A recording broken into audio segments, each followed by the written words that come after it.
certain people in your path right now, maybe people like that you've known before, or new people, or just people that maybe you've like had in your life but never fully something clicked. It's like there's just people that are recognizing you right now. And this isn't saying like that there's people that are meant to connect with you, but there's people that see something in you that maybe they didn't see before. Yeah, I feel like there's even people that are feeling like some form of bond with you, or like a deeper connection with you than maybe they thought would happen. I just feel like there's people drawn to you right now. I feel like there's something about your energy that's, I don't want to say, it's not reaching for connection. It's kind of just sitting in itself. And your energy is contained.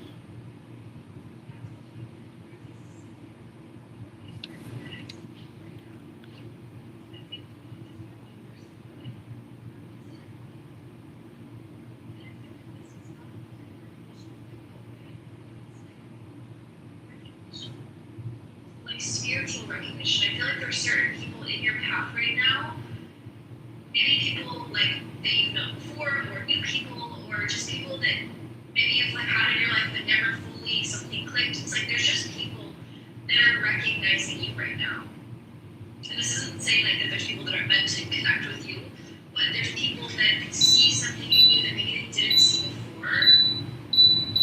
Yeah. I feel like there's even people that are feeling like some form of bond with you, or like a deeper connection with you than maybe they thought would happen.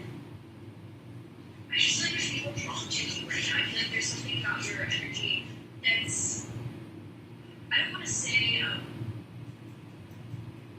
it's not reaching for connection. It's kind of just sitting in itself. And when your energy is contained, that's when people can really see you. And I feel like it could even be something about like you have a lot more depth than maybe people initially perceived. Like, I'm kind of picking up on this, maybe, I don't want to say that you play dumb, but like, maybe you don't express how deeply you see people, how deeply you see No, I'm not situations. playing. I'm just Yeah, dumb. where it's like you just don't, you keep a lot to yourself, that people form perceptions of you that are not true.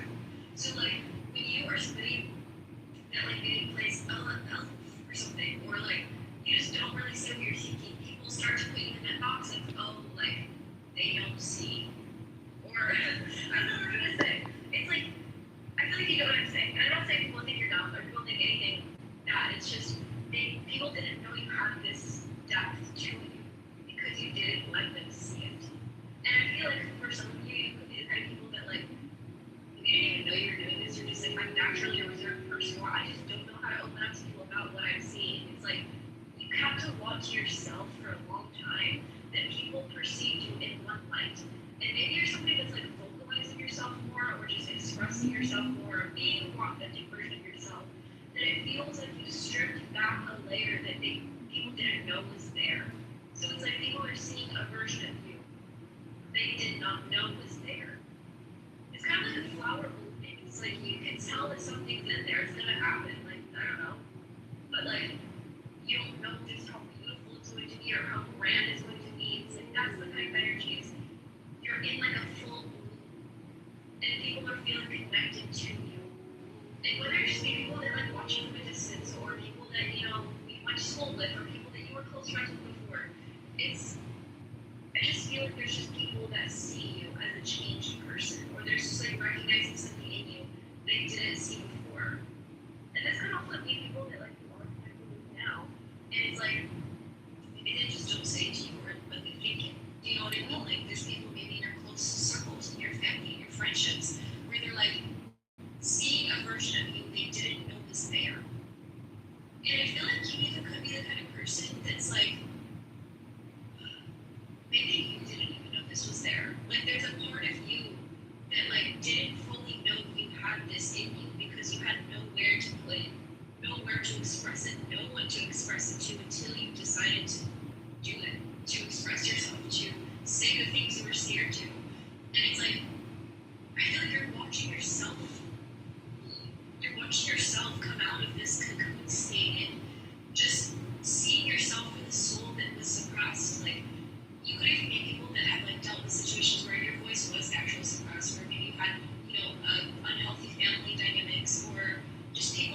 around you that made you feel like it was a danger to be yourself. It was unsafe to speak your truth. Like there was repercussions if you said this or did that. So you learned how to morph yourself into a digestible, easy, no confrontation, just person.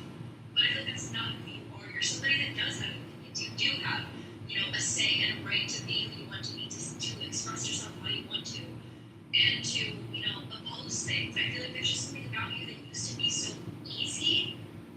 And like that sounds weird. I don't mean it to word that. I just mean like it's to other people who like I don't know find it easier to communicate with someone who doesn't like have an opinion. It feels easier. But when you start to become this person who like naturally has like a bold sense of expression, and you're like, I'm gonna say things people are scared to. I'm going to express myself in ways other people don't. Like you start to become a little bit harder to. I just realized. Be around. But not for everybody. For some people. The little Buddhas I have here. These are Buddhas. I don't know. See up close. There was actually 4 of them, but I do have the other one, but it's like in a bag or whatever. So I just got the 3 I could get for now, but I just realized these are like my nieces and nephews. Like this is my niece. I feel like because they're different personalities, I feel like this is my niece, and then this is my youngest. No, this is my one nephew, and this is my youngest nephew. Because, yeah, that's how I care.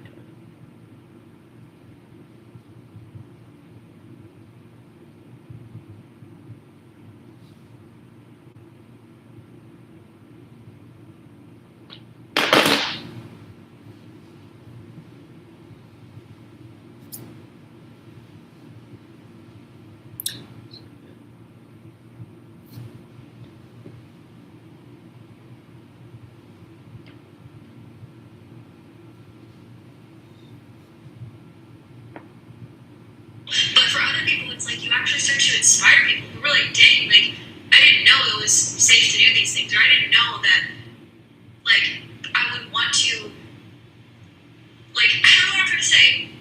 Gosh, I can't speak this week for some reason. It's just, I feel like your energy right now is in a really beautiful blue, that there's people recognizing you. Like, that's just all where this message is. There's people recognizing something in you that they didn't know was there, because you finally recognized it. Like, this isn't even about other people, even though I've been talking about other people. Like, you don't even care about that. And honestly, now that I'm at the end of this message, I don't even care about that. I feel like there's just something about you that you are learning to access a version of yourself that you didn't even know was there. And it's so beautiful to see that and to, like, literally watch yourself come to life because you've finally given yourself the permission and have dug deep enough into those wounds to allow yourself the safety to express it, to be it, and to discover it. Do you know what I mean? It's like discovering a soul that was told to not be that soul. Like, that's how this message feels. Yeah. So, I guess that's it. You are being recognized right now. I feel like not.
The fact I just scrolled past the two different lives. I seen one live where it was this woman that I didn't know, and then she was sitting next to somebody that I couldn't see, and then that person was singing. Immediately when I seen that, I already knew who it was. Then I scrolled a little bit more, and it was exactly who I thought it was.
Wait, I just thought something.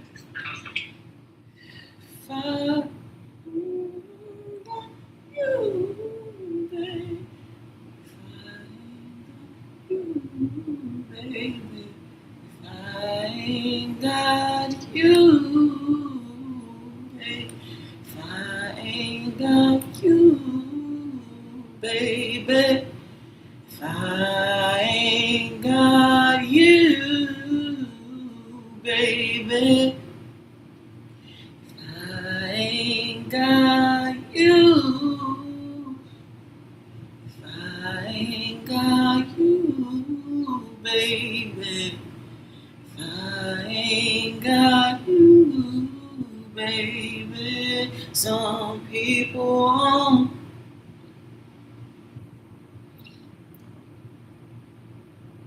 People think that you're a celebrity. They feel like you know you're a celebrity, but the world has yet to figure it out. But the way that people have been observing you, this could be over months or even years at a time, people are very curious about you, observing. You know how to hook people's attention without even trying. And your throat chakra is super OP. As soon as you speak on something, have you noticed that suddenly things start to change in relation to that topic? Let's say, for example, you want something to change in your city, and you speak up about it. Suddenly, all start to be interested in that specific topic. You have a super overpowered throat chakra, and it is one of your psychic gifts. It's one of your abilities. Some of you can even charm people with your words. Some of you are sirens. Your voice can charm anyone into doing anything that you desire. You can charm somebody into seeing your point of view and perspective. So your voice is always something that's been trying to take away from you. Like people try to take your voice away, or that may have been something that you struggled with as a child. And the thing is, people think that you're also alien. They don't know exactly how, where, when it happened, but they feel like you're not like other people. Your frequency is not like other people. Like individuals, they come around you and they start to feel uneasy. Or let's say they have dormant DNA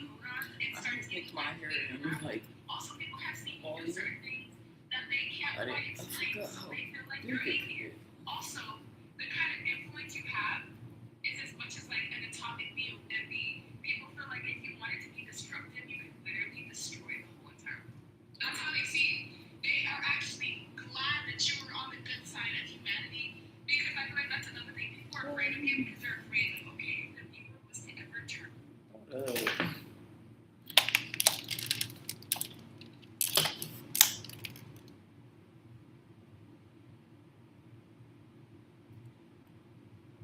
I'm either going to be the next Gandhi or the next. I'm either going to be the next Gandhi or the next Hitler. At least that's according to my birth chart.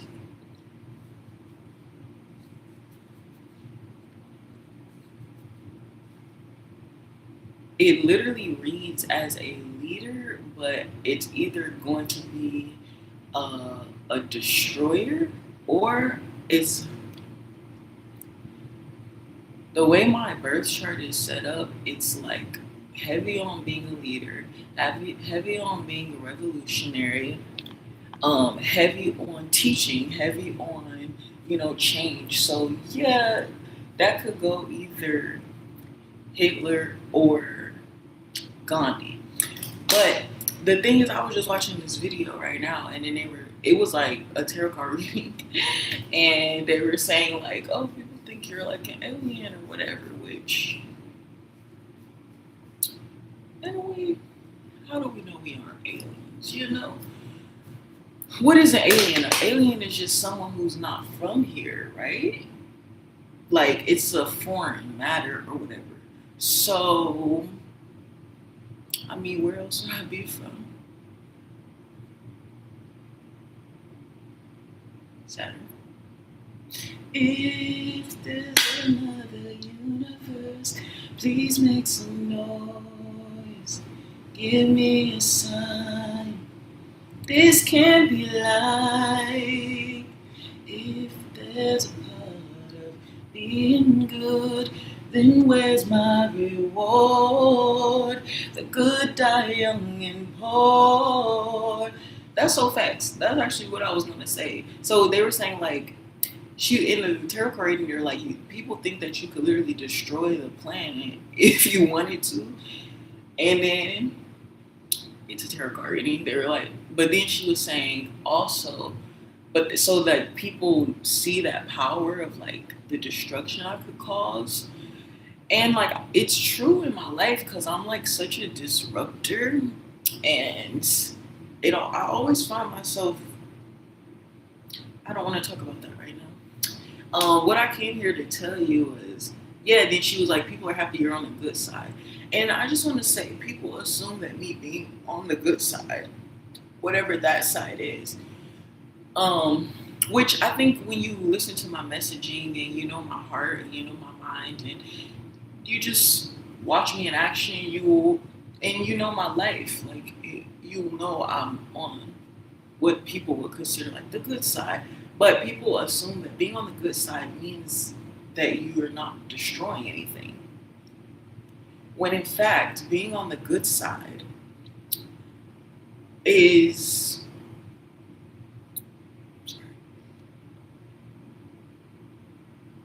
you see how I'm like trying to record this message and I keep like playing with my hair. And that's exactly how vanity gets in the way of one's purpose. Because it's like, that's not important. I don't think it is. But is it important? I mean, the message is more important. But why can't I look good during the message? Okay, so anyway, listen. Yeah, people are assuming that being on the good side means that you're not a destroyer. That's actually the requirement. Do you get that?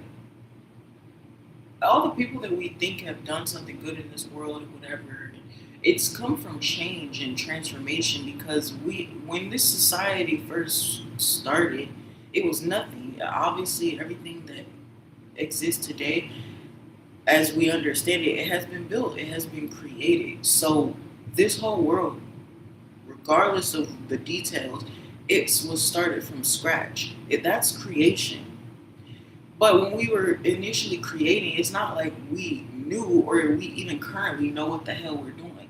Some things are created out of, necessity. Some things are created on accident. Some things are created there's different reasons why things are created. When you create things for the purposes of like what comes to mind is hostile architecture that they utilize in certain spaces, especially in like New York, where it's heavy homeless populations. So they intentionally create architecture and structures like benches and things like that make it nearly impossible or make it very difficult for a homeless person to just be able to relax and or for anyone to be able to relax and so that's just an example of, yes, that's a creation, but what is the purpose behind that creation?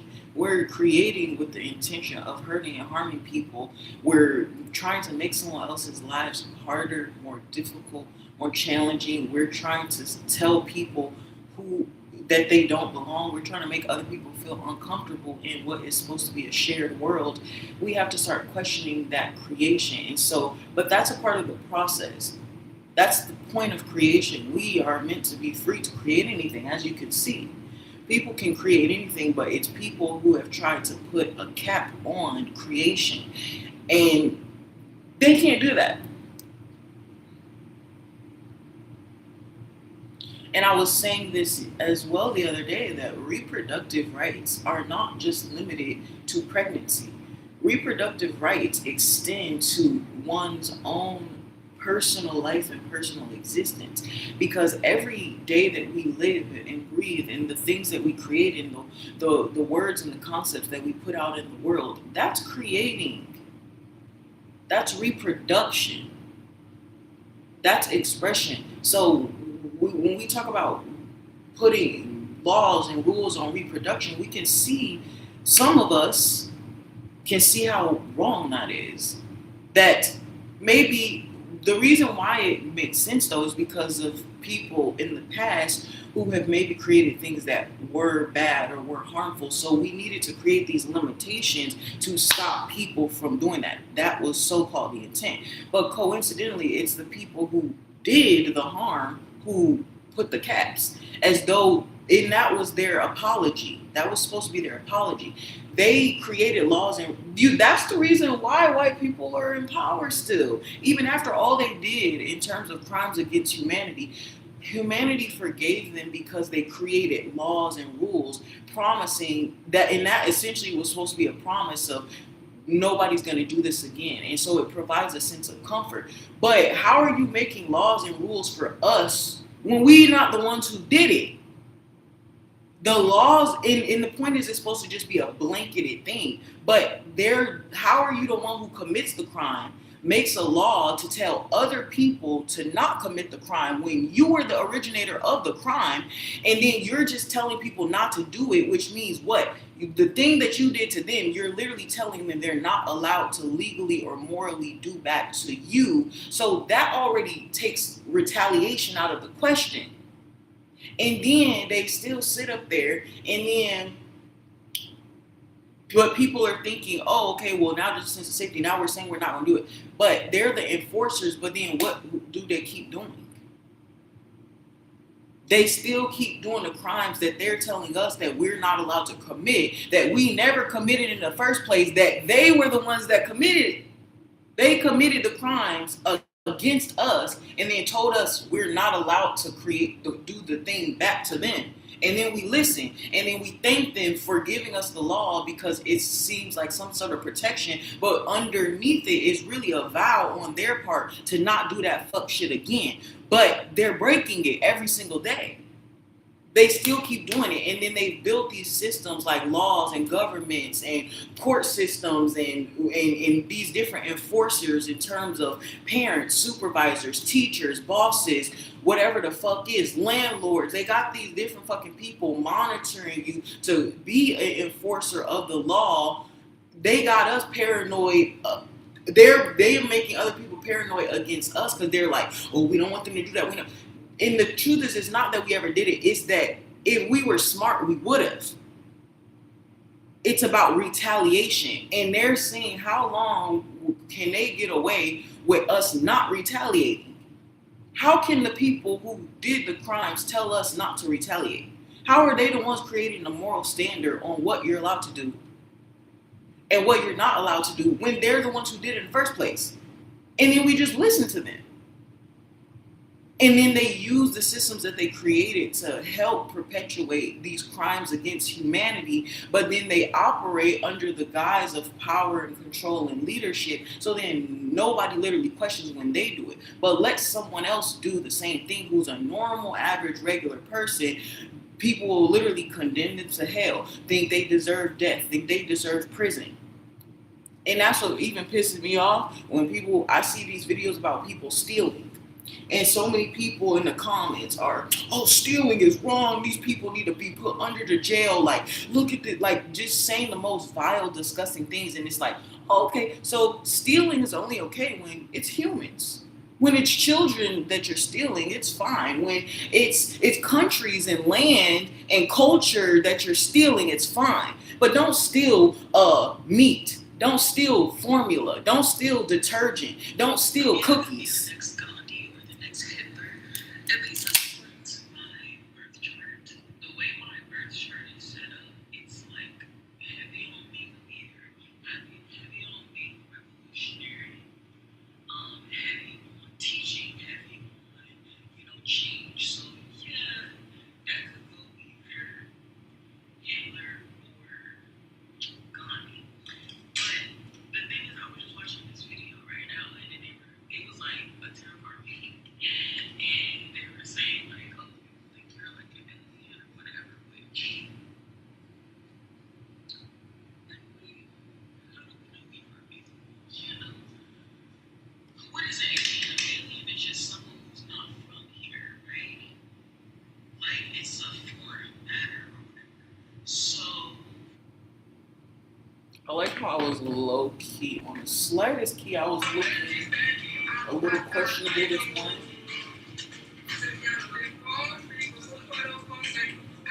I was a little insecure.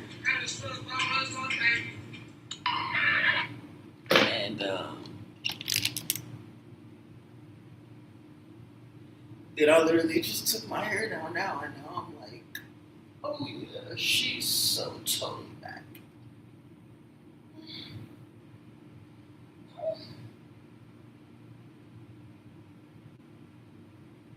Here's a little bit.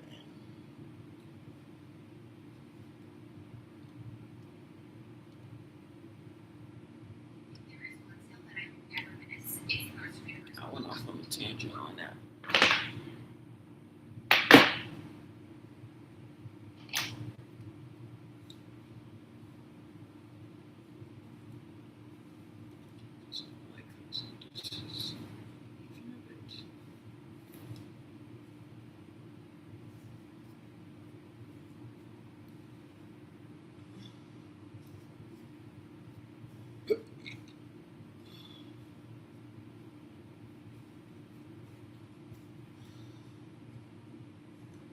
This might transform into like an actual afro. Right now, it still has a bit of definition. It's also, you see, because it's like it's starting to shrink up because it was wet. So it's curling in on itself because it's dry. So that's why it's like.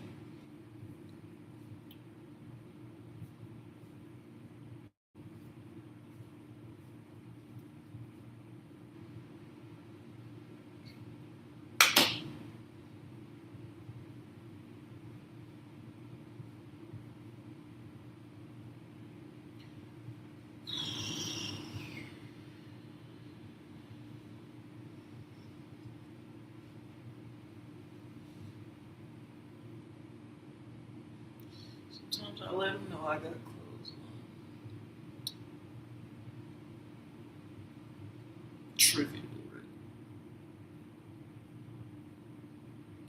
I don't like how this is so long. Too. I'll just put that up there. You doing too much. Stop showing off.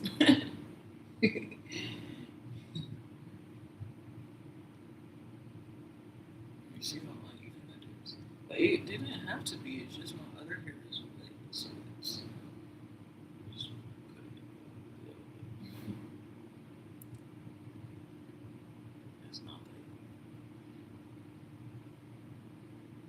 just it's dumb. It's like it's a singular fucking strand of hair.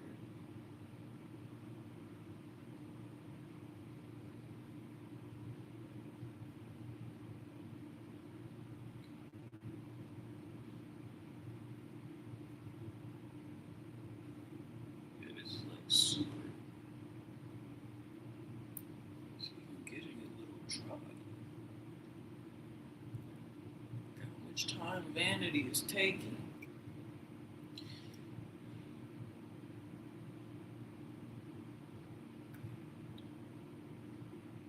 God.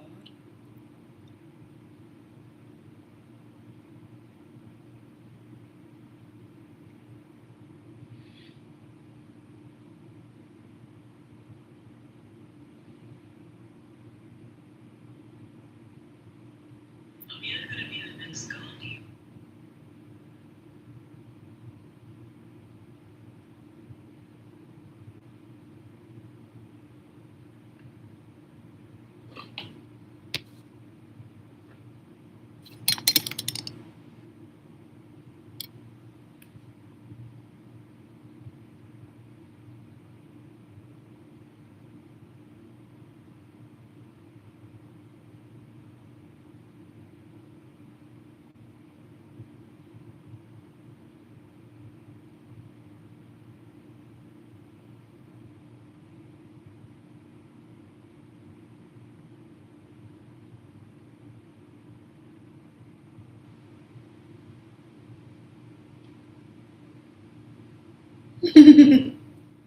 I titled the live Black Mod Hitler. I was gonna say Mahat because okay, so Hitler for obvious reasons, but Mahat is a reference to Maat, the goddess, but also I was thinking like Mahatma Gandhi. Mahatma Gandhi. I just titled my life the Ma Black Hitler or Black Ma Hitler, and I just thought that was funny because like the Hitler part is obvious, but because I mean previous video I was saying I'm either gonna be Hitler or I'm either gonna be the next Gandhi, but it's really somewhere in between both. So Maat is a reference to the goddess Maat, but then also Ma. I was thinking kind of like Mahatma Gandhi, so it kind of like works. Ooh, this pisses me off. My hair is fucking amazing, bro. Bruh. Because my blow dryer broke, so I dried my hair with my heater, but I didn't do a good job. This side is already starting to dry out. Bruh. Okay, fine, fine, fine, fine, fine. Fuck me, fuck me, fuck me.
I mean,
someone.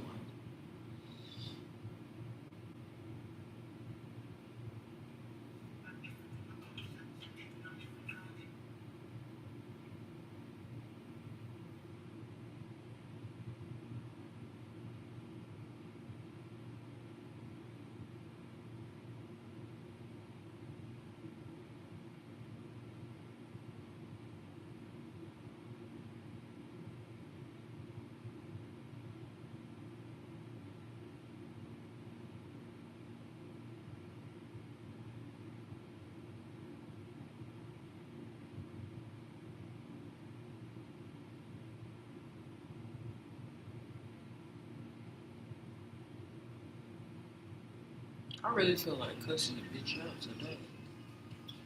Nobody is judging anybody. Why? Bitch, shut up. Somebody said, I said, I don't know the backstory, but they're both beautiful. Okay, so I just seen this video on colorism.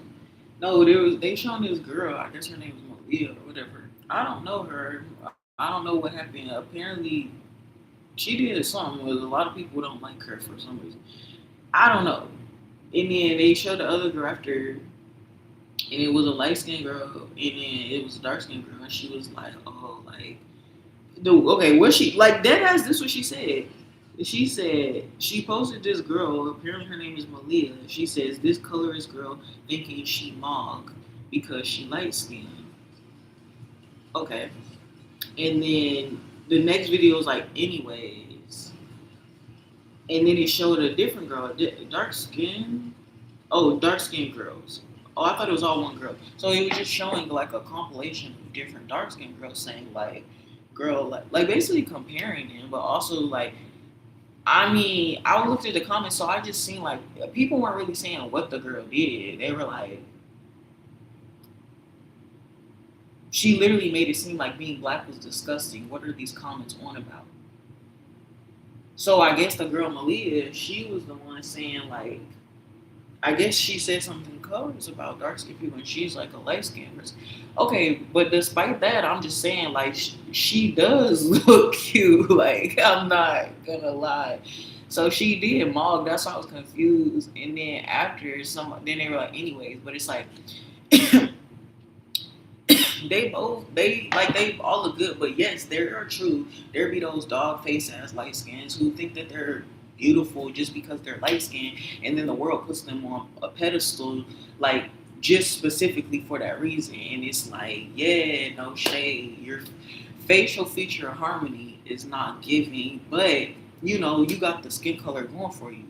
So it's just different. Like there are people who are completely beautiful, but then we gotta stop lying, acting like just because you're dark skinned, you're automatically beautiful. Sorry, it's opinion based, but let's stop lying. You know, there are some dog faced dark skins as well. Like there's just some people that looks like animals, no matter what skin color you are, and that's just a fact. But we did derive from animals, so it's not weird to look like our ancestors. Like yeah, if you say we came from monkeys, it's not going to be weird for there to be some monkey in there. For, you know, a bitch to come out every now and then looking like a motherfucking ape. Like, it's going to be common for you to get a Curious George every once in a blue moon if we allegedly came from fucking apes. Right? So I didn't even get the thing. But anyway, I was just like, I don't know the backstory, but they are both beautiful. Stop judging yourselves by outdated standards. Because I'm saying, I mean, I said both because I thought it was two different people. I wasn't looking at it. But they're all beautiful, so I'm confused as what are we exactly trying to say? Just the concept of like, oh, you have to be this color to be beautiful, or this color. Like, different shades are beautiful. That's the whole point of it. I don't get that. So just saying, oh, one is this, one is better, one is, and it's like, what are you talking about? That doesn't make sense. Um, I just don't like that. People always say like, just because something is different, it's like they assume it's just bad. Why does different mean bad? You can be different. Things can be different. That doesn't mean one is necessarily bad. This is gum. This is a rubber band. More specifically, this is a Kit Kat bar. Yeah. which one is better and which one is worse? Just because they're different. They're candies, essentially, but they're different. So they're different items. So we're saying why is different equals one has to be good or bad. Why does it have to be good or bad? Why can't they both be good? And it's like maybe it's because you think you have to choose either or. Who said you had to choose? You see, I got both of them, right? But talking about indulging in which one at which time. Well, if I wanted some chocolate, this wouldn't be helpful, but this would. If I wanted my breath to be freshened up, this isn't gonna do me any good. So you see that they serve their different purposes. So everyone is different because everyone has different purposes, and surely everyone's purpose will be useful at some time, correct? Sometimes you need gum, sometimes you need chocolate. Sometimes you need a doctor, sometimes you need a lawyer. Sometimes when a man loves a woman,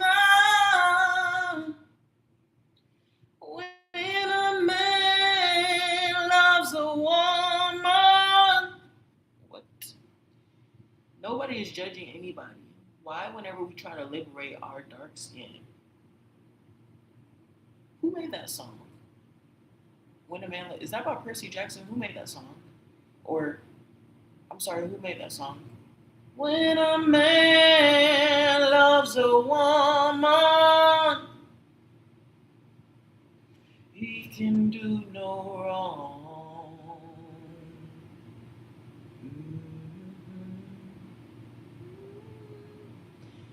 Why, whenever we try to liberate our dark skinned women, you guys come up with the most white supremacist rhetoric that we're all beautiful and we all shouldn't compare ourselves? I didn't say we all were beautiful. In this case, I just said the girls in this video were beautiful. But that's true. They're all beautiful. What? Whenever we try to liberate you from what? What the fuck is you talking about? Rhetoric that we're all beautiful and we all shouldn't compare ourselves. Whenever what the fuck is a person commits colorism? Oh, whenever a person commits colorism, everyone is silent. We understand that everybody is beautiful in their way, but that's literally the point of the whole video. But right now we are liberating dark skinned women. Liberating from what? Oh, like I said,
Ebony too.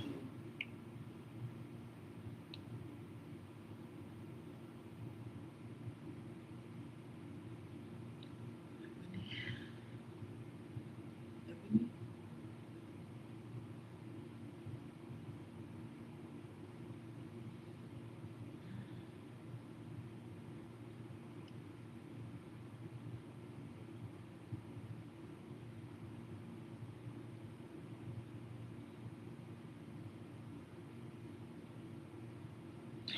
Oh, are you serious?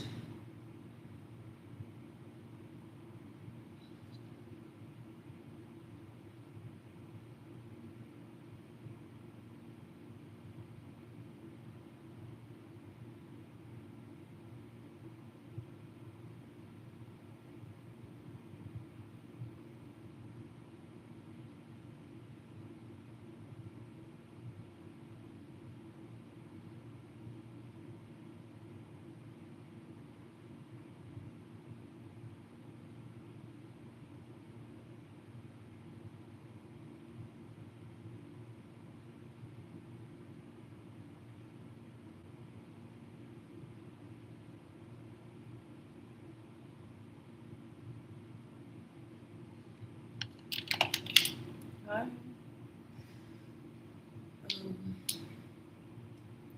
I just clocked the fucking T on slavery, bitch. This is what the fuck happened. Cause you was like, why won't they leave us alone? Why won't they leave us alone? Why won't white people leave black people alone? Because integration was forced. They have an obsession with being around us. Literally, to the point where they literally stole us. But I was thinking, so the colorism conversation we were discussing on the live, and then like the concept of like light skinned people thinking that they're like more better, they're more beautiful or like better or whatever, because just because they are lighter compared to the dark skinned woman. So it's a forever conversation that never goes away. It's like the paper bag test, but we never really dissected that. Why were the reason why the light skins were in the house was usually because that's where they were born and made, right?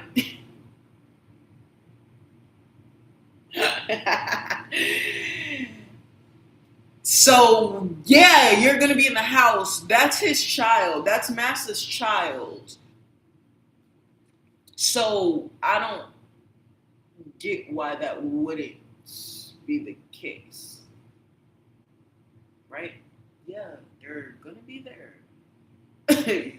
That's your mom, like, right?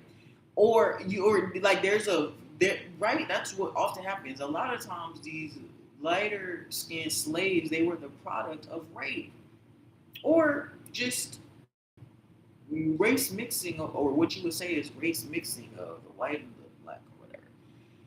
But I actually think so. People say there's like this Eve gene, right? And that like that's why Eve can make children of all different kind of people or whatever. And so, yes, I believe that's true on one side as well. But in the terms of like actual intercourse, you think of the first two people, like we look at either Adam and Eve.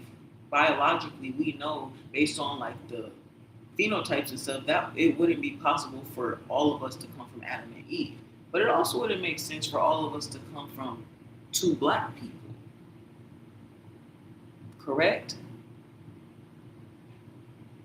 So what if Eve was a black woman? And what if Adam was a white man? Ooh. Sorry.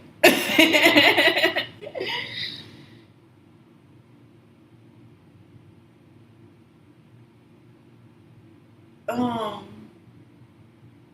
do you get that? So we think a lot of times we look at it because we're grouping up. We because of the way we group up, because of our concepts of division and separation and good and bad and difference equals bad. Um,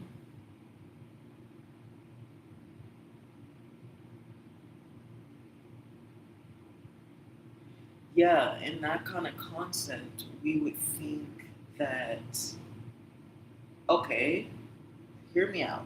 Now, so I'm just saying, we would, in our divisive minds, when we envision a couple, the first couple to ever exist, we usually put them same race because that's how we've segregated ourselves, right? But in the origin of Earth, if you want to really consider how could two people, if it really was two people, a man and a woman, what realistically would their races have to be for all of us to exist in the different shades that we exist? Because when you talk about a spectrum or difference, and when you talk about opposition, you're talking about black and white, right? Yin and yang, dark and light, coincidentally, black and white. But black and white exists on a spectrum, you could say, where when you think of a color spectrum, the color light spectrum, or whatever, you have black and white are considered shades, not colors. And then the colors in between are considered colors, but realistically, those are just different shades of each other. Now, on a grayscale, black and white would just be black on one end, white on this on one end, and then it's just the black is getting darker and darker, or the black is getting lighter and lighter and lighter until it's just pure white, right? So black to white. That's like a printer running out of ink. So it just gets less and less. Now, what's really happening? If that initial black and whatever, that initial black spectrum is just full density, 100% color, black is black you can think of. And each of the, if you think of coding or computer simulation, those are like different um, pixels. Yes, pixels like on a computer, on picture or whatever. So those pixels are really what we would think of as atoms. So atoms are what everything is made out of. It's matter. So what is really happening? If one dense dark atom, which is the one end of the color spectrum, starts out really dark black, for it to get lighter and lighter and lighter, what's really happening of each of the black, the whole is made up of individual pixels. So to get lighter, you're talking about removing pixels, black pixels, from the volume, the current volume. So if it starts this way, fully filled with black dots, when you start to remove those black dots, there will be more empty space, correct? And then eventually it will get to the point where there's nothing there at all, which is what? The white end of the spectrum. Nothing. So it's really black is there. Think of if all of the different levels, they're just different circles. If you start with one, basket of black dominoes or black circles, black balls, those are atoms. As you are wanting to get whiter, going to the other end of the spectrum, you will have to remove balls from each step to the point where there will be no balls left. But what's really happening? Well, this is depending on what darkness is. In the field of quantum physics, they say that there's a phenomenon called destructive interference, and that is where darkness is reflected upon itself, which then creates the illusion of light. So this is saying darkness literally divides itself, reflects on itself to create the light from within, right? So it's a division of the black that allows for anything else to be created. So when you think of that in terms of the black balls in the basket, if they're placed, in rings, like rings all around a basket, sizable one, just imagine it, maybe about 100 balls or so, whatever you can fit in. But imagine them in these circular rings, like different balls. So each ball is an atom, and then there's like a couple hundred or whatever in a basket. So if you're talking about that's the what the basket you have is the volume, the current volume, and then what's inside is obviously what allows the matter to exist. It's a cause, but no, it's what's filling. Is it? Because the outside is the container, so that's creating the boundary of what is allowed to exist. So it's but in the concept of the darkness, the in the case of darkness dividing upon itself, separating, right? So there's less and less. So we would think of this as like starting from the center point. You take out the center point, then the next ring goes, then the next ring goes, the next ring goes, the next ring. So if that's what's happening, you're eating. It's eating away from itself outward this way, right? So that's waves, that's ripples, that's electromagnetic waves, that's energy, that's uh, timeline collapse. Um, and so what's really happening? So if the darkness is essentially dissolving, dividing, separating, getting further, it's allowing more what area? It'll allow more area from within it. But in that kind of case, the it all depends on. In that case, it would depend on where you start.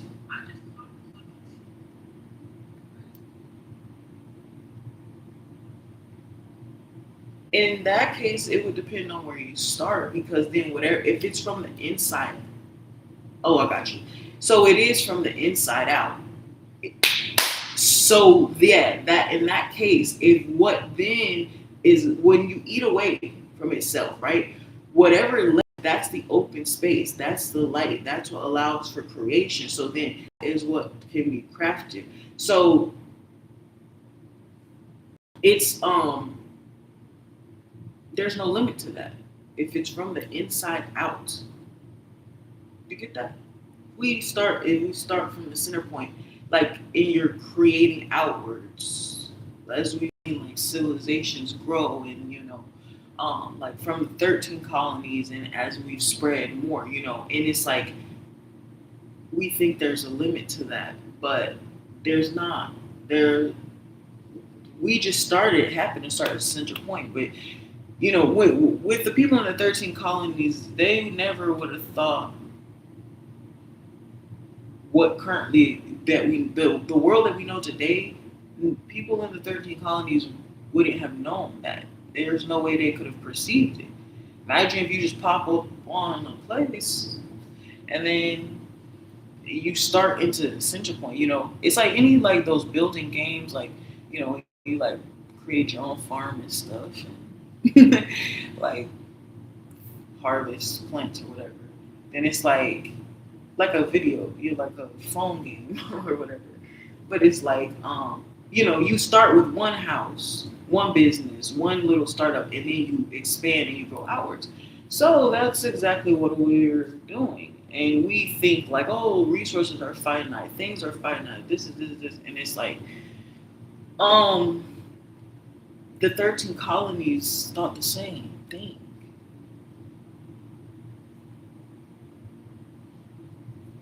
Because they had never been as further than the 13 colonies. And they might have been able to see a little bit outward, but imagine like if it's a forest, the extent of your civilization is just forest.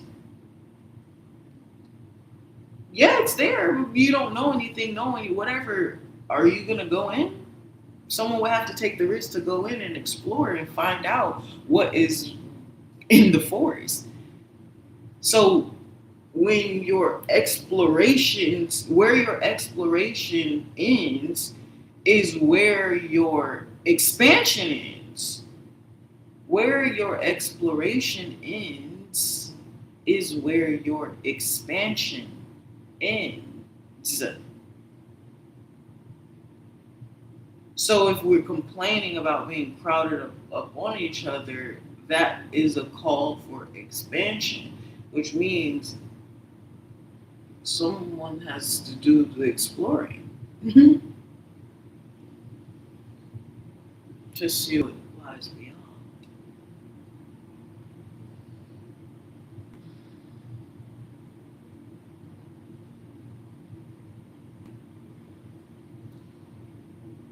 If our existence is perception based, it is different perceptions we must explore if we wish to change our world. I don't know if there's anything that lies beyond the current limits of our exploration.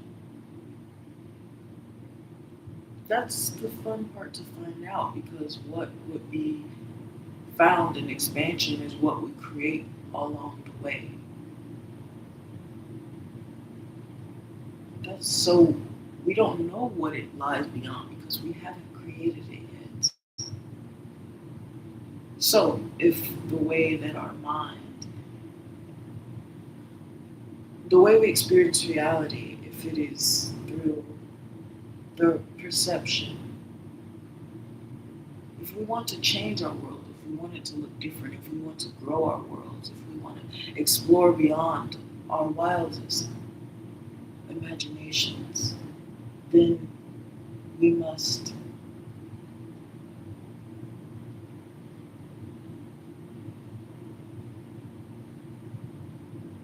be willing to change our perception, change what it is we think that we know.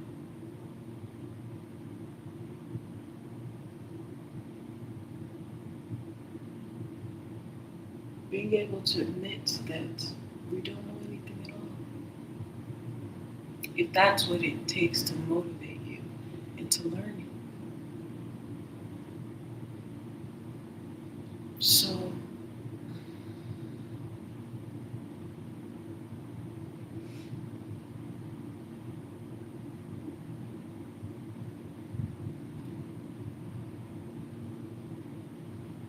you grow your perception and you grow your understanding of yourself and who you are.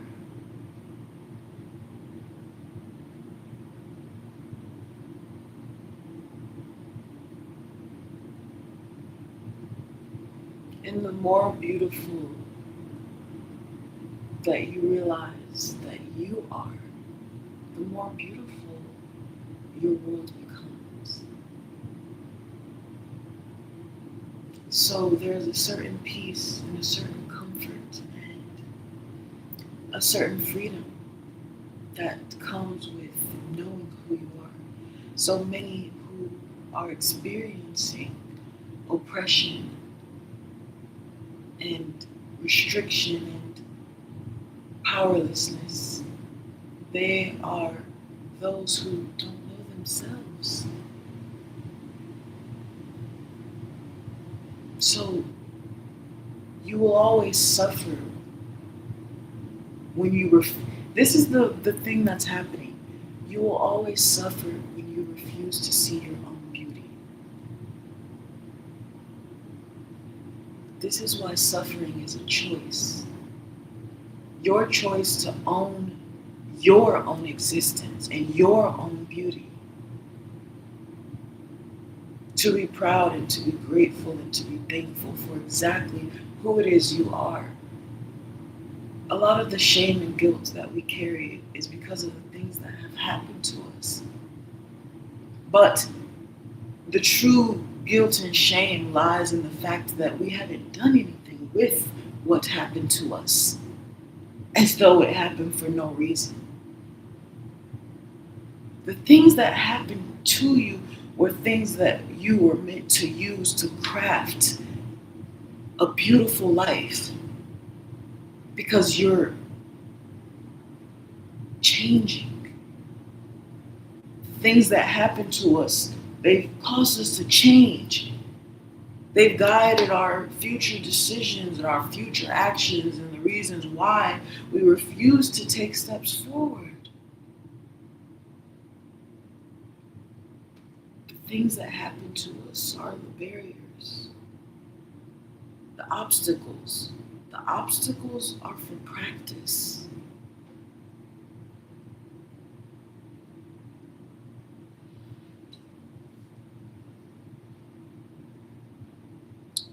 Rediscovering.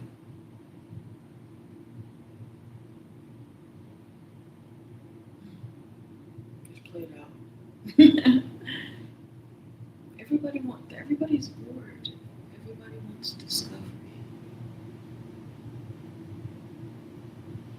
That's what makes our heart beat, after all.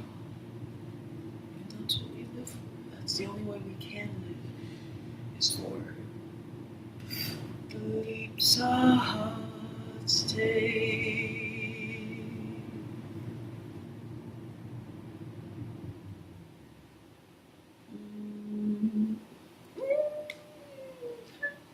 So yes, the leaves our heart takes. Was I supposed to say something before that? The leaves our heart takes. The leaves,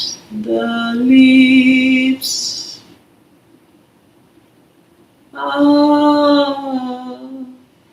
the leaves are take.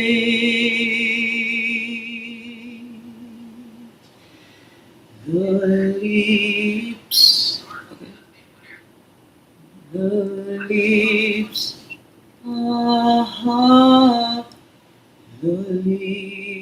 The leaves, the leaves are take. The leaves are takes. The leaves are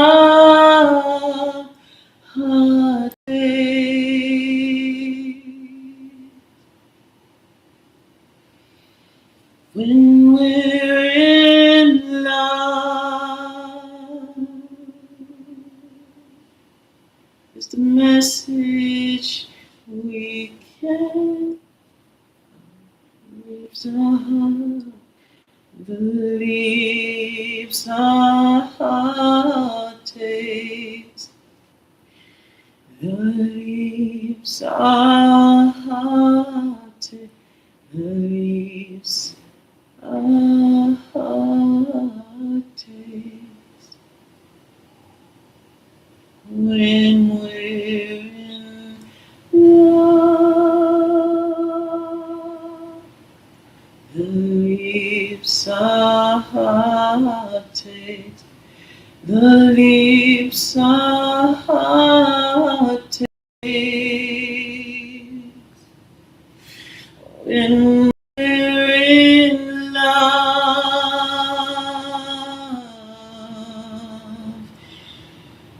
is a message we can't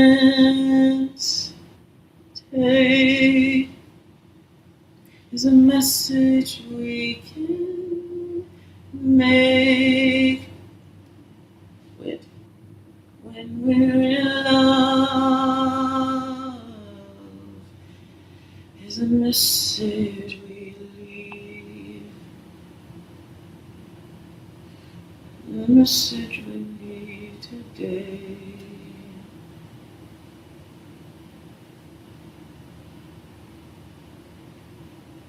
When we're in love,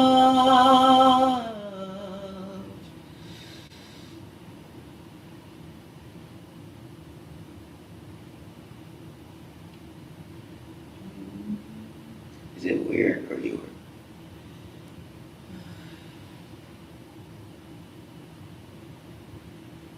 When the heart skips a beat,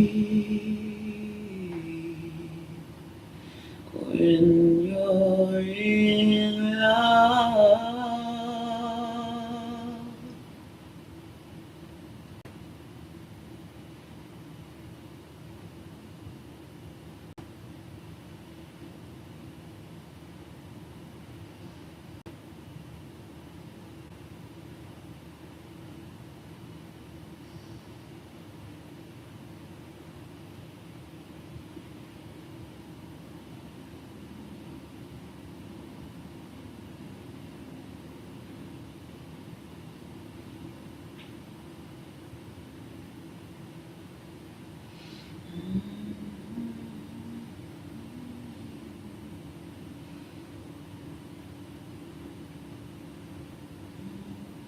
When your heart skips a beat,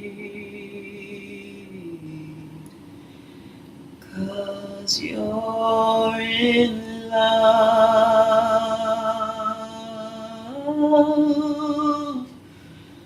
love, love.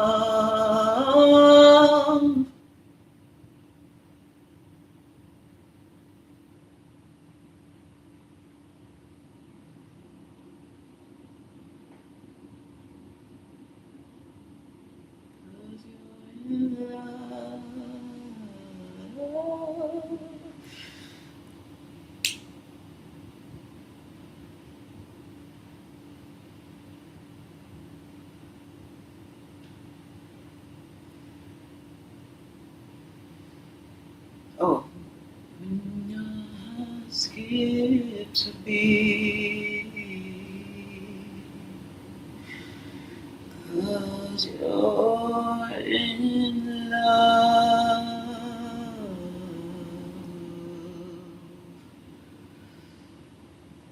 It's like a message sent from above.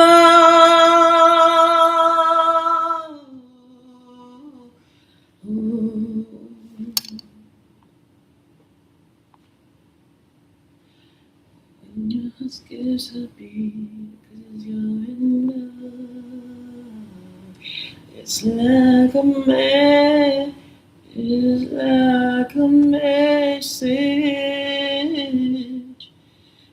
like a message sent from above.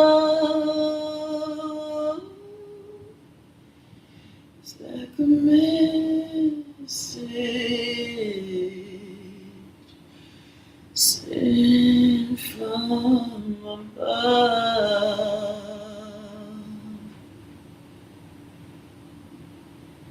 The angels, the angels must be.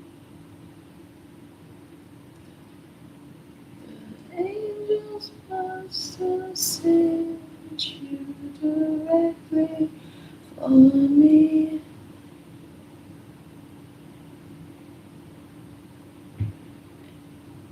And you're such a good boy that when you look around you can see that you're in hell when you're with me.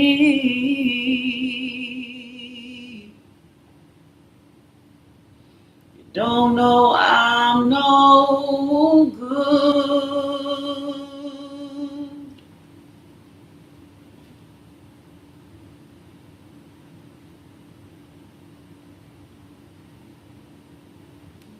You don't know that with me,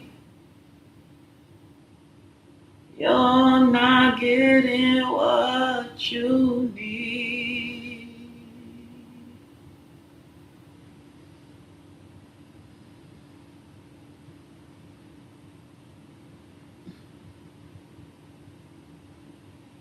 You're sadly mistaken if you think you want me.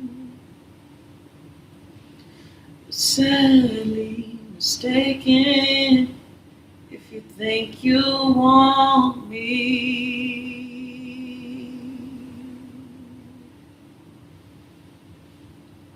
I'm no good for you, baby.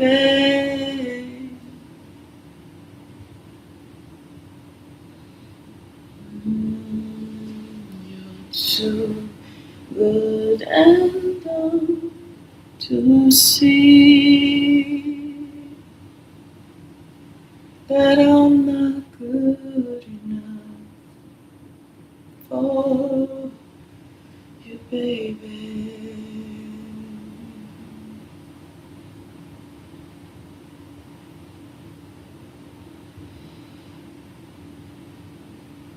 Not good enough for you, baby.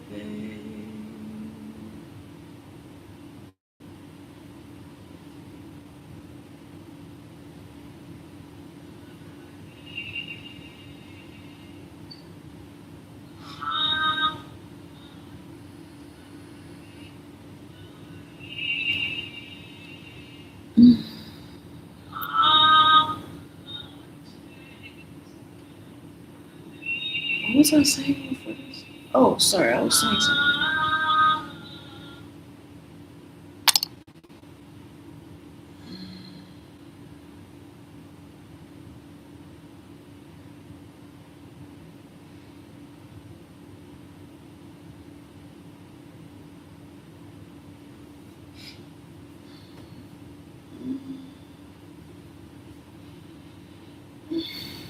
Okay, the pixels. hmm The pixels.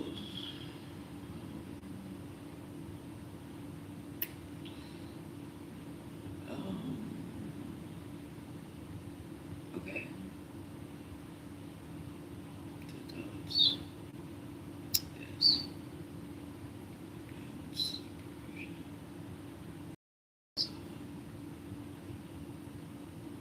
But that's it.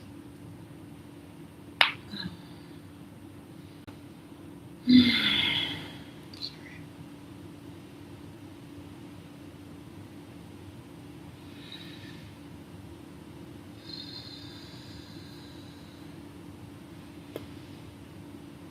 Mm.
I can't stand up once again on my own.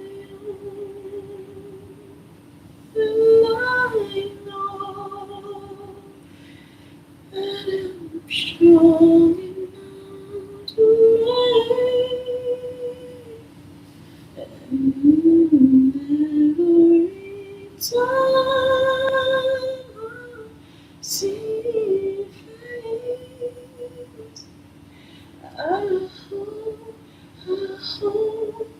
tightly to my veins, and we will one day. I can make make it through the rain.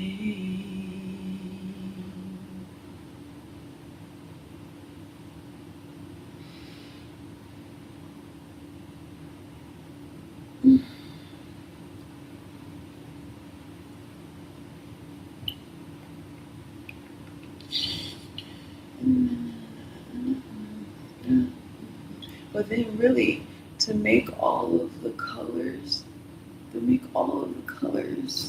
I think it's, is it red and blue? Is it red and what are the colors? Because this is the thing. Two makes one. Or really one and one make one. When you put one and one together, they combine into a bigger one. Zeros and ones, people, zeros and ones, people. So that's like a simulation. And point is, people say it's black and white, and there's an area, a shade of gray. But anyway, but black and white don't make a full color spectrum. Black and white can exist in a color spectrum at the opposing ends, but in a color spectrum, yeah, it's possible, right? But black and white, if it's only you start with the black and white, what? It's not possible. Oh, this is not possible. Is it black and white? They think it's black and white.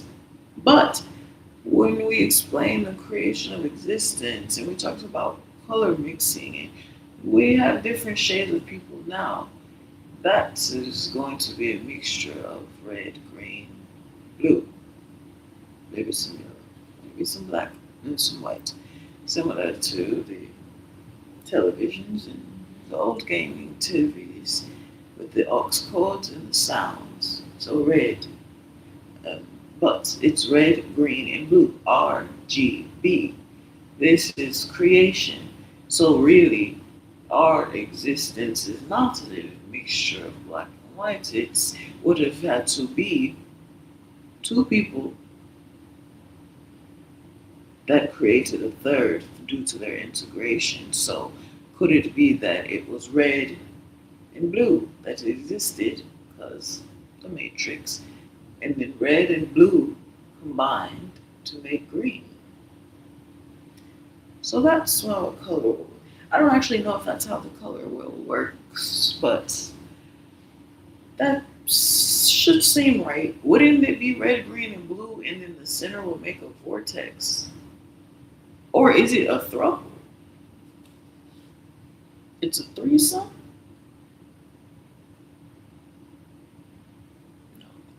No, it's not. When two become one, it's just we make three. You know.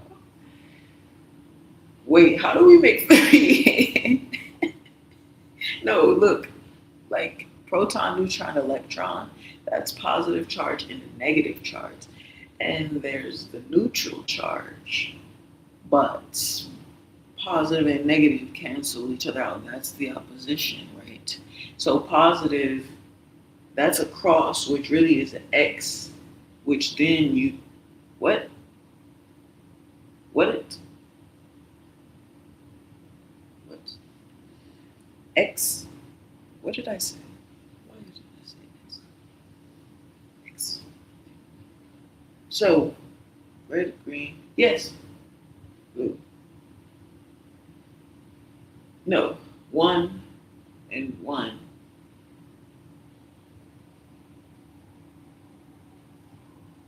How does it how are it three? Oh no, when two become one, two become one. Like 9/11. Explosion, creation, Big Bang, twin flame, unity. two become one. And then when you leave behind the old versions of yourselves, but you would have already been shedding your skins prior to that too. It's just about the love is transformation. So love is gonna change you. It's supposed to.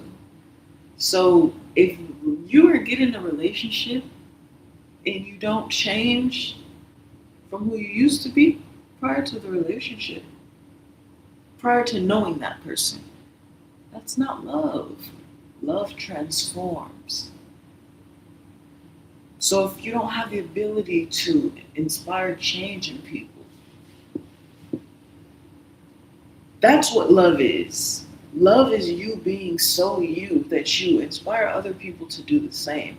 And that would be an example of you causing a transformation. So that's what love is. That's love is something you use. It's for you to use, but you have to find it within yourself first.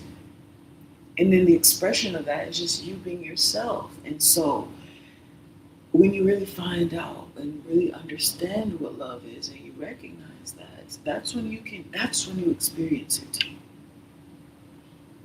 When you get to be so you for other people and it changes them. So if you get with someone and they're unwilling to change, that means that they're not accepting your love.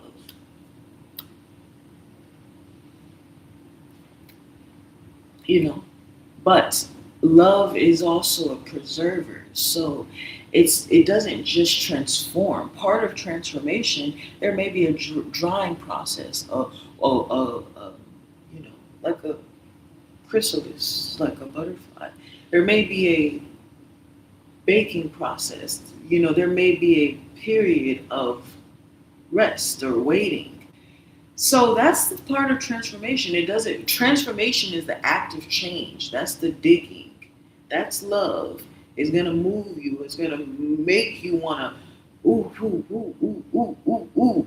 That's the thing that wakes you up in the morning. It's the thing that's beating your chest, people.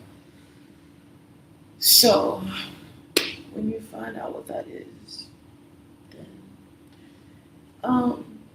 that's love. It's what you love isn't what you give, what you yes, love isn't what you give or receive, it's who you are. So that's what you're then at that point you receive it for yourself. So it's about when you are actually loving yourself properly, that's why the whole standards things like the share seven thing works. It's just a way to showcase the illusion of caring for yourself. So when someone doesn't know what it looks like to truly care for yourself, they're going to be looking for the wrong thing, right? Like, you know, they may misinterpret what's going on. If people have different definitions of like, okay, hi diva.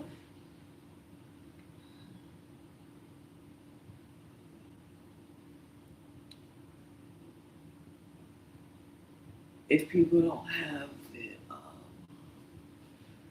oh yeah, yeah, people don't have the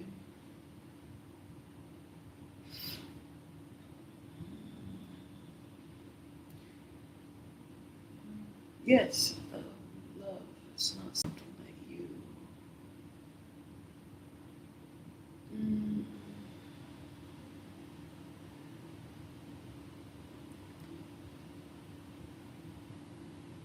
Oh, I mean, love is a gift. So it is something that you give and receive. I was saying love is something that you, okay, I don't know if I should, yes, I was going to say I don't know if I should admit my mistakes, but that's all part of becoming a master and being able to say what you did wrong so you can improve. And those who are unwilling to accept criticism are those who are committed to failure. And they're losers. So, yeah, change. Love, I was saying before that love is not something that you give or receive. I was saying it's who you are, but who you are, it is determined by your giving and your receiving. So that would be an important factor. So really, love is giving and receiving, not either or, and not it's who you are, but who you are is your how you your ability to give and receive, right? Because it's like when you're in a relationship and you like love someone, they just don't treat you bad. Oh, I feel so sad.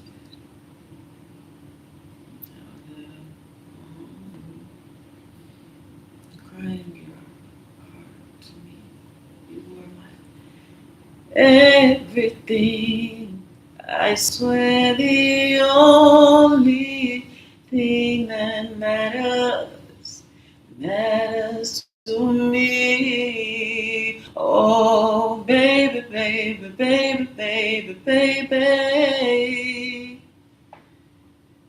Cause it means so much to me.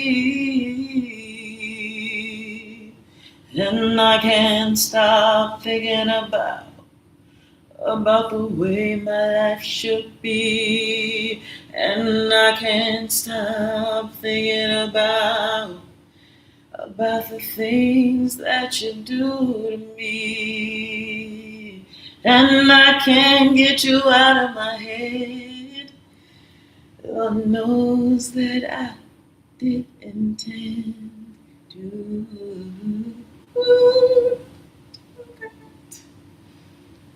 Oh.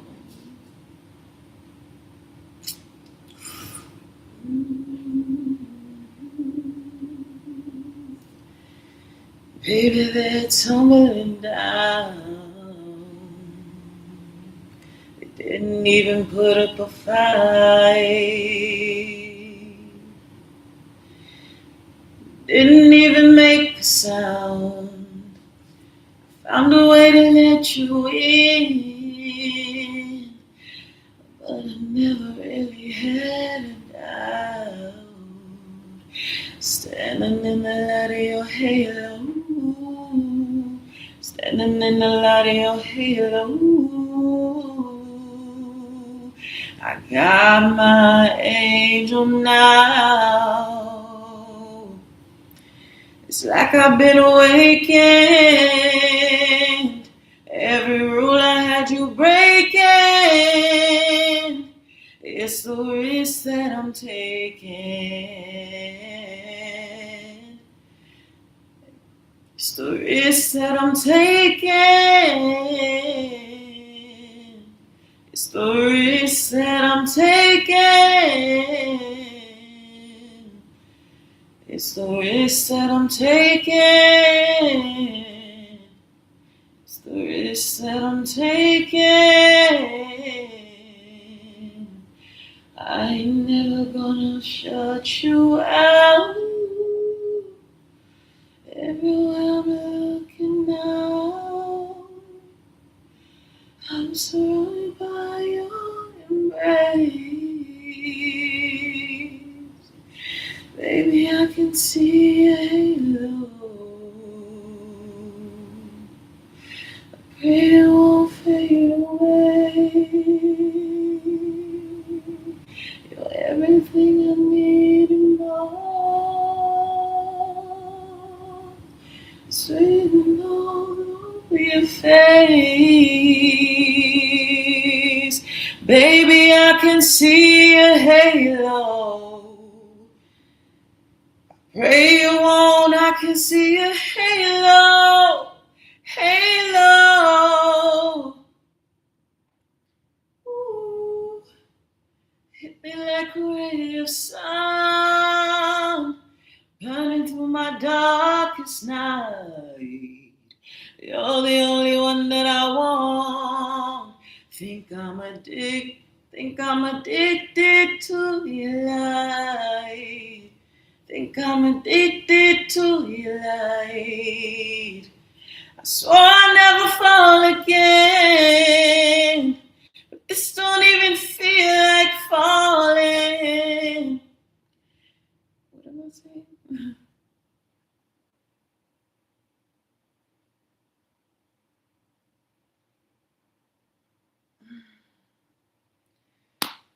So you said I'm taking. So you said I'm taking. So you said taking. You said I'm taking.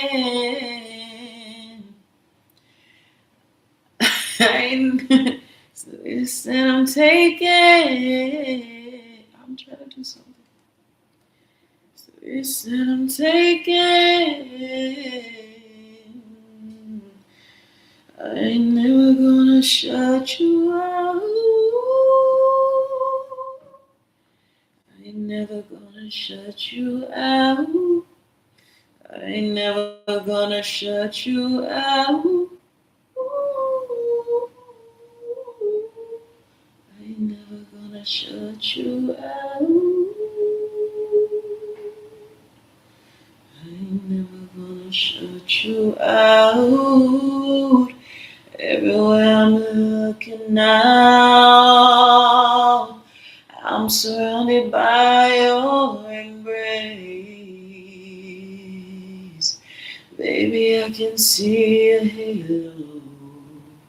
I pray you won't, I can see a halo. Halo, I can feel your halo. Halo, in your halo. Halo. Ooh, ooh, ooh, ooh.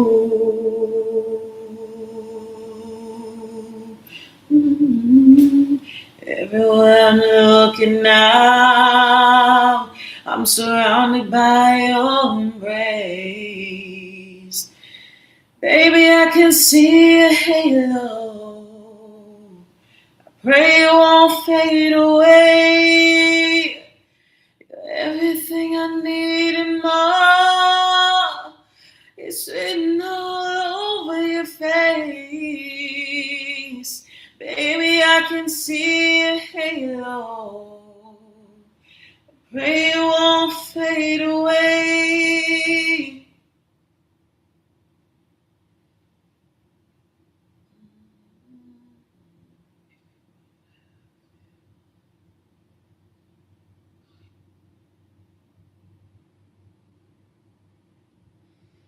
Mm.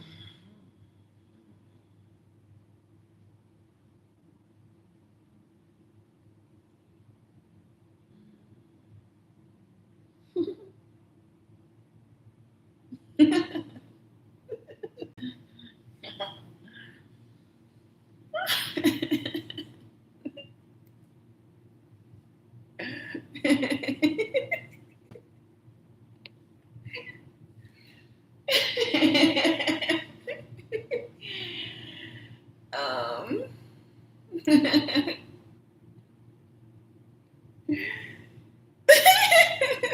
Okay.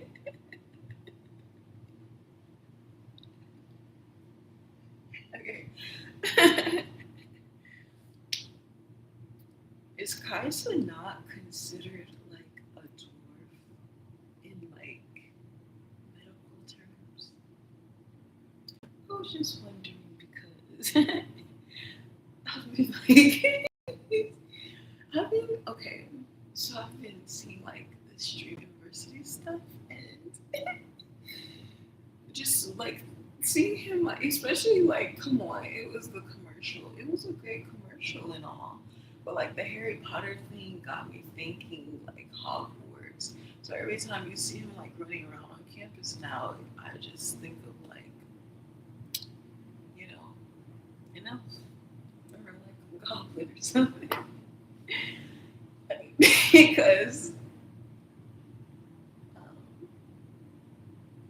the Hogwarts. Well, I don't know if I've never actually seen Harry Potter, like for real. So, I've seen a couple of the movies. I've never seen the whole series before, so I don't know what happens. So I don't know. I'm pretty sure that I remember seeing miniature things in there. So I think, like, I don't know, but Hogwarts makes me think of The Hobbit. It's like the same time period, yeah, right? That would basically be like simultaneously happening in a multiverse that was related. Like I think it's the same time period, right? Hobbit is Harry Potter and the Hobbit in the same time period. Like it seems like it.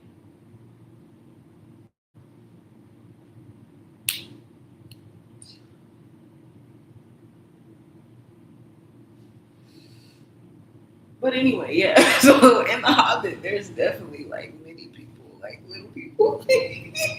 So yeah, he looks pretty similar, but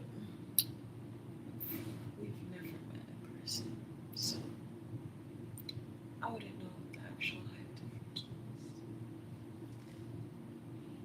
was. Of angles and lighting makes things look different,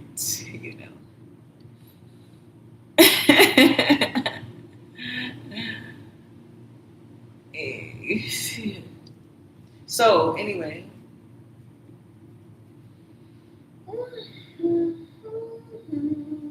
it's red.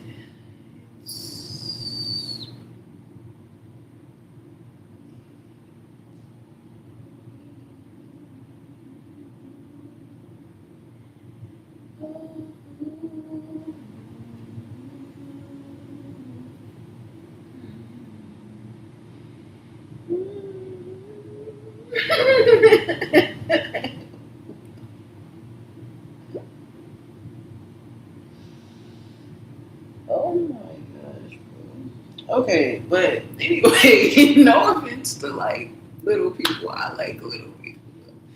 It's nothing like, you know.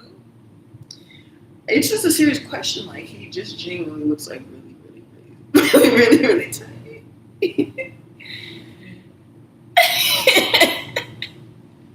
So yeah,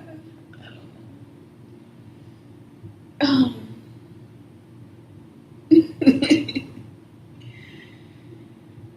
So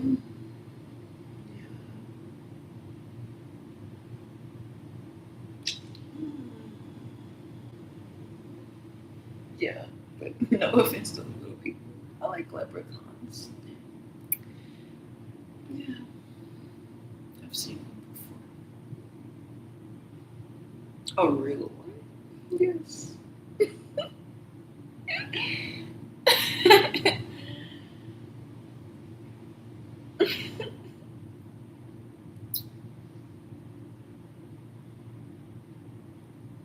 Like nose.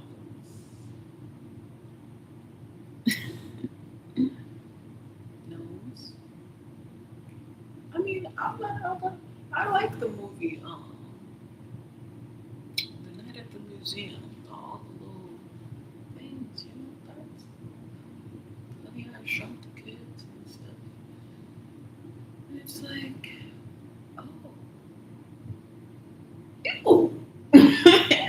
Honey, I Shrunk the Kids. What if that's what sperm cells are? Like, it's just shrunk many people. Ew. Like, everything's a glob. And then we're like broke off into collective globs, individual globs, which is sperm. And like, okay, sperm. So yeah, they're like miniature people. And the stuff around is really a coating around the miniature people. So it's just a big glob, a goop, like a tank like in the Matrix, and that's what we're all in, like a bacteria. So then we are individual, like many in the sperm form. We're many people. In the stuff around us, it's like basically it would be what we consider oxygen or air.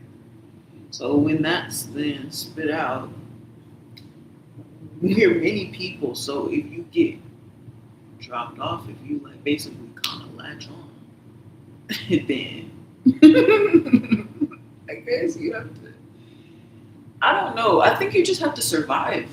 I think that's what it is. Survival of the fittest. I think, like that's what it comes down to. So it's just like as many as can stay in utero are the amount that can go. So if you stick together, the more that we want to stick together, to survive, you gotta stick together. If you want to fight, you want to be divisive, and you want to like be stingy and stuff, it's gonna be harder for people to get done, and it's gonna be harder for people to win if you don't want to give it to only a small amount of people. So if you just spread it out evenly and fairly, then you don't have to worry about it.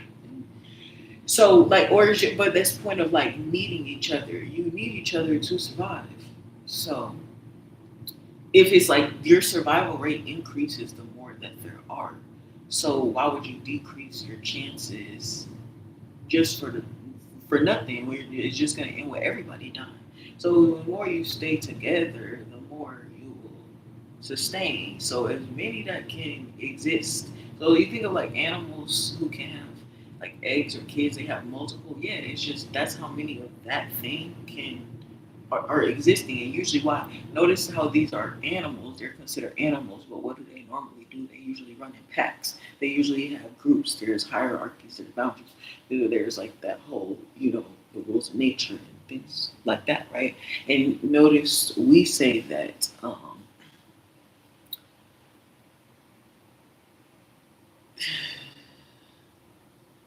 So okay.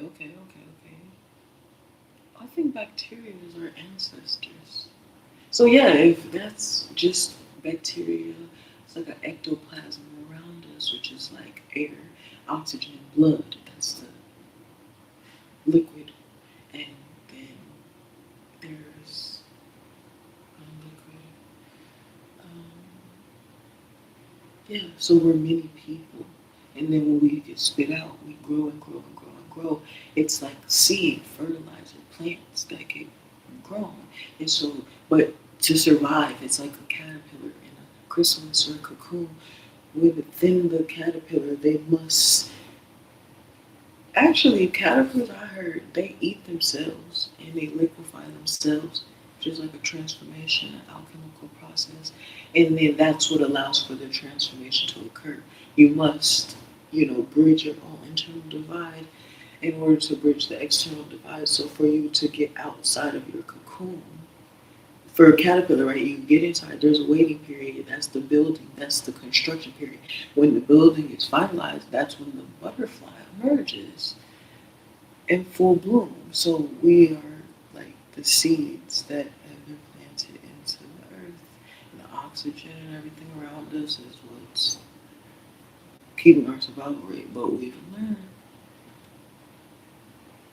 it's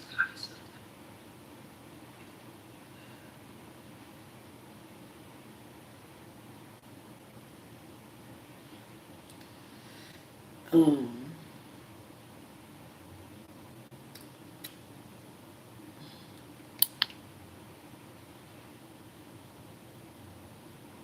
oh, this looks like wow, that changed things. Shit. What was I saying?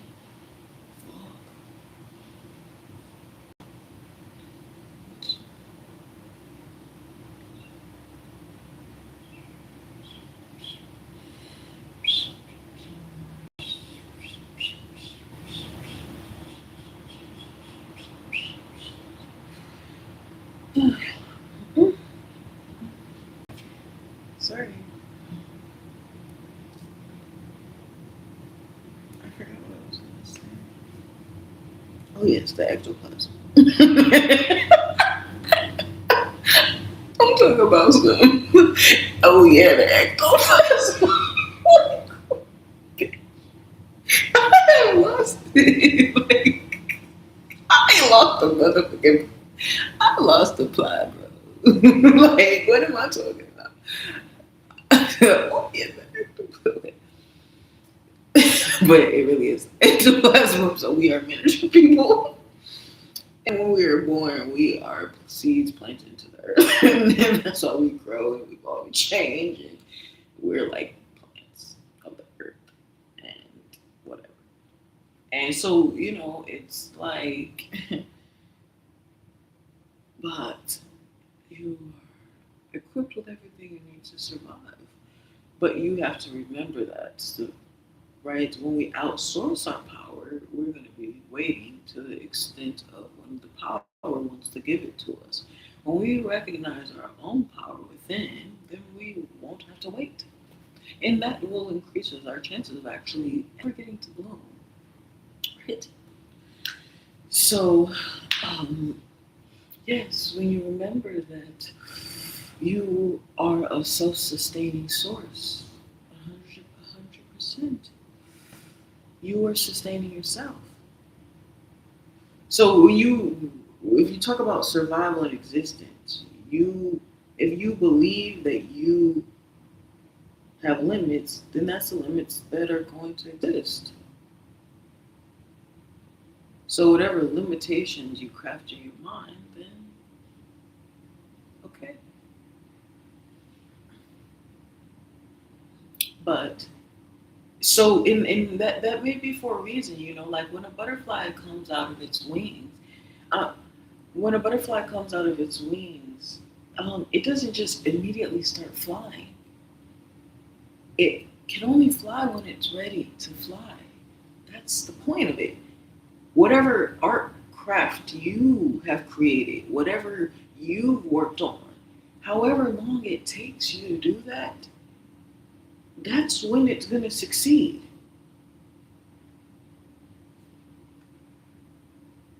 Your journey is your gift along the way. And it's all you. It's self portraits, the world, the life that you create for yourself, the way that you choose to see the world. That's all up to you. So when we fail to recognize the beauty within ourselves, our world's going to be a reflection of that. But know that every piece of art that you create is a self portrait. Know that. That's all this is, snapshots, moments. What you see through your eyes, what you see in your mind, the world that you create around yourself, the sounds. What are you listening to? What's getting your attention? Where is your focus? That peripheral, that's your vision. That's your world. That's your self-portrait to yourself. Smile. Say cheese.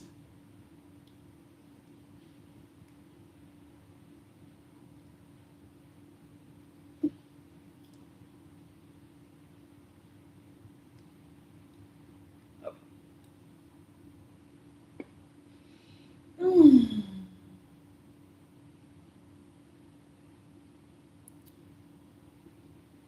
So, yeah, whatever you see right now is the world that this is what you're saying you are. That's who you saying you are. It's a self-portrait to yourself. You're not being clear. My vision is blurry as hell right now. You know why? Because I'm not clear. That's the message when you can't see, when you're visually impaired, that's not a permanent state of existence. To cure your blindness, you must be clear with yourself. When you begin to be clear with yourself about what you're seeing and why you think that's how you see yourself,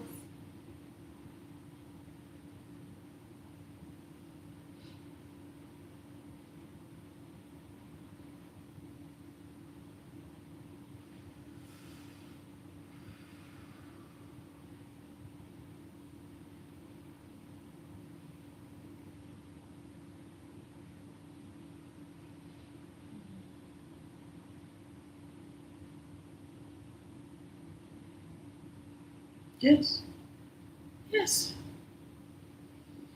Mm.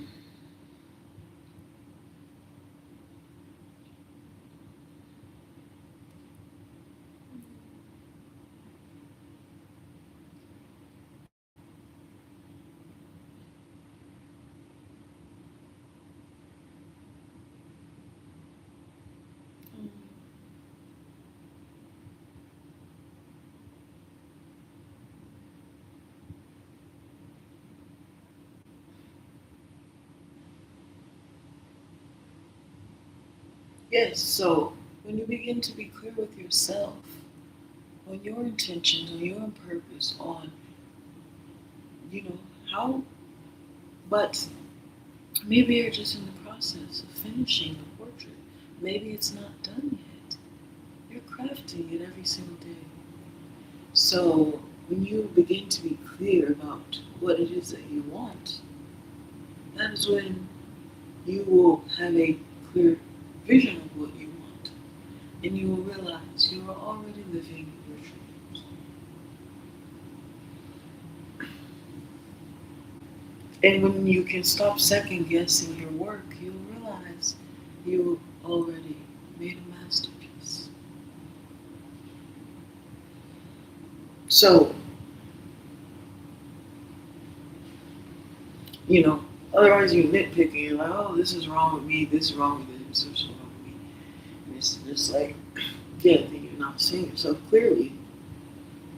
So, you have to go with inside of yourself and determine why that is.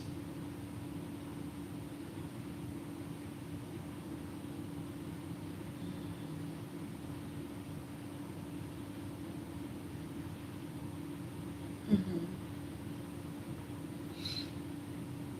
The Hulk. I love the Hulk. Oh, anger.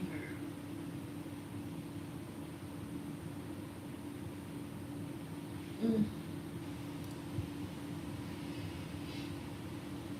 I don't like how they treated the Hulk because his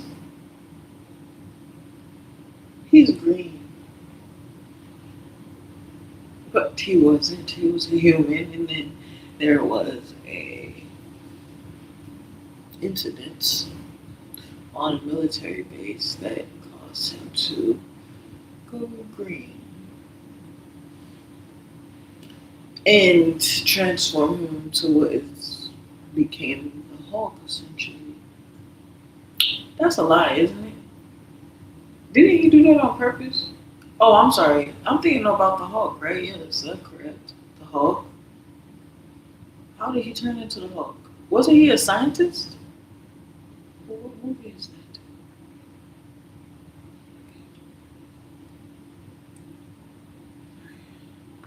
Ow.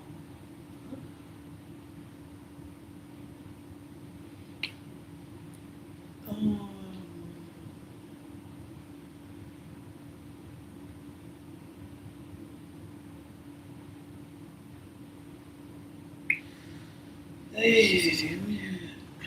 yes, but anyway.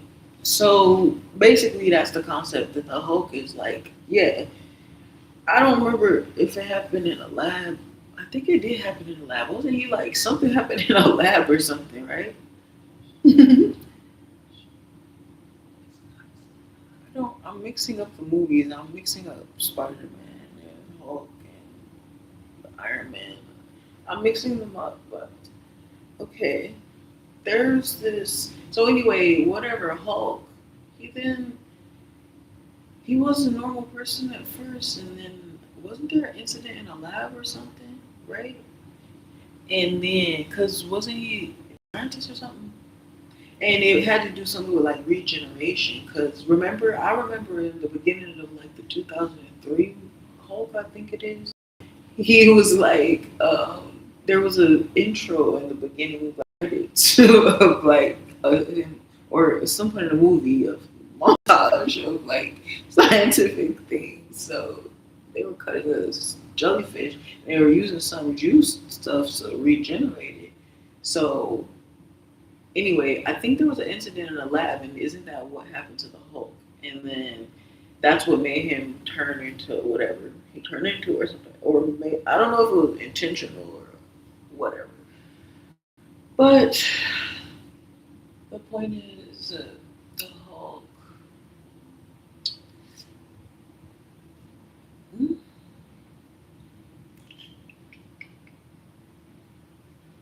Hmm? Anyway, yeah. So yeah, I feel like I'm mixing up the characters.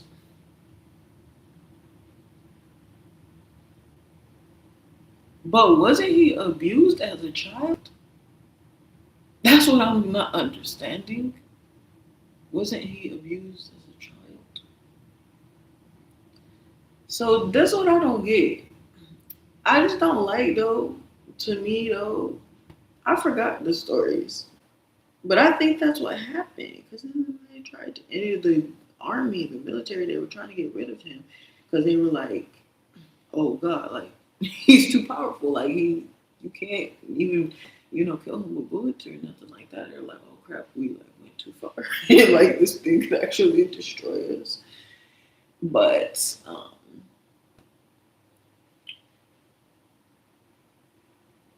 Hulk, he was scared because didn't it also in the beginning of the movies they showed how he was on that military base or whatever, and his parents were fighting, and there was abuse, and Bruce he was under the table, wasn't he?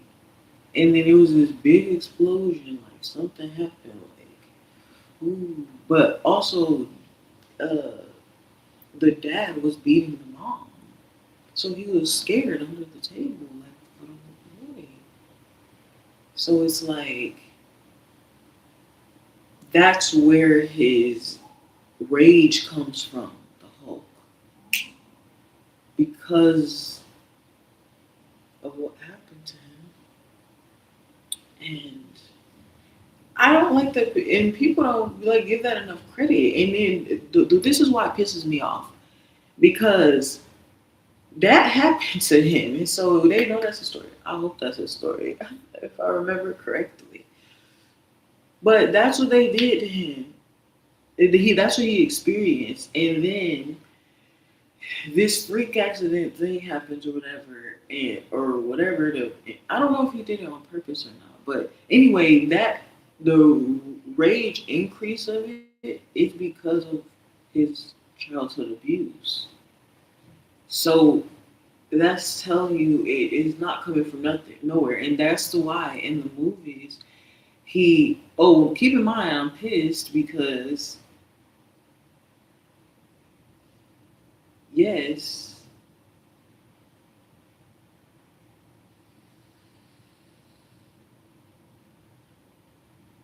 keep in mind that I'm pissed that they know what he went through. So then they know what he went through, and then um, the anger happens, and the rage happens, and the storm comes, and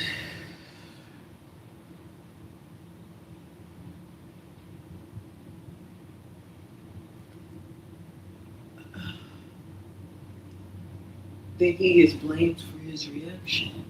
And so, anyway, that why that part pisses me off is because when you then go into Avengers Infinity War, then you'll notice how in the intro of the movie, it began with a scene of Thanos fighting the Hulk. And um, Thor was there, and Idris Elba.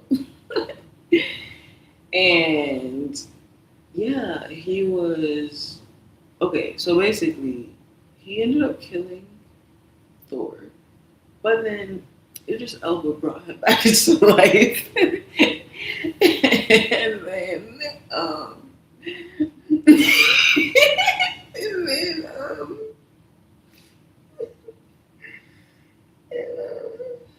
brought him back to life, and then he was like,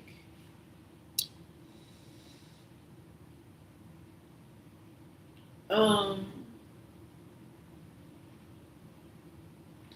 yeah, and then he ended up. So the thing is, at this point, uh,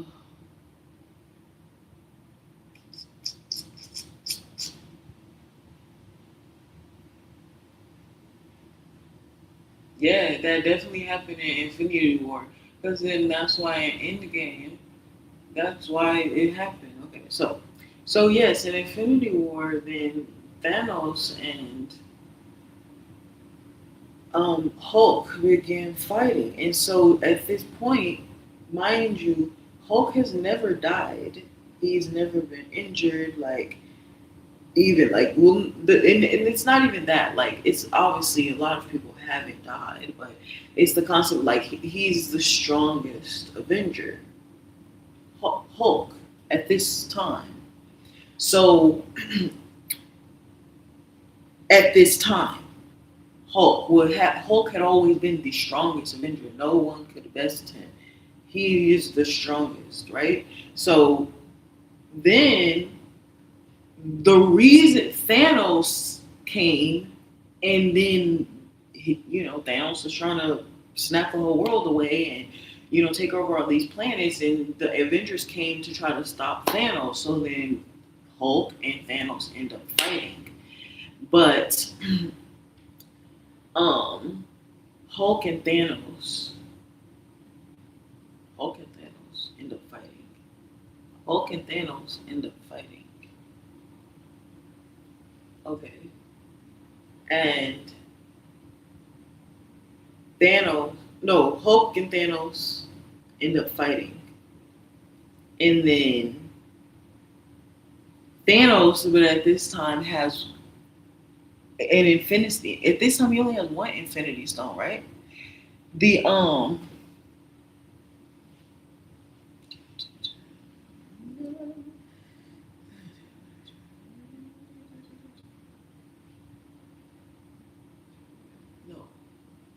he still has that.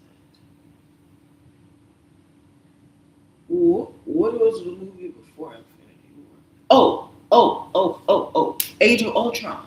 In Age of Ultron, that's when.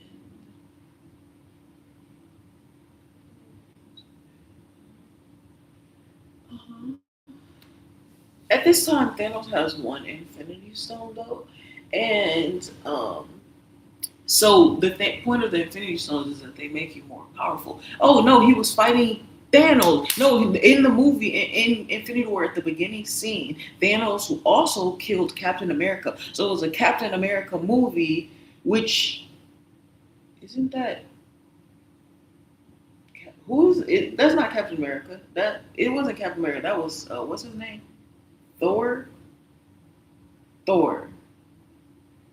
Right, that one. Thor. Thor and Loki. Loki. So is that the blue stone? What stone? Because Loki. Loki. Is it the green stone? No. Okay, Doctor Strange has the green stone, the time stone. Oh, because what do they have the power to do?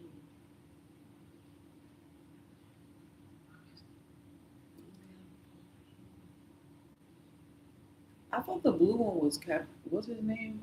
Captain America. I thought the blue one was Captain America because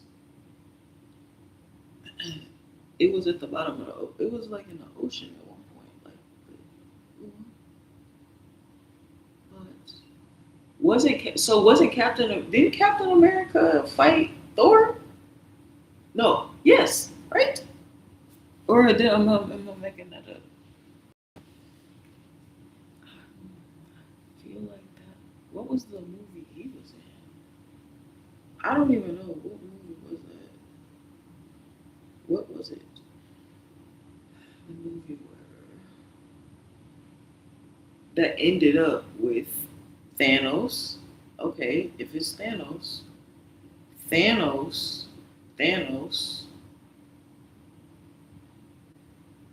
Yeah. Is it really the Guardians of the Galaxy? It was the Guardians of the Galaxy. So this is why I think it's the Guardians of the Galaxy because in the Guardians of the Galaxy, which is a movie about uh the Guardians of the Galaxy, right? Gamora, and the other guys, and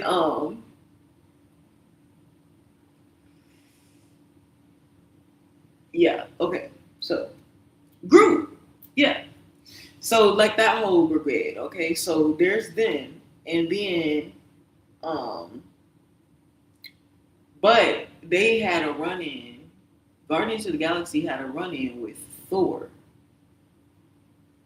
and because Thor, he has a his what is it called? His hammer, Thor's hammer broke. So he had to basically travel with this like leprechaun guy, little person, and he had to travel with him to go and he was not leprechaun. So yeah, he had to basically Thor was going with him so that they can go travel, and they had to go to this really really really bright star so that they could get enough juice because that was the force and the power behind Thor's hammer. That was what gave Thor's hammer strength. So they had to go to the star to get it. Okay, so um, that's where they have to go basically to refuel and for Thor's hammer. Okay, so they end up running to the Guardians of the Galaxy during this time, and then they're kind of like, what they have to do is they had to go through, they had to pass like these different tests and things like that. So, because no, so they end up finding him because I think Thor got hurt. So Thor, his memory was kind of like, I don't know if his memory like was off or something. He maybe temporarily might have lost it at one point, but more, I don't know if that, no, I don't know if it was temporary. I think they tried to do a transportation, like a, what is it called? Teleportation basically. And then it landed them with the Guardians of the Galaxy. And then the Guardians of the Galaxy found them and like, what are y'all doing here? And they're obviously like stupid, so they're just like, oh, we don't know, whatever. So they were like, well, listen, y'all can't go alone, so we're gonna go with you. So they sent some with him, and then some, so they broke up. Some of the Guardians of the Galaxies went to assist Thor to go to the journey for the hammer, or they had individual purposes, of wait, did they go with him? Well, yes, that's true. Some Guardians of the Galaxy did go with um, the raccoon or whatever, the skunk or whatever. Went with, didn't he? Or something. Yeah. So anyway, they broke up. So anyway, they split up, and then um,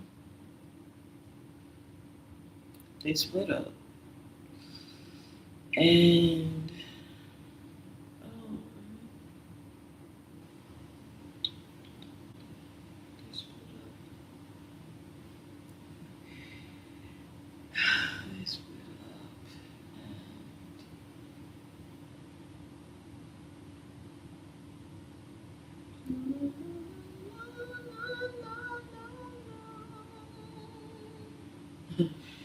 Oh yeah. So anyway, they split up, and then anyway, Thor or so yeah. So that's how Thor they ended up encountering Loki again, and still they were fighting. So then they ended up getting caught in the midst of Thanos. Cause I think then they went with that. Yeah, that was the movie where Thanos he was like, did that happen? Well, that's then what happened in the next movie, right? Okay, so that didn't happen. So anyway, Thanos ended up uh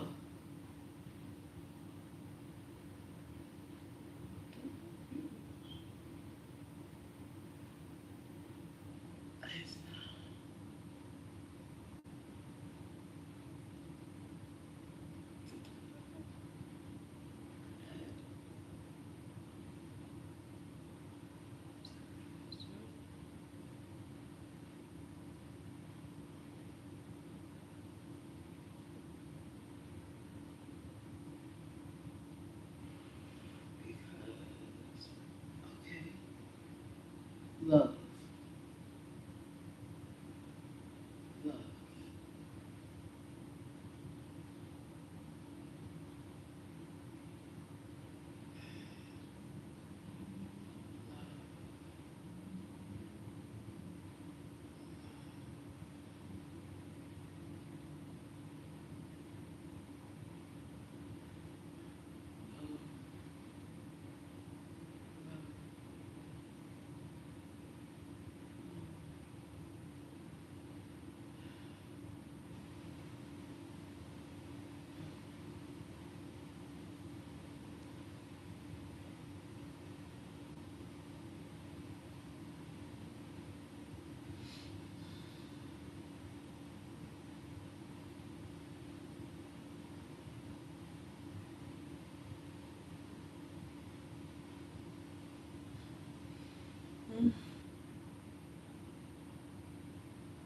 Y'all never come back. Y'all never come back.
Okay, so yeah.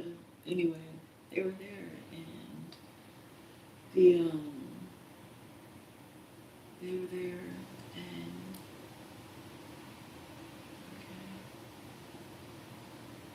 for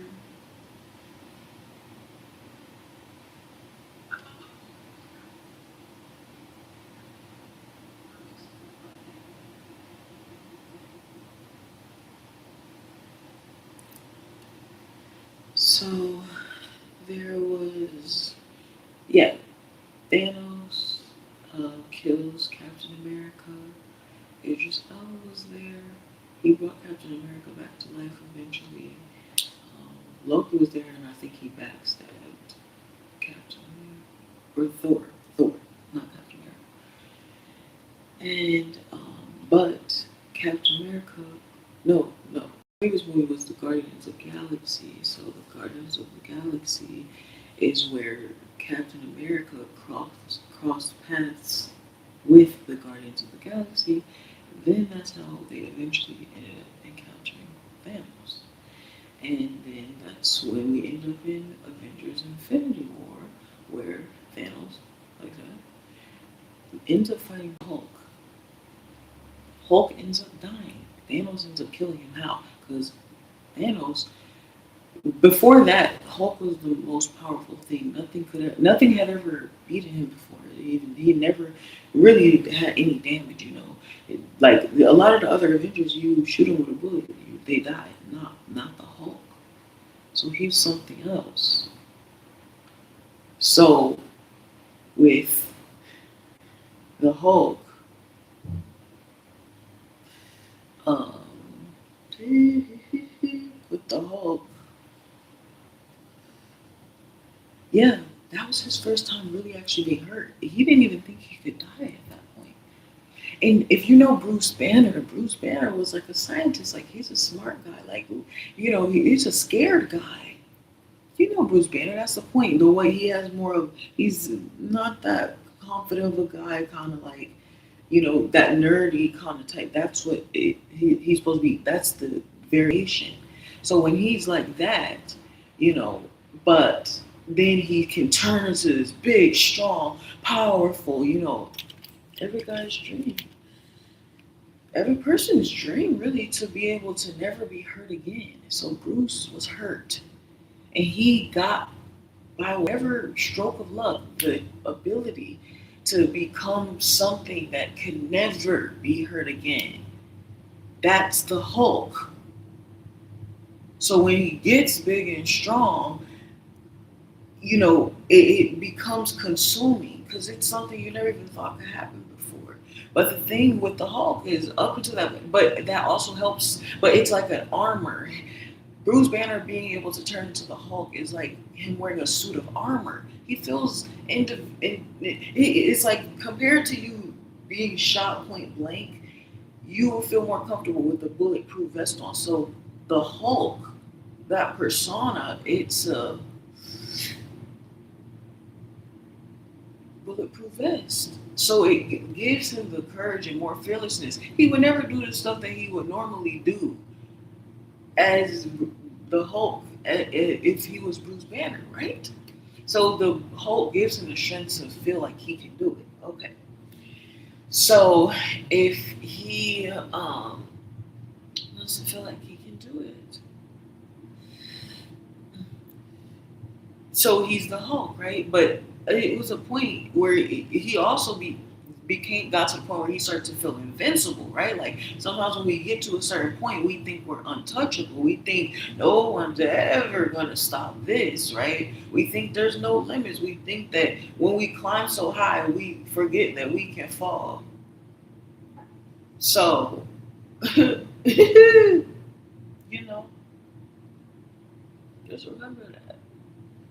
And that's the problem of,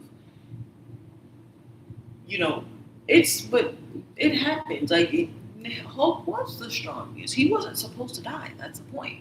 So it was the shock of him dying. So Thanos was able to, if Thanos didn't have that Infinity Ring, he couldn't kill the Hulk. That's the difference. If Thanos did not have that Infinity Ring, he would have not been able to kill the Hulk. And how can you tell that? Even if you've never seen them fight a day before in your life, you've seen them fight right there and there on that floor. So you could tell just from that fight alone, it was literally heads up. Like, what are we talking about? It was a fair fight. It was truly like they were going go. It just in the end, Thanos bested him, but it was a good fight. So my point is, if Thanos didn't have that ring, it would have been a different story. He could never have killed. Maybe he could have knocked him out on the floor. Had Thanos not had that ring, maybe he could have KO'd him. But kill him in a blow? What are you talking about? What are we talking about right now? No, Thanos could not kill Hulk in one blow. That's craziness. Come on. So it was the Infinity Ring that gave Thanos a boost. That's all I'm saying. And the significance of that is that Hulk didn't even think something like that was even possible. Like, imagine going to a fucking fight, bro, and fighting. You think it's just gonna be a 1-2, and you literally die. Do you know the craziness to that? You don't know. You didn't expect that was a part. You thought, okay, we might have this happen. Maybe this might happen. This can happen. But you don't think at the end of the night, death is going to be the choice. That's going to be the result. So,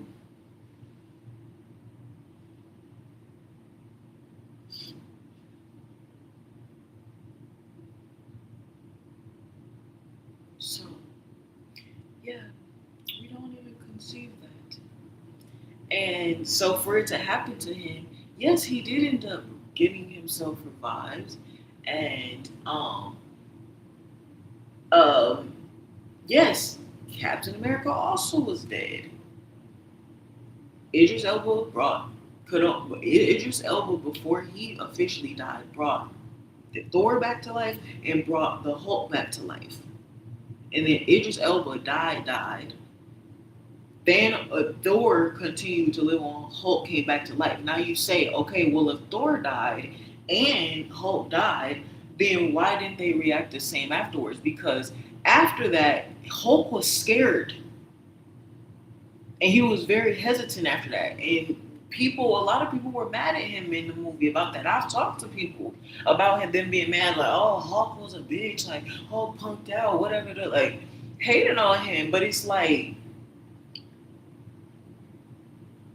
I'm sorry, which one of you died and came back to fucking life? Because only the Hulk did. Uh, the last time I checked. No, but this is the difference. Yes, Thor did too. Yes, they both were revived. But the difference is that Thor was a god who, when they killed the Hulk, they were, despite you only seeing him for his, because that's the only thing people talk about Hulk. No, you never hear somebody say, "What's your favorite superhero?" and they say Bruce Banner. No, your favorite superhero is Hulk. But it's just like it could just be a person. Like, I mean, I don't know what's the difference. I guess that's what, like, if that's the but all you're looking at is the result of what that person was. So you're, in a way, you're trying to act like it's two different people, but it's the same person transformed. You get what I'm saying? Like, what are you talking about? It's the same core, just with a different shell. So why discriminate?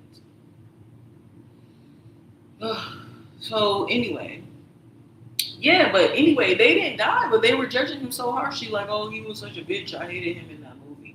And it was like, when they killed Thor, they were killing a god. When they killed Hulk, they were killing a human. They were killing a regular human being. Thor is a god. He's superhuman abilities. He's lived and died millions of times. Do you get that? Hulk has not had that experience. Bruce Banner has not had that experience. No. Bruce Banner, when he died, that was his first. Thor had done it so many times. Died and been revived. Died and been revived. Because he's a god. The gods don't die in that sense. You know what I'm saying? So it's different. But with Bruce Banner, he was just a regular guy who just happened to get superpowers. Super strength.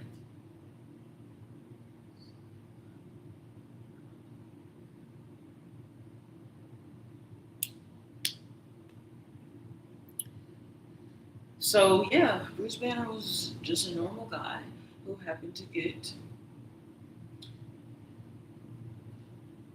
super strength.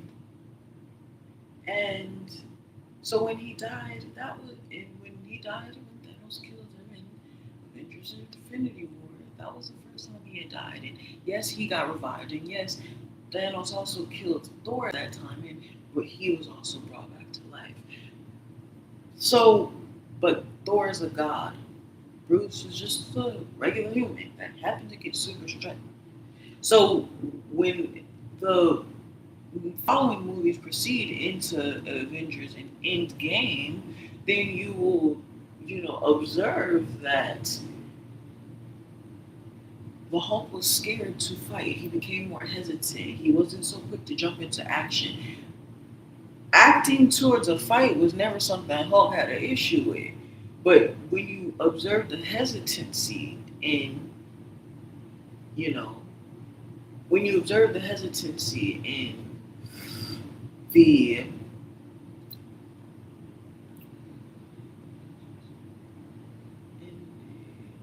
his willingness to fight and participate, whatever, but he still was like, well, I mean, I do want to help, yes, but and so he would like turn, he was trying to turn, like when they were fighting in the park with like Doctor Strange, and they were like, um,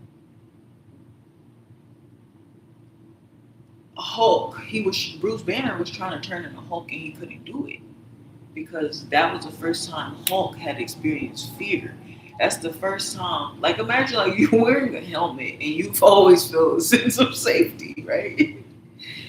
And then one day, and because it's like you nothing ever happens, so it's like it's there just for the safety and comfort, like yay, like yeah, nothing bad's gonna happen. Woo, woo, woo. But then it's like, you know,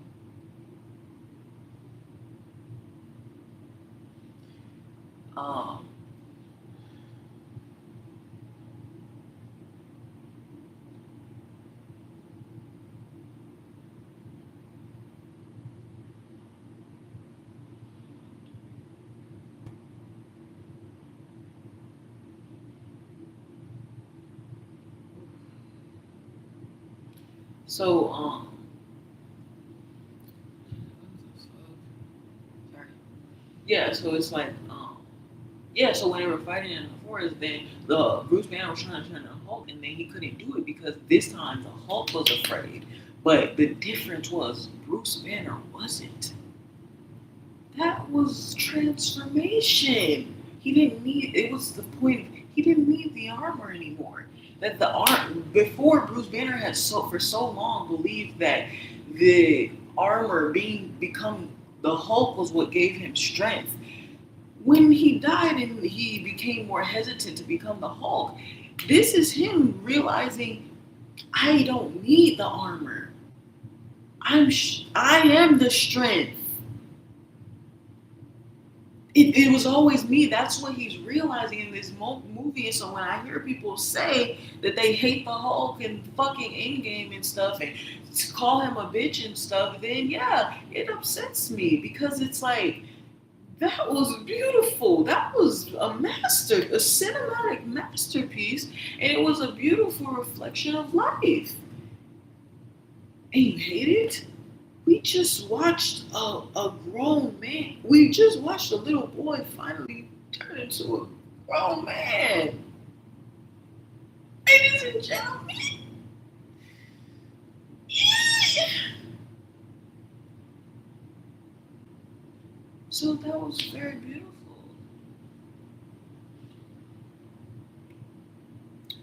Um, so he starts to realize he doesn't need the suit. He doesn't need the armor. He doesn't have to become the Hulk. And so now he just feels bigger than life. And he goes so far to, they end up building like kind of a technology suit or whatever, crafting one together that kind of mimics the Hulk, but it's like kind of in robotic form. So this is also saying a transitionary period, and it's also a deep reflection on our society as a whole, where right now we are trying to depend on AI. We are looking to AI for our advancement, and we believe that that is the superpower. But we don't understand AI is just us creating reflections of ourselves, of something we can already do. So this is just the medium in which that it is traveling to get to the point of no longer needing the medium. Because when through your creation process you will understand the blood, sweat, and tears it takes to get to a certain point, and you will always be able to maintain your own harmonic frequency. You will understand the importance of you being you. It's like if we imagine ourselves in a spaceship all together and we are all supporting each other, like we're like cheer, like with the pyramids, like we're all stacked on top of each other and stuff, like atoms, and so we're all depending on each other. And so if someone's not doing them, that's a structural failure. and it could cause so many other people to tumble down. So you see, when people create these seed ideas, it just takes one lie, one experience, one conversation, 1 minute, 1 second, 1 hour, 1 day, 1 year. Like, it just one. And it's like anything can happen. At a snap of a finger. And um yes, so we are looking towards that as the advancement of our future. We realize that we are capable of all of the things that we're trying to outsource to AI, and we can do it better. That's because we're realizing that we're realizing the creation that we are, and more importantly, what we have crafted ourselves to be. So when you can be proud to look at yourself in the mirror, that's when you're gonna have a beautiful life. If the world looks ugly and sick and disgusting, you gotta realize this is the sad part about it though. All the people who, if you can find ugly in anything in this world, it's just a reflection of the ugliness you see in yourself. Fix that.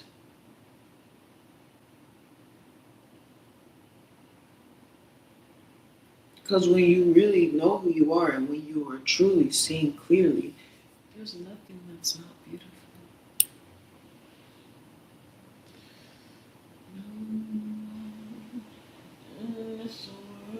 Have I eaten today? I don't think I've eaten today. What time is it? I don't know. I can't see. 10 o'clock. Mm. So, anyway, in terms of.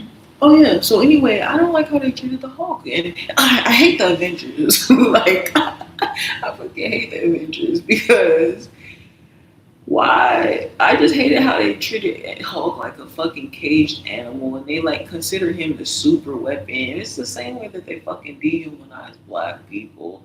Like this big thing, they find these fucking unicorns because they found out how to turn one nightlight on. It's like, oh, whoop de fucking do, you know? It's like, um. So yeah, it's just like, yeah. So it was like, while I was there.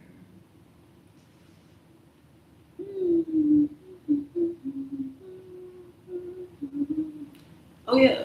So if you can find, no, but it's true though. Like if you can find ugly in anything, it's just a reflection of you because everything that you see is just a mirror of your own. Oh, it's just a self-portrait. You are the artist. So you see what you paint, that's you saying you think you're ugly. All I see is bad bitches when I step in the room. um, all I see, ooh, a stutter. All I see is bad bitches when I step up in. Where do I step up in? Oh, all I see is bad bitches when I step.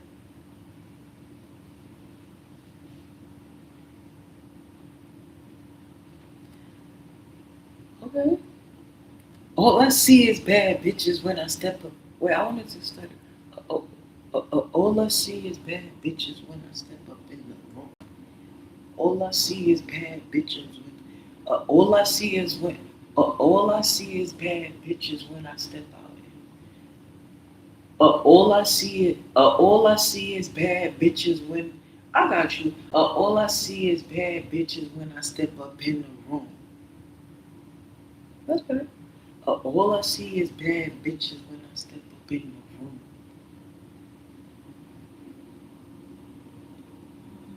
Bad bitches when I step up in the room.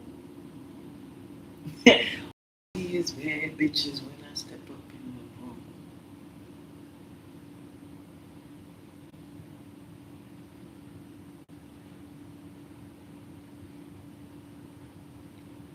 Oh, because I wasn't gonna say that like that before. I was gonna, all I see is bad bitches when I step up in the spot.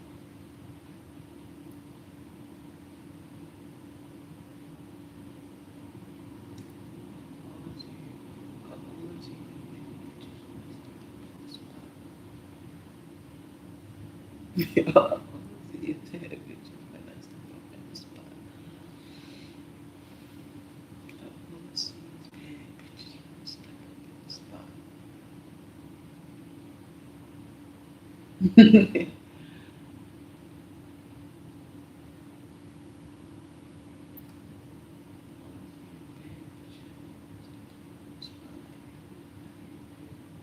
Hey, all I see is bad bitches when I step up in the spot. Everybody look good, can't tell me nothing. Hey, all I see is bad bitches when all I see is bad bitches when I step up in the spot. All I see is bad bitches when I step up in the spot.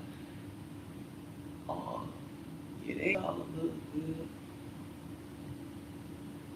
and we all look good. Can't tell us not. All I see is bad bitches when I step up in the spot. Everybody look good. Yeah, that's oh. Everybody in the club. Oh, everybody look good when I step in the spot.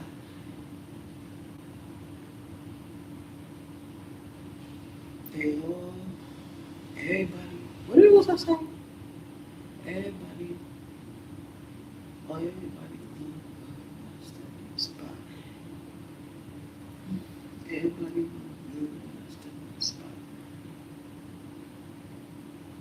Step in the spot. And the artist got up. Everybody look good when I step in the spot.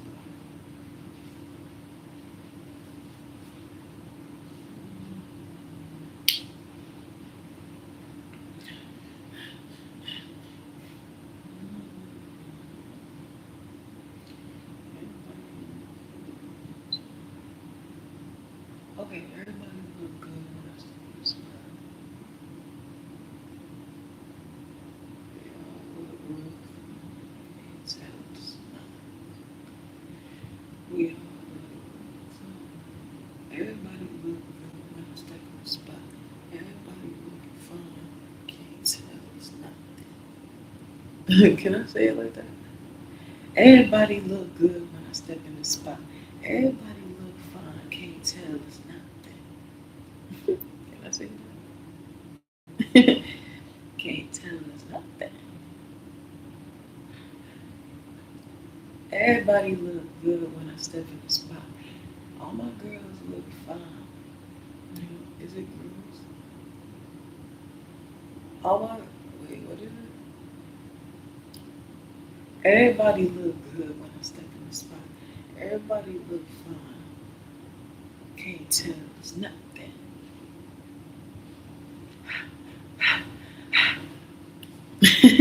Can I do that? Am I recording?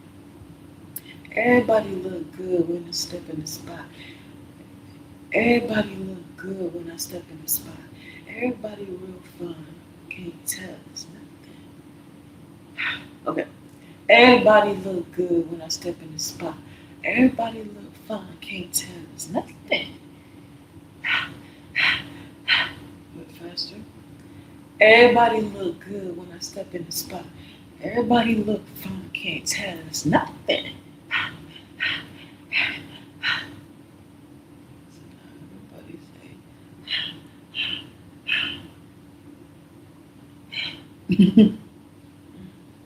Okay, so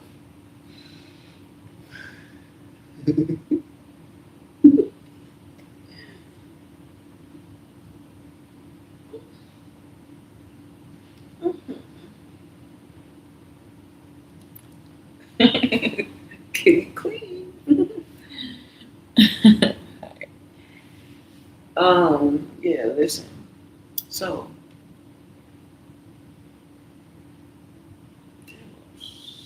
yeah, they did him bogus, and so I don't like the Avengers because they treat the Hulk like crap. And they just put him in a cage, and then they just let him out when they want to let him out, and it's just like I'm not your pet. Babe. So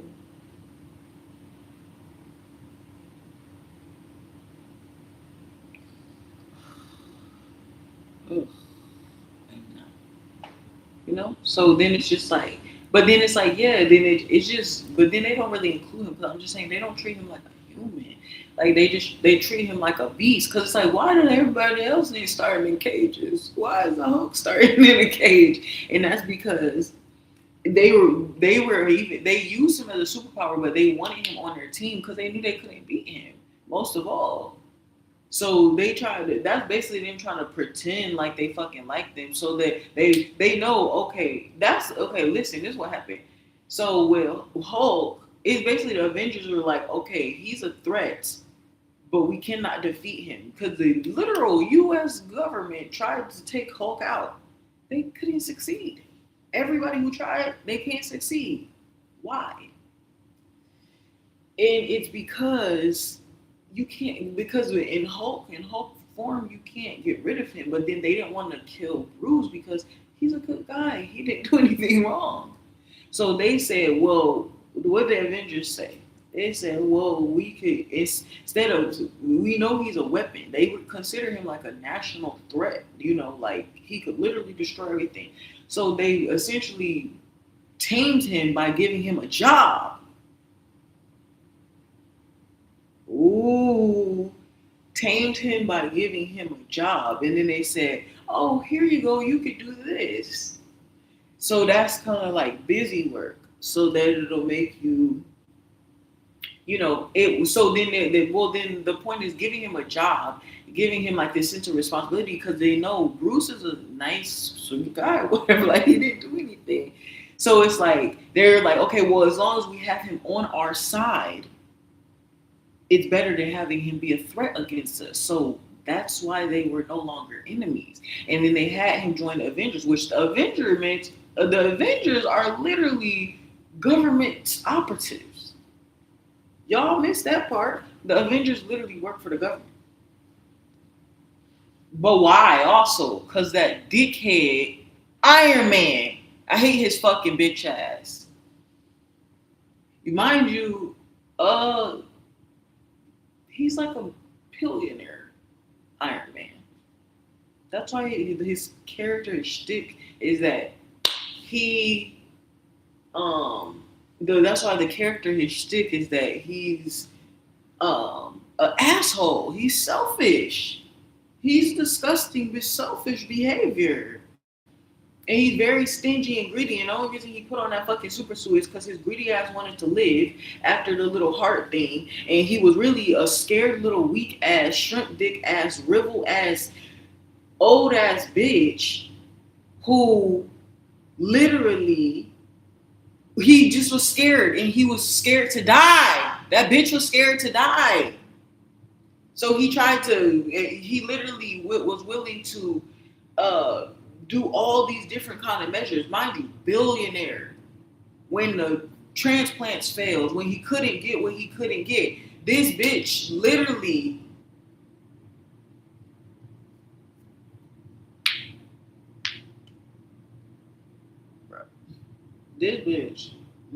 adopted his own.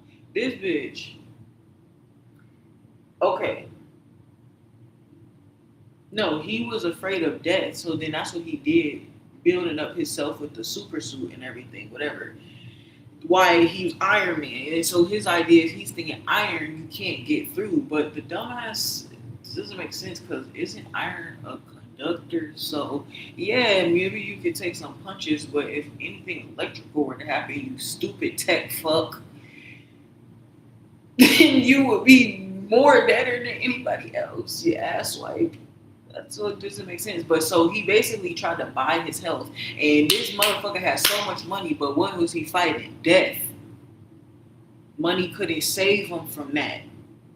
So he needed a source. do. He didn't want to die. So the way that he tried to extend his life was by becoming Iron Man, and he did it under a sense of sense of purpose. And eventually, maybe that became the point. But in the interim, he was really just focused on surviving. He just was an old ass fuck who didn't want to die or whatever. And but he was a smart guy. That's where really the money came from. He's just actually a smart guy. And so he didn't want to die. And he didn't want to lose, his life. So became Iron Man. But the notice how what Iron Man created a suit, and there was nothing necessarily that couldn't be recreated about that suit. So notice how at one point he only made a suit for him. Why is that?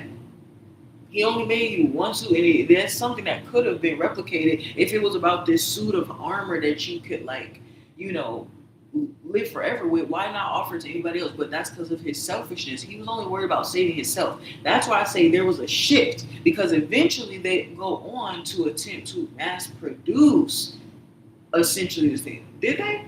Well, there was some other army robot thing, but that's what also what's his name Iron Man did. He like what's his name? He basically he was like a billionaire tech guy, and he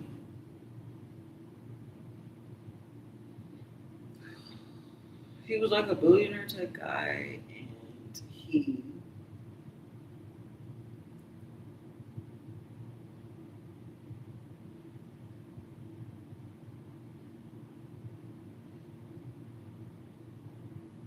and yeah, so he was trying to extend his life, and so anyway, um,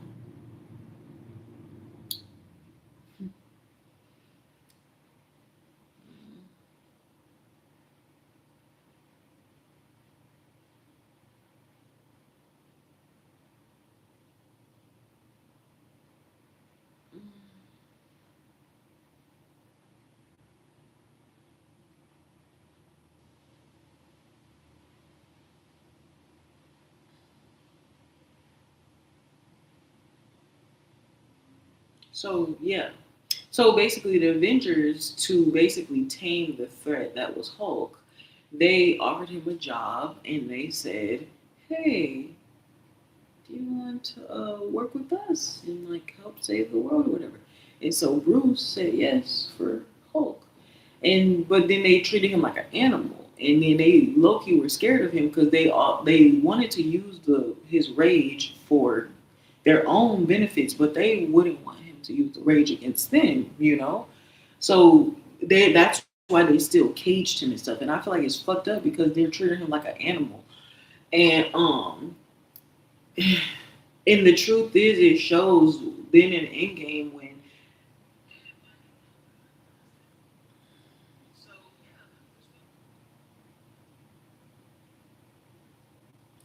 So then in Endgame, where there was. So then in Endgame, when there was a.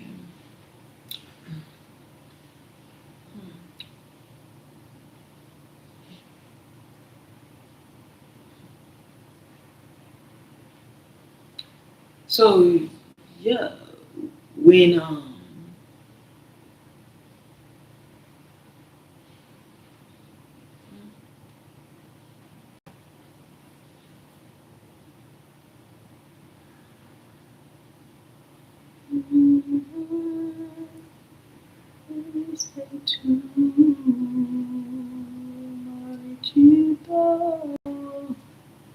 marchoi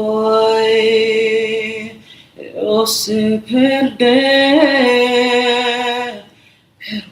Ay, como me duele.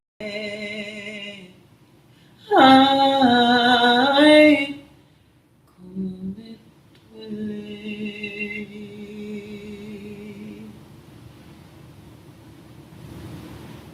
como la flor,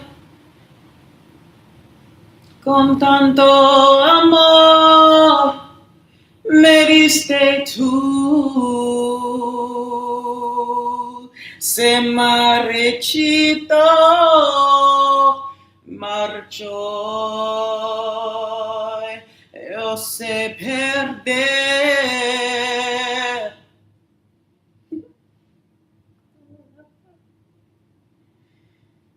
Ooh, I hope I got those words right. um. Anyway, so yeah, with Hulk, that really wasn't right, and they treated him like a caged animal, and they should have treated him like a human being. And then when people beat him or were mad at him after for being scared, like they're seeing him not turning into Hulk. They were mad that the Hulk was too scared to come out, and they were really mad. Like we got Bruce Banner essentially for the movie. No, we want Hulk. So that's a problem because they're the same person, essentially, and that's why there was a final integration of the two. That's why it was Hulk, the animalistic beast, Bruce, the nerdy scientist, and the integration of them was Hulk. It ended up being Hulk with glasses and you know a suit. So that's shown the integration of how you can take your worst, you can take your anger, you can take the things that made you defensive. You could take the thing because what happened? Bruce was hurt. He created an armor that was Hulk. That armor became his protection and his defense mechanism, and it led to him having a fairly repressed life as Bruce. And so notice how he was scared, he was fearful, and what was it that allowed Hulk to stop being the Hulk? What allowed him? Because once he got that anger going, the point was it was hard for him to stop. It was hard to control. It was hard to contain. So what was it that allowed Bruce, Hulk to calm down enough to stop being angry long enough to turn back into a Bruce? Because it was anger that powered him up into Bruce. And that powered him up. It was anger that powered Bruce up into being Hulk. But it was anger. The anger was a product of the fear due to his childhood trauma. So it was fear that led to him being a scared little Bruce, scientist, doing things the safe way, the nerdy way, accident, invention, or testing himself, whatever happened. And then he was like, well, that was really his way to try to unload some of the anger and fears that he had. Then that's why I noticed the more he was Hulk, the more he was confident, the more he was fearless, right? So that's why when he finally got knocked down and killed by Thanos in Avengers Infinity War, that was a shock. That was a human dying and coming back to fucking life right before your eyes. So then he was there. And the point is for him to come back to life after that. Now that's you having a second chance at life. That's you like you weren't breathing, you didn't realize you weren't breathing, and all of a sudden you got the wind knocked out of you. That's what happened to Bruce. That's what happened to Hulk. So he realized, oh shit, I'm not invincible like I thought. I was like, that's the thing people don't talk about, taking leap of faith. People think you take one leap of faith and it's just, oh yeah, we did it. And that's why people be like, all right, now I moved here with no money, now what? Okay, now I did hit, okay, now what? When they're getting confused because they think like just taking the first leap of faith is all you gotta do. But to achieve a goal, it's a series. To achieve a dream, it requires you to take several leaps of faith until your ass start flying. This is the runway for the plane. You the plane. So when you decide to take off, that's up to you. That's the point of your own power. Nobody's condemning you for a life on the ground. Success is an option, but it's also guaranteed. So, do you opt to say yes to the guaranteed opportunity? Okay, so then when you take off, then that's when you're going to take off. When you decide, I believe I can fly. I believe I can touch the sky. All I wanted was a chicken wing.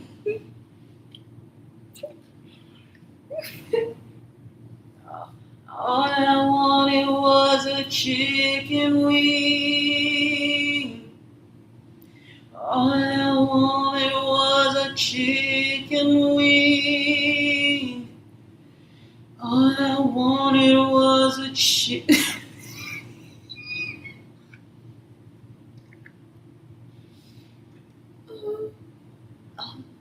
Wait, okay.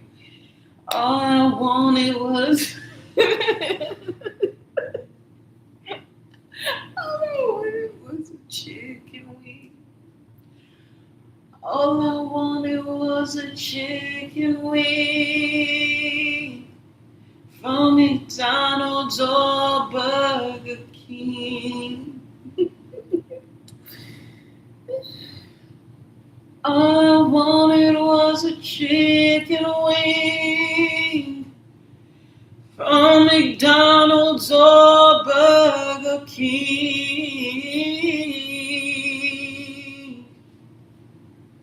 I believe I can fly. I believe I can touch the sky. Yeah. Anyway, yeah. So yeah, what was the only thing that could bring Hulk down? It was usually a woman, and it was usually who? Black Widow. At one point, Scarlet Black Widow. She was oftentimes the one there to help.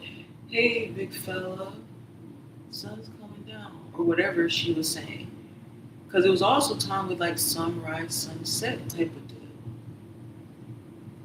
So yeah, what's the significance of the sunset? Sunset is you think calm, you think peace, you relax. It's sleepy time. That's when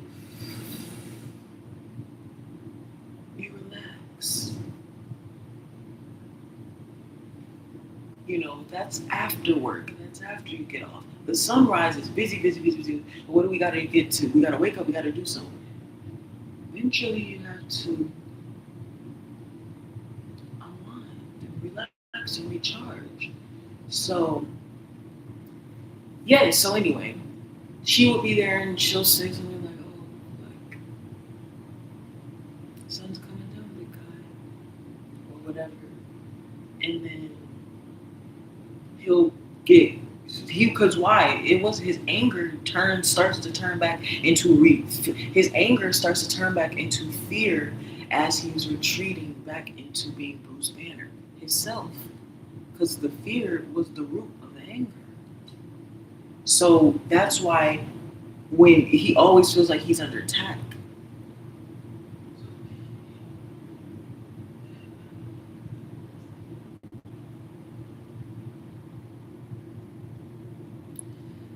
Yes, he always felt like he was under attack, the Hulk. And so that's why, and especially when he was a Hulk, because then people were scared of him and he was going around punching and he was almost like an animal. So it was like, yeah, people were scared of him. And so people would also pick on him though, too. So, and then that would just anger him. And all he knows is just straight violence, violence, violence. Because why? His childhood trauma. So when he starts to lose that power, and when really it's usually a woman, again, she'll come and then she'll talk to him and like, hey, like calm down, it's okay, you're okay, you're okay. And what she's really doing is calming down his fears that are currently presenting as anger and violence because they're scared. You know, most people, if they're drowning, they don't have the wherewithal to just stay still and you're gonna float. No, sometimes when people don't know how to swim, when they start feeling lopsided, they start just flapping even harder, harder, harder. And the whole time, what is that doing? Bringing you further down. So you're doing more of what you don't want to do when you keep doing more. But if you were to stop, all your problems would be solved and you would just float to the top. That's swimming. So yeah, so when though that's the significance of why a woman is usually the one to calm him down. The guys usually just incite more violence onto each other, but the woman can talk to Bruce to the point where it can calm him down. Because why though? It's not even necessarily because he's a woman. She was the only one who was fucking nice to him. They were actual friends. Do you get that? They were actually really, really genuinely friends. The other people, some of them, they thought they were better than him. They thought they were cooler than him. You look at fucking Thor, Captain America. Who is Bruce relating with? He's a science nerd in a room full of genetic super gods and a fucking billionaire who's the one who's been probably making his life hell, with taxes and bills. And so he's in a room with his own enemy, having to work together on a team. And where is this team being assembled? The fucking government. It's under the government's thumb. So it's like, where does Bruce fit in all of this? So yes, it's like so nobody else wanted to see him as someone worthy. No one wanted to give him his fucking credit except for Black Widow. That's why they were so friends. She was the only one willing to see him. She was the only one willing to connect with him. She was the only one willing to get to know who was behind the monster.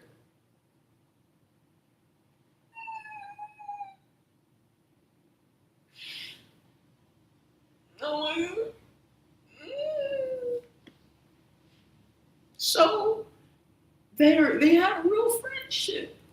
And nobody else really cared. They just like, oh yeah, Hulk, oh yeah, Hulk, big guy. Even like you seen Thor like competing with him, like it's not even recognized. The one fucking movie where it was I think it was a Ragnarok, Thor Ragnarok, I think, and then Hulk ended up getting like taken, and then they had to escape, and then the ship had broken down, and they needed a password for the ship, and then it was Hulk and Thor together, and the answer to the password was Strongest Avenger. Strongest Avenger. So it's the name of the whoever is the strongest Avenger. That was the clue, Strongest Avenger. So the answer is the name of who's the strongest Avenger. And then everybody kept saying it was Thor, his arrogant, egotistical ass, he kept submitting his name. Like, oh, duh, Strongest Avenger. Even though the other Avenger he's with is Hulk. So he's like, oh, Strongest Avenger, Thor. And then the password wasn't working. So then they tried Hulk. And the password was fucking accepted. Because Hulk is the strongest Avenger. But the fact that Thor could sit in the strongest Avenger's face and doubt him and have the balls to really think he was the answer to the motherfucking question in a moment of crisis, playing on this shit. That shows how much they don't give a fuck about Hulk. Do you get that? So you're playing in his face, And so anyway, Black Widow was one of the only ones who really saw him beneath. And that's why they had such a serious and deep friendship. And spoiler alert, the reason why I was crying is because Black Widow ultimately died. So then think about that. Not only did Bruce die, but then one of the only people who ever seen him also did too. One of them. But it's always a woman for him to be. It was like because a woman had the willingness to see him. And instead, it's about seeing him. If you can really see him, he wasn't an angry dude. He was a scared dude. So when everybody else is trying to size him up, like, oh, I'm bigger than you, I'm better than you, whatever, the women, because they know what it's like, were able to see no, you aren't angry. Some of them, but notice it wasn't every woman. But a specific woman was able to see, no, he's not angry.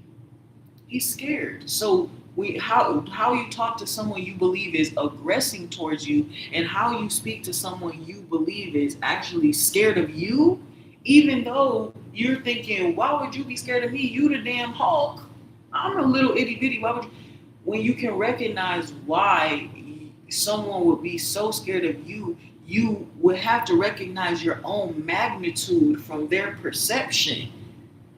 You scared of a damn bee because of what you consciously know it can do to you, and you're afraid of that harm. Even though most times, like I get if you're allergic and stuff, but like most times you're not gonna die from a bee sting. But we run and dodge and scare, whatever. But you don't think that the bee is scared of you. Imagine being a little ass bumblebee and this big ass, giant ass person is walking towards you, and then they just start like, right? Imagine bees and humans can't talk. So a bee is just minding its own business, like, okay. They don't understand the concepts of homes, of stores, of work, of allergies. They're just bees. So then the bee is just like, and then, and then a person sees the bee, but they know the bee can sting me. So then they start doing all of this, like swatting at the bee. Or sometimes they'll get sprayed and pesticides and fly swatters. Imagine that shit. And you like, bro, what is wrong with this person? Like, every time I'm walking down the street, like every time I'm walking down this damn street, people, every time I come around these big beings, they start swatting me or whatever. And so they don't even understand that we're scared of them. They just see the person just start going crazy. So they probably think they're just these big, like, crazy, harm. Like, they probably think we're monsters, We're like Godzilla to them, like big, and we're just flailing on our arms and screaming and acting crazy, and then literally trying to kill them when literally they didn't do anything to us except exist. It's literally be racism. Like, oh my gosh. And imagine how other animals feel. Because we really built clubhouses. And we really built luxury tree houses in the fucking forest, the middle of the floors. And then we tell animals to stay away from us. But we built this and land in their home. Like, do you get that? We're talking about like discrimination. So it's just weird. They're just like, well, damn, y'all built all this up. We can't even come in. Like, that's kind of crazy, bro. Like, like the way we think about infrastructure, like they demolish like a fucking park or something to build something or whatever, or demolish like a nursing home to build like a plaza or whatever.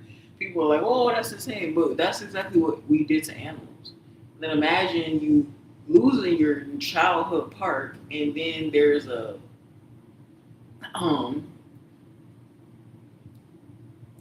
a center there. I mean, you would think it's progress and it's good, but maybe it's fun, maybe it's the whole thing. But what if then they say you're not allowed to go? So you you took away my childhood parks and built a fucking mall that I'm not even allowed to go to. Like, what? Who does that?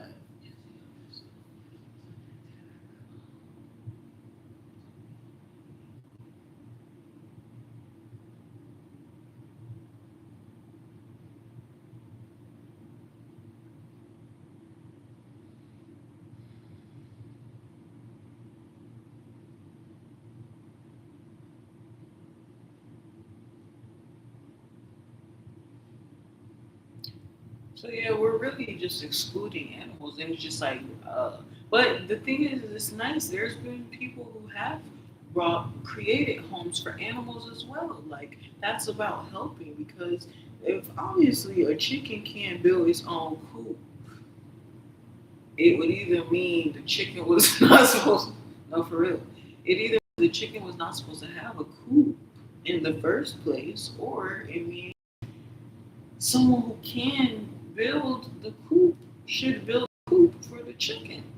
So if those who have animals have found it beneficial for animals to be indoors, then we should make it a point to house them, correct? But then those who are not, we can't do that. That would be crazy. Imagine if we had to make chicken coops for every single chicken in the world, or we gotta make barnyards for every single animal in the world, and things like that. Like you gotta consider all the wild animals in the whole world as well. Like they would have to build like homes for each of them, and then it's like, what's a justifiable home? Because that's subjective. You know, and some maybe more than others. So the point is like when you think of it in those terms, that would and then so I'm just saying that could sound like an impossibility, but also is the land that they live on not sufficient land to build up? Isn't that the whole point of like camping and stuff? You come there and just it's nothing but rocks and trees and dirt, and there are maybe some animals and stuff there, and we consider that like the forest and this, that, and the third. And then we talk about the preservation of forest. And low key, like we talk about, oh, you're not supposed to destroy the resources. And I would actually argue you are supposed to destroy natural resources. That's the point. They're like clay, it's material to build with. You're supposed to use it up. But the thing is, when you use it up, notice how when you dig and bury, sometimes you hit a mine of gold. So we're not supposed to protect and preserve the forest. The truth is that's actually more harmful because it stops progress. So when you say let's preserve the forest, what the fuck we need a bunch of rocks and trees for? We've surpassed that. Right? This is hello, welcome to fucking civilization. What the fuck is we saving the rocks and the trees for? So bitches can go and motherfucking camp or some shit? I mean, I'm just saying, maybe that's what it is. Maybe but that's why you build around the nature. That's about the preservation of land. Like, okay, greedy ass, you don't have to destroy all of it. But it's about making a path, clearing a pathway, like a bear track. That's what you're supposed to do in this world. You're not supposed to preserve things and put up walls and treaties and barriers. No, everybody's responsibility is to explore and dig as far and as wide as they can. Because and it's not just about digging aimlessly, it's about selecting your plot and building upon it. So you don't need you don't need to go 4 million miles out when we don't have enough people to fill that space. People are always talking about overpopulation and shit. There's no such thing as overpopulation. The point is to have as many people so you can help grow the society. And as those people die off, that's the point. It leaves other people behind to enjoy the fruits of labor. It's just like when you go camping, sometimes you see where people have left old campsites. Yes, that's for other people to use. It's like a gift to pass it down. So you build up, you do what you need to do, whatever. Like that's what I'm saying. What are we preserving? Rocks and trees and grass, what are we preserving? No, the shit we preserve are the fucking pyramids, and we preserve, the ancient Mayan civilizations, and then calligraphy. That's what we preserve. Why? Because that is artwork. That's those pieces of art that we've collected in the lands that we've collected in the places that have existed before we were even born. That is artwork used making the forest and the trees and the nature around us, the free materials of the earth. They built, and then as they build, that's the legacy that they leave behind for others to potentially enjoy. It's literally you're leaving your artwork. past civilizations. That's why they say civilizations build on top of other civilizations. And Atlantis, the concept of this underwater world, and then there's us. Yeah, Atlantis. Yeah, used to be real. Duh. I mean, that's pretty obvious. How the fuck you think they built a building in the ocean? How the fuck that you? How the fuck do you build a building in the ocean? Right. So I think Atlantis makes pretty much sense. The civilization that is left behind, and there's a flooding that happens as the Bible has proposed, and then that civilization goes underwater. Now, that does not necessarily mean that the whole civilization dies and is wiped out. Oftentimes, as we've seen, species transform and evolve in response to their environment. It's called adaptation. So Atlantis, that's the reason you have stories of mermaids, for example. Also real. People also make mistake those as aliens, underwater creatures. Do you know there's animals that live in the sea currently, right? So what is this? Underwater, it's about adaptation. If you can adapt and survive, you're not going to drown. If it's a flood and you can float, you can live. If you don't and you sink and drown, but eventually the point is it gets to the point where you can't keep your head above water, right? Or do you have to just float long enough for the water to eventually dissipate itself? You would wait for the water to go back down. But that can take some time depending on how bad the flood was. So who can preserve underwater during that duration? If you can survive underwater during that transition, if you can evolve, because before you were an earth breather, they say, an air breather. So to have a civilization drown underwater, get flooded underwater, that would be a civilization that is being drowned, right? If you need oxygen to breathe, but your oxygen is cut off under the water, what the heck?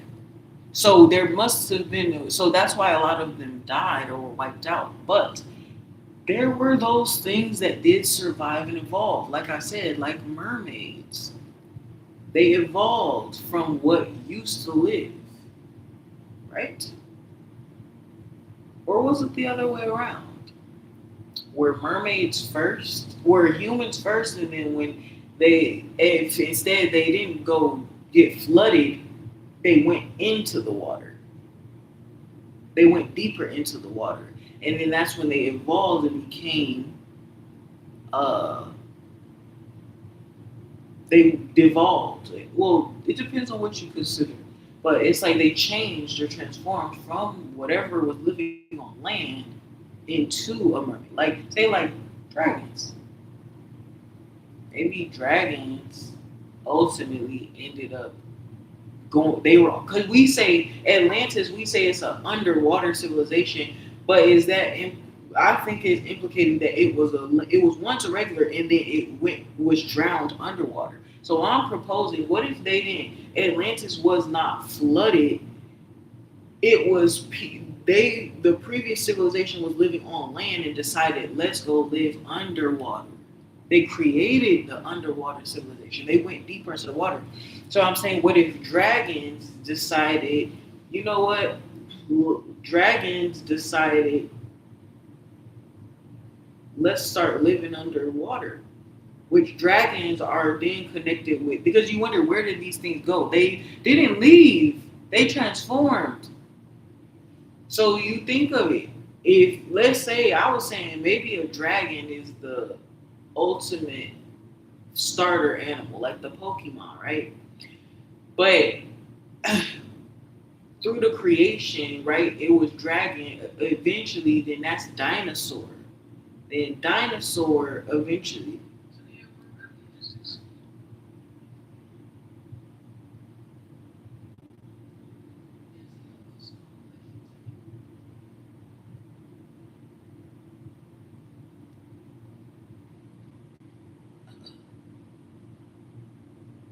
It's like a Pokemon upgrade type of deal, or something that like grows, like where you can continuously add to it. And so it's like, what if it was dragons first, and then dragons eventually transformed into, because we think of it as like good or bad, but maybe it was just they just remolded themselves or shapeshifted and changed themselves in response to the environment.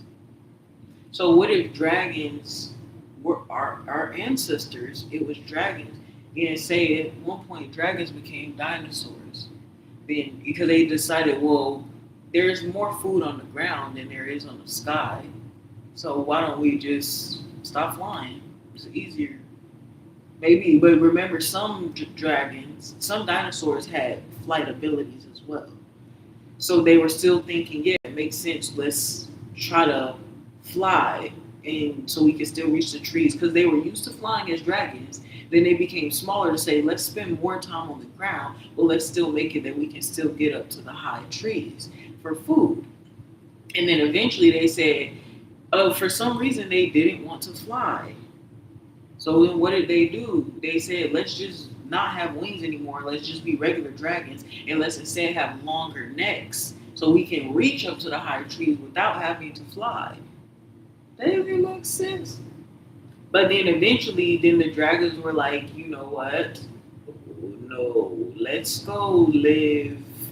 Then they dragons became like alligators or like, cause literally dragons, dinosaurs, Komodo dragon, lizard, reptile, alligator, crocodile.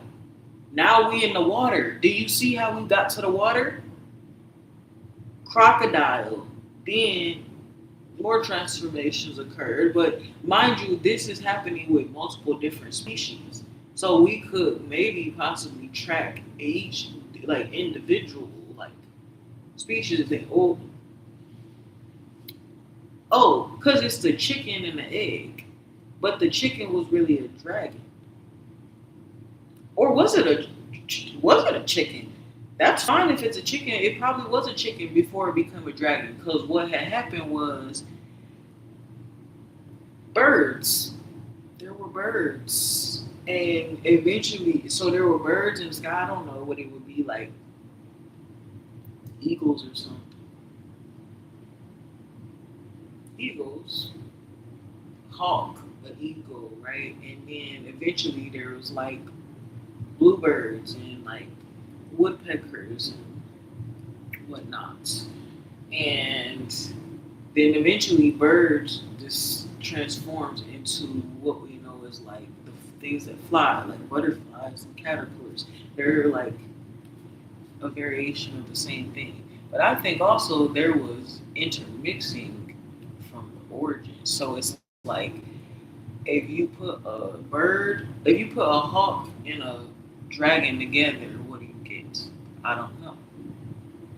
But I would imagine a hawk and a dragon would create some kind of like an otter or like a seagull. First a seagull, and then a seagull then turn. Because I'm thinking of something like fuzzy penguin. Woo!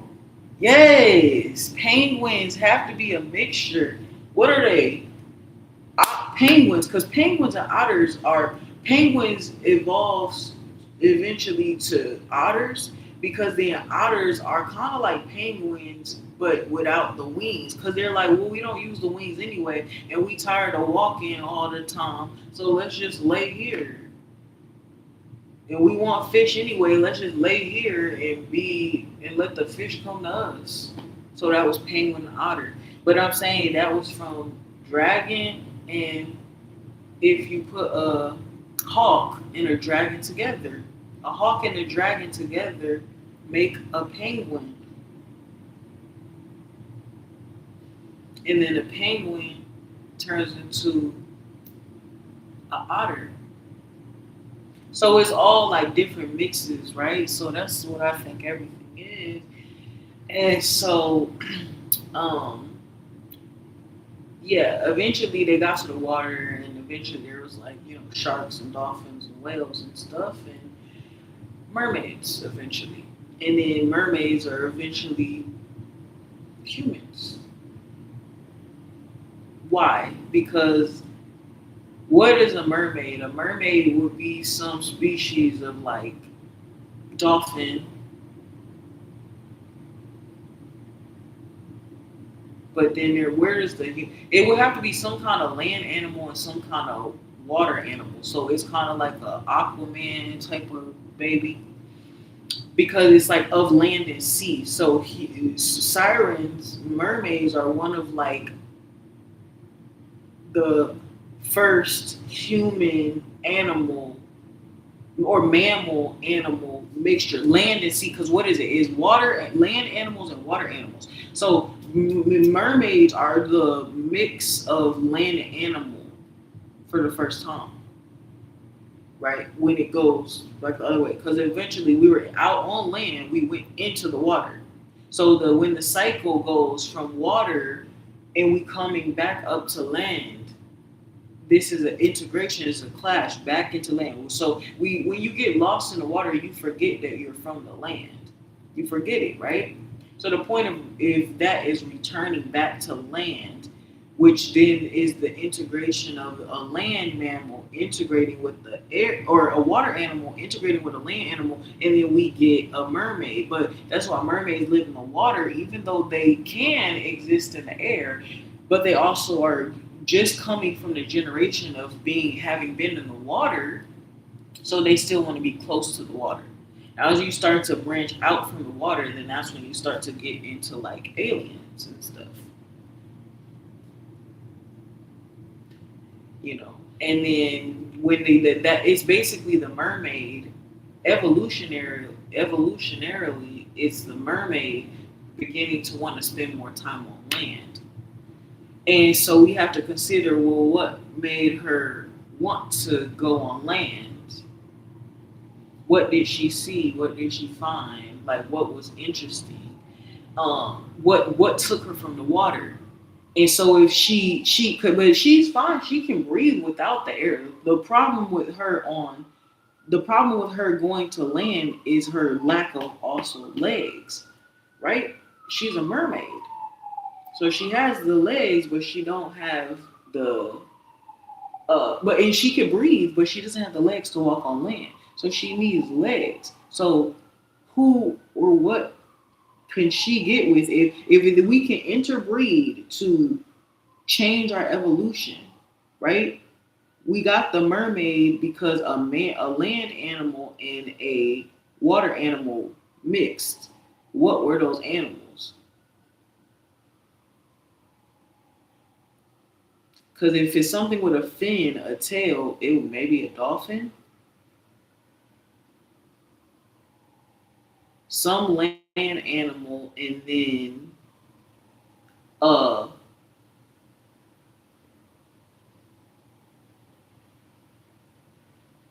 huh. Something that mermaids do, they're known as also sirens sometimes. So then they will say a bird. It must be a bird. A bird and a bird. It has to be a bird.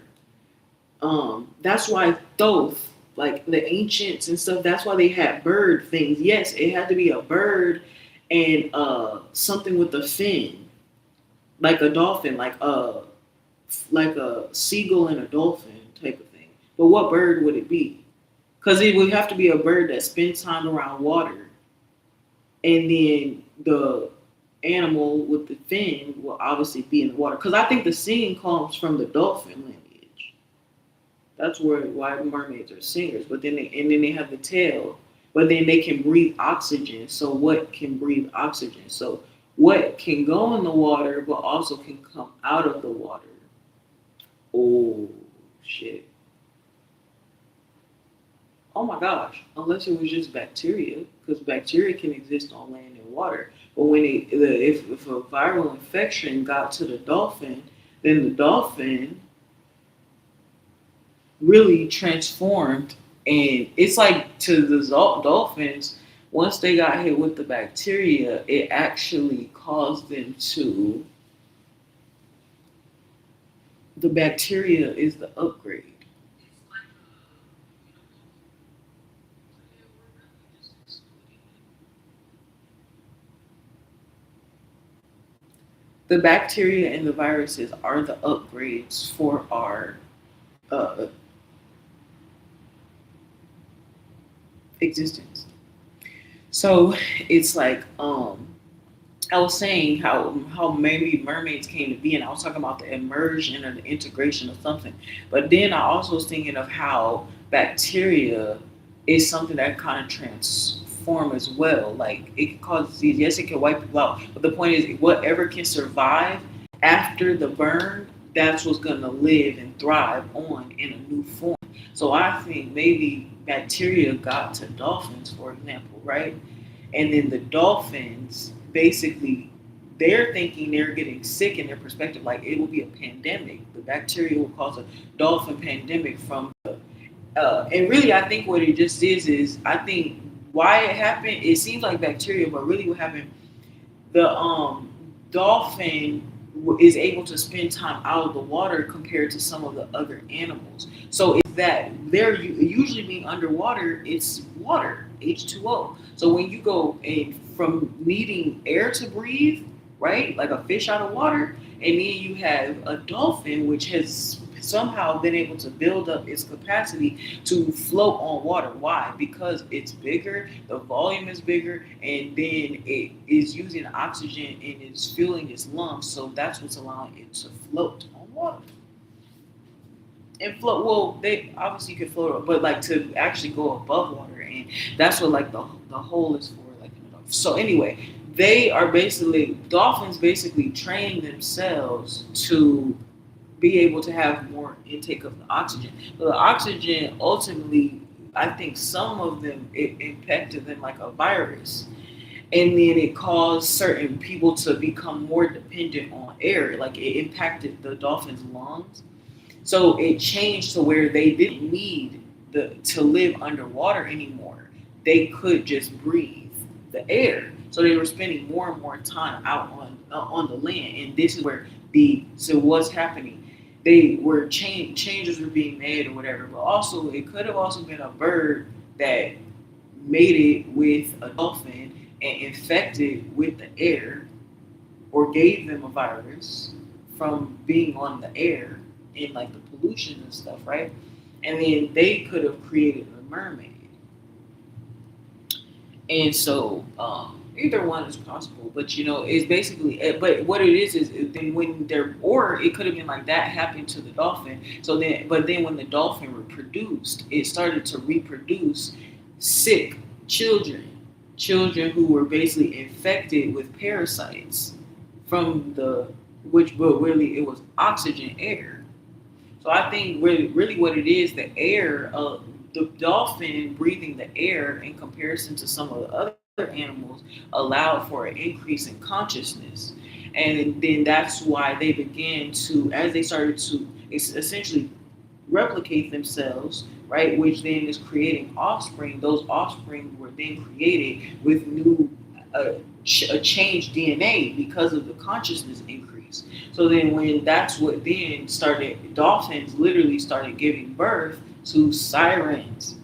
And then sirens, mermaids, they are like these fishy people who aren't fish. Their mothers are fish. Their fathers are birds. That's why if Ariel, that's why she had a fish friend and she had a bird friend. Because really, her dad was a bird. I know they show he's the, like merman or whatever, but no, I'm telling you the true story. The real story, it was a dolphin that made it with a bird. So that's why it's a toucan, huh? Them freaky ass, they freaky asses. Oh, that fruity loop ass bitch. It must have been. Isn't that way? No, that was. I'm sorry. Okay, sorry. Toucans were not involved in this. It was a pelican, wasn't it? Isn't that what the thing in Ariel is? I'm not sure. It doesn't matter. But it was a bird, I believe, and a dolphin that actually got together, and you know, but then they basically created, but there was like sickness and illness or whatever. I think that the bird was sick because it's bird and dolphin together. Bird and dolphin together. What does a bird have that's different? Bird have an illness. Bird flu, influenza. Ooh wee. But really, what that is? Darwinism, biology. What it, there's a bird, birds. Yeah, but what do birds do? Birds also fly. They have the ability to fly.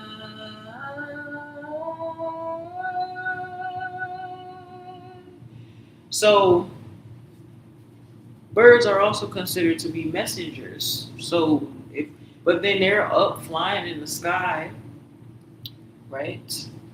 They're accessing different levels of Earth. They can see different things. They can, they have more perspective than we do. So really, birds are our wise ancestors. That's why birds like owls. Hey, maybe it was an owl.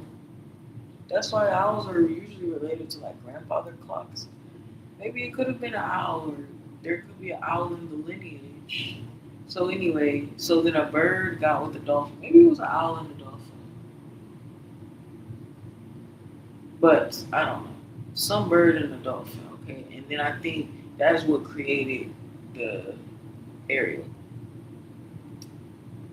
mermaids.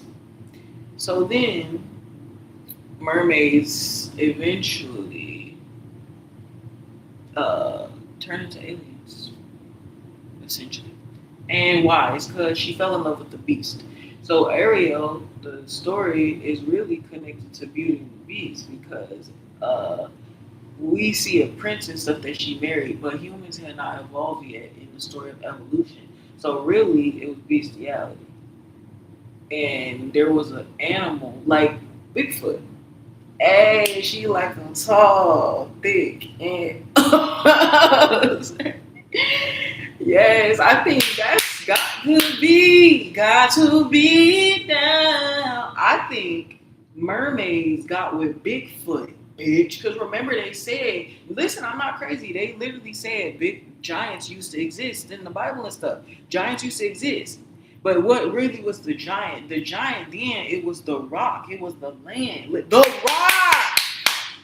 How far I'll go, I know everybody on this island has a role on this island.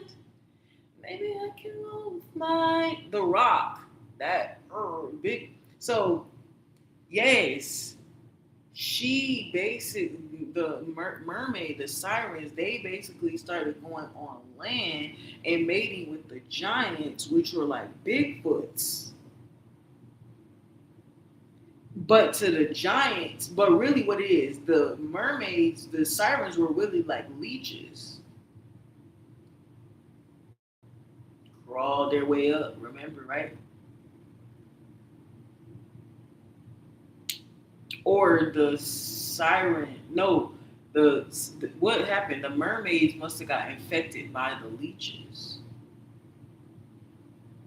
Because remember, they be sitting on those dinghies all day. The siren, but I don't know that dinghies really existed. But I think that the sirens got impacted, the mermaids got impacted by the leeches, and then because that is something that directly impacts the blood.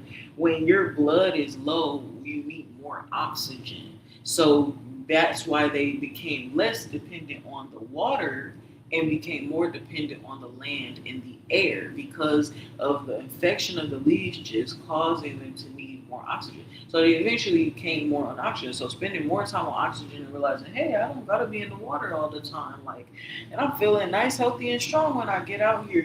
And so first they were kind of like flopping around and stuff. And because they didn't have any legs, that was the problem. So they eventually needed legs. But that was a evolution. And first, when you come on land as a so-called siren, mermaid, and and you all you see there's other mammals around you. Because remember, before, what did we have?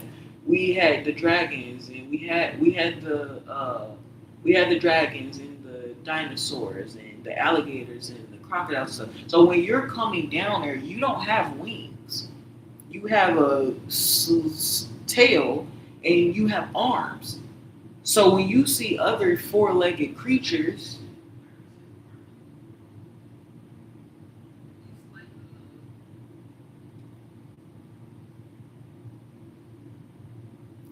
so if you were a mermaid and you only had a tail and two arms, and you were dependent on water, but because of the infection of the leeches, it caused you to find your way on land more because the leeches impacted your blood. When your blood is low, you need oxygen, which is O2, which is in the air. So you become less dependent on the water, more dependent on the air. But you're still trying to stay close by because sometimes you need water, but you have more license. The problem with you going on land is that imagine you see like beached whales. Yeah, they trying to do their little mermaid deal. They trying to get their sea legs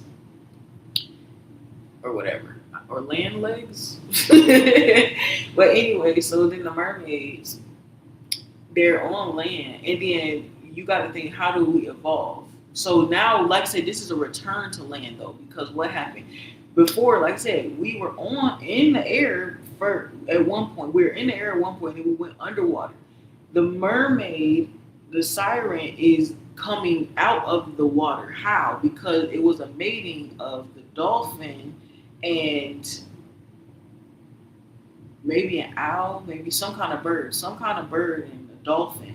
They made it together, and that's what created the mermaid. And the mermaid got an infection, and why? But also the dad was sick. The dad was already infected because birds eat fish, and they are spend time in the air. So that's where the bird flu and stuff comes from. So the bird infected the dolphin essentially, which then create, but it's not necessarily bad. It's different. It created an integration. So the mermaid is an integration between a dolphin and a bird, and that's why. Because you think even birds, songbirds, but then whales also make noises too. Sirens are known to be really great singers, so much so that they can charm the pants off of any seaman or whatever. That's like the old tale, right? But so this is the thing. So, and why are birds good singers? Because they have control of the airflow. So then, that's why mermaids, they can breathe underwater, essentially, right? Mermaids can live underwater, but they can also live above water. Where do you think that dual mechanism comes from? It's because of her bird and dolphin parent. The dolphin sufficient at living underwater, bird sufficient at living in the air. Combine it, you get a mermaid who can live under both water. You get the best of both worlds. Tell me I'll take it slow and you rock out the show. You got the best of both worlds. And mix it all together, and you know that it's the best of both worlds. So yeah, then leeches, infection, gotta go. And that's the thing, because the infection was the bird, but it's because bird carries a certain level of consciousness that they got from their Egyptian ancestors.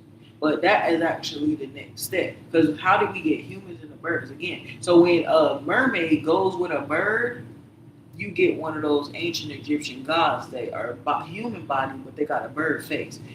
But there's different mixtures and different phenotypes. So that's when you mix a mermaid, which is a dolphin and a bird, and she goes and bees with bird, you create a bird human. That's where you get the sea legs from. Is it? But that's what could happen. But also you mix bird, dolphin, and bird again, bird, dolphin, and bird. Then you also could get a bird with a tail, like a penguin.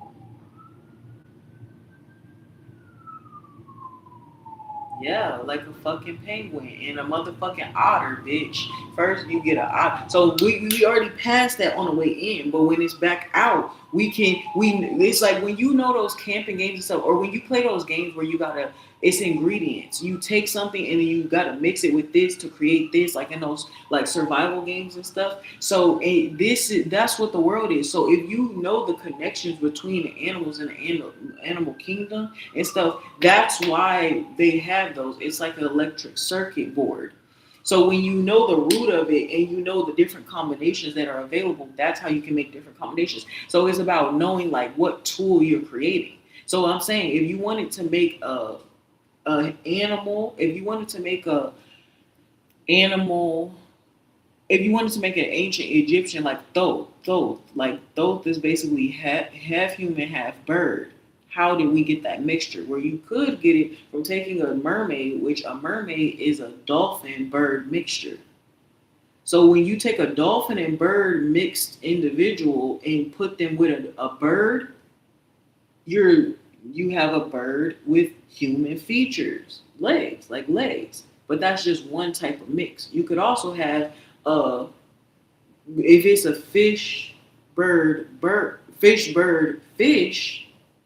then you have a like a maybe fish, bird, fish. That's how you can end up with something that flies, but is also related to fish, right? So like a feathery fish, basically. Feathery fish, yes. So that's like an otter. Then otters are connected to penguins. So then penguins are birds that don't fly. So this is us coming out the water. So we don't have wings. Remember, mermaids, they have arms. So there has to be a specific breed that happens so that you can get it to where when you make that, bird, if you do mermaid and then do a fish. See, that's the thing. If you do mermaid and a fish, it's very likely you could end up with something that is more dependent on the water because it's more fish, which is the part of you that needs the water. So you want to go mermaid, which is fish and bird, and go bird so you can get a chance to fly. And birds are more dependent on air. So if we increase the air necessity gene, that could possibly create something that could sustain itself more on water. So this is where a mermaid and a bird, you may be able to get a ancient Egyptian god like Thoth, like a bird human, which is close. Then you want to mix that with something else so you can get something else. But if you wanted to go towards the direction of flying as well, then there's also possible that a mermaid and a bird could create a like fishy bird, feathery bird, right? Because birds have like feathers and fur, whatever. But then fish don't. Fish have scales. But when you mix a mermaid with a bird, you could remove more of those scales and add more fur. So you get when you mix a mermaid with a bird, you could get a feathery fish, which would be something either like an otter, because otters don't fly yet. So that's still similar to mermaids. But what happens? And it also tracks because if before the mermaid was infected with a leech, then I could see how like a that could also impact the genetic breeding of a a otter because that's like it still doesn't fly, but it's kind of furry, kind of fishy. Still likes to hang out more by the water, but could sit above water all day. But then it's like smart as well, right? They have that more animation that even some you've seen the musicality and coordination, which comes from the dolphin lineage of mermaids, siren, birds, songbirds, right? Which is like probably connected to angels, what we would think is angels.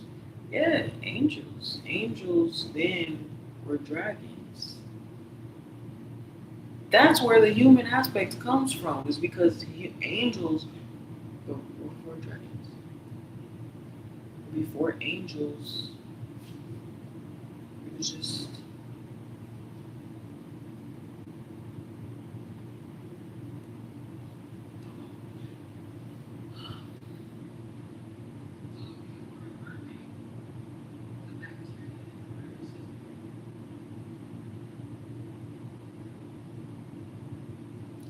So yeah, from mermaid to sea otter mixed with bird to infected possibly maybe by leech, but otter eventually can turn into bird.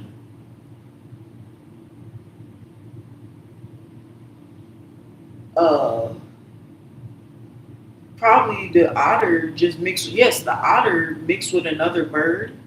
The otter goes bird again because the otter could go fish, and then that'll be something different, like different breed of fish and stuff. But if the otter goes bird, then you end up with a penguin, and the penguin is like a feathery fish, but what's is forming wings, but the wings don't work yet. Bird has another bird, so we can finally possibly be able to take flight.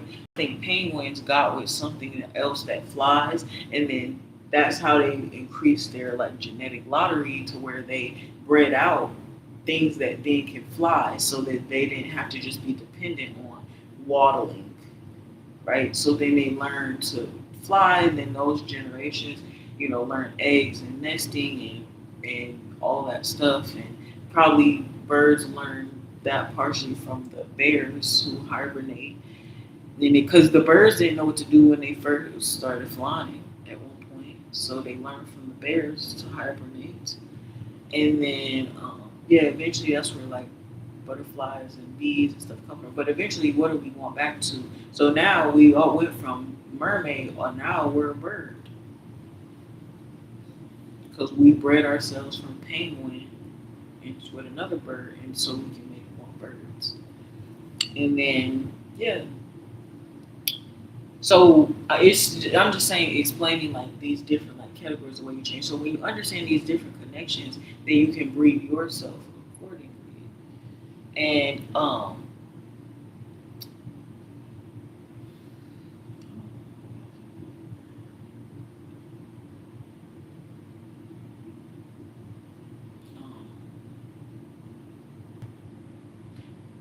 so yeah, adaptability. When the flood, I don't know if the flood happens or more evolution happens, but it probably happens both because it's kind of like an infinity loop of possibilities, but it's on like this chain, repeating loop or whatever the case is. And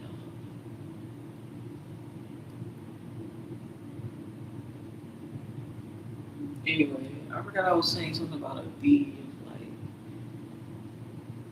yeah, perspective. From our perspective, it would be like bees are looking at us like, what is wrong? First of all, they don't understand the concept of fear, so they're like, what the heck is wrong with this thing? Like, why is that? They probably think that we're some kind of goblins or something.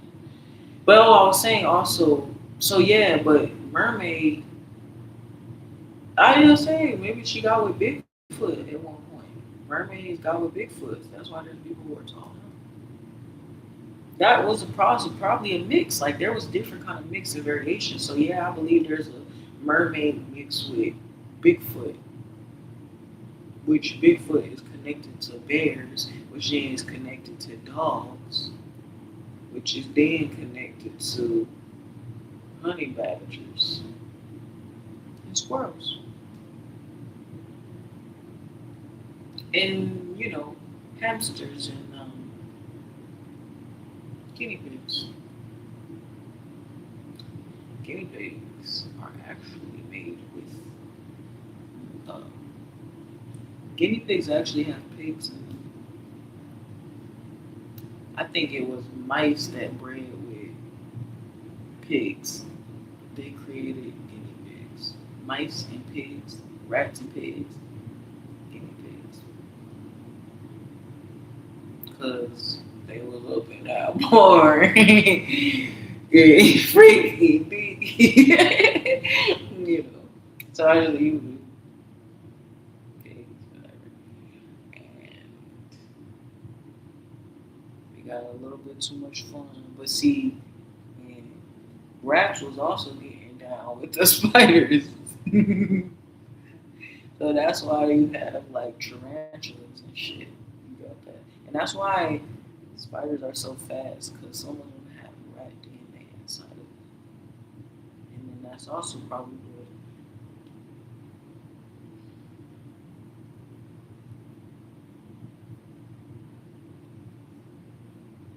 Yeah,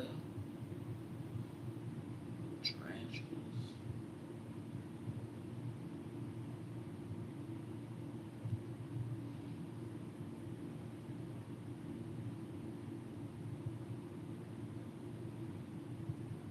Mm,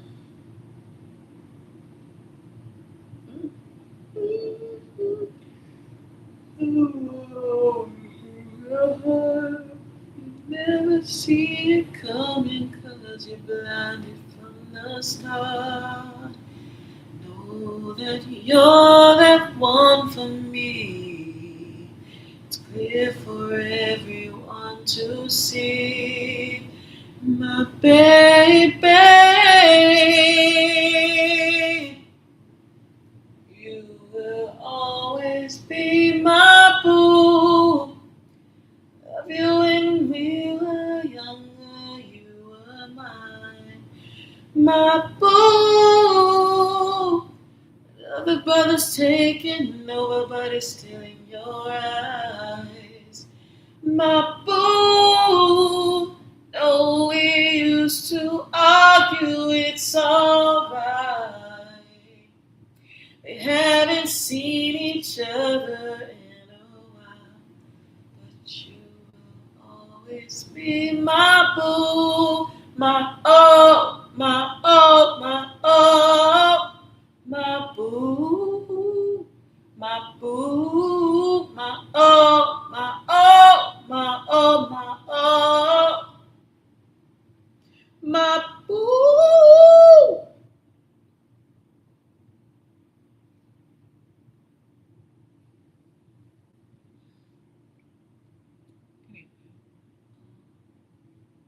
Yeah, so that's my theory on evolution. Um, and so magical powers come from the alien. I mean, it's not really necessarily alien. It's the angels. And what is the angel? The angel is a direct product of the darkness. It's when the darkness divides itself that the light is born, and within the light forms an angel, which really, the way angels are depicted, there are different atoms, which are really eyeballs. And it is that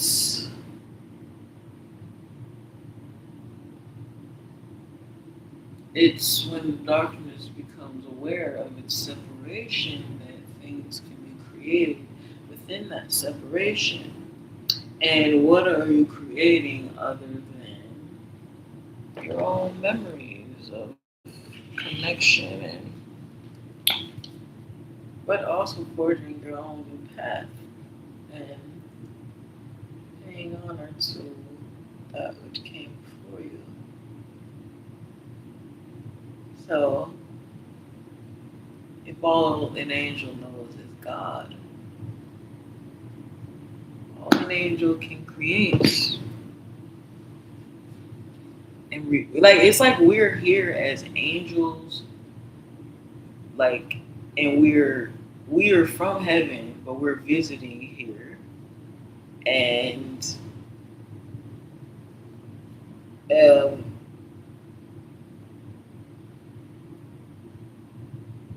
but we miss home, so we're like reminiscing on home, and we like create things and try to kind of recreate home where we are.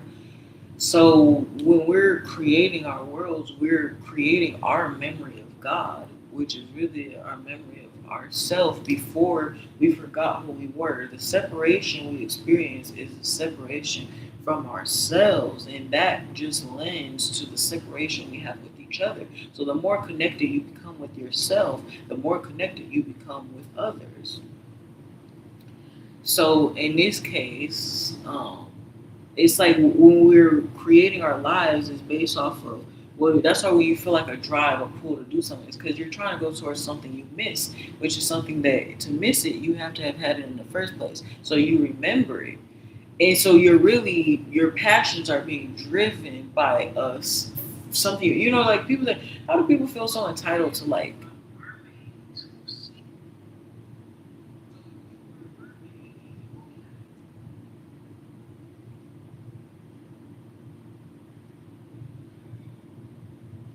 It's like how could people so feel so entitled to love when if they've never experienced it before? And that's because we obviously have experienced it before. So that feeling that we're all seeking and yearning for, that we just know is there, even if we haven't experienced it, but we just feel it really, and we know when it's not it. When we know when it's not what it's supposed to feel like, but we know what we're pulling towards. So that is God inside of us. That's our star seed. That's our soul. And that's the music of our life that we're meant to follow. So when you can match that, and when that soul song in your soul is in harmony with the outside world, then you've done what you came here to do. What we were trying to do, though, we weren't trying to necessarily just go back home. You were trying to create home in your best memory, given that you've left it. But what is home then? It's you. It's you forgetting yourself that makes you leave from your state of heaven. So to get back to heaven, you have to remember who the fuck you are. That's the only way out. Through you. So if you aren't experiencing heaven, it is on you. Because it's then you're linked with your inability to see your own perfection. So it's fine to judge, but know that you're judging yourself and you're the one who pays the consequences for your judgments. Right?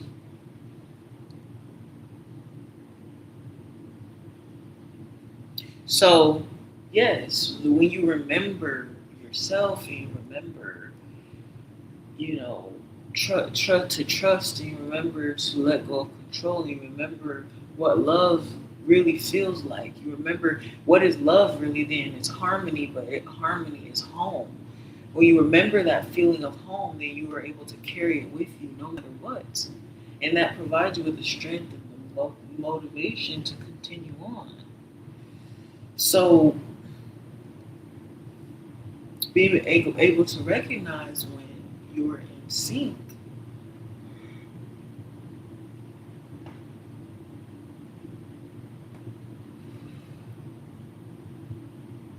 So yes, and so before the light, before angels, before the consciousness, the reason why there's any consciousness involved in light at all is because it was made aware of itself in the darkness. But darkness didn't start with a movement or a light, which then allows for creation. It was a sound.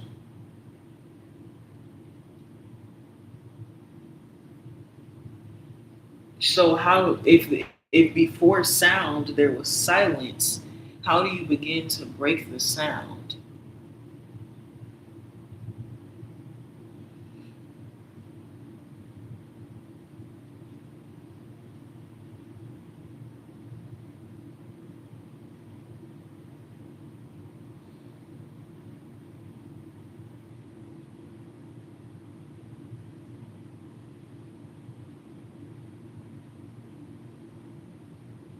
Friction. Friction is all that vibration and sound is. So friction wise, and how is there friction? Force, magnetism, electric, conductor, electricity, repulsion. Oh, cancel each other out. The colors cancel each other out. The red, green, and blue, it cancels itself out, which creates a vortex. And then it loops. So that's to split the break. But all it did was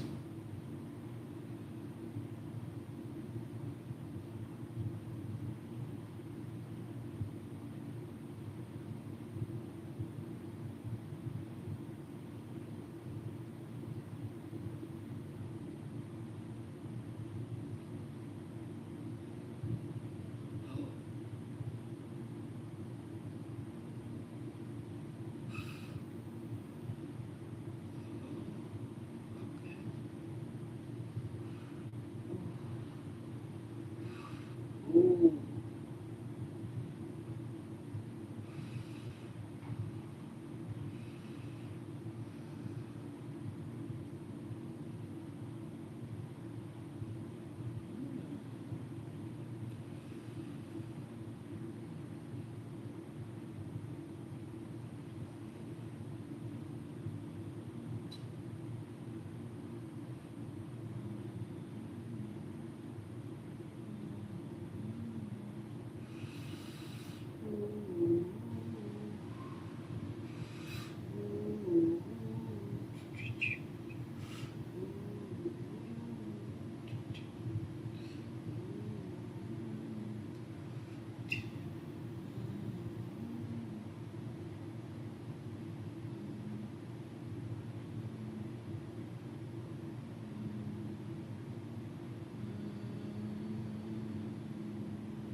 Why does electricity make sound?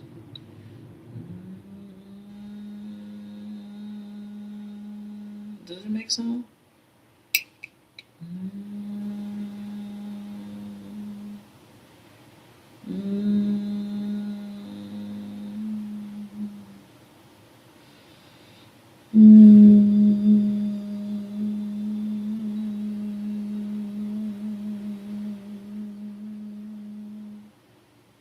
Heat, hot, cold, loud, soft. Expansion, contraction. Oh my gosh, the atoms individually, they're moving independently.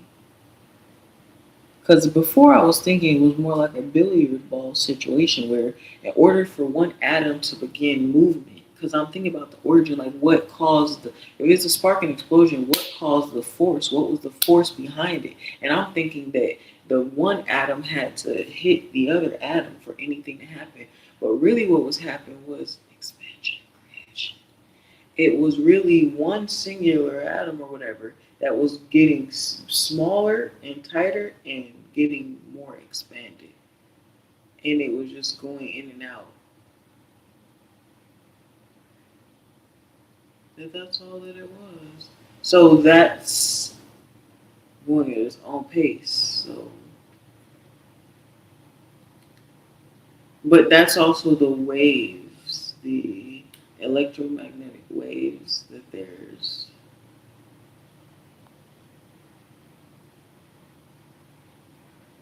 The electromagnetic waves that there's. Oh, how do you change the? So the frequency changes based on the temperature. And how do you control the temperature? It's through speed. So we're moving. How does it contract in and out? How does it know when it contracts? It follows the waves, the heat, and the cools. And so you're sensing within yourself, following where's the where do you feel the tension? The heat and the cold is also like tension. If it's cold, it's probably tight and it's stiff. So you want to heat that area up so it can have more movement and feel less stiff. Those, if there's a situation that's too hot and it's almost starting to get painful, like you can't bear it, then it needs to be cooled. And so the expansions and contractions are based on hot and cold. The tighter more compact something is, the colder. So if you want to make it colder, you go in. If you want to expand outward, that's what's allowing you to create heat. So then you're playing with that and knowing that when you hold, this is getting hotter. This is cooling it down. So that's keeping the temperature. So molding it, it's a process of heating and cooling. And you just follow that.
in here, thinking of you, the candlelit, fantasizing, feel your kiss, tender kiss. Ooh, ooh, ooh.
You go, I go, and it's not getting better. Oh my gosh, my eyes hurt.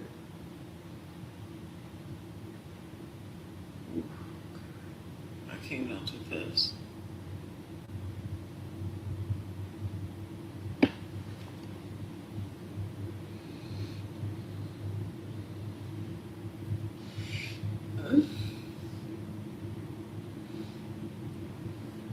I've been clear.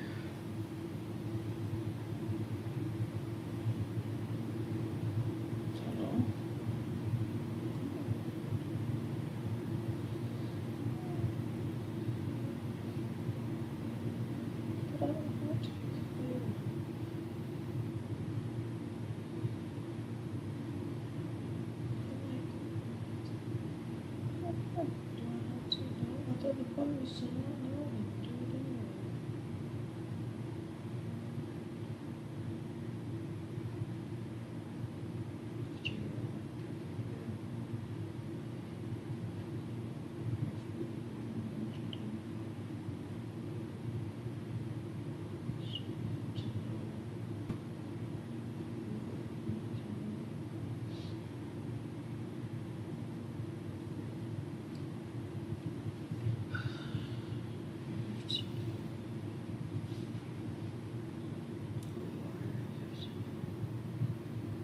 What you're signing up for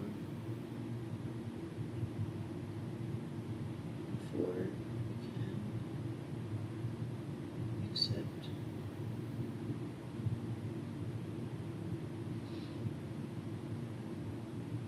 It's not to hurt you. I don't know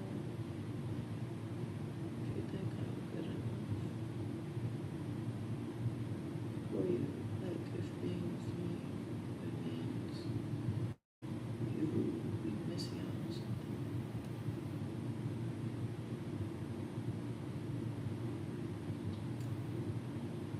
I feel like or knowing who I am and knowing what I have to offer, but believing you deserve more than that.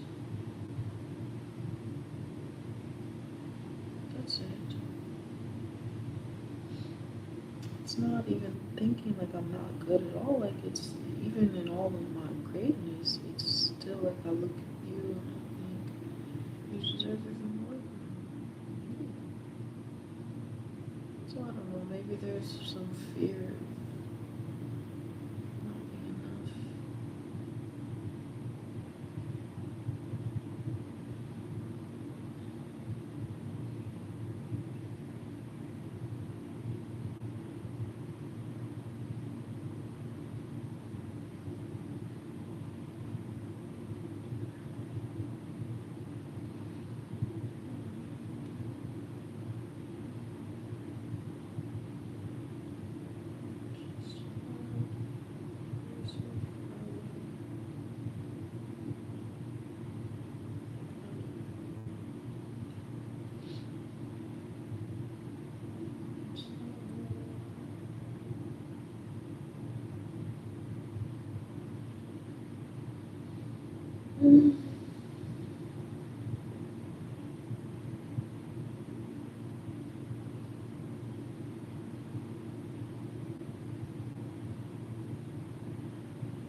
either there, if my existence is dependent on your existence as it is, then I can't live without you, but I can't. But it means that it doesn't mean that I never won't have moments when you're not here. But that just means that I'm dying, or I'm gonna die when you're not there. So unless you created me to die, meaning you wanted me to suffer, you wanted me to be without you, then you must be able to either you're always here because I'm not supposed to die, or I am able to live without you always being around 24/7. But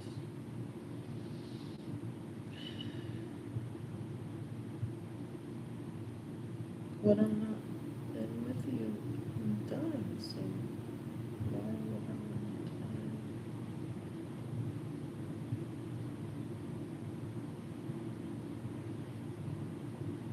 This distance. I don't think that. That's why I don't believe that. I've never grown more fonder over somebody who ignored the fuck out of me. I lost interest because like you're making me feel like shit. Why would I like you more if you're like ignoring me? That's not like people be like distance makes a heart grow fonder, and it's like no, I want you here with me. I don't feel better when you're not there. I feel worse when you're not there, and then when you're not there, then it's like to distract myself from the fact that it hurts without you there. Then I'm just gonna pretend you're dead and you don't exist. I'm just gonna kill you in my mind so you can't keep hurting me in your absence. So I don't believe this is make the heart grow fonder, but that's heavily dependent on if you will ever actually see the person again. Distance means that there will be a reunion. Sometimes that distance is permanent and you don't know, and that's what sucks. Like so, distance. Sure, yeah, distance. Like when you're gone, the distance. When people say distance makes a heart grow fonder, people. Well, how do people interpret that as just completely ghost somebody and pretend like they literally don't exist at all? The distance makes a heart go fonder, bitch. Means you go to for a spa day and we have distance and your ass come back home and we're back together again. Like, yes, I missed you while you were at work. Like I missed you when you were at the store and that was enough distance. Like, why do people think distance means forever or something, or like months? Like, no, the longer you stay away, the longer I'm just gonna hate you for staying away from me. Because then I'm looking at it like, wow, you can actually survive this long without me, and I'm over here dying. So then I'm just gonna start getting resentful, and I'm just gonna be okay, fuck you then. And then I'm just gonna start being happy that you're gone. Like, well, if you didn't really feel that same way, then I'm actually glad that you're gone. So yeah, distance doesn't make the heart grow fonder. Distance is painful and stupid, and it's unnecessary. It's like if you need someone to survive, then they should have. If two people need each other to survive, then they should never be apart.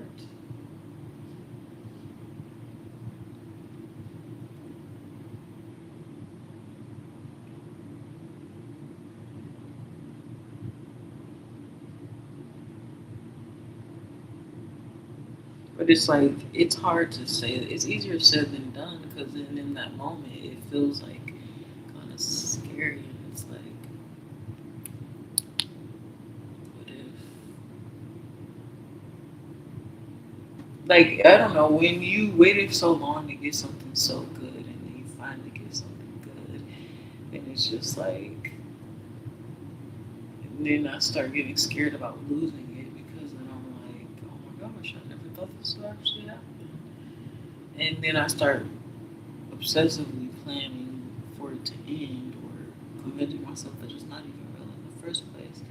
Instead of just enjoying it in the moment, and I take myself to hell.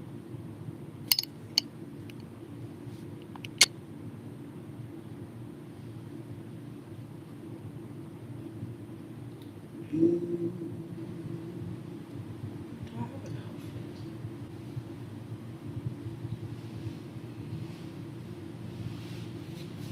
No.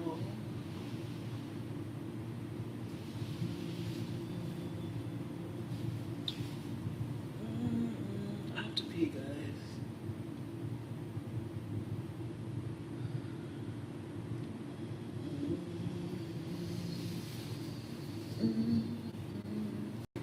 Oh. Or I should put that on. That would be fun. Yes. Excuse me.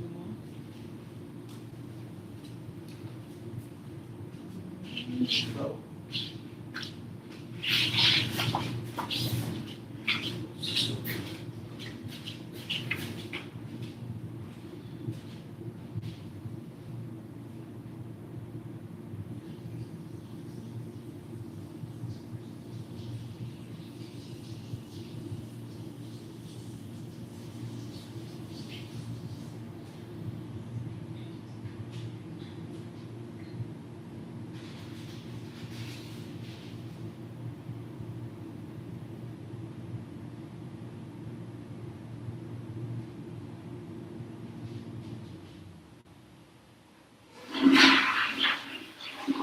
Can I wait?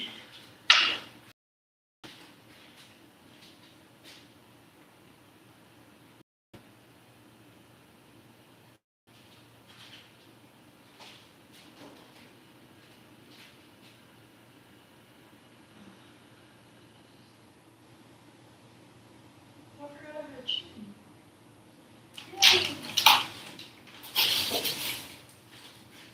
Oh, I have chicken nuggets. That just made my day. Seriously. Seriously.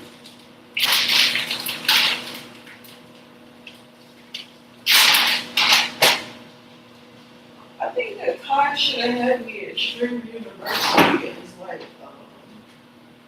you know, like the Powerpuff Girls, where they have like the, what's her name? When Jesus was, when Jesus was.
500.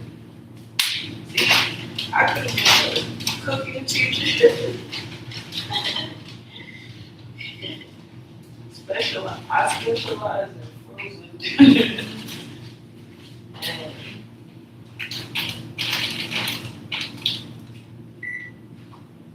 but for real though, I could have just, like how the professor has the red lady in red.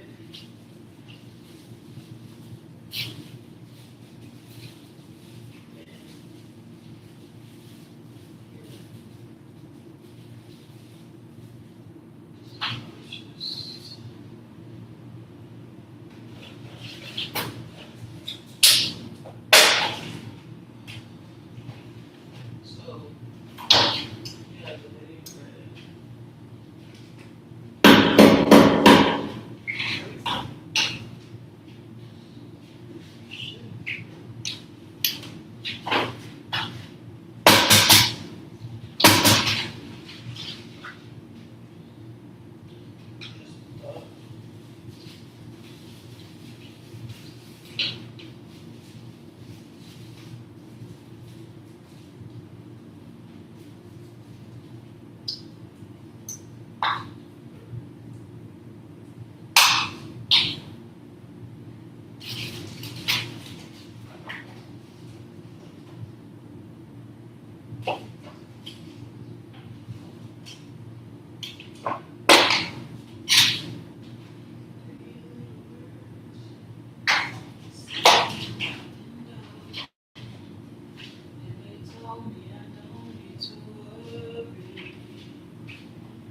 Cinnamon, so sweet.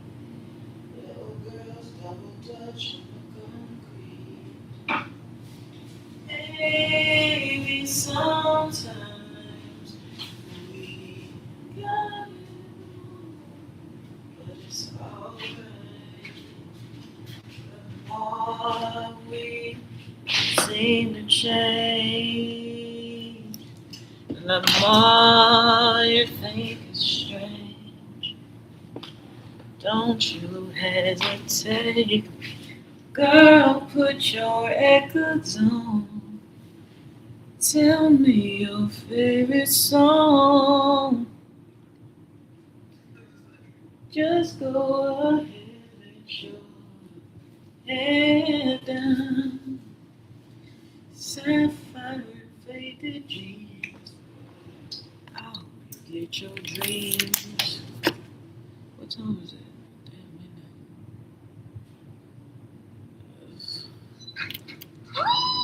Oh, damn. Oh my God! Lucy!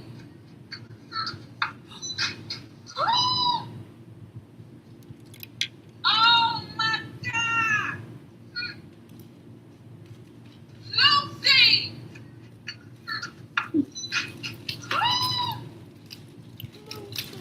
Oh my God! Lucy! Yo, what do you do for a living?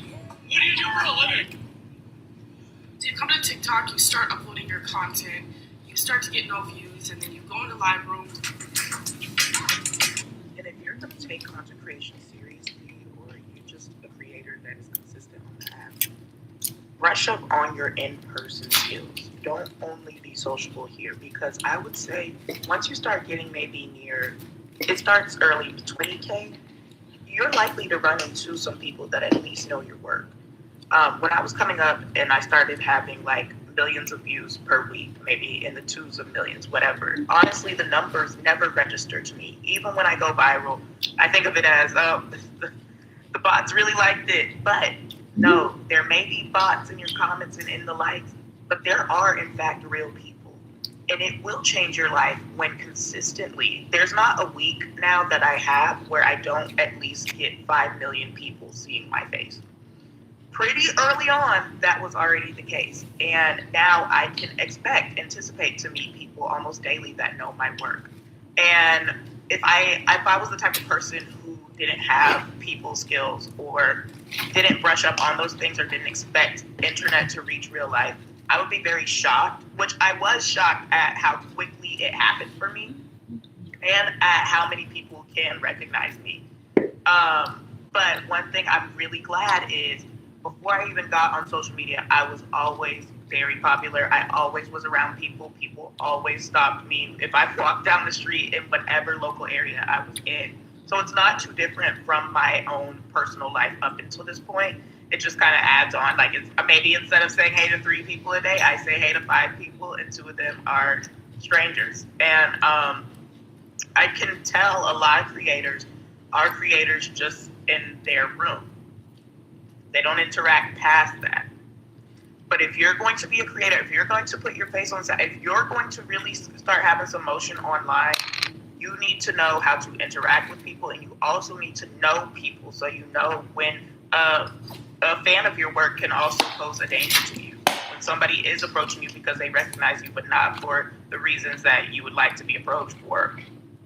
It is so important to brush up and have and know people skills. And at some measure, if you are the type of person that makes talking head content, you know what people connect to. So it's really just a matter of getting in-person brain rather than talking to a blank screen brain and connecting with people. It's also super cool to hear their stories, what they're into. I always ask them what video they like. It's so cool to get feedback in person. It's so rewarding. And every time I meet them, like, I'm so glad the algorithm is working. Most people I meet, I'm like, they're wearing a fit I would wear. They're a part of communities I'm a part of. It's actually so cool. And if you can get down, not being awkward about it, being comfortable knowing you have some level of knowingness attached to you, you can really capitalize not only in the digital space, but also in person when you're the same type of person in both spaces. Never, ever sacrifice your authenticity and carry your authenticity with you into real life, just as you do here in the digital space. I'm trying to think of what's open.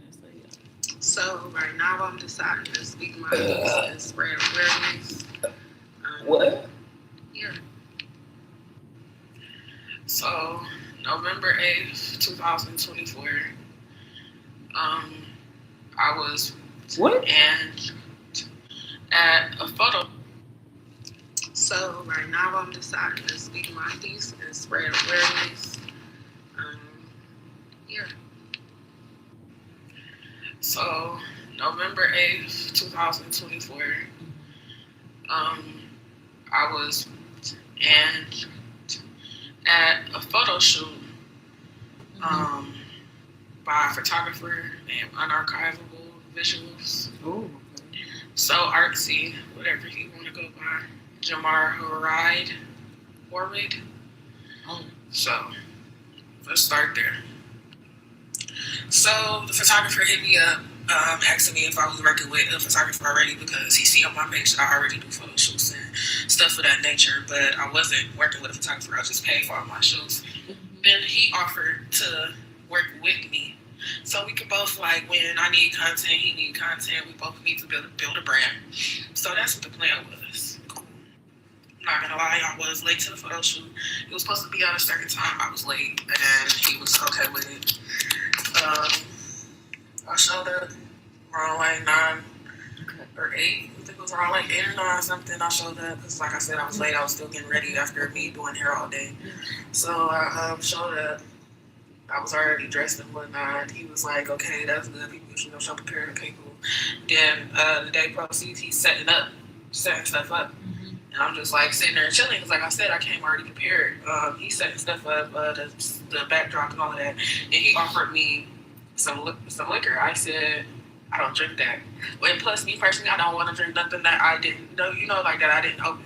So I was like, yeah, I don't drink that. Plus, obviously, I'll just go to the store because, like I said, he already set up. It was like he haven't did shit, even though he already knew I was coming. So he was saying how he needs to go to the store too. We went to the liquor store. He bought him a pint of Terramana, bought me a pint of Terramana. Got back to the studio session. We had like 2 shots, and then we started talking about business, talking about like photography stuff and me doing shows and stuff like that. So we sat up, talked about that. Then All I know is it was starting to get super late. It was because, like I said, I already got there late because I was getting ready late. I worked late myself. So it was already getting late. So I told him, I said, I ain't gonna lie, we need to hurry this up. We doing a lot of talking instead of like actually getting the shoot done. So I'm like, okay, we need to hurry this up. I said, but I need to use the bathroom.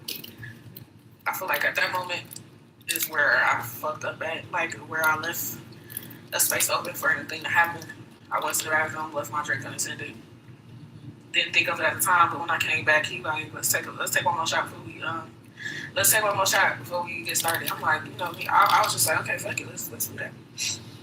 So we took that last shot or whatever, and then I went, I sat, and I posed. I remember how I was posed. I was kneeled down on my knees, sitting like how you sit on your legs. I was sitting on my legs. I had a custom bouquet of flowers that I made.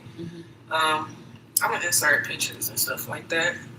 Not of me, because I really can't even look at that shit, but like him and the charges and stuff like that. So yeah, I was sat down, across, holding the flowers on a mirrored background. Like the background was like a mirror type background.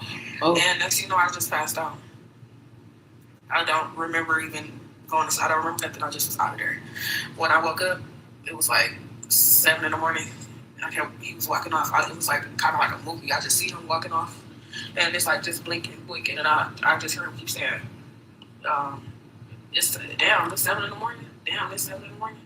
Me personally, I was driving my mama's car, so, and I know that my mom would be having to work early, so I was like, oh, I hurry up, got up. I was like 7. I'm like 7. I hurry up, I got up. I'm like, what the fuck you mean it's 7? Then I'm just like, wait, how did I go to sleep? I just kept saying that. How did I go to sleep? How the fuck did I end up sleep? He not responding. He not saying nothing. I just kept saying, how did I end up asleep? So I grabbed my stuff. My stuff was set up on some weird, creepy shit. Like my shit was set up creepily, and it was like propped up. My purse was wide open, but still sitting there. I still have my purse and everything. He didn't take nothing on there or nothing. And that pissed me off even more knowing I had that shit on me. And but people always say, oh, there's nothing you could do about it. You wasn't aware. Okay, cool and all. But I had that shit on me. Fuck that, man. Everything was set up perfectly. My tights, I had some Christian Dior tights I was wearing that night. It was folded up perfectly. I didn't look at the shit, over investigating. I just grabbed all my shit, and I went home. I don't even remember driving home. I was still so fucking out of it. Like, got home, passed out, went to sleep again. I woke up a couple hours after. I'm gonna assume like when it started wearing off. I woke up and I just kept saying like, bro, my fucking body hurt. Like my chest hurt, my abdomen, it just hurt. I was hurting everywhere. Like I feel like I got hit by a fucking bus. So I get up, I go look in the mirror, I just see fucking scratches all across my chest, just clawed up scratches all across my chest, like I was attacked by a fucking cat. And as a female, so I noticed all the scratches, and like I said, I was hurting down there. But I also noticed it was an odor of a man. Like it smelled like a man. As a female, you know what you smell like, you know all of this. So it smelled like a man down there. So I called my god sister, she lives in Florida. I called her, she has her best friend come get me. Her best friend come get me. He take pictures of me, how I look now and whatnot. So I go to the hospital. I automatically ask them for a kit and a drug test. So, because I already knew what it was at that point. Oh, and not to mention, I was texting him while I was waiting for the best friend to pull up. Texting him, asking him what happened that night. He said shit got wild. I said, how did anything get wild? What happened? How wasn't I, like, where was I? Like, how does things get wild? So he said, things got wild. I said, what do you mean by that? Like, I just kept asking, what happened? What do you mean by that? He talking about we fucked. How did we fuck if I wasn't aware, if I wasn't up, if I wasn't in it too? Like, if I didn't even agree to this, how? So I stopped texting him. That's when I went to the hospital, Then I had to go to another place called New Haven. Went to New Haven, I got a key done, they did my drug test. My drug test came up negative because they said, for one, it would have been on my system by the time I first peed. I used the bathroom like immediately when I woke up. When I was even clear from alcohol, and I wasn't drinking for real because there wasn't no alcohol in my system, and that was literally the next morning. So I went, I got all of this done, and I filled out the police report and stuff like that. They still took all fucking ever to even reach me again. They said they couldn't get in contact with me. All this bullshit. Okay, cool. I got in contact with them. That was last year, July, on the same day that my uncle's birthday, who killed himself. I didn't even notice that it was his birthday at first. I just knew something just didn't feel right, and there's so much bad that be happening. I don't got no control over this. The least I can do is control this. You feel me? So, went to the police station, asked them what's up. Like, can we get something done? Can we get the ball rolling? Because he's still out here doing photo shoots. He's still out here living his best life like nothing ever happened. Well, I gotta live with this shit every day. Keep in mind, my daddy died like 2 months after the shit. Okay, so this is like, that was in 2025, July. It started November 8th, 2024. Now it's April 1st, 2026, when I first had to testify against this motherfucker. And this fat, nasty looking nigga wanna act like he's scaring me. Wanna look me in my face the whole time I'm on the stand, and I still said everything I had to say. I broke everything the fuck down. And it's still shit I'm even missing right now. But when I tell you, when I was on that stand, I let it all out. I didn't miss shit. I did nothing. And I ain't gonna lie, I'm gonna have to do a part 2. And I'm sorry for even crying. That shit just makes me mad that I even cried. But I got to do a part 2 because this shit is not up. It ain't done. No, I hate.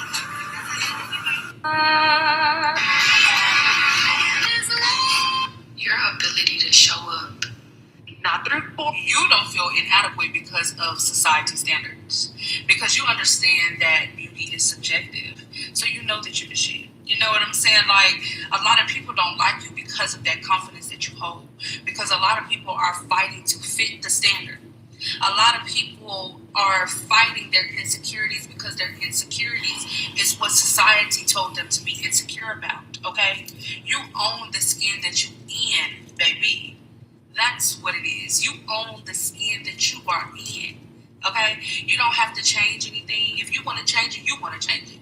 You're not doing it to appease the masses, to appease society, to appease the beauty standard, when beauty is subjective, because you know you're the shit. When you look in the mirror, you know that you look good. You know that you smell good. You see the material. You put yourself together. You love yourself, and you go out in this world walking like it. You hear me? Your smile is radiant. You are a beautiful individual, and you never, ever, ever forget that. But I be damned if I get turned down. Maybe I'm not letting up. Okay, y'all. Y'all know I'll be randomly getting downloads, right? So, this is the download I received, okay? So, there is a male celebrity, right? He's giving like he do shows, okay? Big crowds, what I'm hearing, okay? But I'm seeing that he is in regret now, okay? And he's in regret because I'm seeing how he get his money is by, he's in this cult, okay, where they do certain sacrifices, okay? Where it's the ultimate sacrifices, okay? And I'm seeing that this celebrity is getting life insurance policies out on aliens. I know I'm not tripping. So, mind you, I'm just shuffling the cards, and this shit just fell out, right? And so, you know, my ancestors, they never stood me wrong. Okay, my relationships, they never steered me wrong, okay? So, this is why some of these celebrities be out here getting all this money, because they are in a cult, making ultimate sacrifices for extra money. Okay, they don't want us to know these aliens are here, and then they find them, kill them, get insurance policy out on them first. So, but is that even possible? Nowadays, it's no fucking telling. But y'all heard it from me first. Okay, y'all heard it from me. Somebody gonna dig in that rabbit hole. Y'all heard it from me. Yeah, that's how celebrities getting that money. We're hearing locks, wigs. And this is somebody who's supposed to be not signed to nobody. They're not signed to the record label.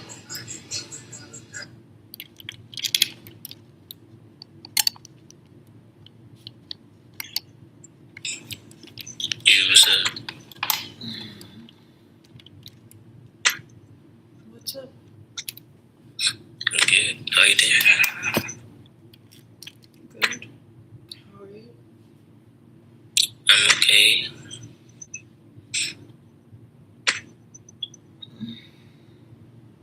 Are you mad at me?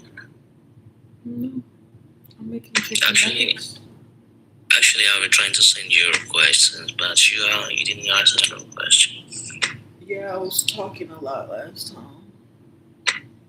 So I didn't want any distractions, but it's nothing personal.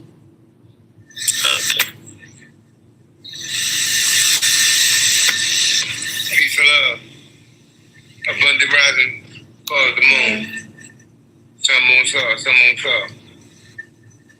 What up?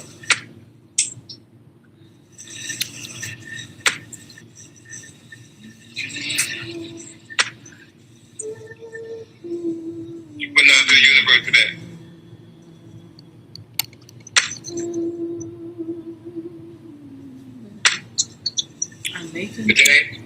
I'm making chicken nuggets. Is there anything you want to figure out that you haven't figured out yet? That you've been pondering?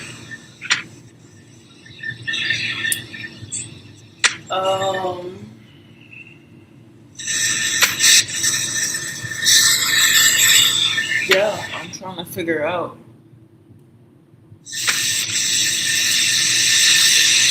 All right, let's start with your 5 favorite animals and why. And why they're your 5 favorite. Why are we doing this? I didn't even ask you the question. All right, good. Oh, how are you giving an answer, but I haven't answered the question yet? So wait, where did you formulate those questions from? What are you? Or is you just trying to start a conversation? I formulate them from the source. Well, I formulate the question from the source. Oh, okay.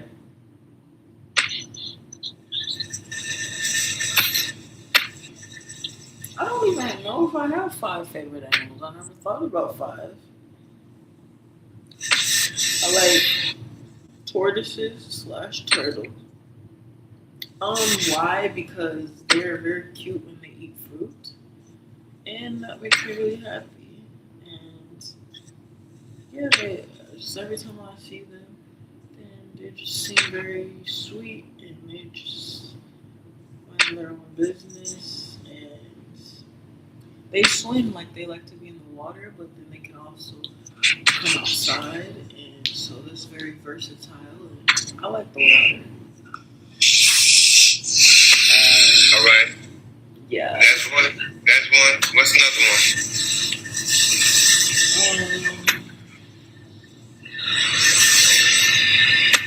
one? I like dolphins because they have echolocation. I like.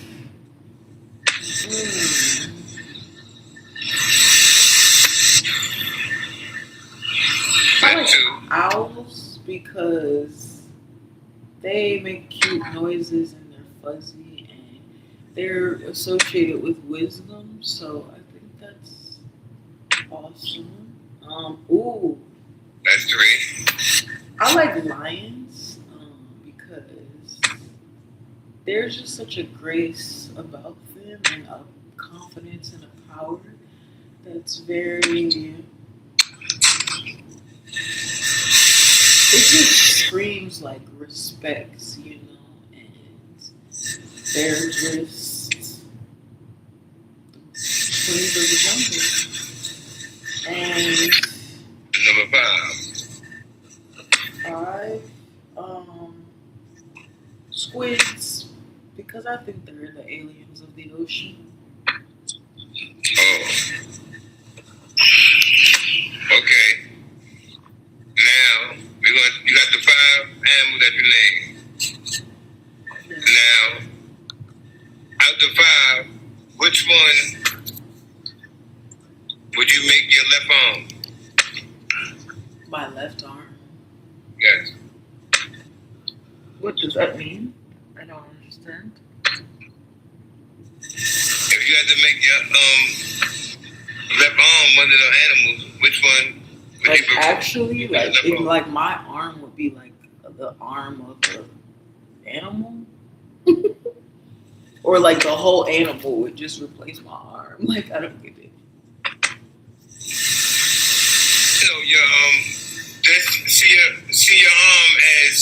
symbolic to people.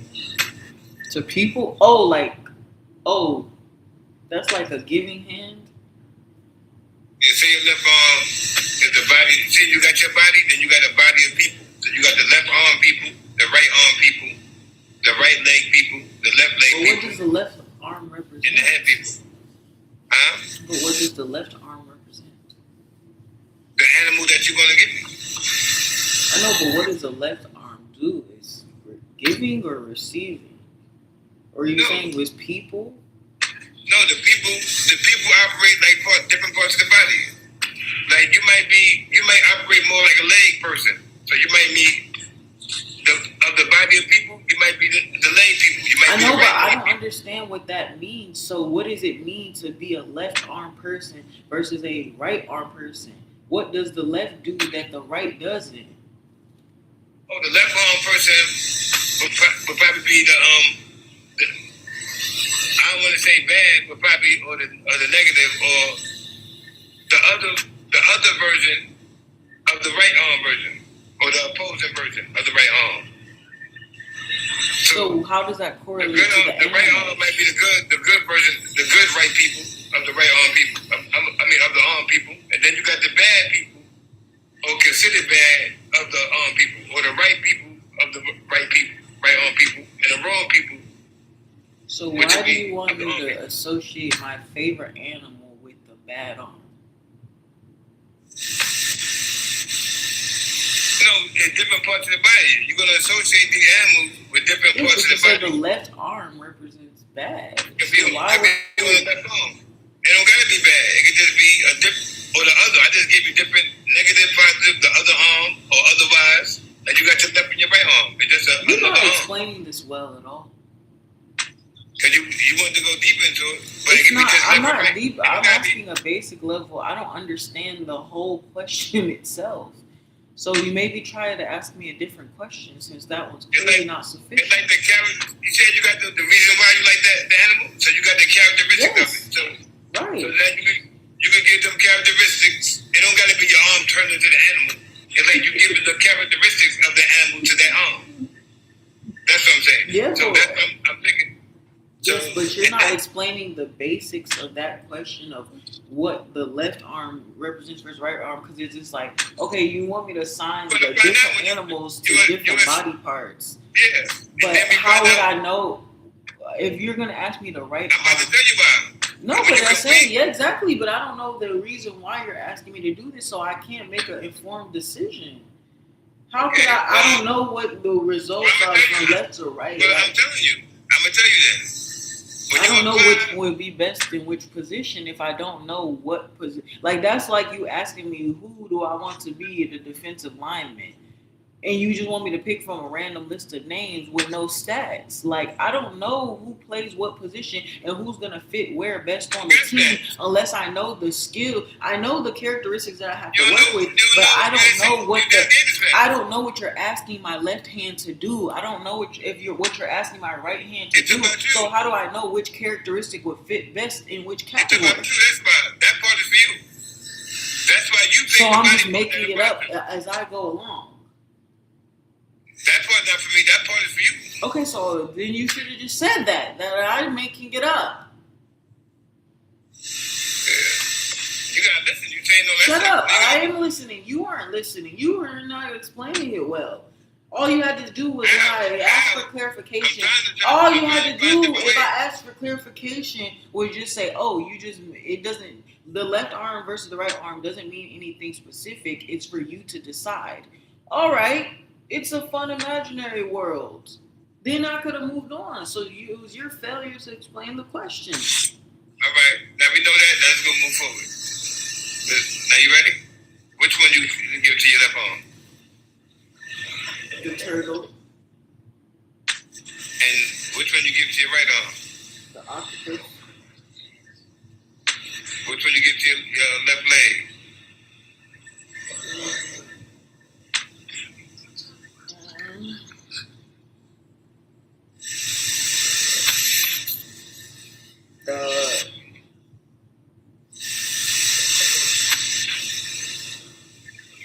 The lion. The lion? Yeah. All right. What about the right leg?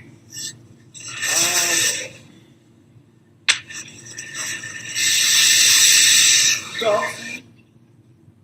So your head is an owl. Wow, I kind of forgot what my favorite animals were because That's why. I made up most of them. I made up most of them like off. Like I only had turtle for sure and like maybe octopus for sure, but I kind of forgot the other ones, and so I completely forgot. My last two options were owl and dolphin. I just remembered dolphin, so I said dolphin. But yeah, so owl is ahead. It actually is a great fit, I think.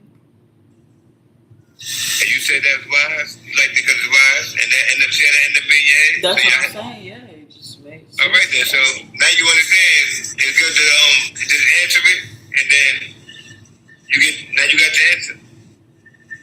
That's how you play some.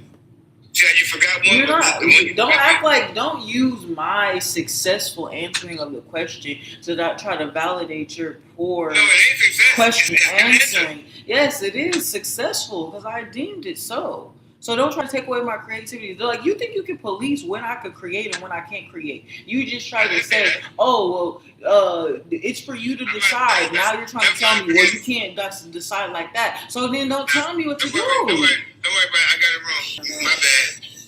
I leave it like that because I was missing. I got it wrong. Leave it like that. Yes, you were wrong, and then you're trying to go backwards I and read say, that. oh, by the way, you see now how you should just answer moving forward. You did not just teach me a lesson in what we just did right now. Yeah, you 100%. I right. taught you a lesson. You didn't teach me no lesson.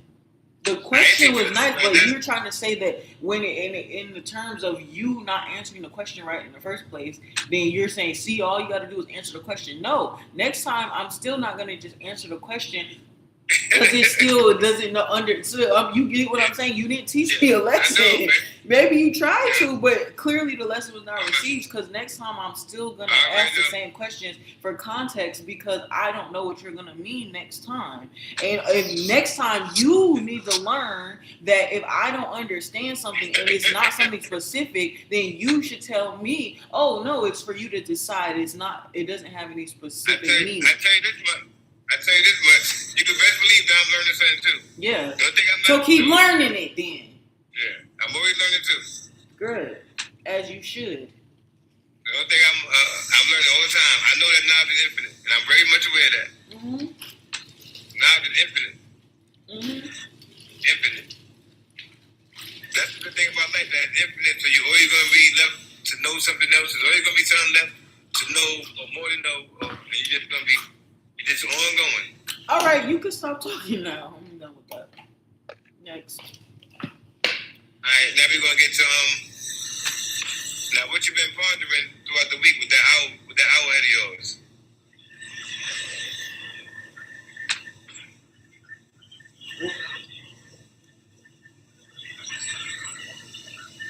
A lot. I see you posted something about some explosive diarrhea situation. I removed that. Yeah, I was having some explosive diarrhea because what had happened was what had happened was I was fasting. It wasn't an intentional fast. I just hadn't eaten in like 24 hours or something. Dead ass. And then, so when I had eaten again after, like I hadn't eaten for several hours, it was very watery. And I ate a bunch of watermelon. I drank a bunch of like drinks. What was watery? Huh? You said diarrhea was watery? Yes, I'm saying because I was fasting before for a long time, or for not that long, but it was like I just hadn't eaten in like 24 hours, over 24 hours or something. So then when I finally went to eat again, and I was drinking a bunch of stuff, eating a whole bunch of watermelon and candy and this, that, and the third, then it was like a flush. You know what I'm saying? So it literally flushed, the water flushed out everything, all the matter that wasn't there before. It just ran through me. Yeah, it like, but I thought I had to fart, so I farted, and the shit came out instead. Ah, man. Yeah, when I was laying down, so I was like, oh shit, I had to run to the bathroom and like Yeah, you extremely you're brutally honest. Well, you been brought that up out of all the videos I I posted. ain't bring all that up. Okay, but you brought it up, and so that's the topic of discussion. So I'm gonna give you the details. Well, at least you're real. What did I know about you said that? I can admit that. I can't take that away from you. I always gotta say that. They can say, it was really irritating. Actually, the quick thing that happened to me was so many things, but one, I was accused of being mentally ill this week, and someone told me that they thought I was mentally unstable. Actually, it was you, Teo. See, I knew you was here for a reason. So yeah, I didn't forget that. And so I lied. I said I wasn't upset at you, but that's because I was trying to practice my controlling my anger. But controlling my anger is not gonna help by suppressing it, because instead that's just building up inside of me. So instead, I should just get it out and address it. And yes, I was upset that you saw me as mentally ill, but it was behind the anger was really sadness, because I thought I was being normal and I was just feeling confident and comfortable and free to be myself. And so, with something like mental health, which is something that I've struggled with before, it makes me insecure when I wasn't always considered mentally ill until my suicide attempt. And then when I had that, then people who used to look at me as like, they used to come to me for advice. I used to be the wise person. I used to be the peacemaker of my family. Like, I was the one, people literally complimented me on my level headedness and my inevitable success in comparison to my siblings. So to lose that kind of identity or that status after trying to kill myself, because then people are like, oh, well, something's like wrong with her, or like, thinking like, oh, well, she's no longer trusted or something like that. At least that's what I thought. And so now moving forward, it's like when I used to just be myself, and I would have quirky ideas, or I would be like inventive, or like the way that I speak is like can be expressive, or whatever, just me feeling confident and comfortable in being myself. And it's like that is not always the easiest thing to do, of just be yourself, and when there's so much criticism and so much judgment. But then it's just like, for me, I just wondered, I was like, yeah, so I was just like, and now I feel like I go through the world questioning whether people can see my mental illness that I was labeled with. Like, after I went to the hospital, the doctor literally told me that I was a felon. And like the first day I'm in the hospital and I talked to the doctor, he was like, yeah, you're a felon because you try, like, basically because I committed murder against myself, basically, or premeditated murder against myself and stuff. And so it's just like, yeah, but anyway, after that, it's just like, I feel like the things that I thought were. Yeah, when he said that, what you said? How you responded? I didn't say anything. I didn't know what to say. Oh, cause that be psychological. Those be psyche eval. They do that. They say something like that to you, but the whole time they trying to see your response, and you respond a certain way. They say, yeah, you're valid. There was nothing at that time. There was nothing I could say. I would just listen to what he said. I just took it to grand talk. Then after he brushed it, he said, "Oh, you're too beautiful to kill yourself." And I was just so thrown off guard with the whole thing. Cause in my head, I was more focused on like, too beautiful to kill myself. Like, so if I was ugly, it would be okay for me to die. And I just didn't. So I was more focused on that part. I didn't care if he thought I was a felon or whatever. Well, who's ugly? No, I'm saying if I was ugly, would he think I was not worthy of life? Ain't nobody ugly. Ain't nobody ugly. I'm not saying that I'm ugly, but I'm saying he said that the reason why I shouldn't have tried to kill myself was because I'm too beautiful. But my beauty has nothing to do with whether I want to live or not. Oh, he knew you? No, he didn't know. He was just a doctor. I don't know him. How you know be beautiful like that? Well, I was there with him in the hospital. He was going by looks? Yes, he was just. Yeah, oh, exactly. He's judging just by my physical appearance. Saying, "Oh, you're too beautiful to be dead." So Don't kill yourself. But I don't know if he was just trying to be nice, you know. But I don't think that's something good to tell somebody because it's like me trying to kill myself had nothing to do with a lack of beauty. It was not a question of beauty. Me trying to kill myself, it was because I had been catatonically depressed for years. I felt hopeless. I felt like a burden. I felt like I didn't have a place or a purpose in the world. And my daddy died. And I had no one to talk to. I had no one to cry to. I had no one to hold me. So it was very painful. And What was your mother? no, I didn't. I didn't have her. I Did was you have there a for mother? her. And that's the crazy part. I was there for everybody.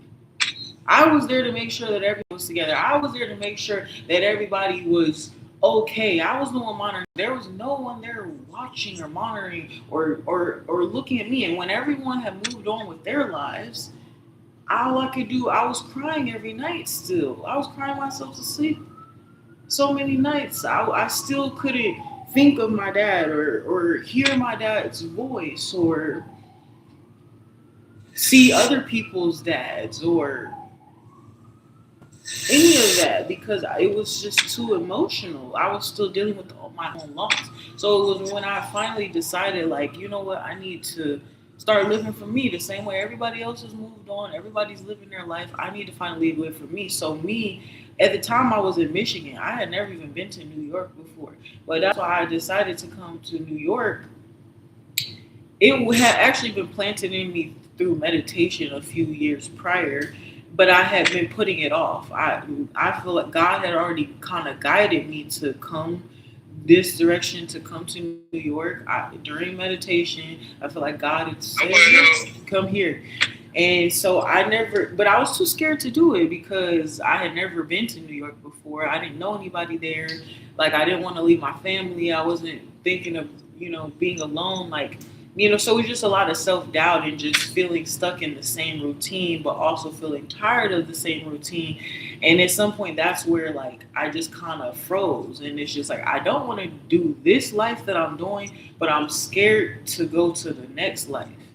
So it's like I kind of just paused my life almost and gave up. And eventually, when I finally got the boost of like, you know what, it's time for me to start living for myself and find my own path and my own freedom and, live a life that I want to live. But I got really depressed at a point as well. It was just sadness. It was still being sad and feeling like hurt and just rejected by everyone and everything. And I couldn't find a job at one point. I was homeless. But that's what you're doing. You're doing the same thing to the people inside your body.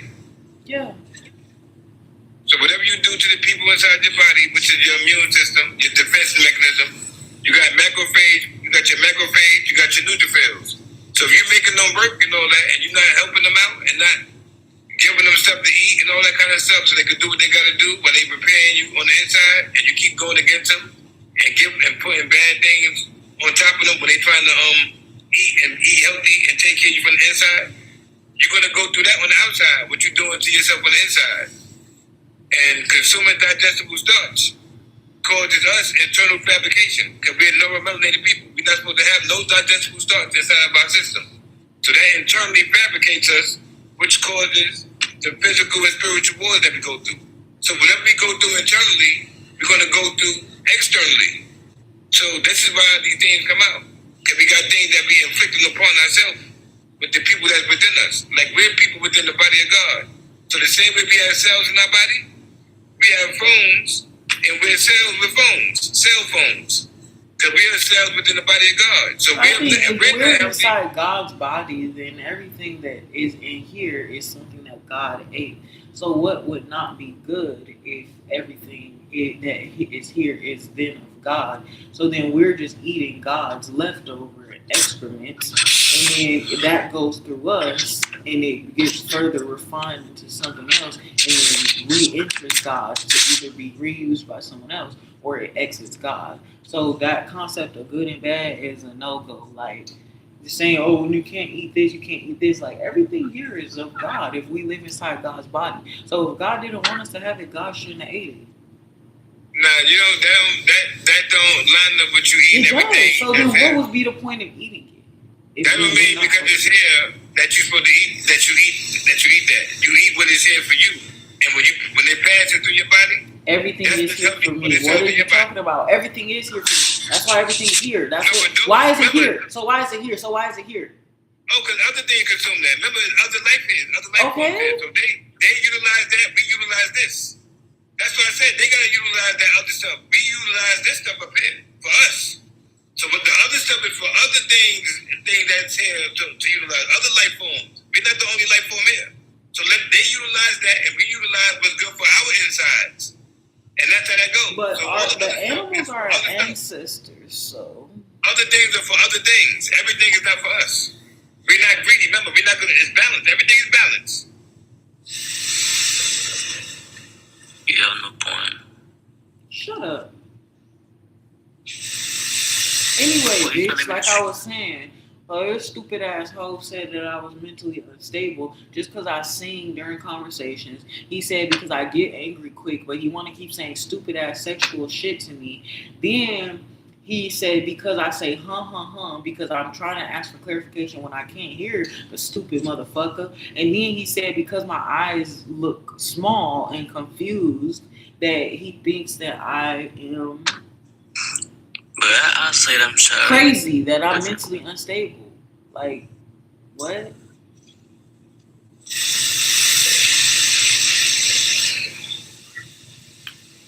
So yeah, I have an issue with that, and that's why I was explaining my story and my experiences with mental health issues. Because when you're criticizing someone, and it's like it's not really your fault, like even though you're stupid ass bitch, but it's like it's my fault just because it's my own insecurity of like losing that identity and status I had as someone who was seen as stable and smart and genius even, and to lose that status because of the decision to try to kill myself, there was a lot of shame and guilt behind that. And so sometimes I get angry or very hyper focused on whether or not people are perceiving my mental illness because it's connected to, a mistake I almost made. Well, a mistake I did make and like almost take my at the end of the day, like that was definitely crucial to my story and it was definitely supposed to happen. And the thing is I didn't do that because I was sad necessarily. Eventually it shifted from sad. And then I took that leap of faith so I could go to New York or whatever. And I did experience this freedom, but then I was just like, people always talk about wanting to get to success, feeling that sense of freedom. People don't talk about when you actually get it, which I did, and then you thinking that freedom was everything that was supposed to save you from all the problems in your life. And then when you actually get it, then it's like great and it's amazing, but you realize it was temporary still, just like everything else. Before it was getting to that, we think is what the big picture is. We think it's just, okay, I get a little dose of happiness every now and then to propel me forward into my permanent success. But there is no... So you think that you think disease, that we supposed to have that? You think that's normal, that we supposed to have disease? Or you think that's, that we should take that very serious if we get diarrhea or anything that makes well, that's the thing. Disease, what is really disease? Disease is just disharmony in the body. So no, that's not something it's not something that you're necessarily supposed to have, but in the refinement, in the fixing of the disharmony and therefore the disease in your body, that is the learning process. When you learn an instrument, you aren't playing it perfectly the first time. Our bodies are an instrument. Our bodies are a temple, but we must learn how to tune it, and we must learn how to play it. So this shit it doesn't come perfect. That's why there's babies, as beautiful as they are, there's still babies who are born with challenges. People who are born with certain biological things because it's generational disharmony that's being passed on to the children. So if one wants to rectify that, it's not about following the right diet, following the right scripts, following the right person. The disharmony that we face is because of the division within ourselves, and that comes from a lack of knowledge about who we are. So it's not about doing the right thing that someone tells you to do. It's about finally breaking free of the expectations of society and family and doing what the fuck is right for you. That's how you cure disharmony and disease and generational curses. When you break away from the mold and you step into your own difference, which is your divinity.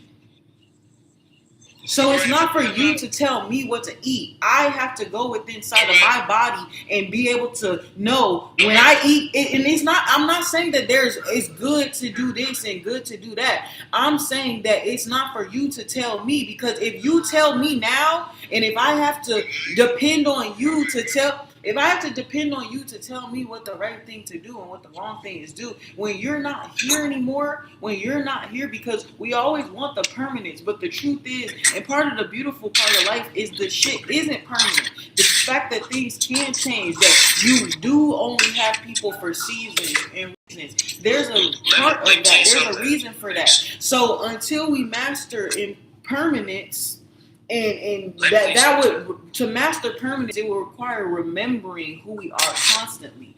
Every time we fall away from heaven is when we fall away from the knowledge of ourselves. Since I joined the live, Shut up. I never Stop talking to me. Shut up. I get so sick of him fucking talking.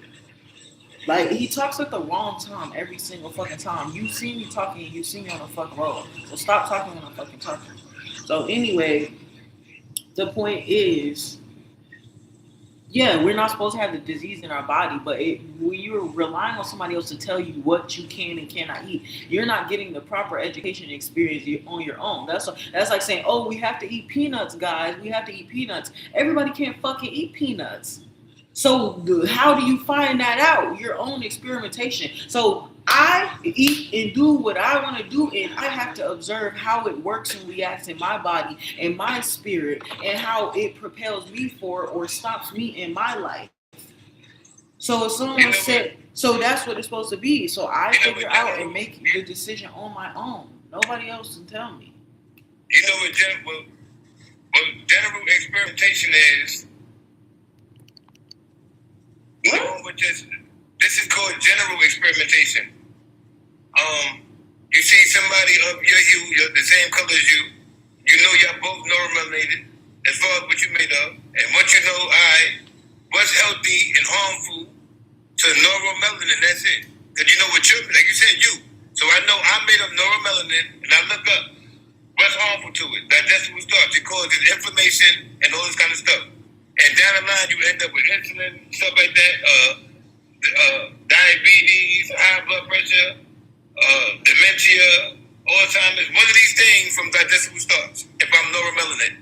It might not be all of them, but I'm going to get one of them. Sickle cell. What is digestible starch? White rice, alcohol, beans, potatoes, dairy, cheese, pasta. All that kind of stuff right there. So all good stuff. So, yeah, that's why they put it around us, because they know it caused us, so we operating over an invasion, over information. The truth is, when it comes to changes like these, then it's anger-inducing. It's not because of you being preachy as hell and trying to tell me what the fuck to do, even though I don't like people to tell me what the fuck to do. But it's truly my own internal disdain for, and my own discomfort, because there's clearly a part of my body and my spirit that knows what you're saying is the truth. But because I have addictions and habits to certain foods that I've relied on for comfort or whatever, or just the concept of not wanting someone to tell me what to do, then I reject the knowledge to try to preserve my own comfort, because knowing that I'm doing the wrong thing, especially for my own body, that's really unintentionally creating a shame and guilt. And when you pair that with unwillingness or perceived inability to change at all, now it's like, okay, I know I'm doing the wrong thing, and what does it say about me that I can't stop doing the wrong thing? So then it comes out as anger towards you, and like, you know, getting upset of like, damn, he's like right about this. But that's so hard to maintain that anger. And so I think it's just easier to admit, yeah, you are right. I definitely should put those out. And that's probably why I'm bloated right now. Yeah, my thing, I might want to be right. I be pointing out the alternative, like you could wild rice instead of white rice. Right, but Chickpeas okay, instead but of at the end beans. of the day, when you're right, then you're right. It's like my body knows that. That's the importance of it. Like I can feel in my spirit, in my body, that like, yeah, because what you're saying is right. But why do I know that? Because what you're saying is making me uncomfortable, and I don't want to hear it. But it's because I know that my body's asking me to make that change, and I'm fighting against it. And so that's creating a resistance that then starts to feel intense, like fear, and it just builds the pressure. So I'm just trying to release the pressure and be like, yeah, I do need to change that. Yeah, digestible starches is not good. I could be a lot healthier, and I could function a lot better and more in harmony, and I could reduce my own suffering for myself just by making that simple change. Try it out. Like it's not gonna kill me. So I can't eat tortillas because I was gonna have tortillas now. And I was about to get whole wheat tortillas, but I decided not to. You're the one that's right. Hmm? No, I said, you're the one that's right. We all just here in this big classroom. Life is a classroom, and we learn lessons and we pass them on. Why are you ignoring my question? Huh? Why are you ignoring my question? What you asked me? I asked your stupid ass if I could eat tortillas. Could you eat tortillas? Tortillas. Tortillas.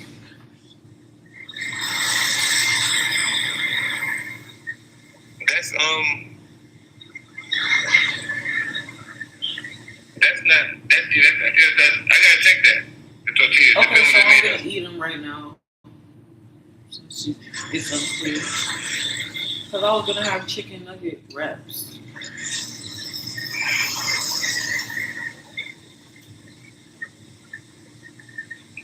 I know it's gonna be hard to make that transition now like that.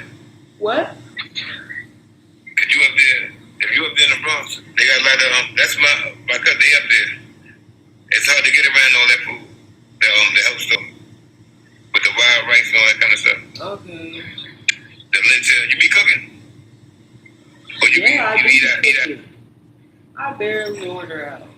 I order out maybe once a month. I used to order out a lot, but now I started cooking. But it's mostly because I'm just lazy and I don't want to spend money. Yeah, I got some recipes though with the lentil, the chickpeas, the wild rice. That I don't really you feel like. like cooking though.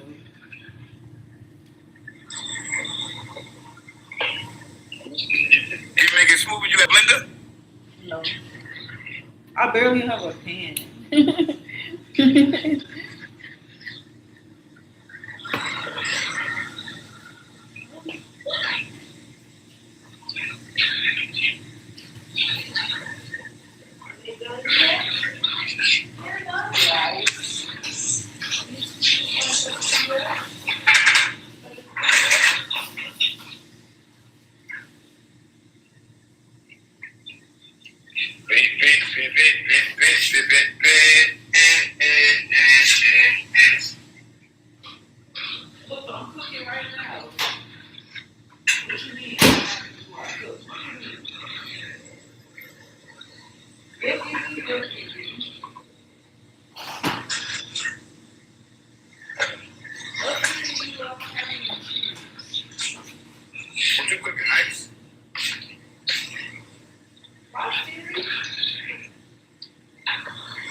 about that. Yeah, I wanted some. Oh, yeah, I perfected that. And now I'm about to do vegan. Being that I did that, now I'm gonna do the vegan. No, not the I'm gonna do the Seymour's candy bars now. Chocolate candy bars. That's the next move.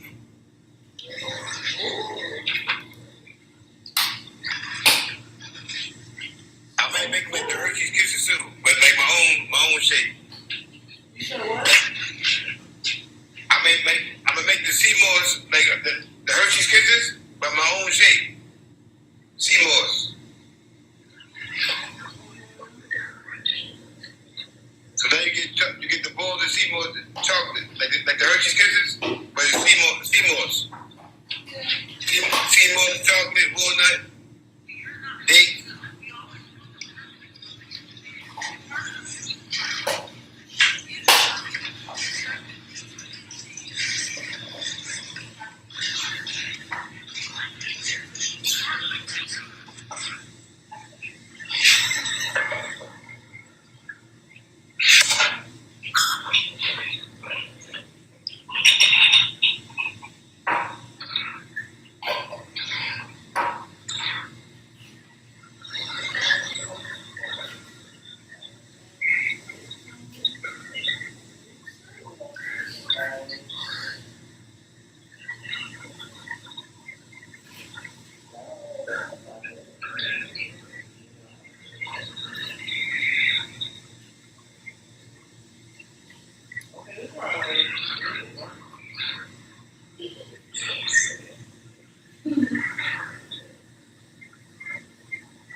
What's your name? Who shot you my time like Sinatra?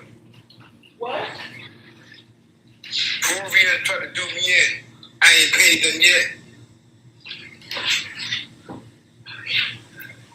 Trying to put 700s, they ain't made them yet. Rolex and bracelets, frostbite, rings too. Niggas run away, call me Big Boom. Stick who?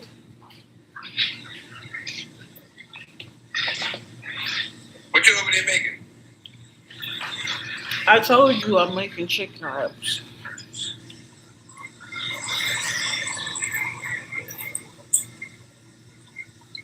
Chick-fil-A? What? I said Chick-fil-A? No, chicken wings. Or chicken wings? I mean, no. What the hell? She got me confused. I'm chicken wraps. Alright. It just has chicken nuggets on a tortilla with sriracha, honey mustard, mayo, cilantro, onions. It has kind of like tomato salsa kind of thing. Yeah, that sounds like whatever you have my food, my cilantro, onions, all my garlic. And lettuce that has carrots and carrots. My celery, some collard greens. And I have watermelon as well, yellow watermelon. Sweet pea. Yellow watermelon. I have passion fruit juice. Real fruit. It's real fruit, passion fruit, and water. You like which one like better, red watermelon or the yellow watermelon? Or both? I like the red better. Yeah, me too. The red one, I found out that the red one, it got more nutrition. That's why it's red, because it got the, I think it's called leptine, if I'm not mistaken. The what? And it got a nutrition in there. It's called leptine. The red, that's what the red is. The yellow one it lacks that. That's why it's yellow. So it's less nutritional. It's still kind of good. But just less leptine. That's why. That's why I got that color. And that one is usually grown in the desert. The yellow one. They find those in the desert. The yellow one. I had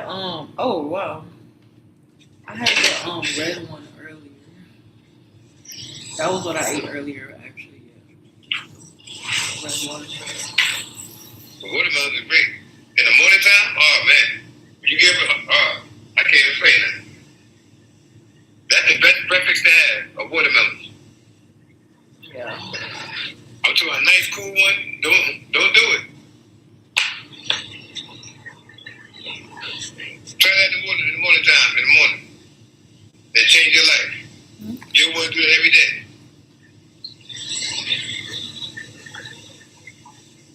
I know whoever found when they first came across that watermelon, I know whoever came across that, that's my favorite fruit. Outside of banana, but that's right there. So cute. It's so good to see you again. Why are you copying me? Thank you. How's the baby? Who's that? I'm sorry you're doing that. Who you talking to? You! Doing what? Doing what to you? What you talking about? You know what you're doing. I don't know what you're talking about. Yeah, you keep copying me because I already said that watermelon was my favorite. And here you go. I didn't know you said that. You know what? I fucking said that. I just said that I fucking said I have watermelon every and I have watermelon here. What the fuck I just told you I ate for breakfast earlier? Watermelon. I've been eating watermelon for damn near my whole life, but I did, especially. I believe you, because that's how I feel about it. I believe you. Okay, well, I feel be that saying way that, about I be something saying that else. gently. I'm just saying I be I'm just saying- tired of you keep doing stuff that I'm doing. Yeah, you pick my Be animal too, original. the turtle. You pick the turtle. You Yeah, pick you the copy that too. only thing different I saw the bird. I like my favorite bird is the falcon. Okay. Yeah, the falcon. You know, in The Little Mermaid, what kind of bird was that?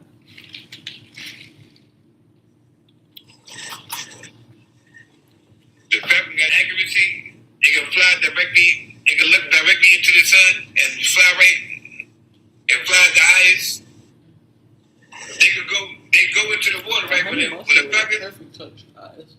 Listen, when the falcon go for its prey, go into the water, it goes into the water, get the fish, and come out so fast that it's not wet.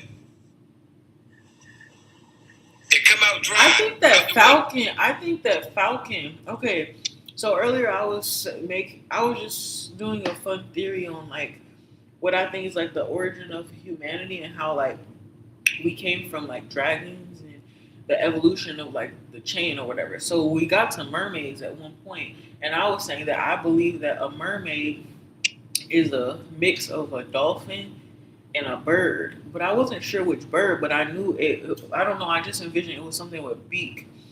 So then I was thinking what bird would be around a water. So the only thing I could think of was like a pelican or like a seagull or something at the time, but I knew it wasn't a seagull.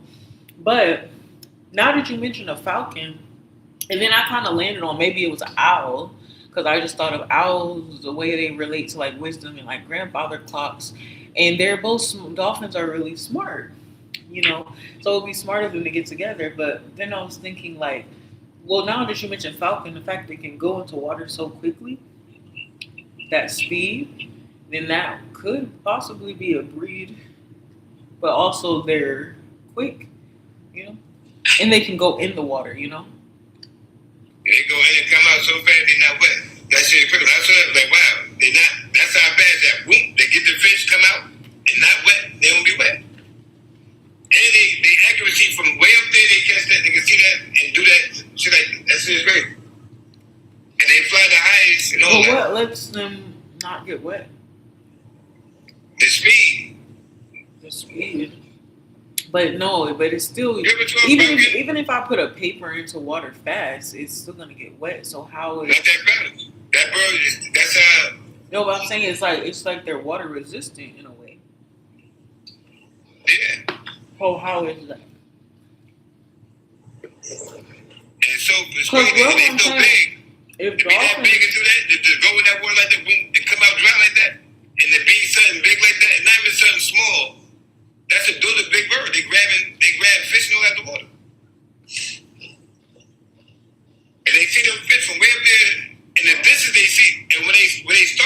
they see them, the distance.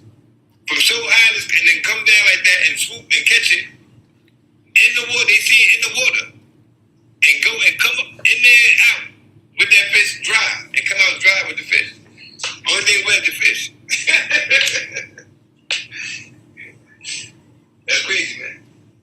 And then they the only one they fly their eyes to the sun. They can look directly into the sun and fly toward the sun. That's the only bird that can do that. And sun knows too the way they beak is designed. The way they breathe and all that kind of stuff, that's when they fly so fast to reach those speeds. That's why they named them. That's why I saw why they named a lot of aircraft and stuff after Falcons. Oh, the Falcon. That's why they named the aircraft after Falcons. And they know all that. They got a lot of things with them. Look at Falcon. That's the top bird.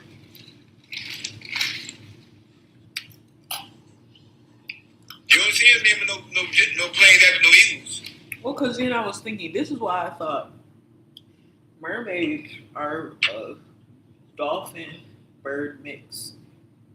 But then when mermaids return to land, if they could either mate with, well, I mean, they can mate with different creatures, but if a mermaid, which is a dolphin bird mixes with another bird, that's how you create ancient Egyptians like those who are like shown as half human, half bird, because they're connected with mermaids that are half bird, half dolphin. But when you breed in more of the bird, you get a bird head and a human body. So,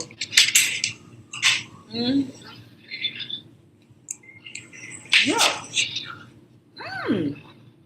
Oh my jeez. I love this salsa vinegar that I got. It's pico de gallo. It's so You know what I found out the other day? Huh? I found out that well, I ain't gonna go into that 'cause that's too deep. Say it. No, I don't know that. Say it. I We really were want to talking about hear it. the diarrhea stuff and ammonia. I told you What? diarrhea, when they get to that point, that means the worm got that big, and this is why you ain't got that's the runs. And then that's the worm urinating out your body. That's why you ain't gotta do nothing. That's the worm using the bathroom when it's diarrhea. So you don't gotta do nothing. Just sit on the Why do you toilet. want to tell me this right now when I'm eating? That's why I said I don't want to talk about that. You said gag. Now, Yeah, let's but leave you it didn't alone. say it was deep. You didn't say it was fucking disgusting, bitch. Sorry. Yeah, but I said you going too far. No, sorry. But you just said something disgusting. You see I'm eating and you know I don't like that. If you say, oh, it's too deep, I'm thinking you just want to say something that maybe you think is I don't want to hear or that most people wouldn't want to hear as far as like maybe some information or something. So I'm like, no, I want to hear what's on your mind, trying to make you feel comfortable. And you smack me in the fucking face by saying something nasty to disturb my meal when I'm clearly trying to enjoy my fucking food. And now you want to use when I'm enjoying my food. Because it's deep too. That's why. Right, but it's not deep. It's disgusting. Deep is different than disgusting. No, it's deep. And they can be both, It's but you disgusting. didn't mention the disgusting part. And if you would have said it was disgusting, then I say, okay, I don't want to hear it. So you didn't give me the ability to choose what I actually All want. right.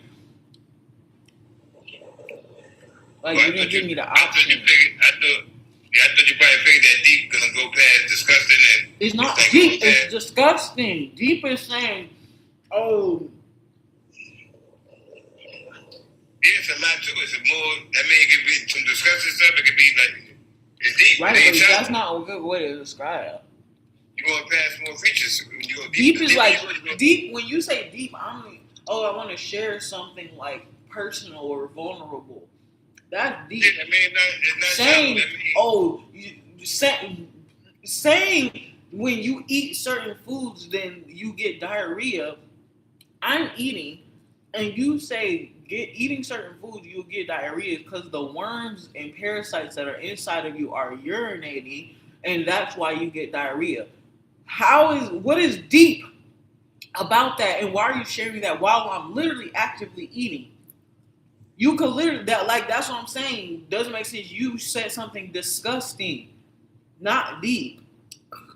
No, I didn't finish it. What more do you need to say about that? Like, it's just the principle overall. Nobody's dinner conversation is not talking about no fucking worms pissing in your body and causing you to have diarrhea. All right, we passed that part. So we're going to leave that We're part. not fucking talking about when you keep trying to fucking go. No, the deep part in connection to that, I ain't get to get to. The You deep need part to in shut connection up and say it's wrong. It's a It's deep part in simple. connection. It's like, this is not a matter of right or wrong. It's about respecting my boundaries. That's what I said. I don't want to be so nasty shit when I'm eating. Stop fighting you about that. Respect it. You weren't going about Look, that. it's not fucking done. Then you say, oh, and then just right now you say, oh, I go too fucking far. Okay, I'm sorry. I apologize. Okay, sorry. Yeah, I went too far only because I called you a bitch. But I didn't go too far in the questioning why you're saying something disgusting while I'm eating. That's where you went too far. Where's my apology? I apologize. My bad. Right, so don't do the shit again. See, now you gonna go harder. So what? I can fucking cuss. Cussing at you is different than cussing at you in general. But I apologize. But come on now. Come on. It's not fucking come now. Bitch, you just...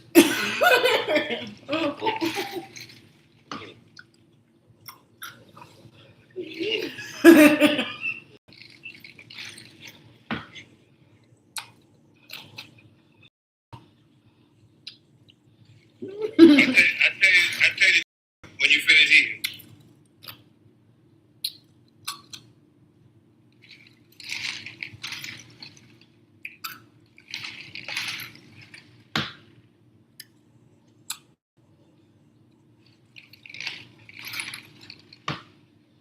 You gotta try my Seymour drink.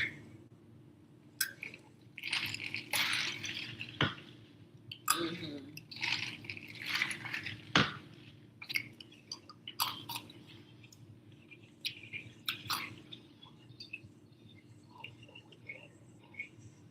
I got Seymour's ice cream. I got Seymour's candy bars. I got Seymour. It's about to go down. It's going down.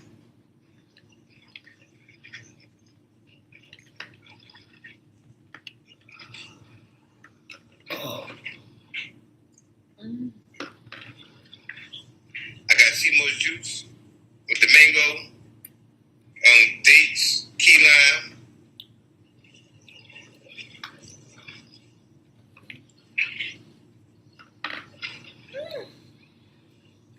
Next time I do, I'm gonna do it with some more mango and dates. What? I'm gonna do it with more mango and dates. Next time I make the juice, I'm gonna put some more dates and mango.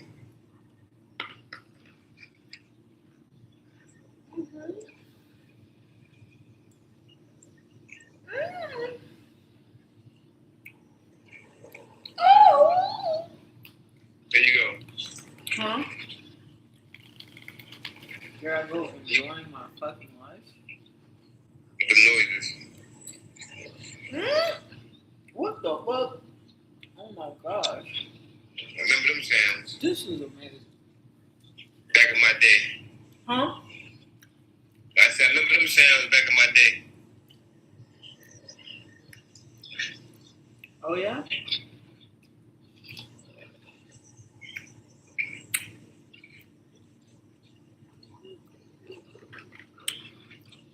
Before my single father life.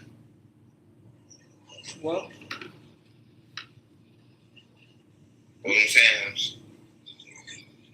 Now it's single father time. get your head out of the gutter. You're disgusting. My head is on single father. I ain't thinking about no shit like that. Okay, so shut up. I grew up. A bitch can't fucking moan while she's eating.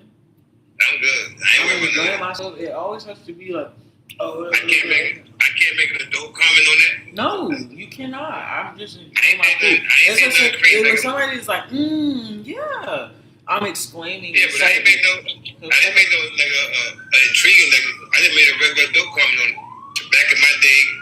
I ain't saying So nothing what like do I'm you trying mean to back get in your day? What are you referencing? Back in your day, what? You I'm just remember doing my anything day. before?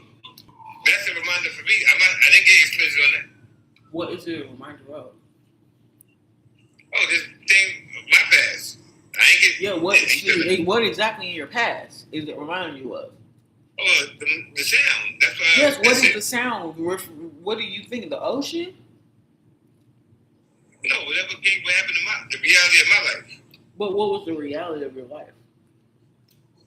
I just told you, it reminded me of the sound. I don't know. I wasn't aware of what sound I was making. My sound, to me, it's about enjoying food. So are you saying you've enjoyed some good watermelon as well in your time? The time when you had some really good food? Of course I did. Okay, so is that what you're talking about? What do you mean reminded of? Man, it's a simple question. You trying to... What? Yeah. It's a simple question. Because so it's just weird that you would say that comment, but then you don't want to talk about what you're exactly referring to in that comment. So that emphasizes the fact you shouldn't have said that.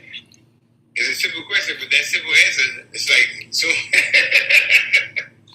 you waiting to blow up. Yeah, but you beat me, bop. So you say that. What? I said, yeah, you waiting for that simple answer too. Yes. It's not that serious. Anytime, man. I never said it was serious. I'm just saying, it's like, it's a question. Fuck! You dropped my chicken. Yeah, that really for me. The question, that was just something I just said, that wasn't really for you to pick up on. So, okay, so you were trying to say something that you didn't really want me to understand. Like an inside joke. It wasn't like a joke. It just wasn't too much to go. If it wasn't for me to know, then shut up talking to me. No, you couldn't know it privately. If you understood it privately, like that, it was for you like that. Not to be. I didn't want to go in detail. If you caught it like that, or so, I know you. But not to be going in detail. I'm talking about the time when I was back and it was in this sound, and she did this and she made whatever it was. So you were talking about sex. See, there you go. So why does it have to be fucking private? You can say that, you limp dick ass bitch. Here we go.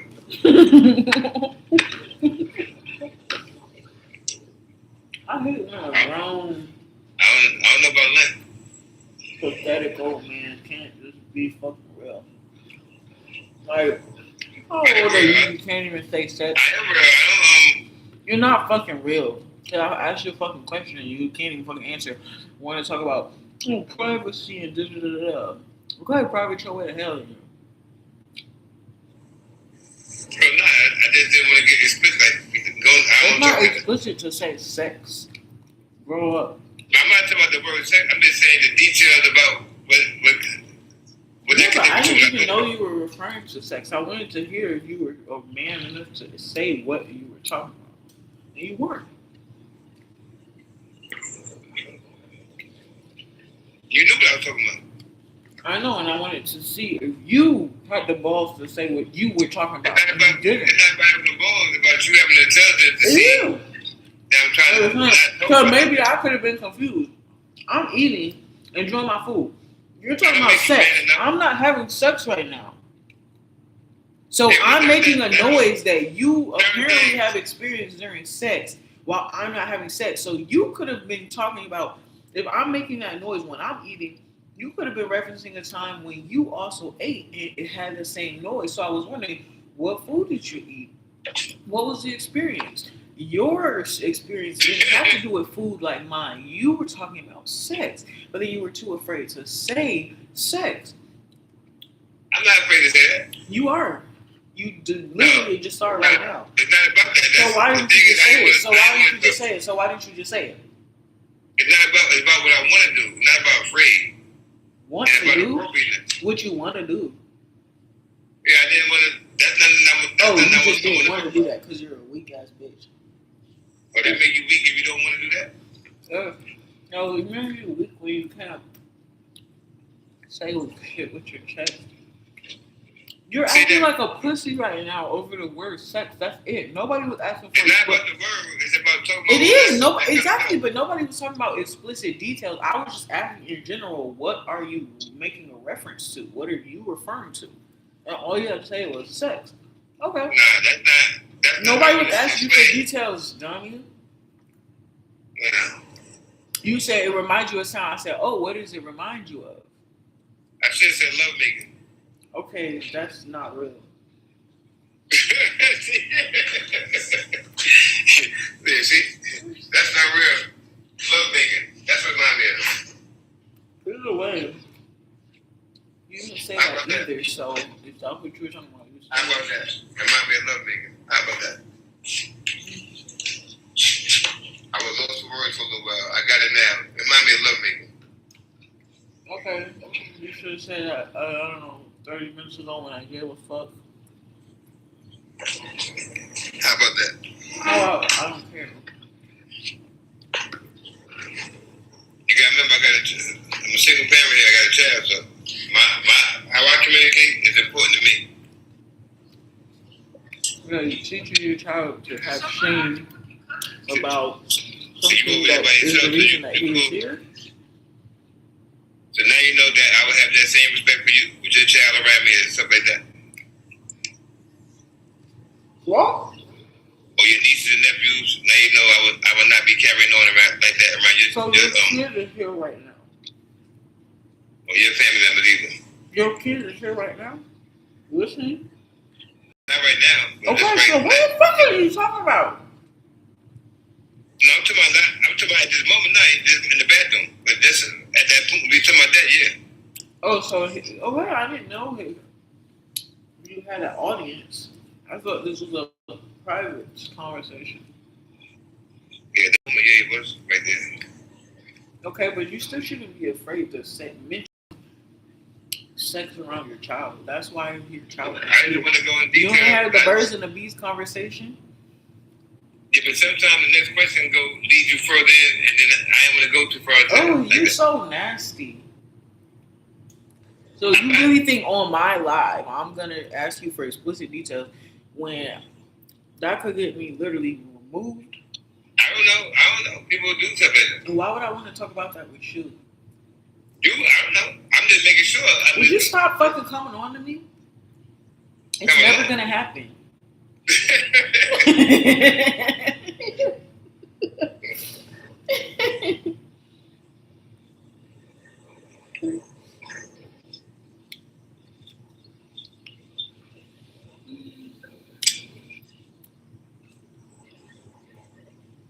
I'm like not satisfied. Not sad about what? I think I need more water. Is what it is. I'm not satisfied with the food. Like I still feel like I don't have dessert. You still want to eat, right? Yes. That food I only ate two little wraps and a one piece of watermelon. So it's not like I ate a whole lot. Like I kind of feel full, but I just don't feel satisfied. Like my stomach feels full, but it still feels like I want something. That's right. You know what I noticed? What? When I started eating the wild rice, when I eat white rice, I eat a big bowl, Yeah. a lot of it. When I started changing, I know that I eat the nutrition. You don't need that much. You ain't gonna eat as much, but it feels you feel more full for a smaller amount. I don't eat as much wild rice as I ate of the white rice. I ate a lot. I eat big bowls. I'm talking about bowls of that with beans. I was like for real. Now you see the portion I eat now, you like, wow, how you eat that? Yeah, it's a different portion because you feel so full from eating that, and then you go longer without eating when you eat like that.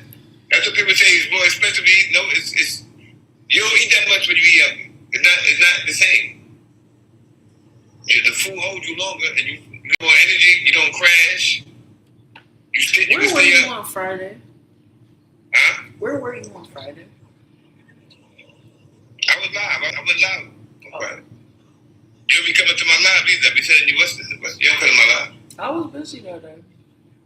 I did see your live. I passed it like 3 times, but I was just scrolling on TikTok. I don't want to talk to anybody. You open my live and say what's up. Okay. But no, Anyway, I was just asking what you were doing.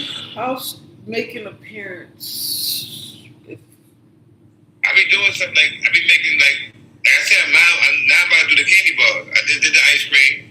So ever since I learned how to get that CMOS, that flavor, that flavor out the CMOS, I've learned how to do that and make it taste plain and just like a regular gel. Now I can make different stuff, ice cream, the candy bar, and put it with the chocolate. And now I can put CMOS that people you get your health benefits from candy bars and ice cream and stuff like that for the children. And I'm about to put that in the market. I got some great ideas. Especially my Hershey Kiss idea. When I do those with the CMOS little bowl of chocolate with the walnut, date, man, the cacao, man. And it's so healthy. Everything is healthy. The cacao powder, that's for your stem cells, all that kind of stuff. To regenerate your stem cells, that's very much needed. The dates for your copper and all that, you need that. Your walnuts, highly nutritional. What else? You got your sunflower seeds. You got your nutrition from that. Cause I use that too, my sunflower. So all that right there, the sunflower butter, all that nutrition, the key lime from the key lime, you got your minerals and nutrition from that. The Celtic sea salt, your minerals from that, and all that right there combined in that little and you get your nutrition. I got some big things I'm about to do. Thing getting that taste out that flavor out that CMOS. Now I could do all kinds of stuff now. I make a lot of things more healthy. A lot of things that children like. That's candy and like ice cream and stuff like that now. Candies that's very important to me.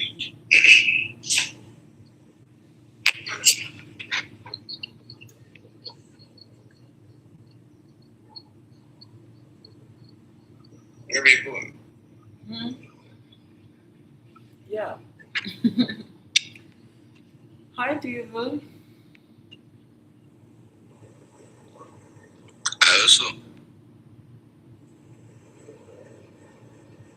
What's up? I don't know. How's school?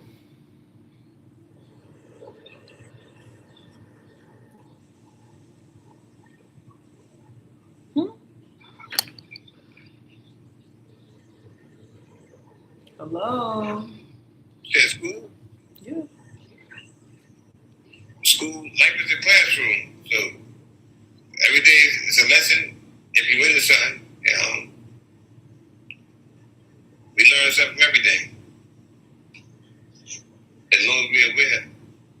I mean, we're applying our awareness. So we move around with awareness. At some point, we really supposed to be sleeping. Like at this time, we're supposed to be rested. But we up, and that shows how much power we got. We have freedom of choice. If we choose to be up, then we up. And we up communicating. Yeah, but people don't want to take responsibility. He didn't answer, and then he left because he's doing stuff that he knows he's not supposed to do. But he won't admit to himself why he's doing it because he claims that he wants to be a doctor, but he's making excuses and he's skipping classes and it's affecting his grades. So he said that he was going to go to class, and I said, yes, go to class. And then he messaged me letting me know that he went to class. And I said, okay, I'm glad, I'm proud of you, good job. But now I'm like, were you lying to me? Because now you don't even want to say what happened in class because you, yet again, were you skipping again? So then you know you're not supposed to be skipping because then that's why you're not passing the classes. And if you don't pass the classes in school, I mean, I don't know something, but currently, as it stands, there's no way for you to become a doctor without, I don't know, going to fucking school and passing your classes. So it's fine, and it's like I'm not trying to control anybody or whatever, but it's just like it's just about caring about someone because, but it's at the same time it's like, well, I don't know. Some people say you can't care about somebody more, you shouldn't care about somebody more than they care about themselves, but sometimes that's the motivation and the push that someone needs to keep going. So it's like, yeah, right now it seems that he will be struggling with his belief because of things that he experienced in his life. And I understand like the setbacks or whatever, but sometimes you just need that motivation, that push to remember like that you can keep going and that like sometimes you end up giving up on yourself and sometimes all it takes is someone else believing in you enough that it will inspire you to start believing in yourself again. So then you won't give up on yourself. So, but that can't happen. Like, that's why I'm trying to show that I actually care by asking him about school and what's been going on. Da, da, da, da. But when you don't have a good answer to say because you're not doing what you're supposed to be doing, then you don't answer the question. And so I think we the can't best go thing, anywhere from that. I think the best thing for us to do in life is to dissect everything that we come across, because we have a witness. So if it comes in our path, Yeah. dissect it. Oh, Because I think, because we all vessels and everybody got some kind of sound coming through. So say you come to me like, yo, that deodorant you're using, it has aluminum in it, and it's blocking your sweat from coming out, and it's going back down into your body, and not letting your impurities come out, and that's causing you cancer. So I'm gonna go look into that immediately because that's coming through you. You're a vessel here. You in the world, and your breathing air is coming through you. It's coming through me too. So you saying something now with your vocal. I go look into it. I'm dissecting it. Oh, what she's saying is true. I look into my deodorant, got aluminum. I change my deodorant instantly. Because I dissected it, and now I see it's true. Boom, I go. So now, as we doing that, as things line up, the things that line up, we take it on and we apply. That's what wisdom is. hey. Wisdom is when you know when you apply. Yeah, it's application to knowledge. So that's what wisdom is. So now you know and you are applying what you know to what you know. And you taking action. And then you keep doing that. Dissect, that come across, dissect, take action. Dissect, take action. If it don't line up, put that person over there, that information, that don't, and we keep going forward. But once we get to the point where we see something that's true that's coming across, that we coming across, after we dissect it, and then we take our time and put it to the side, and then come across, then we start doing that, and that's when we start losing Life's too short to be sitting around miserable. People want to talk, what do you do when bad and good? Yeah, got my Ray-Bans on and I'm feeling hella cool tonight. Take over. Yeah, so everybody's watching and don't nobody start a fight. Yeah, cheers to the freaking weekend. Drink to that. Yeah, yeah. Oh, let the devil sink in. Drink to that. Yeah, yeah. No, I think talking sounds better with somebody. I think that it's better when you're outside, people right there, you got the palm tree right there sitting there talking outside, and you got nature around you, and just communicating, breaking night and just talking like we used to do back in the day. But when you were in the comfort of your own home, you Yeah. gotta imagine that while talking to somebody. You don't have to imagine that. It's in my voice. It's in my breath. Listen, you want to hear the ocean? Shut up. Listen to this.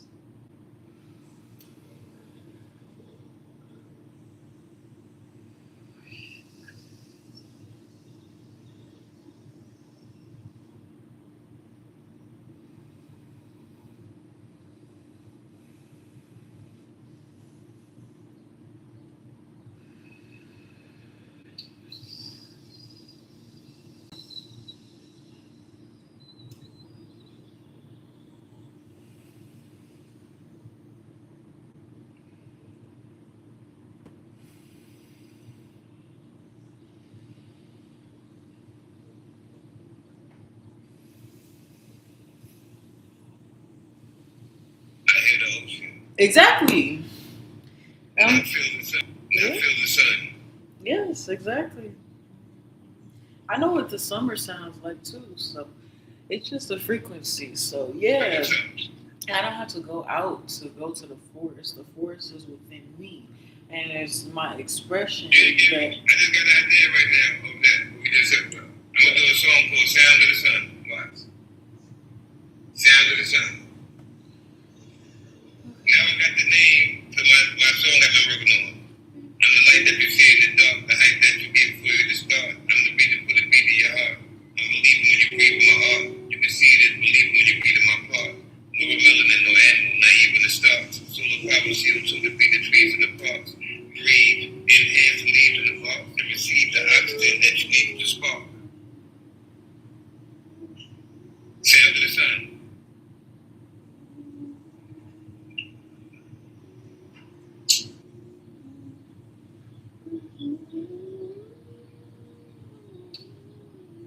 That's my unwritten song. See, I remember that? I didn't write it down yet. I still remember it. Yeah.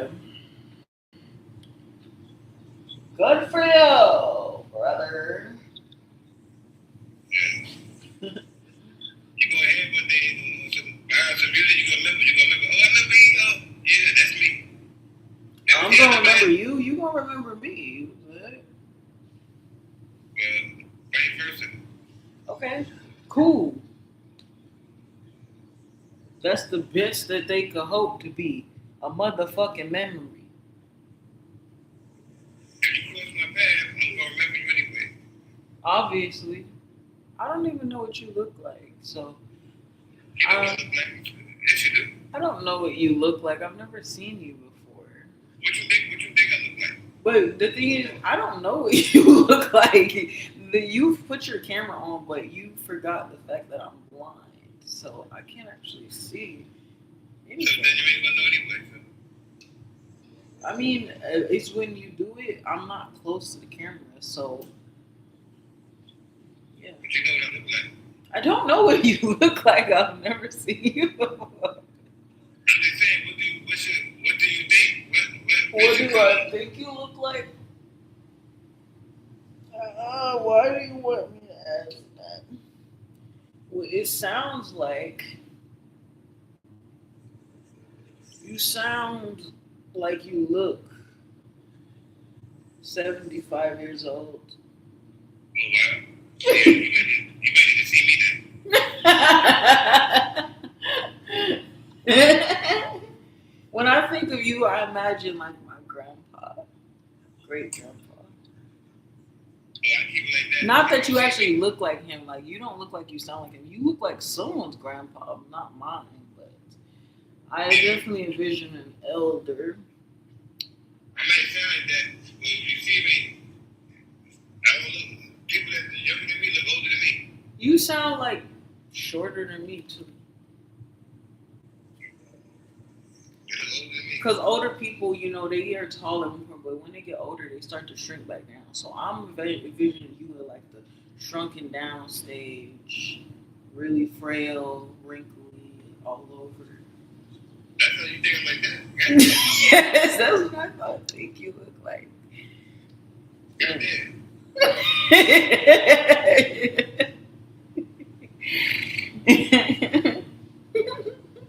Like Hugh Hefner. You trying to make me camera? You trying to make me camera? Put me on the big screen.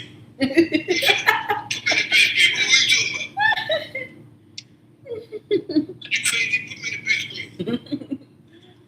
You can screenshot this. Don't trip out. So going crazy over here. Put me on the big screen. I like not knowing what people look like. Yeah, I don't look nothing like that. That's what But it's like reading a book, you know. It's like an audio. I feel like it's like, especially talking, it's like an audio book. Oh, hi. It's like an audio book when it's like, you know, you read a book or you hear an audio book and it's like you envision what someone looks like or whatever. But you I don't mind sound like that, but looking like that, that's something else. Sound. So you don't think you're gonna look like that when you're older? I'm not gonna look at that no more. I'm just asking, like, I don't know. Right there in 10 miles. That's what we like to eat now. I'm saying how But I didn't say anything that was negative. There's nothing wrong with what I said. All I described was basic aging. It has nothing to do with your health. Like, I mean, that's what there's older healthy people that they still are wrinkly. That's just a part of getting old. I didn't say there was anything wrong with it. Like, it's not unattractive or anything. I ain't that older. Okay, it doesn't matter if you're not that old, but then you trying to act like, oh, I'm never gonna look like that. Maybe, but And I'm not. And I'm not that old looking. okay. I don't know that. And I'm not ever gonna look that old. The oldest I'm gonna look is 50. Okay. I don't care. So when I'm 100, I'm gonna look 50. You think you're gonna make it to 100? Yeah. I don't want to make it to 100. I gotta turn this stove off because I don't want to burn my house down. You saying that shit now? Huh? You think you wanna make it to 100? Me? You think you know? Me? What the hell you now? How old you now? Me? I don't want to make it to 100. How many more years you got to go be 100? 2? You 32, right? Something like that? Hold on. Hold on.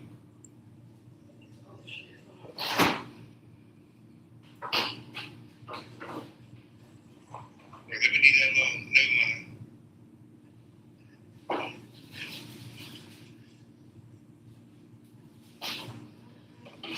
That's not important for me.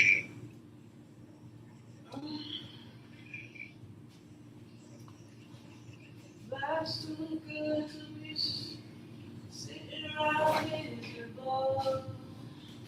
Oh, You old. people go talk when you do that good. Yeah, I'm awake on, feeling really cool tonight. Yeah, everybody's talking, so nobody start a fight. Yeah. Cheers to the freaking week. Drink to that. You old. Yeah. What'd you say? Yeah. I said you old. I'm old. You're old. What? Did you? No, you said you were like 60 years old, aren't you? Like actually? You said you didn't want to get old. Huh? If you don't want to get old, when you trying to get up out of here? How many more years you gonna make it? Okay, first of all, I never said that I wasn't trying to get old. I said I didn't care to live to 100. What the fuck is 100 years? Like, be so for real, bro. That's why people have to. Got nothing to do with me. Having kids don't mean I'm gonna live. Yeah, but you want to be old and don't got no kids. And then Oh well, you want to be older, yeah, maybe so you can live for your kids. I don't have anything to live for. I'm just saying, you want to be old and don't have no kids. And then now you. Yeah, I do. Would you shut up? You just look crazy. You just look crazy, everybody. Because who that lady over there? Nobody knows you ain't got no kids. No, that's my aunt. None of that. No. That's my mother. No. So you just look crazy. I look crazy. I spend my whole life looking crazy. I ain't afraid to look crazy. I'll be the crazy ass turtle lady. Remember when you was young and I lived with the neighbor with the crazy lady that lived on the block and the kids throwing rocks in the window and all that? No, I never had that. I grew up in the The suburbs. crazy lady. You don't want to be that crazy lady like that by yourself. She ain't got no kids or nothing. And she just be looking out the window and stuff and kids see her throw rocks at her and play. Yeah. You don't want to be that lady like that with no family older. She used to look nice. She was a nice looking lady back in the day. And they look, oh yeah, but she crazy now. She always talking to herself and you don't want to be, you ain't got no kids. Now you ain't got nobody. First of all, plenty of parents talk to themselves. So saying that you talk to yourself is not a dig. A lot of people talk to themselves. It's just a way of verbally processing information out loud. I don't care about what you're talking about. When the kids just throw a rock at you in the neighborhood. No, they won't. And if they do, I don't care. That's even more reason not to have kids. Kids are not gonna stop throwing rocks at my window if they don't do that. They ain't gonna listen. They ain't gonna know what the fuck I got. They ain't gonna know if I have kids or not. But either way, I don't care. So you're trying to use fear to inspire me to have kids. I'm not. It's not gonna work. It's not gonna work. It's not gonna work. I'm not trying to do that. So shut up. I'm sick of hearing you. I'm just telling you the whole thing. Guess what happens? I don't care. When they get too old, they she don't got no kids. Like, nah, that's my mom. There's nobody there. So she just out there saying what she saying. It used to be smart. And when you get older, it's different. The old timers, they ain't around no more. They used to like her and all that. Nobody, I don't have any friends. Nobody likes me now, so I'm not gonna be losing anything. Like I've been practicing for me being old and alone my whole life. I'm well equipped. You don't want to do that? That's what I'm doing right now. I'm practicing for being alone right now. So I don't need to worry about figuring out what to be with somebody. I don't care. I'm gonna tell you why it's not good, because when you get old, you start walking slower. 60, you all know now. You need help, somebody to help you. Remember, especially if you don't change your diet. So Okay, you're a slow ass motherfucker, and that's why there's home attendants. So I don't need to have kids so that somebody can take care of me. There's people who are paid professionals to actually do that if I need help. But if it gets to the point where I can't even take care of myself, I will just die. So that's just the natural consequence of being alone. I'm willing to pay. I understand what I'm risking, and I'm willing to risk that at the risk of dying. Like, no, I'm just saying the phase of thinking you're gonna walk again, and they diagnose it. Like my grandma, they went through that. They think it'll never happen. They just be walking slow. They think one day the medication will get them walking. It ain't happen. It just get worse and worse. And that's when they get to that phase. That's when you start realizing, damn, my kid, you got this home attendant, you got a trusted lady now, the new person, your new home attendant. They got your nerves, you got their nerves. You going through. You getting on my nerves right now. These strangers. See, that's the thing. Like, you know, having a kid, I don't want to raise a kid. I'm good. I'm telling you because I help people. Okay. I don't care. They were the one they can't trust. I'm on the block right here. And sometimes it's a lady they can't trust. They always can't trust them. Or they switch up and they can't. And they got these big houses alone. And then the kids on the block. They do you. They don't got the respect. They look at their place. They don't got the respect for the woman no more. They now like the crazy lady, they throwing rocks at her and stuff. It's not the same like before. Not the same. It's not respectful time to be the old lady. The way these people are, you see, they gotta do that. So imagine being the old lady now with these already new young kids. By yourself, you ain't got no kids and nothing. It's a different time. It's not unless you got a lot of money to be somewhere.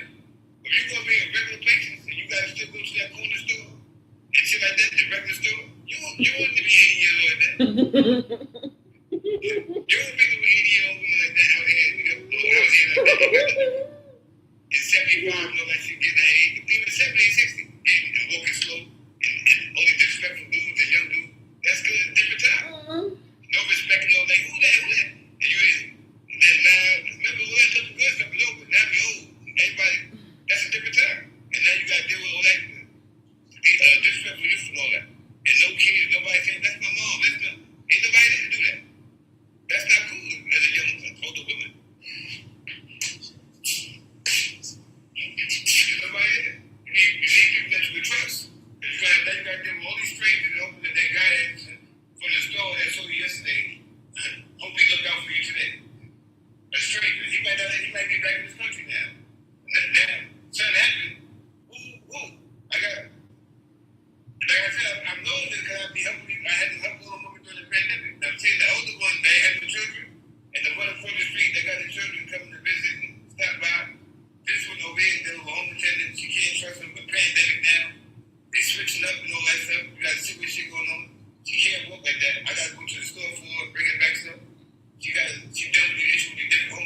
done yet? I'm so bored.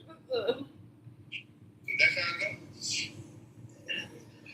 And they tell you, I wish I had some children now. They tell you. Come to the older woman, I got the older woman. They got the big house and stuff by themselves. And when they talk, they don't always remember a lot of times, a lot of friends pass away, you know. So they by themselves, they're outside making sense, nobody paying them no mind. Unless you, that's it, no, a lot of friends, they ain't gonna be here no more. By the time you get a certain age, a lot of your friends at your age don't be around. So you got, so now people like, I don't know who that is. What's you? All that kind of stuff. So once you don't make no sense or something one day in the store or do something, that's it, you stuck with that. Ain't nobody there to say, yo, that's my mom, you bug it out. Ain't nobody there to do that. And that was just you. And you did that crazy shit yesterday in the store. And everybody carried you like that for the rest of the time. And she the one that did that shit yesterday. There she go again. There she go. They keep going like that. Nobody saying that that's my mom. Nobody stopping that. And they keep doing, they snowball right to some more shit with the youth. They keep snowballing. Like I used to have with the crazy lady when we grew up. The crazy lady. She had no kids. We all looking at her. And she doing different stuff. Everything was crazy. She playing around though. We didn't do nothing bad, but she was just throwing the rocks trying to bother her. And that wasn't good, but kids do that to the crazy lady. So when you're young, you understand that.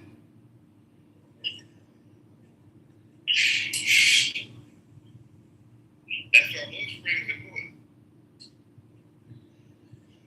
That's like your protection as you get older. It comes to, hey mom, got big Mother's Day. Bring you some stuff.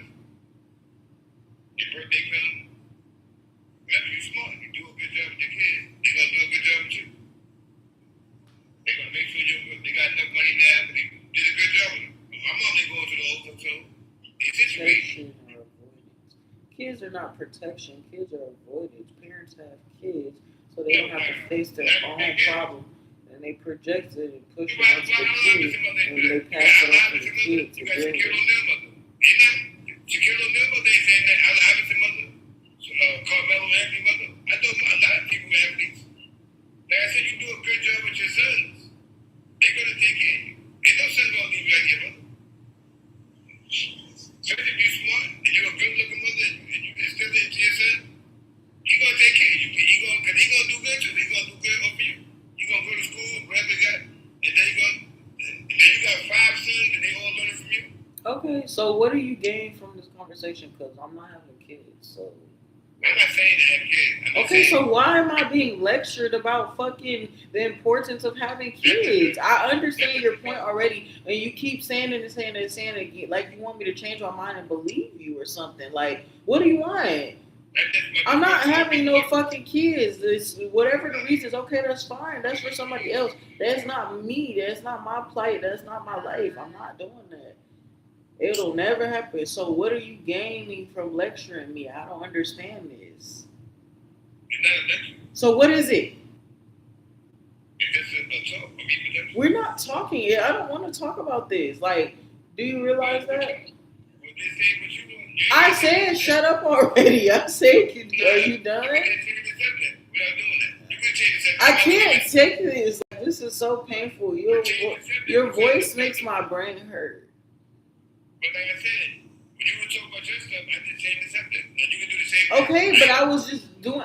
But it's like that's the thing. It doesn't always have to be a change in topic. Sometimes we could just be silent. Like we don't have to jump from topic to topic. That's all I'm saying. I don't want to talk about this anymore. You can just stop talking, and we can just sit in silence. We don't have to always be running our mouths. I mean, if you got something to say something. But it's like, I just want to know, what are we getting? What is the significance of the point we're getting to when you're talking to me about why I need to have kids? And you are insinuating me. You're saying, oh, you're going to be, okay, you're talking in general about something that could apply to me. If I just said I didn't want kids, and you said, oh, when a woman doesn't have kids, she's going to be, she shouldn't do that. She's going to be the crazy lady that the kids are throwing rocks at. So what are you're trying to act like you're telling me my fucking future or something. Okay, fucking Ebenezer Scrooge ass bitch. Like, like, all right, Ghost of Christmas Future and shit. Like, all right, like, good. You notified me. I'm gonna be the old crazy lady, and kids are gonna throw rocks at me because I chose not to have kids or get married. Okay, cool. I'm really willing to accept that. I can take a couple rocks. Sure.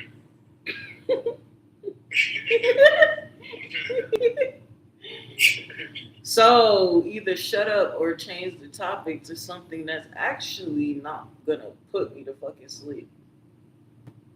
You're saying the wrong thing. That shut up stuff. I don't care. Then learn how to shut up before I have to say.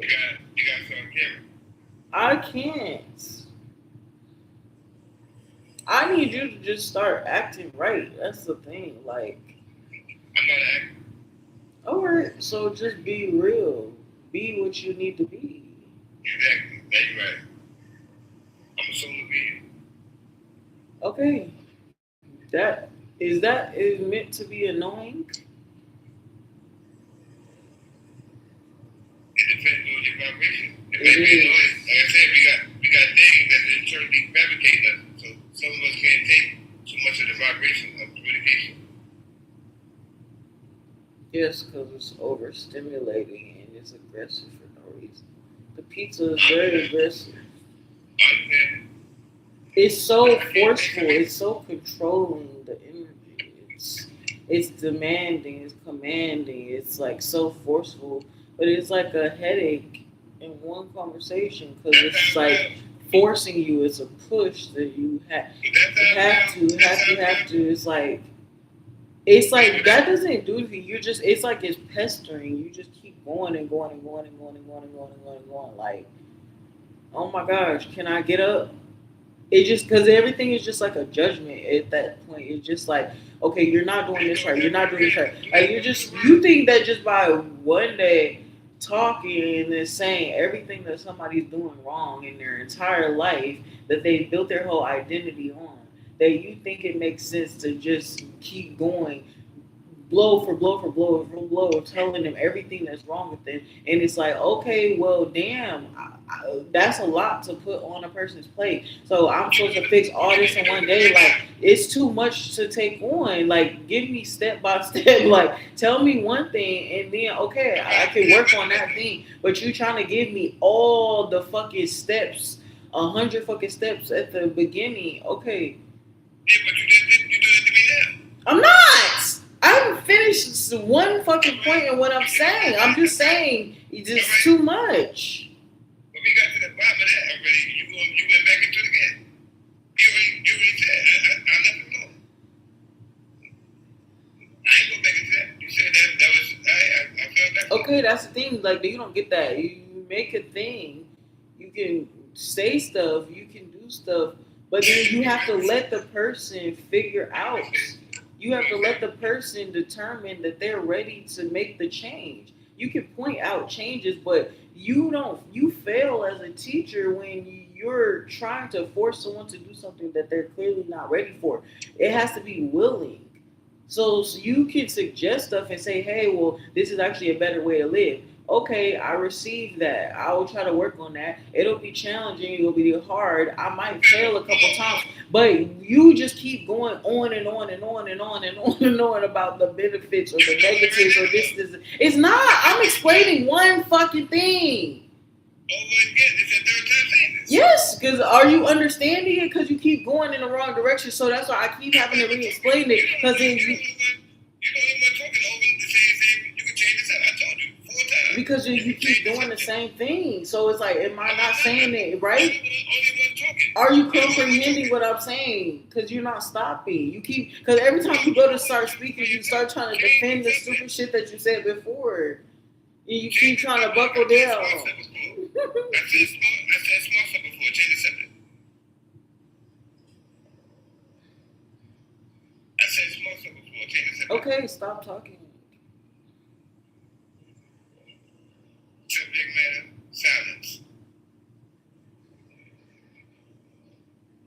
Third eye. Have anything to say? No, I don't. I'm trying to sit in silence. Like you are terrible at reading cues. Like, do you not get that? You clearly see I'm trying to just like sit in silence. That's why I'm maybe not saying anything. And you can't even read it. You just keep going. I said third eye. You have anything to say? And you started talking. I did not. I said no. You just started talking. I said third eye. You have anything to say? I'm saying let your mind, your third eye talk. I said that. You started talking. So now you want to say what I'm talking about. You ain't paying attention. I said third eye. You have something to say? Now go ahead, third eye. Owl head. Wise head. Go to the property right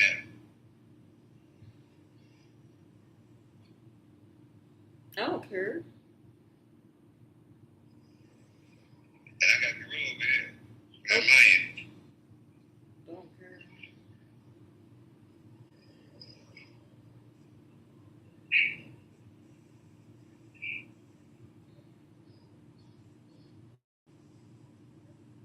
I got a logo over here too for that dolphin.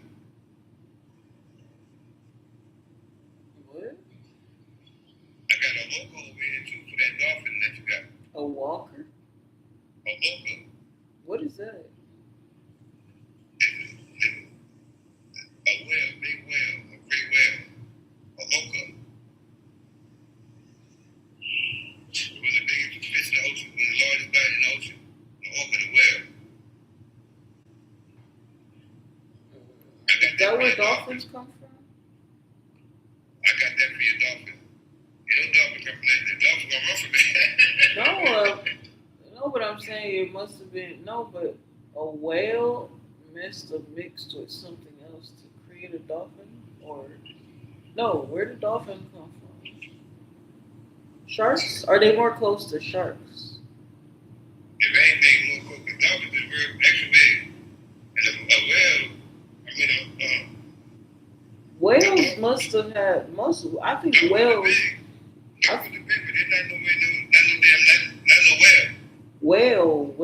Whale. Okay, whales must be connected to like Those are orcas. The orcas, ancestry. Okay, and alligators and crocodiles, which come from dragons and dinosaurs. the orca is like the elephant. Like the elephant. Oh, I forgot about elephants. That's my favorite animal too. Elephant. Elephant, gorilla, Elephant. falcon, honey badger. I don't think elephants are related to. I Like, I don't think there's a close link between elephants and whales. I take a giraffe over a lion. No. A lion can't beat no giraffe. But they ain't supposed to be. A lion, you put a A lion lion in a giraffe. it wouldn't make sense for a lion to try to be a giraffe. A giraffe is a giraffe because the giraffe needs to be a giraffe. So I said it cannot win a fight against a giraffe. Oh, who cares? What? First of all, that sounds stupid. In what world can a lion not beat a giraffe? Like, lions attack gazelles all the time. Giraffes are basically like gazelles. And gazelles are way faster. Giraffes ain't got no fucking speed. A lion can literally pounce on that bitch and done. Ain't no lion beating no giraffe. Yes, they can. It's not no lion. How would Lion a ain't beating no giraffe. giraffe beat a lion? Exactly. A lion could literally bite the leg of a. How much you want to bet before you go? What you want to bet? I want to bet. What you want to bet before you start talking about this? I don't know. You that sure? You think a giraffe? You think a lion gonna be a giraffe? A giraffe is stomp a lion fucking brains out. You know how many lions? Do you know how many lions Okay, can take that one? so you're saying this is based off of I mean, this would be based on the size of the giraffe, because a baby giraffe can In fact, not stump out a lion. It does matter. A baby giraffe cannot. A baby giraffe can literally not stump out a lion, a full-grown lion. Adult giraffe against adult lion. Okay, so adult giraffe versus adult lion. Yeah. Why do you think that? I don't think that's true. Have you seen this happen? Yes, I saw it. I don't believe that. I saw adult giraffe be more than one lion by itself.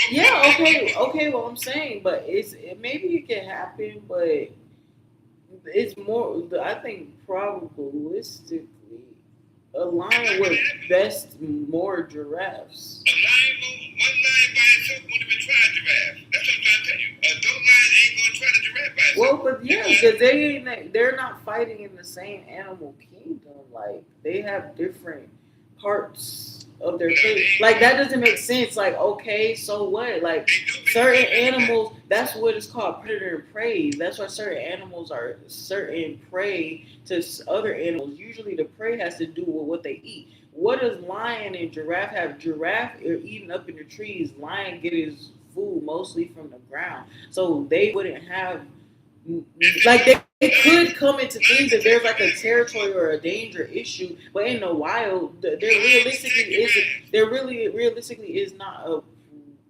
point for them to fight each other unless there was a reason. Okay, I'm not saying that it can't I'm not saying that it can't happen, but you're acting like lions and giraffes are actively seeking out combat with each other on a regular, and that's not the case. Lions prey on different animals. Lions do not prey on giraffes every single day. No, they don't. Not every single day. I'm saying the frequency of it. Obviously, if you're just in proximity with each other, it can happen, but they are not natural born enemies that are always seeking each other out. That makes a difference, because then what are you talking about? Because then you're saying, okay, so then you're literally saying a lion wouldn't even try a giraffe at all.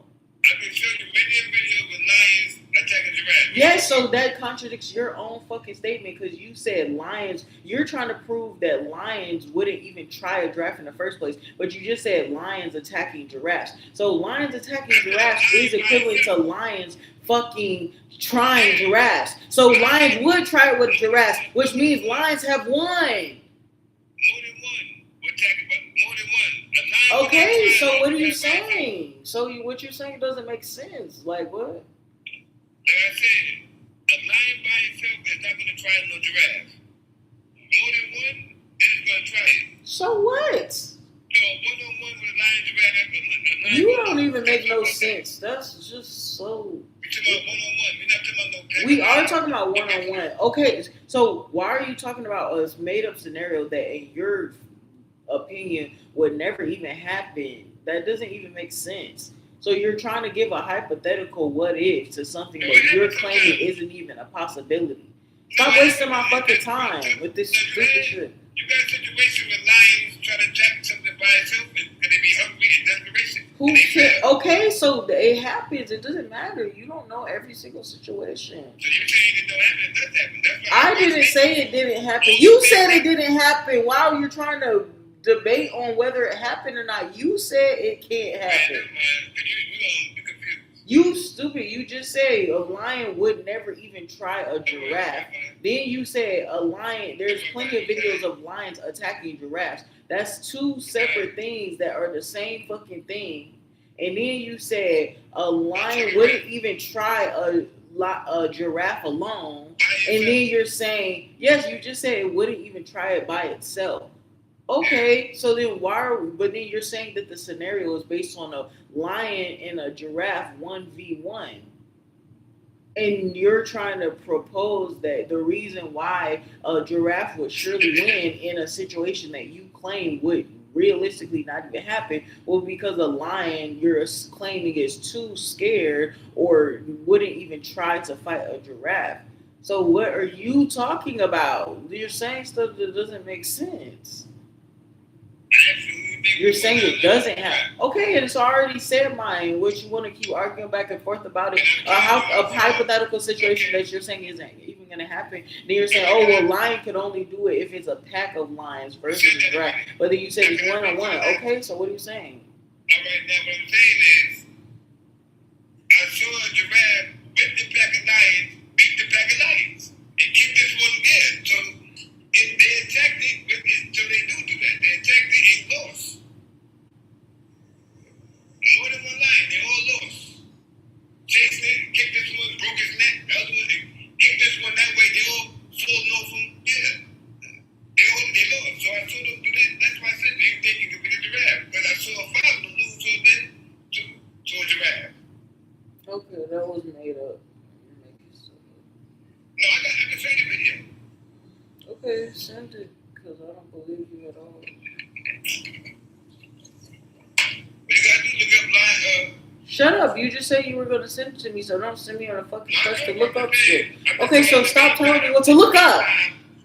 In the meantime, I'm not going to, no meantime. I know you're trying to be evil and all that, and negative. I'm not. I'm just saying, like, you trying to switch stuff up. You said, oh, I can send you the video. Okay, send it. So then that's the end of the fucking conversation. So then don't start saying, oh, I can send it to you. Be like, well, then you can just search up. Why would I search up if you're saying you're going to send me the video? I already know you're going to do it. I said it. I don't understand what's funny or not funny. I already know. Everything is going like that. I ain't doing shit. I ain't mean talking shit. Meantime. You ain't trying to be in peace right now. You want that chicken. You're trying to purposely annoy me. No, you're not. You want to be annoyed. I don't want to be annoyed. You want to annoy me. I don't understand why. I'm trying to have a regular fucking conversation and you saying stupid shit. I ain't saying nothing stupid, man. Like, what? This conversation doesn't make no sense. You're just making stuff up. And it's just a simple shit. And all I say is, oh, you said, oh, I said, I don't believe you. I can send you a video. Okay, send it. And you say, well, then you can also look up. Why are you telling me what to look up? I think this Wednesday you should go visit that farmers. This Wednesday coming. Yeah, I think you should do that. What? I think this Wednesday you should make an appointment to go visit the farmers. The Bronx Zoo. What? The free farmers. I think you should make some arrangement to go visit the farmers. Visit the farmers. Oh, bite me. Visit the farmers. I am the forest. No, we all are. We all part of that. Okay, so shut up and leave me alone. Don't give me the ideas to do what I already said I'm going to do. What I already said I was going to do. I think about that time. I don't care. If it rain that day, you know something up. You notice how the white clouds don't give us nothing, but the dark clouds give us rain. Yes, because they're from me. I like the rain, so if it rains, it's a sign of welcoming. You said the dark, they make everything dark seem so bad, but look at the good that comes from the dark cloud. Then the rain seems so bad, but then as it rains, you realize what you are able to do. Well, that's it. It's a reset. The darkness is a reset. And so when you have the rain, that's the water, that's the cleansing. I know we got a lot of rain these days, though. If it rains, like a lot of days. Yes, because I like the rain. It's raining for me. You better go back to Michigan. You got rain out here too much now. What? Bring that out there. You gotta go back to Arizona. They need it in Arizona. Yeah, I think that I definitely brought the rain with me. They need you in Arizona. They don't need you out here. We got enough rain. We got balanced amount of rain. You bring too much rain. Take that back to Arizona. They need it out there. That's why they got the yellow watermelons. So you're kicking me out of New York. Yeah. But you can get that, do something with that rain. You got escort you out here, sweetheart. You can visit the forest though before you leave.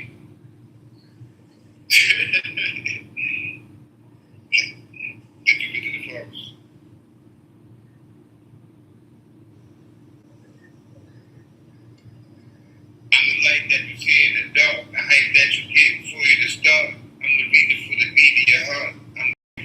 art. You can see it, believe it when you read in my part. No melanin, no animal, not even the stars. Solar power, CO2 to feed the trees and the crops. Breathe, enhance the leaves and the barks. And receive the oxygen that you need to spark.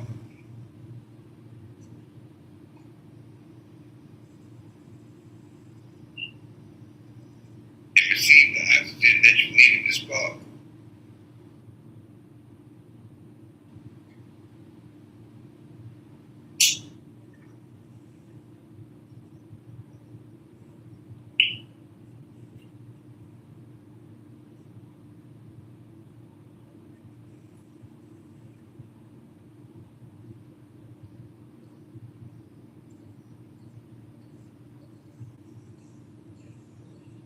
I wonder if, I be wonder if that's, I ain't gotta wonder, but do the sun breathe? What? Do the sun breathe? Does the sun breathe? Are we all, is the sun inhaling and exhaling? Is the moon inhaling and exhaling? Are we inhaling and exhaling? Is the stars inhaling and exhaling? And when that inhaling and exhaling go on, what are we inhaling and exhaling? And what kind of exchange is going on between the sun, the moon, the stars, the plants, us, and all?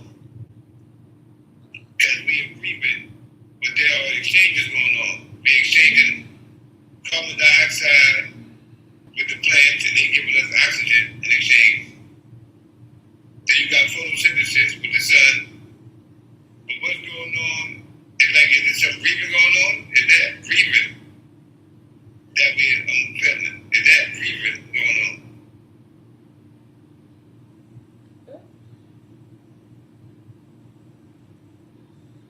And this is a combination of breathing and exchanges and Yes, it's absorption and expression and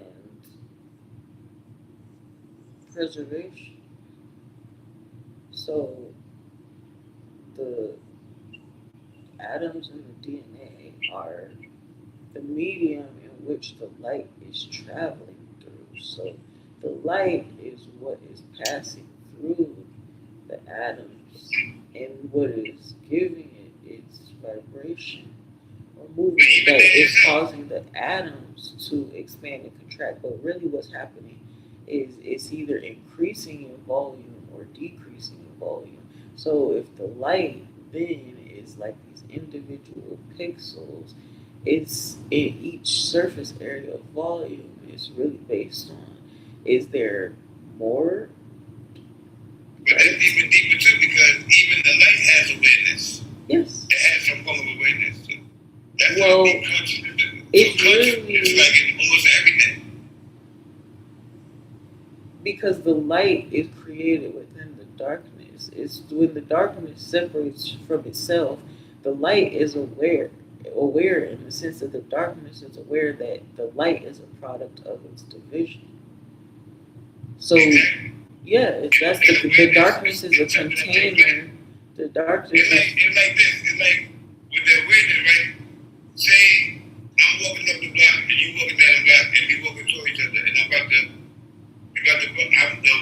aware that I might run. I'll go this way. We have awareness. So when that light, it's awareness going on there. Because something is, we all have some kind of awareness. Everything has some kind of consciousness. The same way we got that consciousness where I'm going to move because it looks like you want to go this way, I want to run into you. And we go this way or that way. That's the same thing with other things. And then it plays out another thing, and that's what the part. Those are like little parts that we missing in our communication.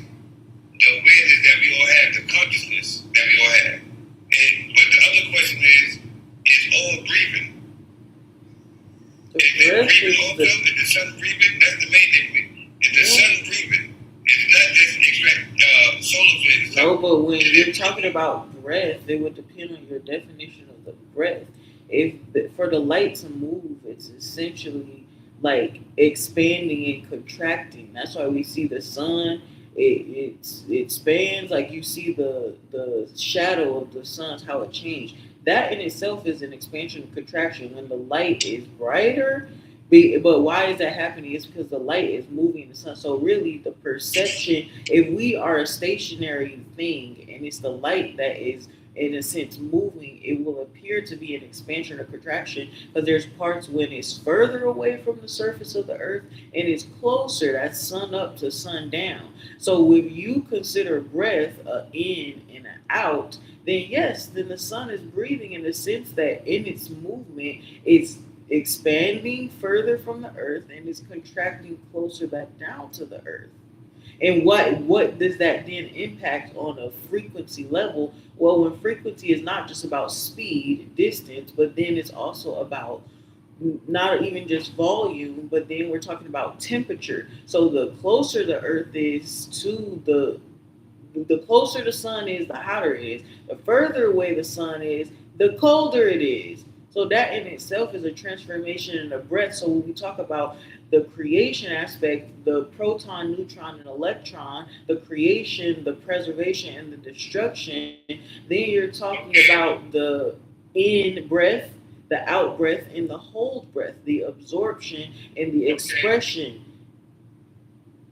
Now with that breathing, now you see it, as we get closer, it gets hotter. And the sun is breathing, and the sun is composed of hydrogen and helium, and those are gases.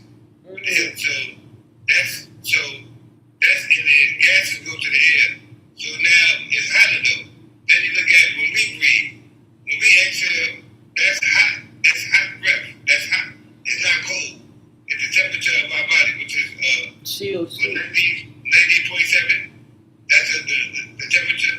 So we exhale from that point right there. So the closer we get to somebody when we breathe on them, it's hot. If I get on your neck, you're gonna feel my hot breath on your neck. I'm closer to you. I'm further away. It's different. So the closer we get to the sun, if the sun is breathing, it's hotter on the exhale. So at the point the sun exhaling, if we closer, it's gonna be a little bit hotter for us. Yeah, but also closer to you, and the point of me being closer to you or a person and breathing on them, it's gonna be hotter also. So that's another science right there. How it get hotter when we get closer, and they get hotter when the sun get closer to the earth. but that really has to do with the individual expansion of the actual particles that are traveling. So, independent of your distance, you're inferring that the closer you are, the hotter it is, the further you are, the hotter it is. But that's not exactly true in the sense that no matter. You said the further the colder. You said the further colder. The closer hotter, but that's not necessarily true because. But where you're not getting is the way you're not considering how the actual temperature changes affect the speed of the particles. So a hot breath, it travels further. Like when something's hot, is usually it's very fast. It's more stuffy. That's why they say heat rises. When it's cool air, which is closer to like when you're transferring from a boiling state, heat, gas, into a solid state, that's or a liquid state, which is water, then or blood, and then you freeze that, and then that becomes like calcified, and then it also can be like an ice. So when you're talking about speed, cold air travels slower because the particles are more compact together, so there's less room, less volume for them to shake around. When we remove the atoms, then we're dispersing it into having water. Into the water goes the gas. The gas is a fast moving state of matter, and it's because of how the freedom of the individual particles. So you could be at the same distance. You could be equally 5 feet away from the same point, but cold air is gonna reach you at a different speed and rate than hot air, because hot air is gonna be like boom. That's why you can smell somebody's hot ass breath, huh? And that way, the interesting part is not that the temperature changes; it's just that the distance. Exactly, that's what I'm saying. Yes, that's distance caused the temperature to be a different temperature. yeah. It's the temperature of the particles that it has more of an impact even than the actual distance you are from the point, the vertex, because the hot air is going to travel. The hot air is going to be more expansive and travel further, and so it's going to hit you more compared to cold air, cooler air. Even with the fire, the blue part of the flame, the light up, that blue part right there, that's the hottest part of the flame. And the Yes. color the hottest hot The is the center coldest part of part? the blue. That blue part is the hottest part, the hottest part of the flame. And so that goes to like, That means when you get closer to that flame, when you get closer, you get into that blue part, past that, and that's hotter. When you backing out and you get into the orange out the flame, it's getting cooler, it's more cooler, it's cooler than what it was. yeah, so that would be like, so on the And it rises. outside is colder and the inside is hotter because in the inside it's being preserved more. That's the core of it, that's why. Yeah. So, but it is that heat that's then being dispersed outwards. And then the further you get away from that center point, the cooler it becomes. That's like why they say there's a ring around the planet of Antarctica.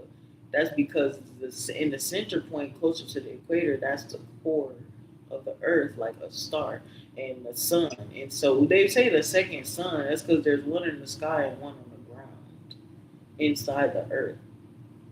So that's the core of the Earth. They say it's hot. They already confirmed that. They said the core of the Earth is hot. It's the center point. Yes, because we live on a star. And so then that star is also basically Bluetooth to the sun in the sky. So that's where they say, oh, we used to have two suns. We still do. It's just that over time, because of the way that the heat works, with the molten core of the Earth, that's like the volcano.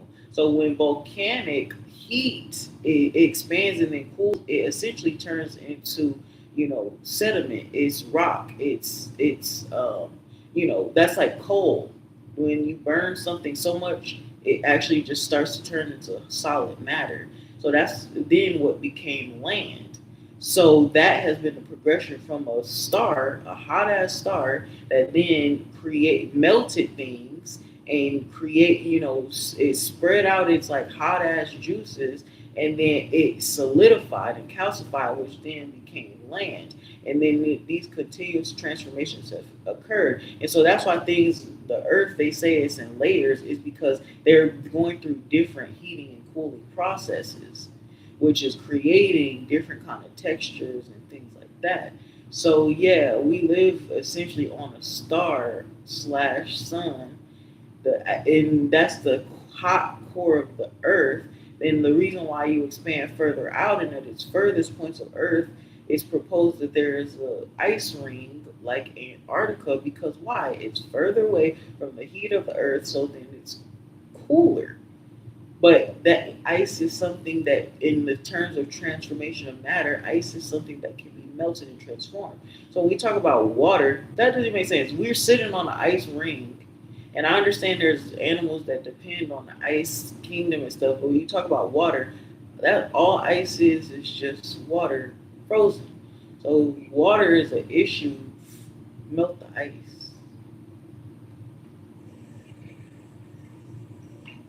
And then the melting ice, what will we uncover underneath that land? Water ain't no issue, but water is always going to be here. It always will be. Yeah, water will never run out. That man said Jesus Christ was the earth. It's not going nowhere. And that's why people try to say with Antarctica that from my research in Antarctica, there are unlimited natural resources. But part of that is because the land itself is the literal resources that are essentially being preserved. So when we then... I don't know if you know about, I don't know if you know about ultraviolet B rays. You got ultraviolet rays, UV rays, then you got UVB rays. Mm-hmm. And then those mostly come from, we got another star in the sky, the real star. It's called Sirius. Mm-hmm. That's supposed to be our sun. Matter of fact, Eminem named the radio station after that. That's why they call it Sirius XM. But that's a bright star in the sky, but it's not one star. It's actually two stars. Yes, that's Sirius B. Sirius B is what the last quarter. And from that ahead of us. And for us, neuromelanin people, that activates our melanocytes, which is boost our immune and eliminate disease almost instantly. So these are things that I wanted to know about when the ozone layer opened up, because you mentioned Antarctica. A lot of time when the ozone layer opened up, it opened up over there. And also when it opened up, during the pandemic, it opened up wider than it normally do. It stayed open longer than it do. And during that time, I looked at you and Bill Gates was doing. And they were going inside them bunkers and all that, because they scared when that ozone layer opened up. That's when we get the most of our Oh no, coming in. I had a theory earlier. I was talking about slavery, and I was questioning. We were talking about colorism and like people saying like light skin is better, and like the whole house slave. And I was saying that house slaves are house slaves because a lot of them were that's their family. Like they were literally born to the slave master, so that's why they were inside the houses. But also, it's about the sun because the dark skinned people they could withstand the sun, something that the YT people and non dark skinned black melanated people they couldn't handle it. So that's the reason why it's like why do they choose black people out of everybody else? It's because the other cultures when they were going around searching for other people, ultimately the people who were thriving in the sun were the people of the sun. So that's why they stole black people to do the bidding and why the integration was forced. That's why they won't leave us alone since then, is because that we are the ones who can survive in the sun. They need us. And also not even just the sun, but because of our connection with the plants and nature, we are essential to the ecosystem. When we talk about air, there's oxygen in the air, but plants use CO2. So when we go and take in the oxygen, it enters into our blood, and when we hold and preserve and then exhale, that is CO2 that is expelled for the plants in the environment. That's why they need us. We're literally keeping this world alive, and without us, they couldn't have anything be thriving. So the problem is that our breath is also connected to our consciousness. So the decline of the earth has to do with our own perceptions being skewed about ourselves. So when we breathe out and the negative thoughts we breathe out, that is literally creating the world, the consciousness. So it turns back to us, and but that's why they use those specific people, and like they did things like whatever. But yeah, so that's why I think. So that's how that was. I think that's a big revelation. I think slavery is because they know, and then they try to make it seem like there's something wrong with us that we did it. We always been wondering why us, and it's because truthfully we're biologically superior to them in the sense that we can sustain and survive these elements. That's what they've been battling against this whole time. How do we survive? And then when they realized the reason why they wouldn't leave us alone after integration is they thought, okay, we'll take them. Okay, this is great, whatever. But then they felt like, and then also it's the lie that they stole us from Africa and stuff. Like that's not. That's not. It's that because how you still is like I'm just saying there were a lot of black people. We were already here. We were already here. They came looking for resources and help. Remember, they were the ones that were sick. So what happened? They came and poisoned us with their sicknesses, but we cured them. And then they realized the benefit of being around us. So as they took us, they were, oh, we'll just take them and whatever, claiming whatever. But then what happened is that then when we tried to separate and leave, then they realized, oh crap, we need them. So then that's why they, even though, because then they're all fatigued and they want to leave. They talk about segregation and stuff like that, but it's like they wanted the proximity, but they were mad that they needed us at the same time because we were supposed to be less than it. And then they were mad that we seemed to have a connection with the earth, the land, and the air that they did not. So they're mad at Mother Nature and God, and that's why they commit the crimes against humanity that they do, and they continue to do because But then they're looking at us as like it's really jealousy, essentially what it is. And so they're gonna beat out history, and that's why they hate us, but then they want to mix with us because they're trying to figure out how can we take the best parts of them but leave them behind. That's why they do heavy experimentation on us and shit. But the truth is that we only are activated within ourselves. You can't take our blood and our DNA and try to splice it and dice it because the activation of it is directly connected with the spirit of the earth. That's how our consciousness increases. That's why you can have melanin that don't really mean nothing. Do you know how to activate your melanin? Melanin is a part of your DNA, your body, your physicality. That's your vessel. That's your atoms. The activation of the body is through the mind. The mind is the spirit. That's the oxygen, the air. So you can be a black person, but you're not conscious until you learn how to breathe correctly. Until you get on harmonic code with your breath, you are not in conscious alignment with this earth. And until you are, you will be rejected from it. So that goes with anybody and everybody.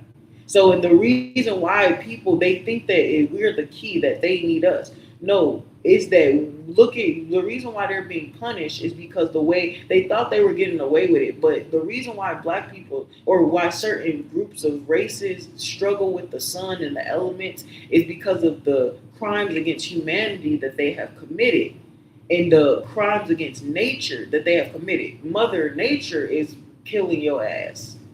You think that what you do on this earth is secret? That's why I talk about the two suns, the sun in the sky and the sun that you live on. You're being tracked. You think you're tracking us? You think you big bad CIA, FBI, bitch? You're being tracked by Mother Nature, God itself. They track every footstep you take. They know every fucking path. They know every crime that you committed. They're watching you from the below, from your feet, and they watching you from the top. So people think they're getting away from stuff, but that's why the land is gonna tell on you when the sun returns. At night, the land is tracking the shit you do, monitor you all the time. And when that sun come back, when that moon come back, it's reporting. And then that's why when you get that sunburn, when you do that, is because you're paying for the crimes of what you did or what your ancestors did. So people ain't getting away with shit, but then they think they are, and that's why it's a race to survival, and it's just a laughable because you will never survive this world. And no matter what you think, you will never do it until you respect this fucking land. People building and shit. That's my campaign is love the earth and everything. Hi, baby. Yeah. That's my campaign is love the earth, because you might as well start loving the earth now, because you're going to get back to loving it anyway, because the way you go back 360, you're going right back that way now. You're going to have to get back, so you have to learn how to live up the land. You're going to get to a point, yeah. You're going to start, then you think you're going to unalive. We're not going to unalive. Yeah, exactly. We wake up crying. See, that's the difference. We wake up crying as babies again. We think we're unalive. We're just going to wake up crying as babies somewhere else. They leave the earth. That's why the Bible is basically. Yes, because that's why they do what they do, because they don't understand. There's two different. The true creation, the real creation, is three components, but it's really two integrated in one: the mind and the body, the spirit and the body. Why? Because they talk about mind, body, and soul, but it's really mind plus body equals soul. The mind and the body is what creates the soul. So those without either or, you don't have a soul. So people who are so attached and obsessed with staying and preserving in this real life is because they ain't got nothing after this. Because they don't have a spirit. They're not in tune with spirit. What's the spirit? The air, the breath, the land. So when your relationship is bad with the earth, you die. Because otherwise you could sustain what is it, unlimited resource. To say that there's finite resources is to say that God is finite. How can everything be finite? That's why I keep it simple. And my communication with the sun, I feel what it's saying to me. If it gave me instruction, it would be basic. What is it doing? So it's telling me, love the earth. Because you read, it say, outside the Bible, they say, love thy neighbor. But the neighbor to the sun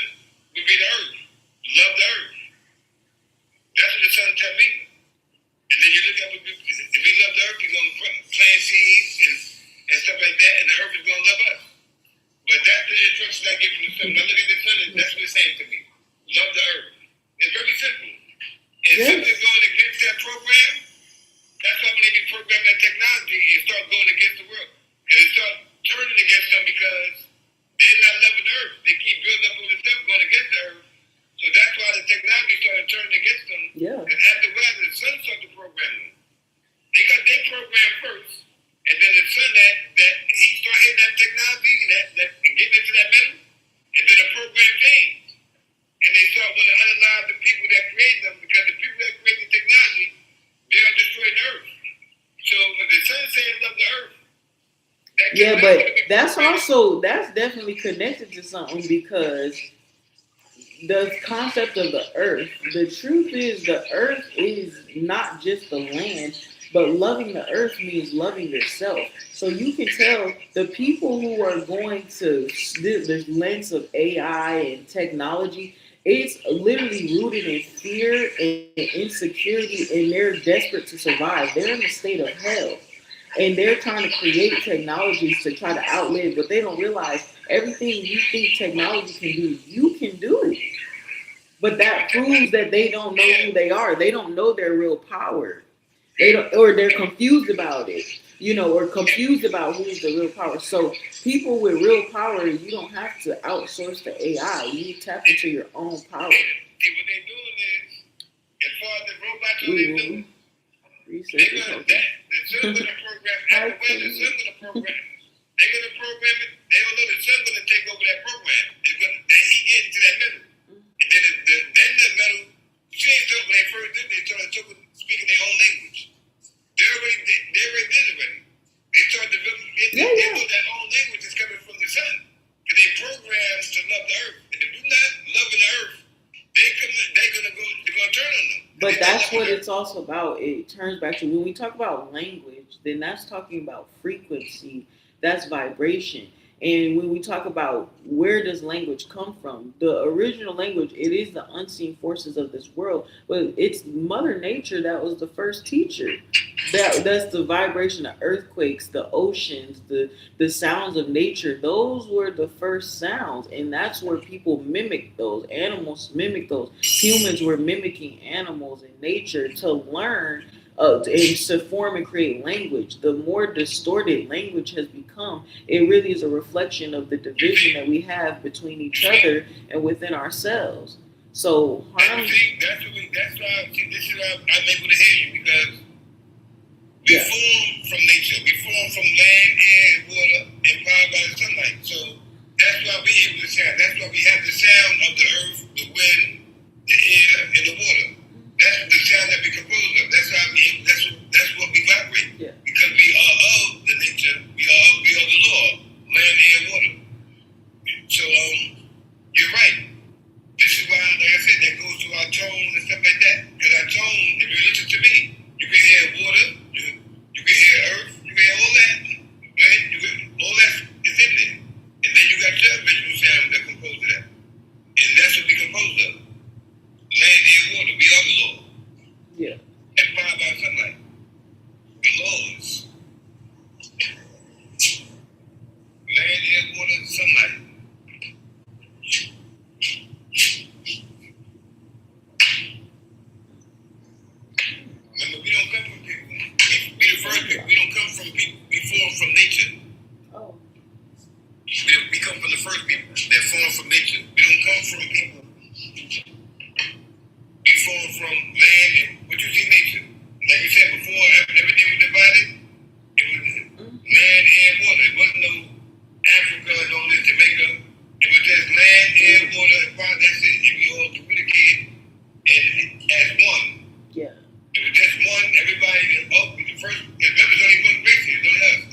thing though, like sometimes, and I've made that mistake, but like when people talk about nature and they talk about getting back to order, they talk about like improvement, making it better. We look at the sometimes it's easy to look at the progress that we've made so far as like, oh well, it's just because like when you talk about even slavery, like the reality of slavery was big business, and that did end up with creating a lot of infrastructure and developments. Now it wasn't always obviously good, in the dehumanization and the practices not that good. But the concept of, so what do we propose when we look at all that has come from the pillaging and killing and stealing and the abusive labor? I mean, the reality is there's good and bad to that. Like, yeah, it's a lot of bad, but we've grown. So where are you suggesting that we go back to a point of just living with the sticks and the trees? But the point of advancement in our creation and existence is to create,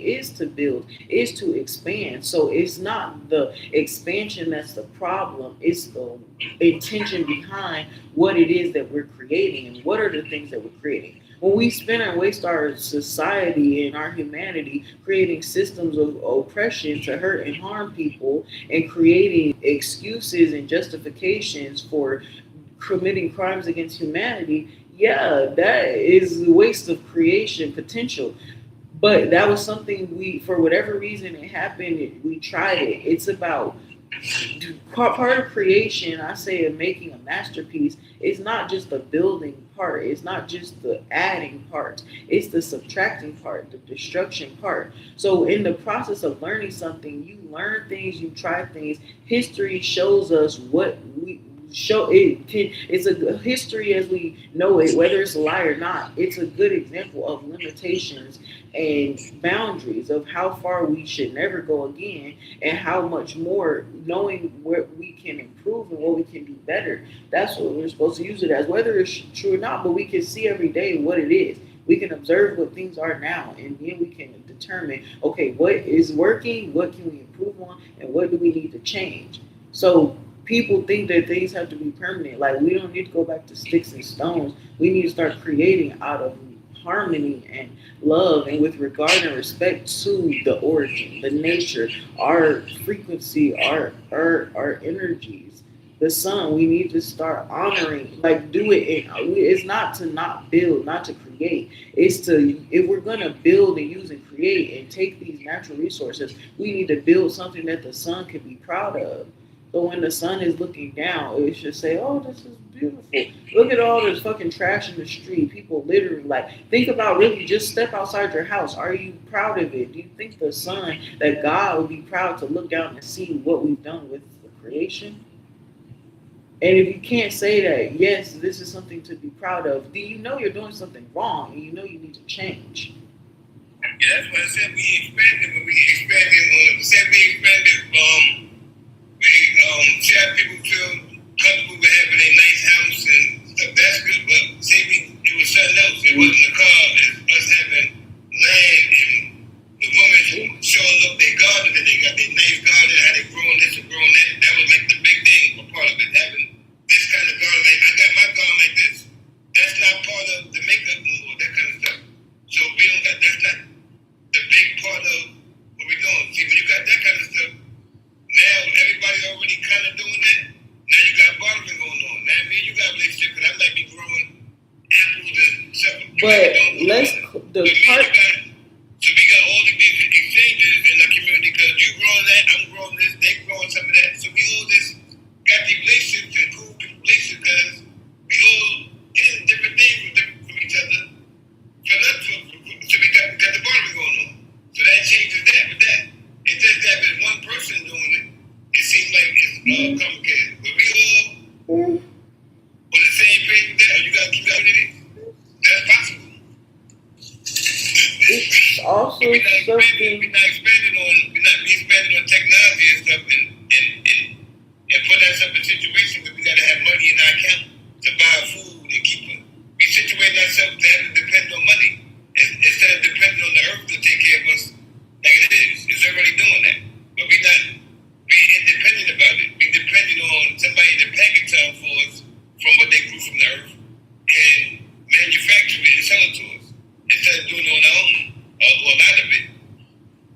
It's that water. I mean, not water. When the people talk about money, money is just a mimicry and an extension for energy.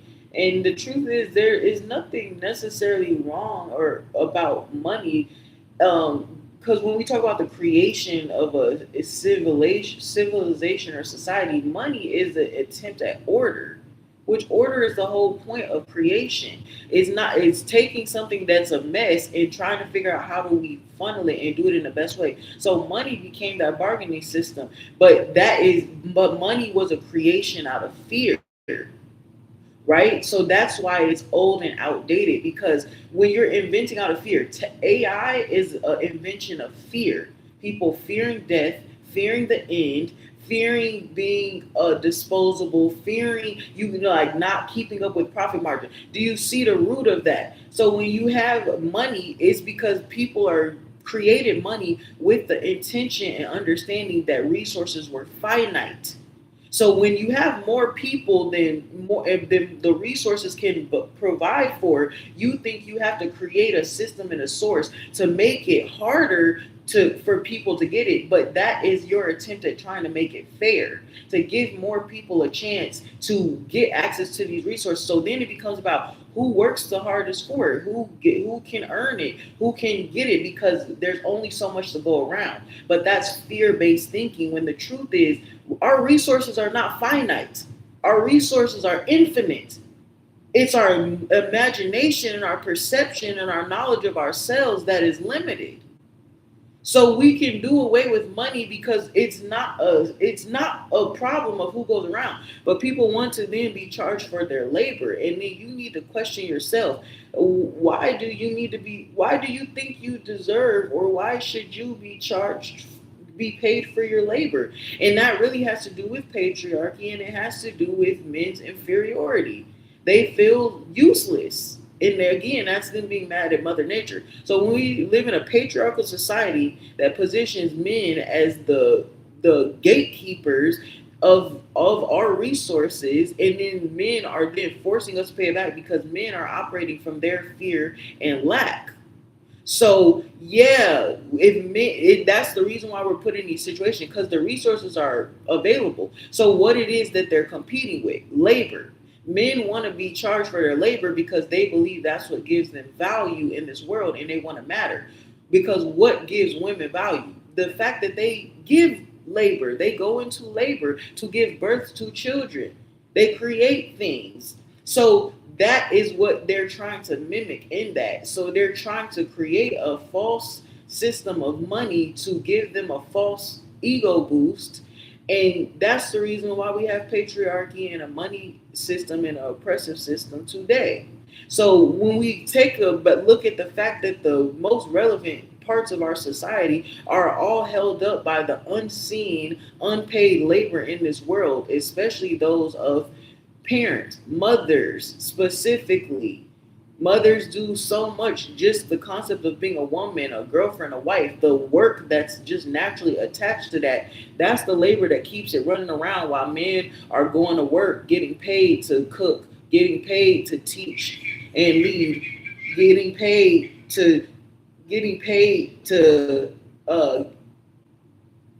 guide the fucking birthing process. All the shit that women do for free in this society to keep it together, men decided to pay themselves for it. And then they wanted to play in our faces. So that's really that's part of what the division, that's the extension of the division that exists today. And so yeah, the truth is people need to realize that their worth is not something that's external. It's not about what you can do, is who you are. So when we then talk about nurturing and creating, not out of fear, but creating intent with nature, for nature, because of nature, and we understand that we are amalgamations of nature as well. So it's not just taking care of the planet, but it's taking care of ourselves, and it's taking care of each other, and figuring out the best way to do that. When we create things to benefit people, that is what is a creation that someone can be proud of. But it's not just about doing for others, it's about how you do unto yourself. You are also a plant. So when we talk about breathing and our connection with nature, we inhale oxygen, O2, and when it goes in our body, it builds up in our blood. We exhale, that turns into CO2, carbon dioxide. Carbon dioxide is what plants need in order for them to survive. The plants, the trees, and whatever. So then when the plants take the CO2 in, it goes inside of the plants, and when the plants exhale it, it comes back out as O2, oxygen, which is what we breathe every single day. So we are literally trading back and forth with the literal plants and animals, and you think that you're not even part plant. We are plants. We are seeds that have been planted in this world, and we are here to grow. But you must learn and understand the nurturing is not just from other people, but you must nurture yourself. So, what does that mean? It's about bridging your own internal divide. You're here to discover and choose and live your own purpose out loud. Like, if you're here to be a rose, you need to be full bloom with that shit. If you're a daisy, you need to be full bloom daisy. If you're a sunflower, be a sunflower. But it's about when we all start as seeds, it all looks the same in the interim. It's when you grow the seed and you nurture it and you fertilize it. And it's about the consciousness and the breath and the energy that you take in as an individual. That is going to determine what you ultimately grow into. But there's presets, there's predetermination. But it's like some people, they just give up on growing. They stop nurturing themselves, and then they use kids and they use life circumstances as excuses instead of understanding that that's the fuel and the fertilizer to push you into full bloom. So everybody individually is a plant. Everyone is a seed. Duh, we literally learned that. The sperm is a bunch of seeds. It's fertilizer. Egg, it's growth. That's the hatching process, but really it's just growing. So we are seeds that must be grown, and we're like caterpillars. So when caterpillars are turned into butterflies, they go into a cocoon. Caterpillars literally eat themselves, and then they liquefy themselves inside of the cocoon, and that is an alchemical process, a heating process. So that's what the caterpillar eats itself, vomits itself back up, and essentially liquefies itself. Then that liquid eventually starts to reform and reshape, and that's how a butterfly, that's how a caterpillar turns to a butterfly. And eventually, the butterfly goes out of its cocoon or its chrysalis, and it comes out a butterfly. But before the butterfly can fly, the wings typically still need to dry. And when the butterfly is understanding, okay, it's time for me to fly now, it will fly when it is ready to fly. But case in point, you turning into a flower, you turning into a butterfly that you're meant to be, it's on your go. You take off when you're ready. So you are the one who has to do the work within yourself. And so when we talk about beauty, you have to realize your own beauty. Because when you can see the beauty in yourself, right? Because it's like when people are jealous, hating ass bitches, they can't stand looking at certain people, or they feel sick to their stomach seeing a bad bitch because they feel inferior. But see, when you secure with yourself, you just happy about everything. You love everything. That's how you enter into heaven. When your mind is beautiful, your life will be beautiful. If your life is ugly, that's because you got some ugly shit going on inside. And when you got the proper knowledge, you learn to do what the trees do. As the trees are pre-coded, see, you ain't got to tell the tree what to do. Right. We're pre-coded. You ain't got to tell what to do. We just get distracted and things get put in front of us from the womb. And they put things with our tongue to affect us, the all-time taste buds. And we go through that process. It's about we've been... So we're being pre-coded like the plants and trees are. So if I'm eating from the earth, like the tree do, I ain't see no tree unalive from no COVID. All you did is, I ain't see no tree unalive from HIV, none of that stuff. But the tree is eating from the earth. So we understand what we pre-code to do. To eat from the earth and live off the earth. And let that be our problem. And then we get our uploads and downloads like that. The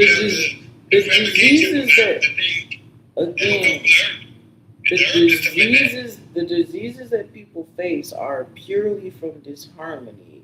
When you talk about solar beings, where it's not, and you talk about connection with the sun, when you talk about a connection to Earth, we're going beyond just solar beings. We're going beyond just melanin. We're talking about beings of frequency. That is the language of God in the universe. So when you talk about sickness, you're talking about disharmony versus harmony.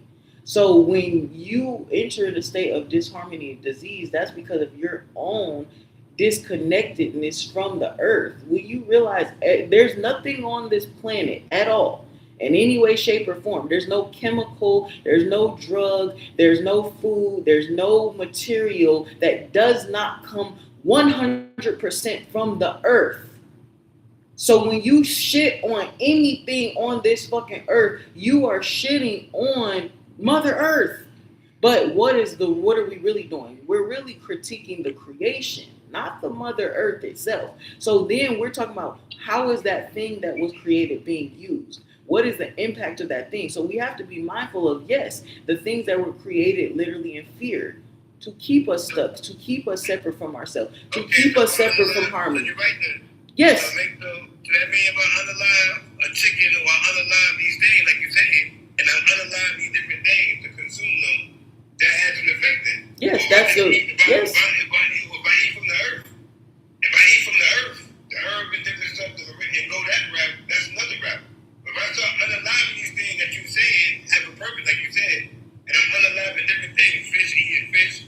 We know that the fish at the bottom of the sea, the clams and stuff, that's what keeps the ocean clean. We eat clams and different stuff like that. Yes, but it's so not about. It's not about. So now that makes you gotta look at the whole picture when you're saying that. It's not about consuming them things. It's not about killing. People think that killing is automatically bad. Killing is a part of destruction. What are you talking about? Killing is a necessary aspect of it. And then I don't like that because people try to say, oh, you can't kill certain animals and stuff. But people will go around. Consuming. I ain't say killing. I say consuming. Okay, I know, but so we're talking about eating live chickens. In order for you to eat a fucking chicken, you have to kill it first. Or are you eating live chickens? I know what you're saying. Okay, so that's not the point. So we're talking about but people are trying to assess a morality based off of what you keep alive. When you eat this is about the disconnect that you have from the things around you. Everything is one. So when you look at things in division, so think of if you look at a donut as bad, and if everything's programmed with intention and consciousness, if you label a donut bad or unhealthy, then you ingest that in your body. You're eating bad. You're putting bad inside of your body. Then when you think, oh, well, broccoli is said to be healthy. I was told to think that broccoli was healthy and good for me. So I'm going to eat broccoli. And in my intention and consciousness, I feel like I'm doing something good. So you're creating your own frequency based off of your opinion of the food. The food is not making you sick. Your judgment of the food is making you sick. What you think is so bad and so cruel and so wrong, but then you eat it and ingest it anyway. When you stop judging things and stop thinking that you're better than a piece of chicken, or you stop thinking that you're so much more superior than a fucking donut, and you realize the same shit that the donut is made out of is the same exact shit you're made of, and you start honoring yourself and honoring the things that are outside of you that have been beautifully crafted to feed you and take care of you, then that will be a different story. That would make sense if people started off being healthy like that, and then they start thinking they're greater than superior. But people don't start off like that. They start off eating like me and thinking that this is good for you and that, like a kid. Yeah, but what you're not taking into account. Hold on. You start off not even thinking that. Then you start going through stuff from the food, not even thinking of doing that to you. Remember, so we're not thinking like that. Then you come to a reality. Hold on, look at the doctor saying this and saying that. I'm feeling like this. I got these bumps on my face like this. This is cysts in my whatever's going on. I can't walk. Whatever's going on. And then they start saying, I'm too big. I can't eat them donuts no more. That's where it's coming from. People not starting off healthy. So when people come to the conclusion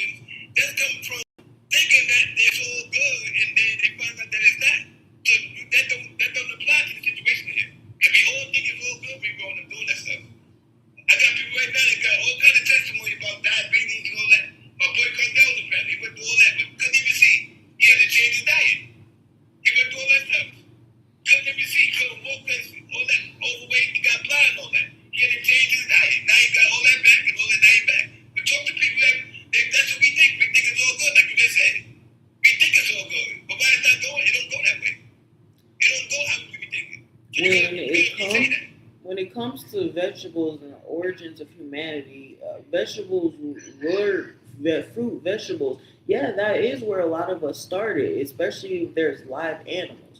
And when you eventually animals start dying around you, then maybe you might eat it. You might say, okay, well, the harvest didn't come in yet. We need something else to eat. So maybe you eat something else, and then you're not considering the fact that before it's about they only needed fruits and vegetables because they only had so much space to travel and they were only utilizing so much energy. The need for meat is because they in their mind they needed more energy. The more meat that they added, that's more density that you're putting in your body. So that's what made them heavier, and it really shifted them into a different dimension. And it did affect the consciousness level, but it wasn't in a bad.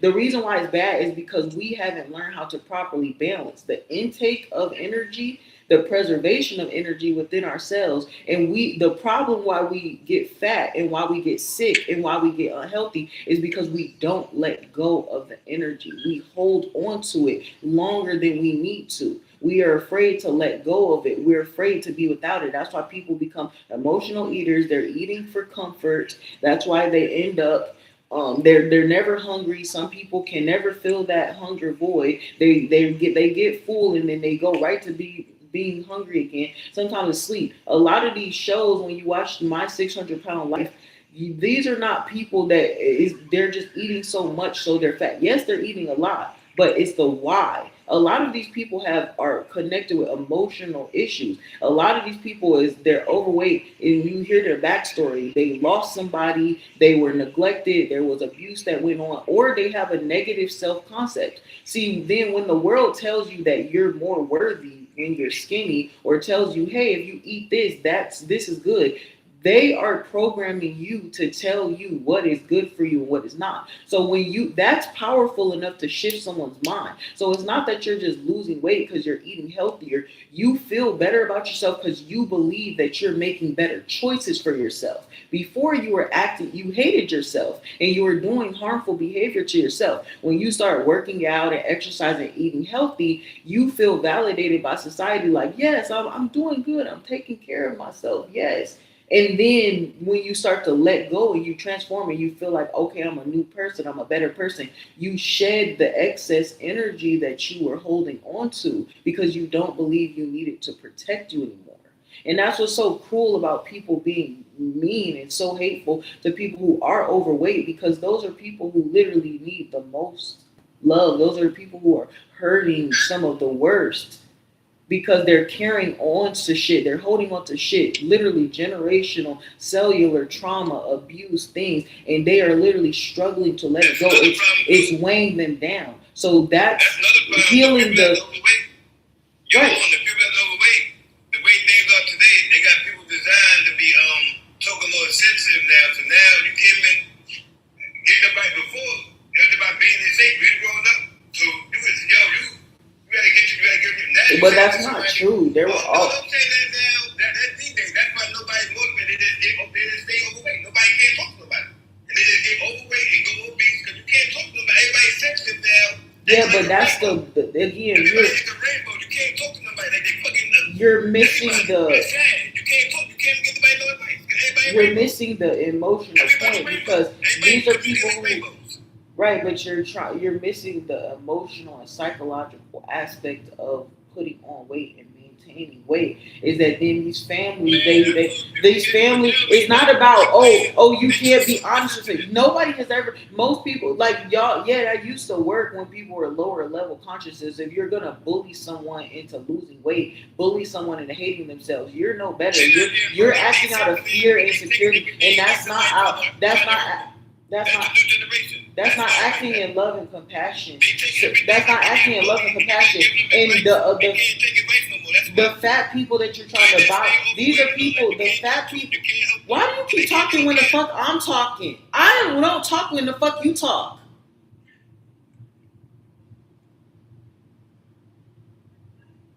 That part. What the fuck? You don't want to talk over me to talk about how people aren't listening. They don't want to take direction. So clearly you feel like you have a fucking point to prove. But you're talking about some old, outdated, nonsensical shit, and you need to expand your perception. And no, I'm not gonna sit here and be silent on my own fucking live while you spout nonsense. The concept, oh, people, you're literally complaining about people. You're literally complaining. You're complaining about not being able to bully people into losing weight, and that's stupid. People who are overweight, like I said, these are the same people who are taking on the burdens of whole families. They're carrying weight and they're carrying weight and trauma and secrets of the so-called people who want to say, "Oh, you put on 30 pounds." Yeah, I'm carrying your fucking trauma and abuse. Sorry about that if I'm look a little fucking fat. I'm trying to figure out how to process your fucking trauma for you that it was inherited to me. So people don't talk about the fact this fact it is generational. That's why you usually see families of overweight people. It's not always like that. But usually you can see in a small family, the one that's the biggest, they're usually the one that have the most fucking emotional baggage. They might be the black sheep of the family. They might be the one that was the parentified child. And you want to talk about fucking generation fat is a telltale sign that that person is taking on too much and the family is not fucking supportive. They're taking on all the shit for the family because they give enough fucks too. And then everybody treats them like shit. And then you want to complain, oh, we can't bully them into being fat. But the truth is that that person is fat because of things you may not have taken care of. Shit that you got to skate away from, that you didn't deal with, yeah, it's been passed on to someone else. But it's like, it's none of your fucking business. Everybody's so fucking obsessed with what somebody else is doing. But the whole time, they have their own fucking issues and their own disharmony that they need to face. And so that's what it really comes down to, focusing on yourself and being your own fucking seed. You could do only so much to help someone else, but it's everyone's individual responsibility to take on their role. Because when you have your own purpose and your own divinity, nobody do that with no fat people. Nobody be bothered with no fat people. What they be going on there? With adults. We be seeing adults messing with fat people. You can literally go online and see people. You can literally go online in your adult community. I don't see nobody bothered with that. Can I ask you a question? Where are you from? Sir, where are you from? Brooklyn, what's up? And your family is from where? Brooklyn. Nobody from Jamaica? Nah, not that no. Barbados. Yeah. I don't know. My baby girl is brilliant. And she's processing while she's speaking. So while she has her eyes closed, she's concentrating. She's taking in everything you're saying and she's transmuting the energy into answers. Can you see that? Oh, this ain't nothing new. She knows. I mean, I see it. So, most of that stuff about diet and all that is just untrue. It's just untrue. And if we try to chase it around, of course you're going to be sick. Because it's just not true. What's not true? What? That's not true. None of it. None of that. None of this. Oh, what you supposed to eat, what you supposed to all that is bullshit. Yes, that's exactly. And it's not even how diet started. And furthermore, I don't know your age. I'm 65. All right then. But I'm a historian. In the beginning, look it up. Vegetables, all those things are genetically modified. There were only grains and protein. So all we ate in the beginning was grains and meat. There were no fruits and vegetables as they exist in their current form today. They're That's all genetically modified. Because didn't we have to sow the land anyway? So when they came down, allegedly, Exactly. and they had to plant the harvest, how the fuck they come down already being able to eat oranges and apples? That sounds good, but the feeling of changing your diet, I don't know. Like I said, I ain't on that growth. That's why my body does not. Yeah, but that's a mental thing. It's I not have the the food. rules ancient. I grew up eating that. He's still talking. He's still talking. I'm 65. Yeah, and my mother I'm 65. How old are you? And I had to Okay, help so my I'm mother. your mother's age. So may I speak? Yeah, but I'm saying May I something. You speak? can talk. May I speak? No, I was You can talk. speaking. You can talk. Yeah. Thank you for letting me talk. Okay. So my body does not like fruits and vegetables. I have one of the oldest blood types on the entire planet, and I was wondering why fruits do not agree with my body. I only can eat like grains and proteins, and then my body works perfectly. And so I listen to what my body tells me. And these guys is on here, no, you gotta be a fruitarian. I would literally unalive. It's not for me. Now you That's finish. it. All right. Now, I'm not talking about no fruit. I'm talking about herbs, burdock root, herbs and stuff. That's what I deal with over here. Sea moss, what I'm talking about. So you talking about fruit, I ain't saying too much about no fruit anyway.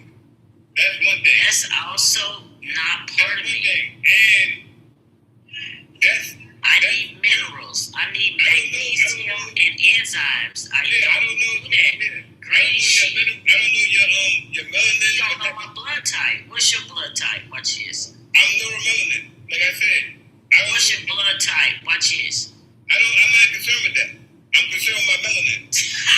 I'm neuromelanin. Your blood type is your history, and that's how you're supposed to eat according to your blood type. It tells you the exact origin of your genetic structure as it stands to this day. Now, I've probably been here for a billion years, but right now, in this day, I have ancient blood, and I have to eat in ancient ways. Like the loaves and flatbread and shit with the grains and fucking fish and protein, and that's it. That's it. I can't eat the rest of that crap you talking about, all that Dr. Sebi bullshit. Everybody can't eat that shit. It's not for you. It's just dumb to even go around telling anybody what they're supposed to eat, because your body tells you when you're supposed to drink, when you're supposed to eat. All you gotta do is listen to your body. It'll tell you what it needs. Are you finished there? Number one, you said blood type. I know. I ain't talking about no blood. I'm talking about neuromelanin. Neuromelanin. I'm talking about eumelanin. You know a few words. You know a few words, sir. Clearly. Can I finish talking? That's You it. had me stop talking for you. I'm keep letting you talk. So I'm not phenomelanin. I'm not the other race. I'm neuromelanin, or you got eumelanin, and that's dealing with that pigment. And that's your whole body. Remember, your whole body, that's your skin, your epidermis. So that covers your whole body. That's your protective layer right there. Now my diet is to feed that, but protects my whole lot, my layer. So that doesn't feed that for me. Protective So I gotta eat well. So if I eat digestible stuff, It's so when you look up digestible organ. stuff, can I finish talking? I know what it is. It's a lot of talking. That's a lot of talking. So if digestible stuff causes neuromelanin, which is what I am, this skin right here, neuromelanin that condenses sunlight, this solar flesh right here. If the digestible starch causes this right here, inflammation, and I'm not doing that, which is alcohol, white rice, beans, potatoes, and any sign of inflammation. If you don't know what any sign of inflammation is, that means if I get any pimple on my skin after I eat any of that, which I did already myself, I'm not eating that no more. If I get any uncomfortable feeling in my stomach, which is I'm not supposed to ever feel that no kind of way, because I'm not designed to be uncomfortable, I'm not doing that no more. If I get any form of diarrhea from that kind of food, I'm not doing that no more, because I'm not supposed to have that. If I do any of that kind of stuff and feel any form of discomfort or any skin outbreak, I'm not eating none of that no more. Now, if somebody want to continue on doing that kind of stuff to themselves after they experience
assuming, yes.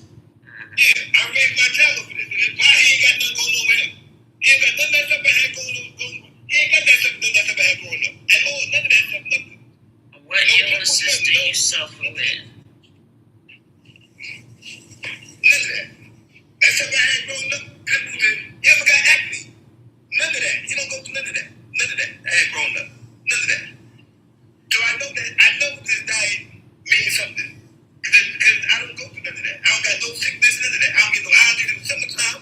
Spray, none of that. No diarrhea, ain't had that years. I don't got none of that no more. No bumps, no that. None of that.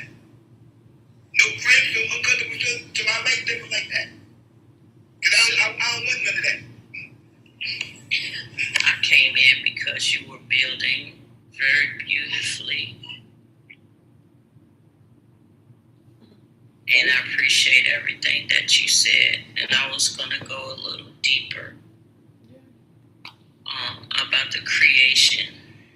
Because the respect for the relationship between the creator and the creation is all that matters. Right. It is a relationship. And that's the biggest relationship. Not running around here chasing other people, ideas and concepts. Right. And I was going to say about that 1,000% accountability, which I have to do, even if it's a 2-year-old. Right? Yeah. Because you don't take advantage no matter what your vantage point is. If you feel like you need to go back and have a healing conversation with the 3-year-old or the 5-year-old, that's what you do. You take full accountability for all your actions and your intentions mostly. Intentions at 3 years old? Well, the 3-year-old and I had a little bit of a shouting contest. And I may or may not have overshouted. And the 3-year-old is like, I feel like you owe me an apology. But I was more concerned about getting the 3-year-old to do what I wanted them to do. Yeah, so like the suppression of intuition, like creativity. Right. So once it was over, we had to come back and have a powwow. And I had to say, when you were doing this, then I was feeling this way, and I was worried, and I didn't want anything to happen to you. So perhaps my shouting was not good for you. And the 3-year-old was like, yeah, that's what I was trying to say. You don't have to shout. And I said, but you were also shouting. So then we had to shake hands on what happened. So I make my amends every day. I go to bed with the heart and the feather. And if it don't match up, I make sure I get it straight. That's it. That's all I'm concerned about most days. The rest of it is just monopoly and the game of life and all that other bullshit. And I'm not concerned with just only my actions.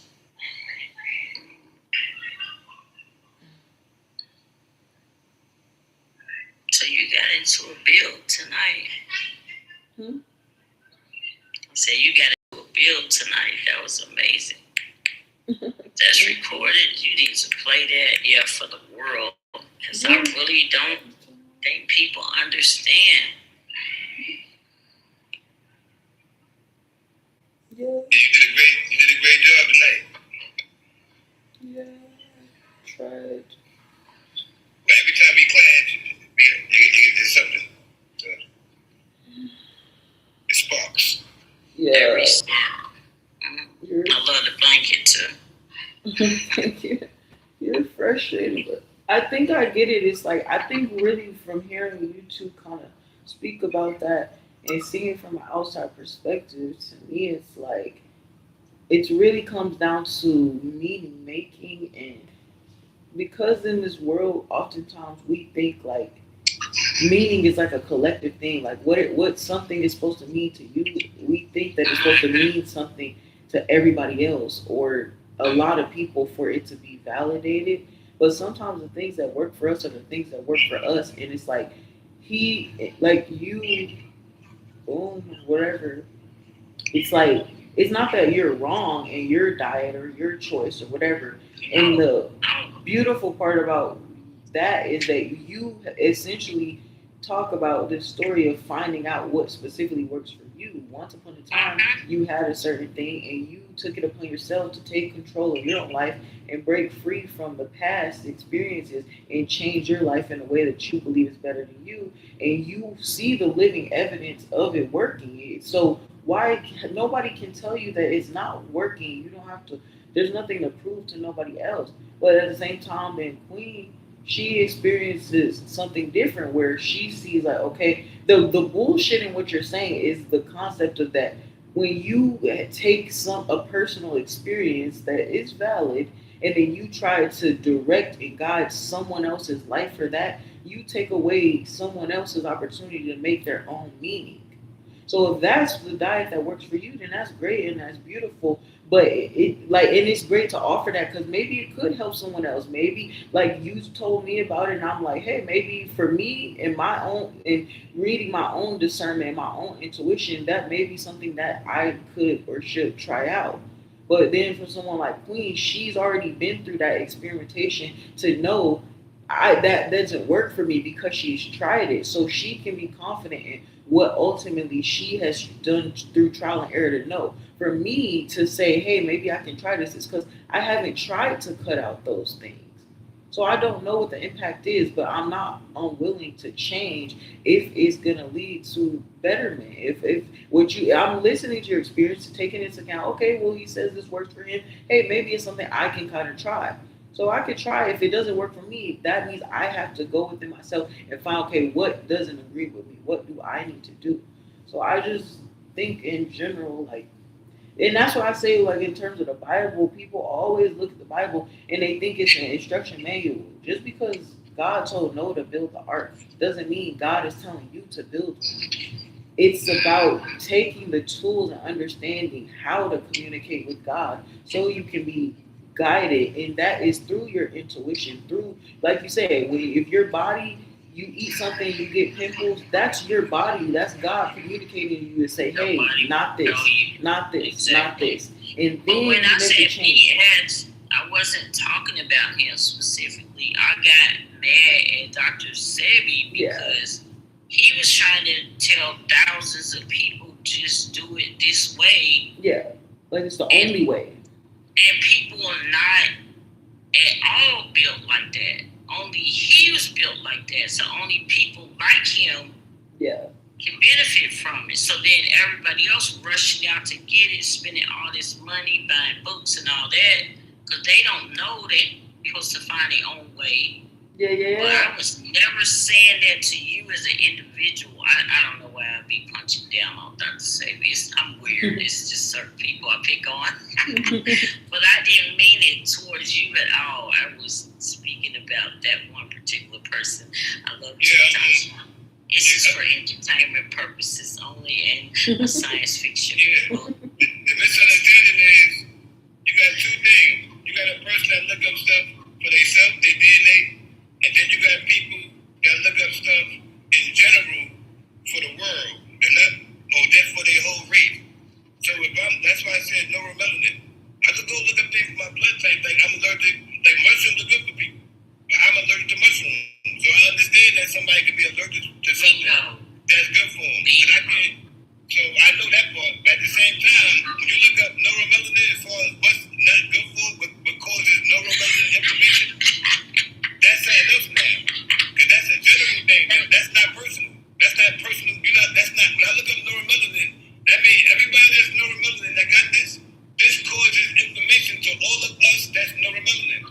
Then I got things I look up for my DNA, my personal things. I'm allergic to mushrooms. I understand that.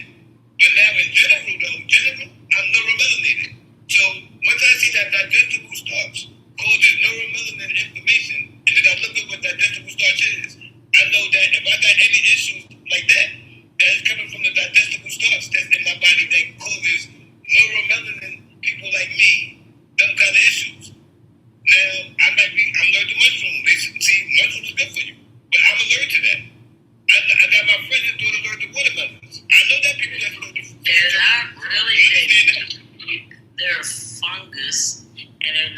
really that good for you. You shouldn't consume them at all when they're raw because they're fungus. And then even when you cook them, you're taking a risk. I don't know where people get stuff from. It's literally a fungus. It's literally a fungus, and there's many forms of it that are pure poison. Yeah, I'm done with that. Yeah. Like when a tree gets cut down, and you see the tree stump and all of those sprouts that come out, those mushroom looking type things will literally unalive. Well, yeah, don't use this for any like. Yeah, almost happened to me. That's what I said. If I kept going, I couldn't walk. I couldn't walk from April. Yeah. I wasn't able to walk till August from April. So I totally ignore what everybody's like. Ooh, eat this, eat that. This guy was telling me I gotta hydrate, only do fruit, only don't drink water. He was like, just. I was like, that's not gonna work for me. Yeah, it didn't help. My baby sis said it didn't work for him either. And Dr. Sebi don't, and people don't know Dr. Sebi, when he unalive, it wasn't just him, it was 67 other holistic healers, women too. He got all the information come from, it don't come, that's what he said, he gave all the credit to the Mother Earth, to the first mother. He don't take no credit from that. All that information about the herbs, remember the mother, the first one that feed you from the beginning of time.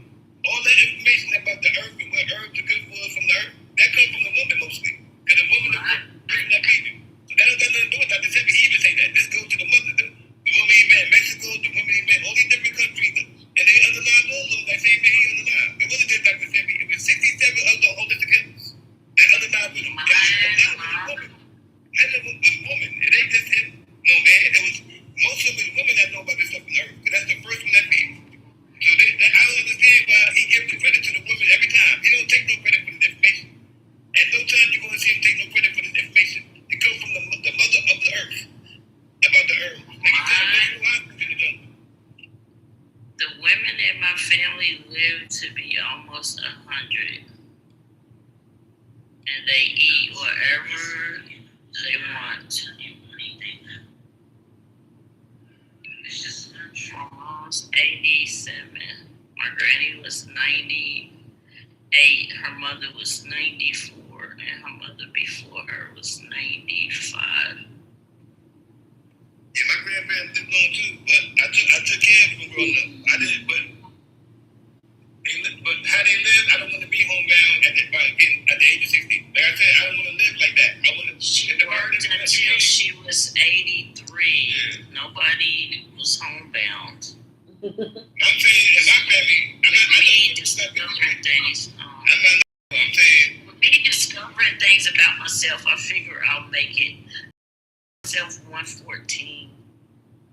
As long as I can get to a proper village where after I'm 100, they just carry me everywhere and I don't have to walk anymore. Those are they had better food too. You gotta remember our grandparents and stuff, they ate better. They're more better spiritually inclined because they don't use the word that we use. We got a better vessel than us as far as they use better words than us.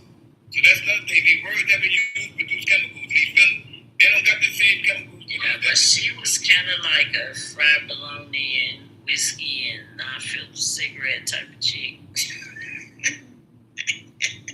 they can live longer than us and do. They spirit is better than ours.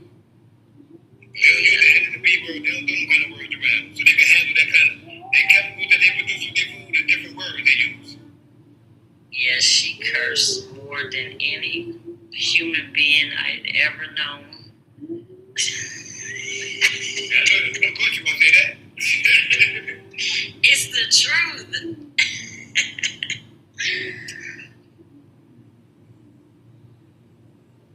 Yeah, but they justified too. She had a reason for it.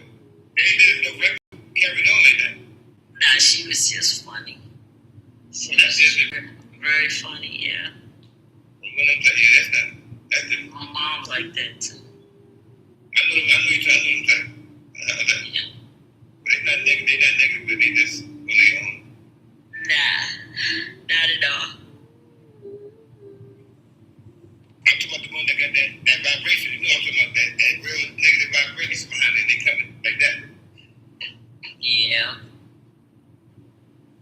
I think what I learned tonight, well, I already knew, but I need to hear it out loud sometime, that every single thing you do to diminish anything or anyone in the creation, it's like you diminish yourself. And nobody gets that. Like, you don't get away with anything. You don't have that power or that control. Mm-hmm. Oh, I learned that young the hard way. I remember my grandma did tell me, I don't care, I had a big house. I didn't know what she was talking about.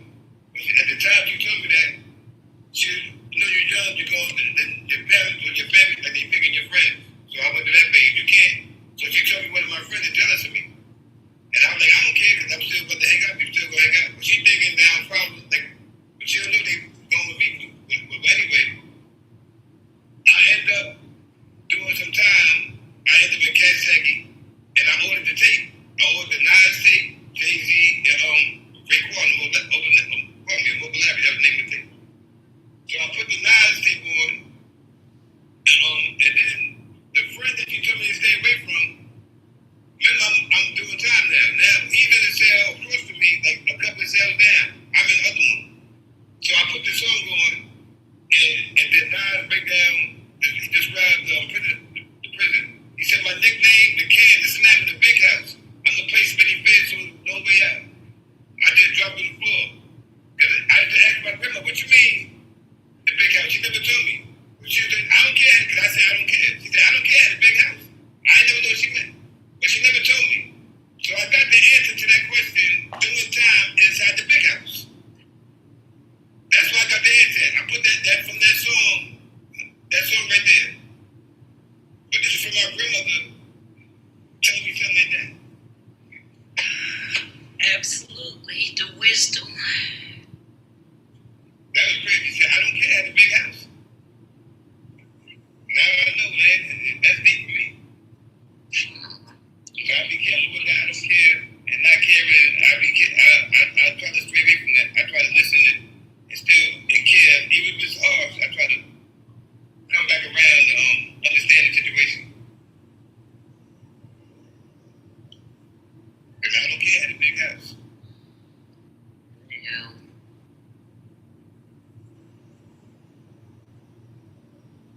Okay, my beauty. Here you go. What Sleep. in the world Oh, am I reading? I'm never getting any sleep. I started trying to sleep about 5 hours ago, and if I tell you, so many things have happened, and I'm just like, this is crazy. At one point, I was like, I want to get to sleep. I want to get to sleep. And finally, I was like, you know what? Surrender. What state you in? So I came outside and got the phone, and there you were. What state you in? Kentucky. Oh, Kentucky. Kentucky, girl. We country folk. We know you're supposed to eat some beans and cornbread. My mother ate that every single day of her life with raw onion, and her doctor gonna tell her that is a perfect protein, and her heart is like super strong. Even to this day.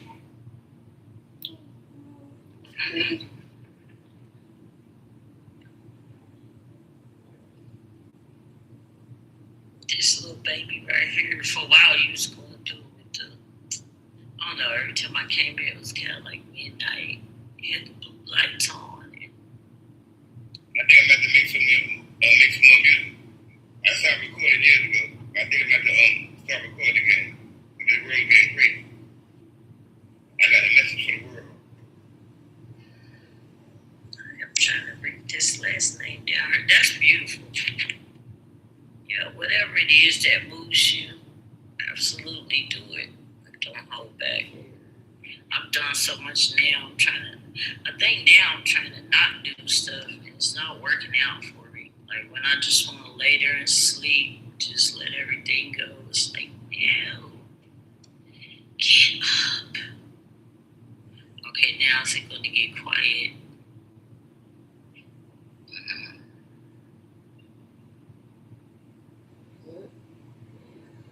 bring tap dancing back too. Oh, I watch it all the time. It's part of my heart. But that's it. Gregory Hines, Sammy Davis, all the old great. Yeah, I replay those all the time. And the women used to tap as well. So I gotta bring that back. You know, they don't got no popular tap dancing no more. So, they bring some new tap dancers. That's a new lane right there to get in. Make some money. They gonna book you too. You got some good tap dancers. That's when, see, women is smart. The new women, they, you know, you see how, what's the name, or even the fathers, the mothers and the fathers. You see how Serena Williams and them, they raised their children to be the tennis players, right? Now you know we ain't got no, the first black tennis players. We haven't got no more tap dancers. So if somebody do that, they gonna be, they get booked. That's money right there. That's the time to take on. That lane is open right now. Yeah, we've been dancing forever. You can get lost in your hair. It looks wonderful. It's just free. I'm trying to look at it. It's everywhere. It's curls and waves and froze and. That's how I like it too. Just like that. I'm going out tonight, baby. See, that's how you know she from the original people. You see that head right there? The nose and lips. She come from the original people. Yeah, we grew up wearing Afro puffs. It was so funny. We trying to get them puffs correct. You better know how important. And she got neuromelanin, or you melanin. You better know your very important to the earth. I got 5C hair and ancient blood. Everybody's like, 5C is crazy. If you put something in my hair, you will never see it again. That shit, that whole fist and that whole pig gonna stand straight up and will not budge. Period. Oh man, I was trying to pick my hair one time and ran my head into the mirror because the pig wouldn't come out. Just ran my whole head into the mirror. I was like, well, damn, my hair is actually stronger than me. I'm telling you, I had to back, like get a warm rag. My hair was like, yeah, right. Think you stronger than me? All my strands of hair have a little fist on the end. Right. So just me and my girls were out today, 50, 55, 62, and 65, and we were talking about when it just came to us, like hey, we were all talking about when we cut all the chemicals out of our hair. Because shouldn't have been doing it in the first place, but when we finally made that decision, you see most older women that would start to go natural. Yeah. It's like, nah, we ain't doing that no more. Yeah. That chemical stuff don't mean that you can still do that.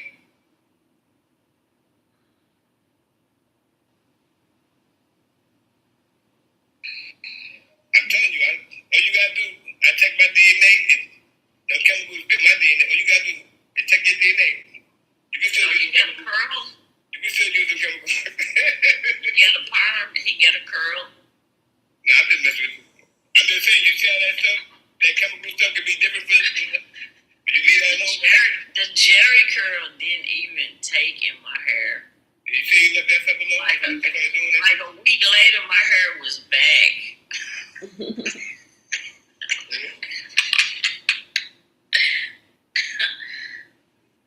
You keep doing that though, your hair to be going. It's funny because it's true. I know I worry. Sometimes I look at people like they've been blonde for like 40 years and their hair is not blonde. And I'm like, how much like brain, did you lose? Because that's what those chemicals do. Your nose will be running later on. That's brain tissue. That could be happening.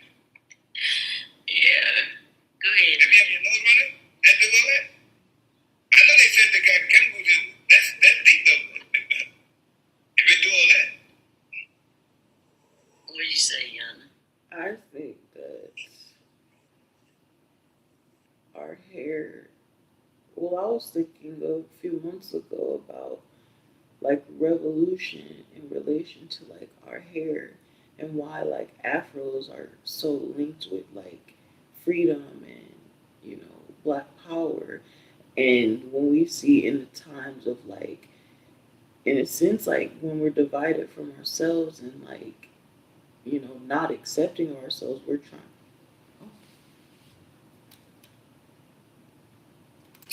my life, shut up. This summer, the cup is It's because my phone overheated. bigger than ever.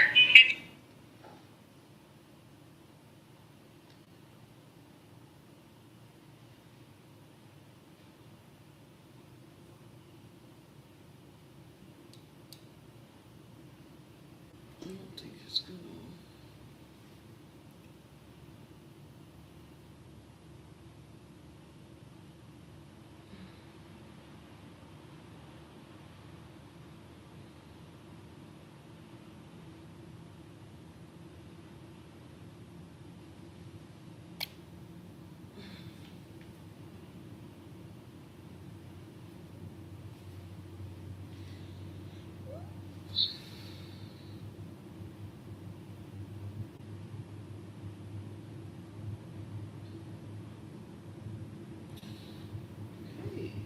Like, shut the. They were like, women do like that. But she was like, do we?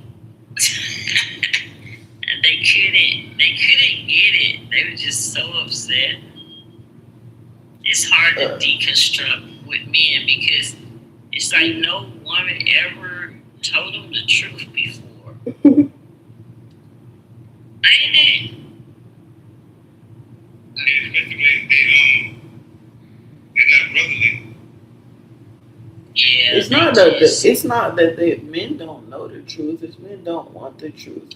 That's why everything they do is an avoidance of nature. It's a rejection of God. It's a rejection of Mother Nature. It's a rejection of true natural order, and they invert everything because they can't accept and face reality. Like even them redefining femininity, like they made it that feminine. There are men defining femininity, and they're also men also define masculinity. So if men are going to define femininity, at least women should be the ones to define masculinity. But because of patriarchy, we don't do that. But men weaponize and they specifically make femininity something that they can control because they're afraid of the power of a woman. But then when they describe a woman that's masculine, it's like it's They're describing them. Yeah. If it's hateful when I'm doing it, is it hateful when you're doing it? Right. And no, but that's the psychological. That's the psychological impact of it because they're literally simultaneously telling you that they're bad because there's bad. Something's wrong with them because they're saying don't be like of us, don't be like us. But it's then toxic. They're literally just condemning that because they want to get us to be the opposite of that, so that what they claim to be, what they try to be, so that we don't interfere with what they're trying to be. So, but really, that's not true. The concept of, and it's so controlled. They're saying, "Oh, I usually bust out laughing when they're doing it. Yes. Then they'll say, well, "Can I ask you a question? Can I ask you a question?" And I'll say, "I doubt it because you're destroying the general idea and proper use of language and communication. You're destroying it right now while we're speaking." And then they go bananas when I say that. I say, "You can try to ask me a question, but nothing you said so far makes any sense." But to me, all the talk makes sense, and it just talk because when you see a relationship with the man and woman, once they get together and all that, they get the woman being controlled. That just talk. The woman being controlled. What I see, all the places I saw, the woman being controlled. But that's not healthy either. Like everybody should be in control of themselves. Exactly. They don't need. You don't need to I'm gonna need a fully formed human being to talk to. Like I can't do that other stuff. I'm not saying the man don't. I'm just saying for the most part, it's not like how they be saying it. It goes. I don't want to be in control of Yeah, what I was just about to say, nobody wants to I'm be in kind of control. mean. Yeah, I'll actually destroy you. That's like then that, when men want women to be controlled because they want a mother. Like nobody about to take care of you. That's the reason why some women, when they get tired of being the mother of their man, they start saying they want a leader. Baby, not my daddy. They want somebody to be a leader, and they want somebody who can actually do it and will do it on their own without having to be handheld through every step of the way. So it's about two individuals being their own adult. Like nobody's nobody's trying to, and that's the problem is because people are dating and getting in relationships to find themselves, but you need to already know who you are before you even start dating. Yeah, but you can't think you're gonna attract what somebody else attract. That's like you might go to school and you might graduate, that person might not. And you're gonna get a graduation degree, that person not. You can't think that you're gonna go into the field in the school of men and you ain't gonna graduate because she ain't graduate. That's not that don't apply to you. Everybody. What are you talking about? I don't understand that analogy. I'm just saying it's about what you attract. It's about what you acquire in your school. I attract everybody, so it's not true about what you attract. It's about what you accept. When it's about what you accept, and that's what I'm saying. You keep trying to push for codependency, and that's not the case. If you're with somebody, but you are struggling to know, you talking about somebody raising you, or who's in control, who's not in control. That is not the point of relationship. Relationships are not about control; they're about connection. But how the fuck are you gonna connect with somebody who can't even stand up for their own self and their own life, and they don't even know who they are? You cannot be any kind of leader or follower. You shouldn't. You can't be a good partner when you don't know yourself. Yes, like that's not a good part. That's that you can't have. You talking about control, but relationships are about to be. Relationships are not about control. They're about connection. They're about connection, but you cannot connect with somebody who doesn't even know how to connect with themselves. So I'm saying people, instead of dating to find out who you are from somebody else, because you're chasing validation and attention, then you as an individual, you need to already know. You need to know who you are, so you don't get played, so you don't settle for stuff, so you know what's right for you and what's wrong for you and what you will accept and what you won't accept. I don't know what the hell you're talking about graduation and this, that, and the third. I'm talking about self mastery. So you don't think you could attract the opposite of what you just said? You think you're only going to attract? I'm not talking about attracting nothing. I'm talking about learning yourself. I'm talking about knowing yourself. I didn't say anything about attraction. That's what I'm talking Okay, so we haven't got to that part of the conversation. I'm talking about before the attraction comes, you're talking about who you attract. It doesn't matter who you attract. When you know yourself, when you are talking about attraction, it doesn't matter who you attract. When you could attract everybody. But who you accept in your life as a part of your life and your mission and your journey is based on you knowing yourself and knowing who fits and who doesn't. So when you meet somebody and you know yourself so well that you're like, nope, I'm not settling for this. I'm not engaging in this. This is beneath me. I'm not doing this. This is not serving my purpose. This isn't leading me to my glory. So then why? There's no point in dealing with that person. So that's the path that you don't take. That's an option, an offer you don't take. It's easy.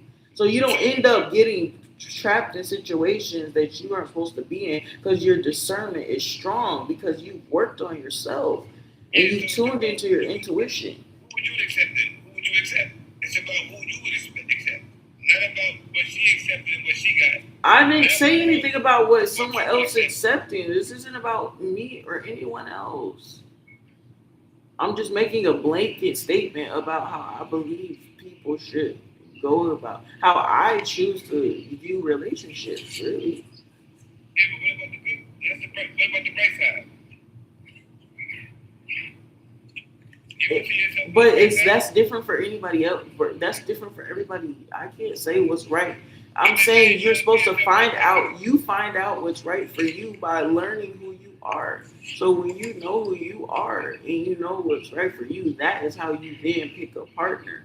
Somebody who what works for somebody else may not work for me. The goal is, the tool is, you determine what is working for you. So if you are in a relationship and you feel unsafe or uncomfortable, you're paranoid, you're scared, you don't feel secure, that's a sign that you're not in a relationship you're supposed to be in. So What works for you opposed to what don't work for you? So you just saying what don't work for you. Now what works for you?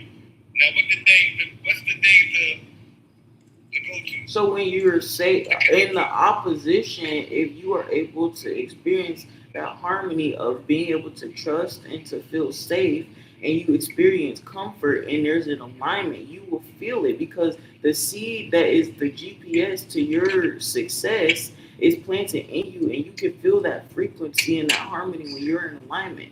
So you will meet what is right for you, and you can feel it inside that yes, this is right, but this is about trusting yourself ultimately, and that you are making the decisions that you're supposed to make. But it's not about control because this life is not something we can control. There's no point in wanting to control it. That doesn't make sense. We're here along for the ride, experiencing it and watching this life like a movie.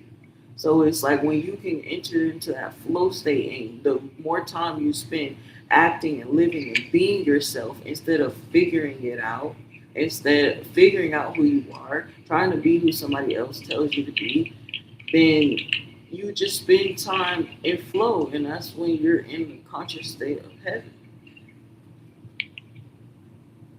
When you know there's no such thing as coincidence, there is no accident. Alright, so now if you are what you want, that's what you're gonna get.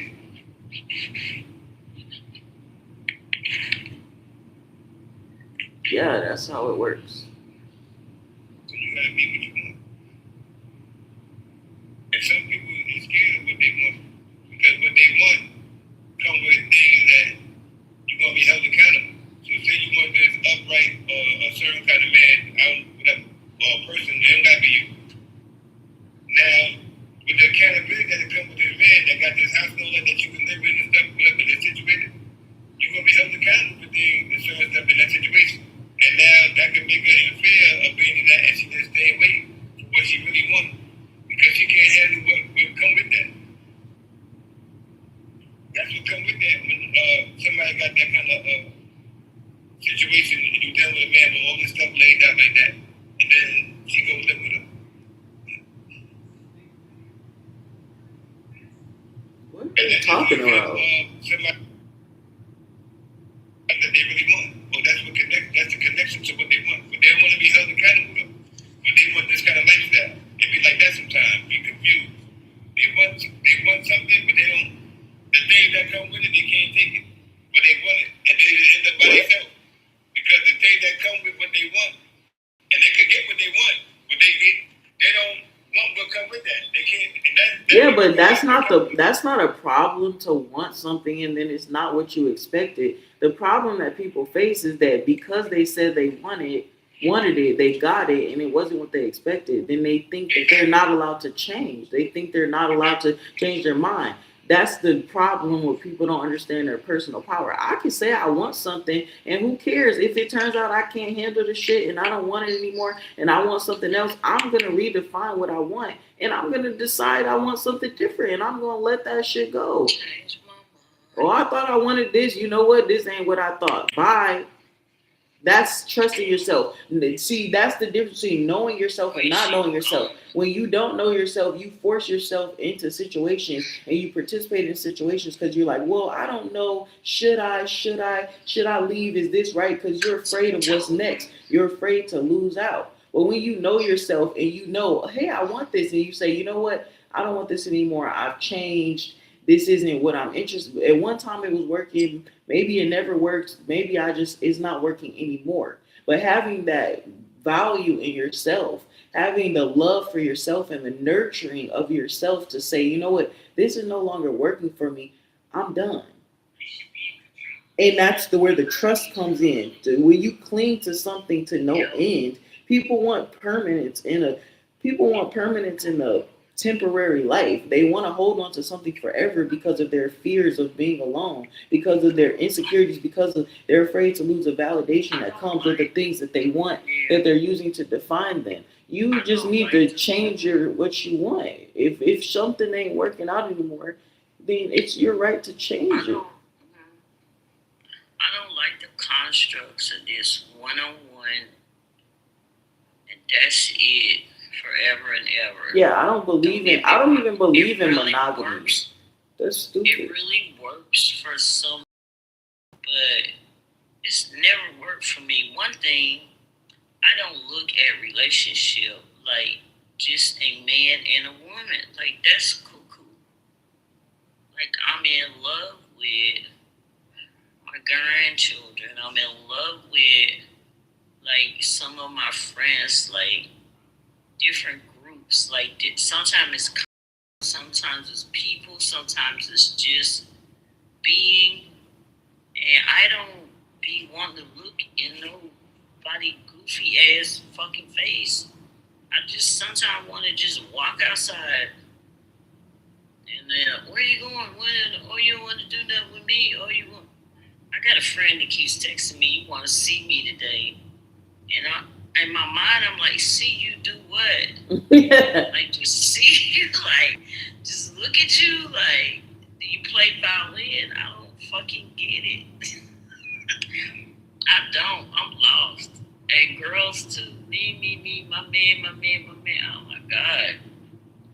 I don't want nothing like that. I like my freedom to choose. Relationships feel like a prison because it's so restrictive, and that's why I don't believe in that, because I think monogamy is cheating on yourself. Because my first commitment and my first relationship is to me, because if I'm not solid, I can't be nothing to nobody else at all. So my priority is to me. So to commit myself to a relationship forever is stupid to me, because then what am I saying about me if I'm getting in these situations, which it could be good, yes, but I'm just saying that you cannot promise forever if it's for the moment, because like I was saying earlier, love is something that can transform a person. It's meant to transform a person. So if you get, like, people think that the relationship, they think relationship is the final goal, the final destination. Relationships are not the final destination. Partnerships, marriage is not final destination. My final destination is me. The relationships are the journeys that I take on the way to refine who I am. And yes, refine and redefine. So it's like, nah, I'm not good. Why would I stay with a person forever? If we, like, that's crazy. Like, if I think of the first guy I ever dated, and out of this fake concept of morality and longevity and monogamy, if I was still with the first guy I ever fucking met, that guy was like 40 fucking years old. I met that guy when I was in college. He was like damn near almost 40 years old, and he still used a fucking flip phone and worked at the same job. And that is, thinking about that situation, it was something that bothered me so much, because, and I was so scared that, like, after the third time we had sex, he started talking about marriage. Which, mind you, the first time we had sex 2 times. The next time we had sex, the one time we had sex after that, on the second day, he was already talking about marriage. And I was scared because I was not ready for that. And I'm like, what? And I told him straight up, because I may not have necessarily thought or known who I am, what I'm gonna be, whatever. But I know my purpose in my life was way bigger than some 40-year-old flip phone using, car wash working motherfucker. Like, and it's no shading him. It's the fact, to me, his lack of growth, it scared me. And that may have been wrong, because he was still a great guy. But it's just like, the truth is, we didn't. If I were to live, like right now, I'm in New York. Where I'm in New York, I lived with and met him or whatever. I went through so many different things since then, and I was like 19, 18, 19. Like 10 years ago now. What the fuck? It's like been 10 years. It's nothing wrong with a flip phone. It was the fact of his unwilling. It was not about the flip phone. The problem was his unwillingness to change. The phone was an expression of other things. He was working. He lived in the same apartment for years, the same car for years, and it's good. That's a commitment and stability. But for me, somebody who I had these big in college at 19 little years old, I had so many dreams and so many visions and so many ideas of getting out of Arizona, moving away from there. That man had no intention to move or leave or anything like that. So I felt scared at the concept of trapping myself down. 10 years later, if I would have still decided to lay up under him, have a baby with him, have a kid, I might still be in Arizona attached to him in some way, shape, or form. And it's like, that's not the reality is that's not what I'm glad I didn't do that because that's not where I wanted. That's not what I wanted to do in my life. And people don't even realize that when they have a kid on, like, you trapped, you stuck with them. Yes, that's a trap. No. And I just learned that as old as I am, that because the focus was always when I was growing up that women was trapping men with babies. You know, I just realized that men been doing that for years and getting away with it. Of course, yeah, on purpose. Yeah. Yes, because they use it as a control. Men are looking at the. What you try to change about it? You ain't saying that. What you try to change about it? You say you want to change. What do you want to change? Everything that she said, we understood. What's understood don't need to be explained. I don't know. Catch on. Catch up. You remember you trying to change about it? He ain't changed. She already said everything need to be said Now, about she ain't say that part.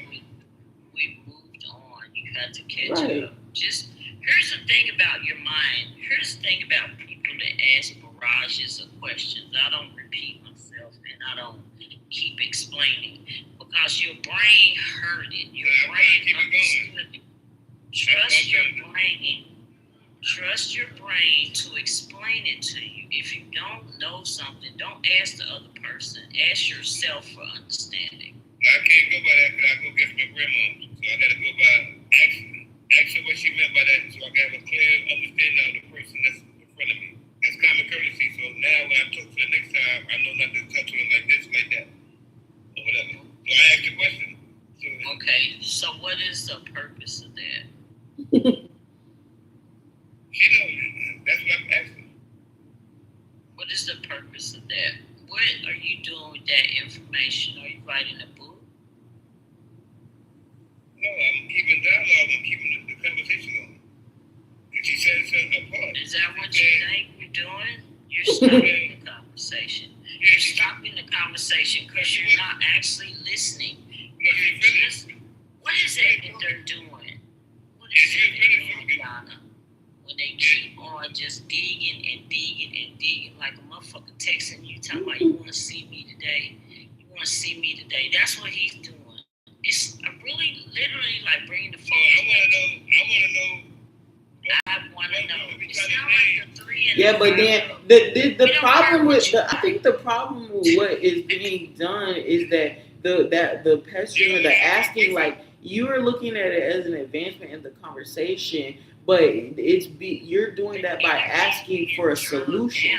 Because we're talking about problems. You see it as talking about problems, so you're saying, okay, so what's the solution? And sometimes all problems don't have a solution. Sometimes problems are the answer. Sometimes problems are the answer because it's just an awareness. I'm just talking about an awareness. I'm talking about, like, there's no solution for the guy. At the end of the day, I recognize that's not what I wanted for me. That's not what I wanted for me. That's not what I wanted for my life. It's not something I accepted, and it's done. There's no solution. I don't have to rectify wanting to go back and accept that or not. No, I made the decision that's for me, and that's the truth. There's nothing that needs to change. I already made the change. So that's what she's saying, or you're not listening. I already explained the change that I made. I learned that this is not what I want for my life. And I had enough respect for myself to leave that alone and to not do it. So what are you asking? What changed? The change was in my actions, in my behaviors, and how I continue to move forward in every other area of my life. Shut up while I'm fucking talking, bitch. Cause you're talking when I'm talking. We're both not hearing each other. Now we just fucking talking to fucking get words out. Okay, so what do you have to say that's so important?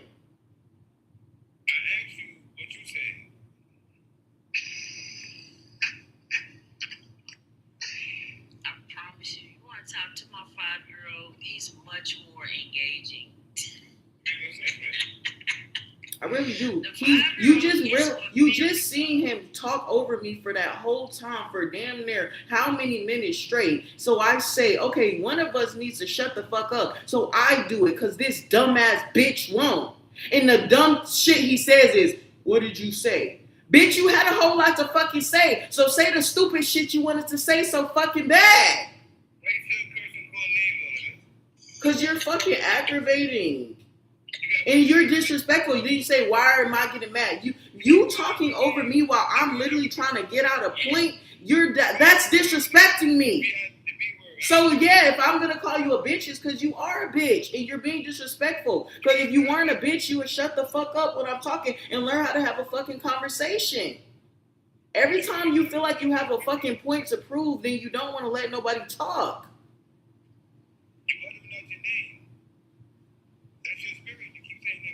I don't care. Yes, sometimes I can be a bitch, and sometimes I can be a bitch, and I have no shame about it. This is not that fucking time.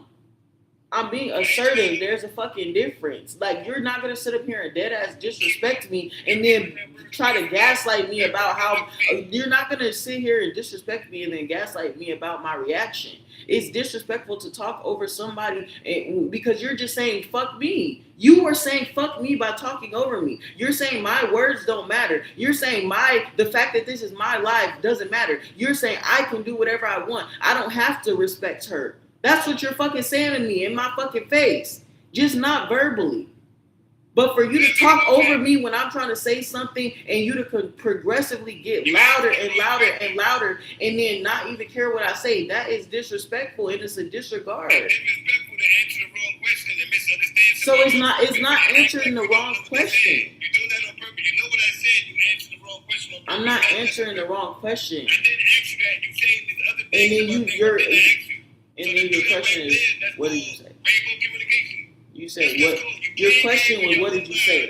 What is the question? You answered a question that was not asked for you, and you mad about your own stuff that you answered. And I didn't ask you that. I asked you, what is it that you trying to change about him? You say he didn't want to change. I asked you about what you said. You said he did not want to change, and I asked you, what is it that he didn't want to change that you trying to change about him? And I said, I did that, but you weren't listening. I never tried to change that man. That's where the error of your question, and it shows your lack of listening. I never tried to change that man. I said that what scared me about dating him and why I stopped and why I stopped dealing with him is because I recognized within him an unwillingness to change. It wasn't that I tried to change. It was watching the fact that he's had the same phone, the same car, the same job, lived in the same place, the same state for 30-something years. So looking at that, he is literally not changing. So it's not that I'm thinking, I'm looking at it in my perspective, like, okay, well, this is his life. He's set in stone. He wants to keep things the same way. I never tried to change him. I acknowledged and took him at face value for exactly who he is. And when I recognized that is not a personal match for me in my life, I never wasted my time trying to change him. I directly told him, hey, I appreciate, literally, I told him this. First dude I ever dated. Hey, sorry, like, this was great. I think you're an amazing guy. It was great getting to know you, and I value and cherish our experience. Like, he literally took my virginity, but I said, but I don't see a future with us, and I want to date and explore other people.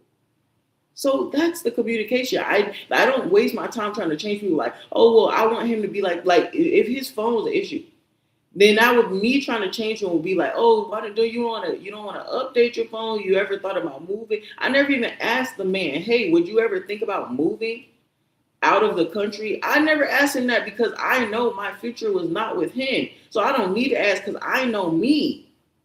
He and I were not a match. And I knew that just off the vibe and just off the energy. Like, yes, I'm not saying, like, in as terms of future, could I be in a relationship or married or whatever to this guy? I already knew no. So I didn't try to change nobody. So the question you're saying, oh, well, what did you try to change about him that he didn't want to? I never tried to change him. I recognized it was not a match and I moved the fuck on. So that's the lesson because a lot of people try to force themselves into situations that aren't really for them because they don't know themselves. So they may think they're going out trying to find themselves in somebody else, and they end up questioning and saying, "Well, do I accept this? Is this about? Is it okay that they don't text me? Is it okay they don't call me? Is it okay they hit me? Is it okay they yell at me? Like people spend time trying to debate." Should I stay or should I go? Because they're trying to figure out what their limitations are. I already know mine because I already know myself. I'm aware of my strengths and my weaknesses. Even at fucking 18 in fucking college, I already knew that shit. So I could tell because of my internal discernment, this is not going to be my life.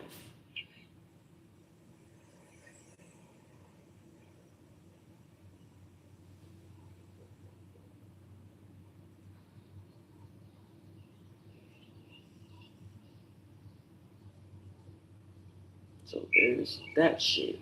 And that's proof that people don't know how to fucking listen. Better thoughts, better chemicals. All right, sweet baby, I'm gonna head out. Okay, thank you for coming in. It's nice talking to you. Always miss you. Enjoy our relationship, which is also a relationship. Open your brain, and it's about that energy and connection, safety, availability, vulnerability, being seen and seeing. And I thank you for that. Yes, thank you. Always a pleasure. Bye bye. Have a good day. Yes. You too. Thank you. Look, her.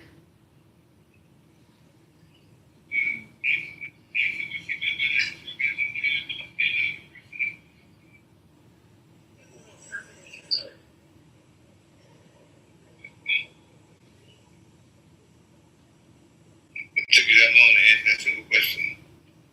Shut up, talking.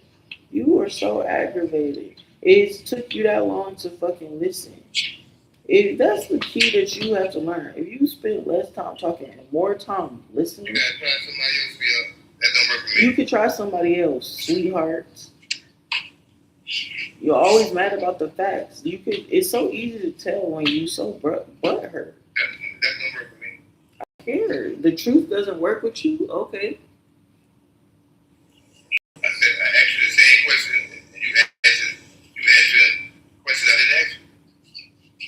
I answered the question perfectly. Like you hear me. Why do you want to go back in time? This is already cleared up. You were wrong. I was right. All right. All right. So why are you bringing up old shit that was so 2 minutes ago? Okay. Solar flares. Hydrogen and helium. That's why. See, helium, that's something that make your voice funny, that laughing funny. Yeah, And then you got the hydrogen. And the combination.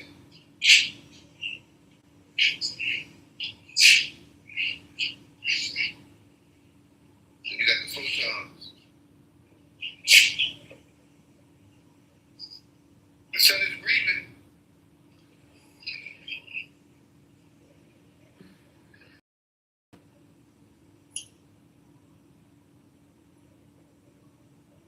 You gotta watch your mouth too. You're going too far with your spirit. I don't don't give a fuck.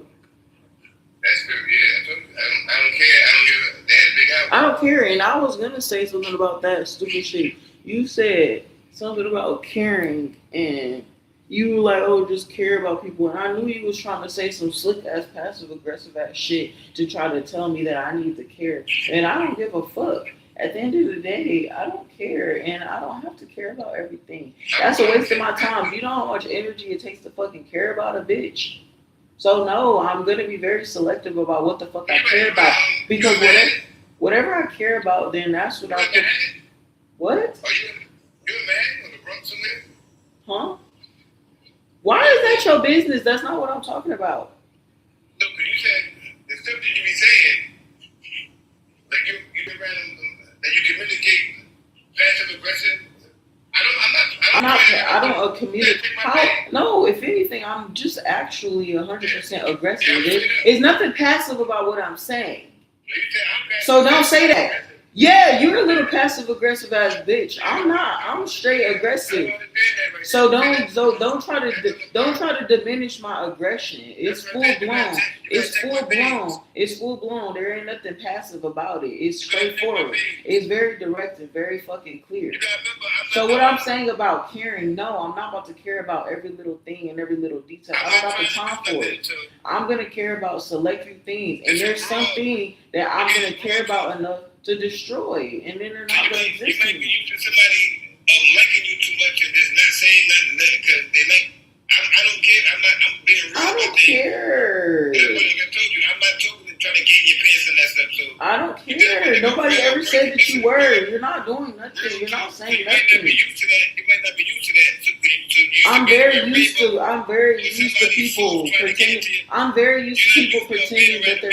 I'm very. Being real about what he's saying to you. You're not used to that. You're not special. I don't care. You're not special. You're not the only guy that never wanted. You're not the only guy who claims to never want to fuck me. You're not special. You're not special. You're not special. You're not special. I don't care. You're not special. You're not special. You're not special. You're not special. You're not original. You're not doing something. You're not doing something honorable. I don't care. Rainbow people, and you ain't say that shit to the rainbow. Call them the bitch ass niggas. I'll call everybody a bitch ass nigga. I'm over in Brooklyn. I don't go. If you be in Manhattan in the Bronx, say that to them bitch ass niggas out there when you live at in the Bronx in Manhattan. I want to hear you say that when you're live to one of them. Don't bring that. Oh, I've done that many times before. I've cussed out the people in New York. Like, you're not the first person. You're not the first person. You won't be the last. So you trying to police me, don't you? You see how this is the desperation of people. This is the desperation of people. People want to control people so bad. That's what you got to learn from me. I don't. But no. Okay, so then you can leave. Okay, so you can leave. Bye. Okay, bye. Good. So bye. Bye. Bye. Like, I don't get it. If the people don't like the way that they're being treated, it's not changing, but then they refuse to leave. If you have a problem, then you could go. So you keep that with them people that don't know. Okay, fine. But what? No, you're acting like somebody's forcing you to stay. If you feel like you're being so abused and mistreated, you're free to leave. Like I said, you keep that language with the people that don't know what they're made of. That got children and stuff, making children, they don't know what they made of and stuff like that. You tell them that stuff. What am I doing? I know what I'm made of. I feed my children. He's always trying to control. That's the thing. He's always trying to fucking control me. He's always trying to tell me what the fuck to do. It's annoying. And I'll bring it to you. I don't care. Like, what the fuck do you want me to do? I'll bring the word to you. He's annoying.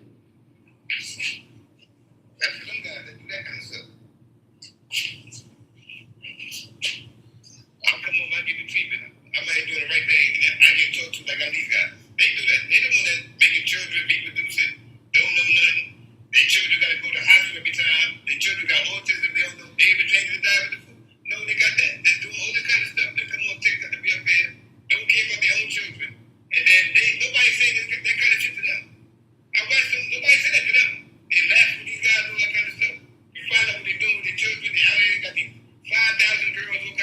Okay, are you talking about other people, or are you talking about me, or are you talking about other people? Because if you're talking about other people, stop wasting my fucking time.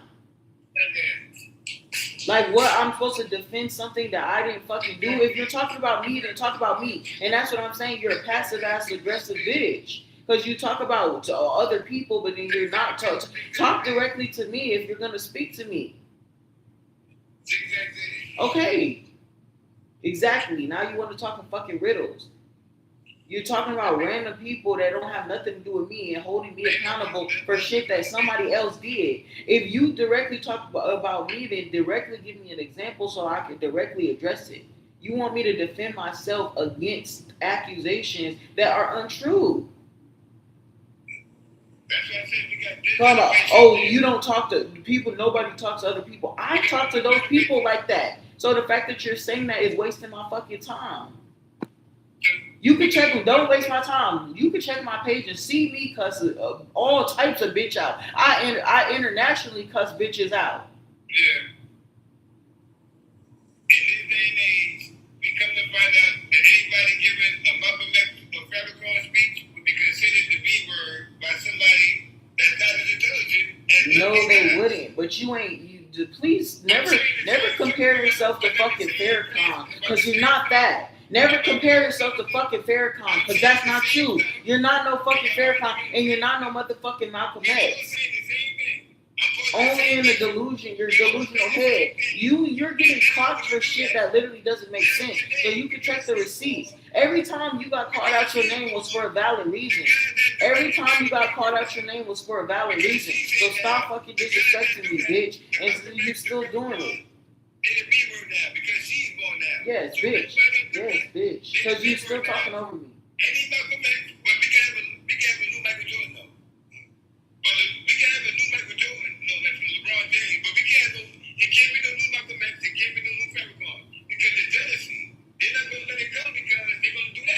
Jealousy. There's plenty of people who do that. There's plenty of people trying to be. First of all, there will never be another Michael Jordan. There will never be another Michael Jordan. There will never be another fucking LeBron James. There will never be another Kobe. People still won't let those people. The same way they still won't let them have a. They won't. The people that use the B word is here now. That's why. So it ain't gonna be no new Malcolm X. They only want a new Michael Jordan. You're not the Malcolm. You're not a Malcolm X. They only want a new Michael Jordan. That's why they want clown stuff, goofy stuff. All they want is a new Michael Jordan. They want no new Malcolm X, no new Farrakhan. If you pop your head out, they're gonna call you the B word. They're gonna call you the B word. They ain't gonna let it happen. They're not gonna let it get there. They're gonna call them the B word. That's what they're gonna do. And they're proving it every day on TikTok. And they knew Malcolm X trying to arrive, they're going to call him the B word, but they're going to sit there and watch a new Michael Jordan come every day. Because, oh, no, that's Michael Jordan, that's a new one. But any new Michael X come? No, you ain't no Michael X. No, you're not. They're going to do that to anybody that come. Anybody new that come, they're not letting that come, but they're going to keep letting this new Michael Jordan shit come every fucking day. Clown shit. Every fucking day. Watching TV, waiting for a new Michael Jordan to come. Every fucking day. But anything, a new Michael X or a new Jesus Christ or a new Farrakhan, no, we ain't gonna allow that. He's a B word, get out of here. You're gonna attack that guy. And now they're gonna make sure a younger dude like me don't wanna do it. They're gonna come on TikTok when I'm talking like that, and they're gonna make sure a young dude see that and don't wanna do it. He ain't gonna wanna do it. So now they ain't gonna have no because people who claim to be Malcolm X and people who claim to be the new Jesus, they're annoying because Jesus didn't know he was Jesus. Because of you. People like that, they call them B words. When you make that attempt, she gonna come out and call you a B word. And that child right there that see that beautiful woman do that, he don't wanna do that no more. He gonna go right over there now and play that boy ass some shit now. He ain't gonna be the new Malcolm X. Cause he keep seeing this kind of stuff going on when somebody try to make that attempt to speak healthy or speak some positive. But you're not saying, but nobody's condemning the positive things that you're saying. You were saying stupid, disrespectful shit, and that's why you're saying stupid, disrespectful shit, and that's why you're getting cussed out. So stop acting like you're not. Destroying the youth. Destroying the minds of the youth with their beauty. That's what they're doing. Using their beauty to tell somebody something like that to influence the child to not even want to do that now. That's why we ain't got no more Grow a fucking pair of balls. That's why they go into a game. Who cares? Who cares? Look what the woman is saying every time. And then when the stray comes back. Yeah, and that's exactly what needs to happen because stupidity needs to be silenced. Stupidity needs to be silenced. And she at the store, going to the store, and the stray hit her in the back. Now she mad because, well, look how she talk. Now she called the crossfire because, but she got the youth acting like that with her mouth. She making sure they'll bring them back a Mexican. So now she called the crossfire by the store. Now she mad, bleeding, hot with them hot rocks in her, shot and mad, and don't know if she gonna survive. And now come out, maybe paralyzed. But why? Because this bad communication right here got the youth acting like that, and then don't know they're gonna be pulling the crossfire out there in the streets behind that same communication. Because he don't want to be Malcolm X now. Because every time somebody come up and talk, they're gonna use their beautiful face to demonize that kind of stuff. That's what's going on out in America. They're gonna call it the B word. It's the B word if you do that. But we can watch all these fake ass Michael Jordans on that shit come. That's what they're gonna do. They applaud and looking for new Michael Jordans. Ain't no new Michael X. Ain't no more. Y'all shut that down. That's why he said if Jesus come again, they will unalive Jesus before he arrive again. Y'all prove it every day. They're not allowing it to happen. Too much jealousy of intellect. Too much people jealous of intelligence. That's why as soon as somebody start making too much sense, somebody want to cut them off and act like they talk about that topic more than the other person. Too much jealousy of intelligence. Too much jealousy out here. You don't gotta have none no more. A person just be jealous because you know more than them these days. And then start getting mad about that. And it really be about that. Too much funny stuff going on. Too much sensitivity like that. Jealousy. That's why these young men like that. Seeing all this stuff going on. Jealousy.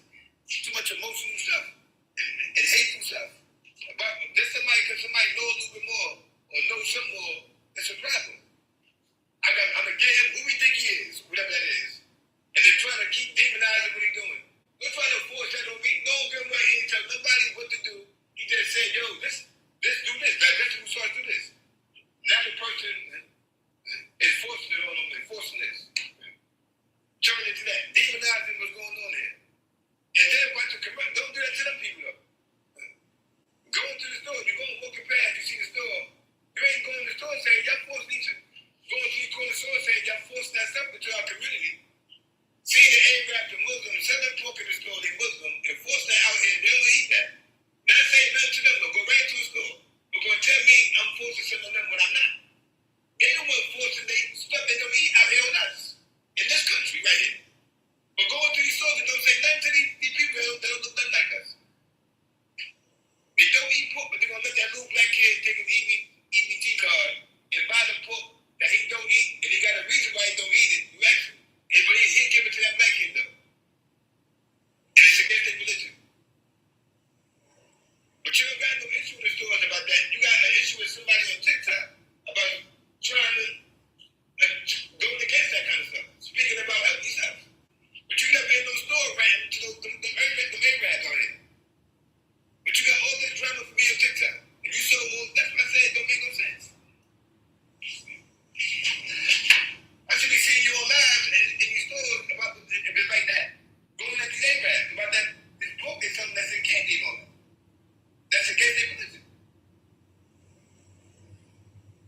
And they sell it to children. They got EBT cards. Give it here.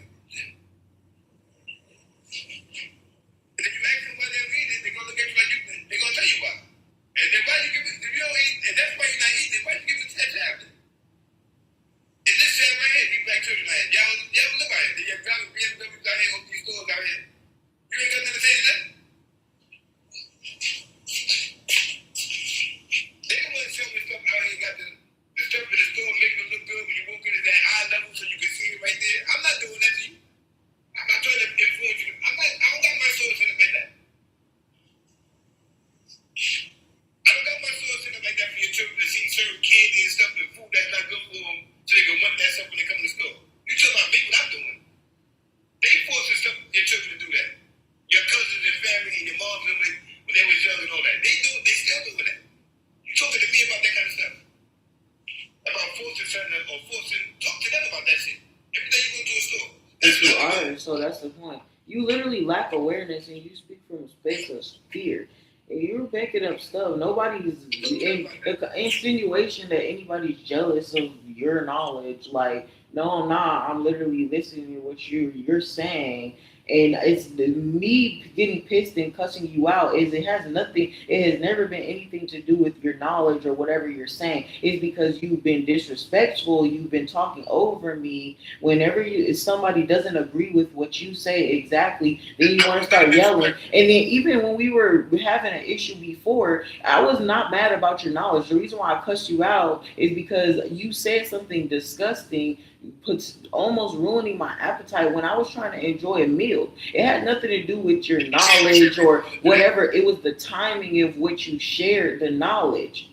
So that's why I was upset, because you exposed me to something that was disgusting, talking about worms peeing in my stomach and giving me diarrhea while I'm trying to eat. So that's why I cussed you out. And then the fact that when I initially told you I don't like that you said that ruined my appetite. Why'd you do that? Then you start buckling down, and then you think everything's funny. The fact that you're even laughing now, you think everything's funny. You have no fucking regard for me. You're making up whatever you want to make up about me, and then you double down on what you're saying. You refuse to see anybody else's side, and then you double down on what you're saying. So then that's when I get angry, and then I call you out your name, and I get upset. So you purposely do things to try to agitate me or to try to irritate me, to try to trigger me to get a reaction. And then every time when I try to correct you on something, then you get upset and you start getting loud and you start talking over me, and that's disrespectful. So I cuss your bitch out again, because it's saying to me, as I've already stated multiple times, when you talk over me, that's saying fuck me. You're saying fuck me. So don't be surprised when I cuss your bitch ass out, when you know that you're crossing a boundary that I've set time and time and time again. So if you want to keep putting your hand in the fire, then you will keep getting burned. I'm not about to fucking play with you. So you do this shit on purpose. Then now you talking about, oh, you asking a question, and then the shit was even over. Then you want to bring it back up again. So you want to get cussed out, apparently. You already know that what's going to set me off. You already know how I'm going to go about it. But you keep doing the same thing. You keep disrespecting me. You keep disrespecting me. You keep making up shit. You keep making up shit. You keep doing again and again and again and again and again. So you know that because you keep seeing the pattern. You just keep saying, oh, here you go again. Here you go again. So you already know what the fuck is going to happen. But every single time you're trying to make me feel like I'm doing something wrong. Every time you've gotten cussed out, it has been justified. So don't try to act like, oh, don't act like I'm being a hypocrite in who I'm cussing out. Anybody who disrespects me, I'm gonna cuss you out. No behavior. This is my first time hearing you cursing for nothing about. It's not for nothing. That's the thing. You try to make it seem like, oh, you're cussing for nothing. No, it's very much for a reason. And I keep listening. You see how you don't listen? I keep explaining the reasons why I'm cussing you out, and you still won't even accept it because you don't hear nothing else except for what you want to hear. So at some point, it's like I can't even talk to you anymore. I just gotta cuss you out. It's literally nothing to say. The only thing you make me so mad. All I can do is just say fuck you. Like I just don't care, and you're so irritating.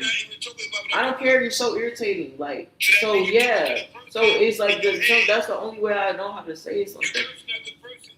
Because you don't listen, so all I can say is just, okay, bitch, okay, bitch, okay, bitch, okay, bitch, okay, bitch, okay, bitch. I don't give a fuck, I don't give a fuck, I don't give a fuck, I don't give a fuck. You cursed at the person that took you in your head that said something else to you when I said this. I didn't say what you cursed at. So you ain't cursing me out. You cursing your own person out that you talked to in your head. Yes, and that, I don't care. I didn't say that to you, that you responded to. That don't got nothing to do with me. I'm cussing out the wrong person. Okay, so if I'm cussing out the wrong person, then your stupid bitch ass shouldn't have no problem with me motherfucking cursing. So then you got it. You got it. So then every time I'm fucking cussing, dumbass bitch, then you know it's not talking to you. I'm cussing out the person in my head. So then stop fucking critiquing it. So then stop having a problem with it. I can cuss out the person in my head if I want to. Ooh. So that don't bother me. Okay, I'm glad. So then shut up about it.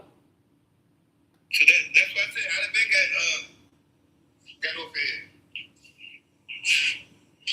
That don't bother me. I just let it. That's where it goes. Okay, so then why do you keep? But why do you keep going? I don't get it. Okay, you said the same thing already. I get it. So let's get back to building what like we're doing and keep like that. And I'm not sensitive like that, but I got. Oh, you Okay, so then, but you keep going though. I'm not. Okay, so stay out your feelings then. Stay out your feelings. You said what you said. Okay, cool. Back to dialogue. Back to dialogue. Back to dialogue. We're going to extend the dialogue.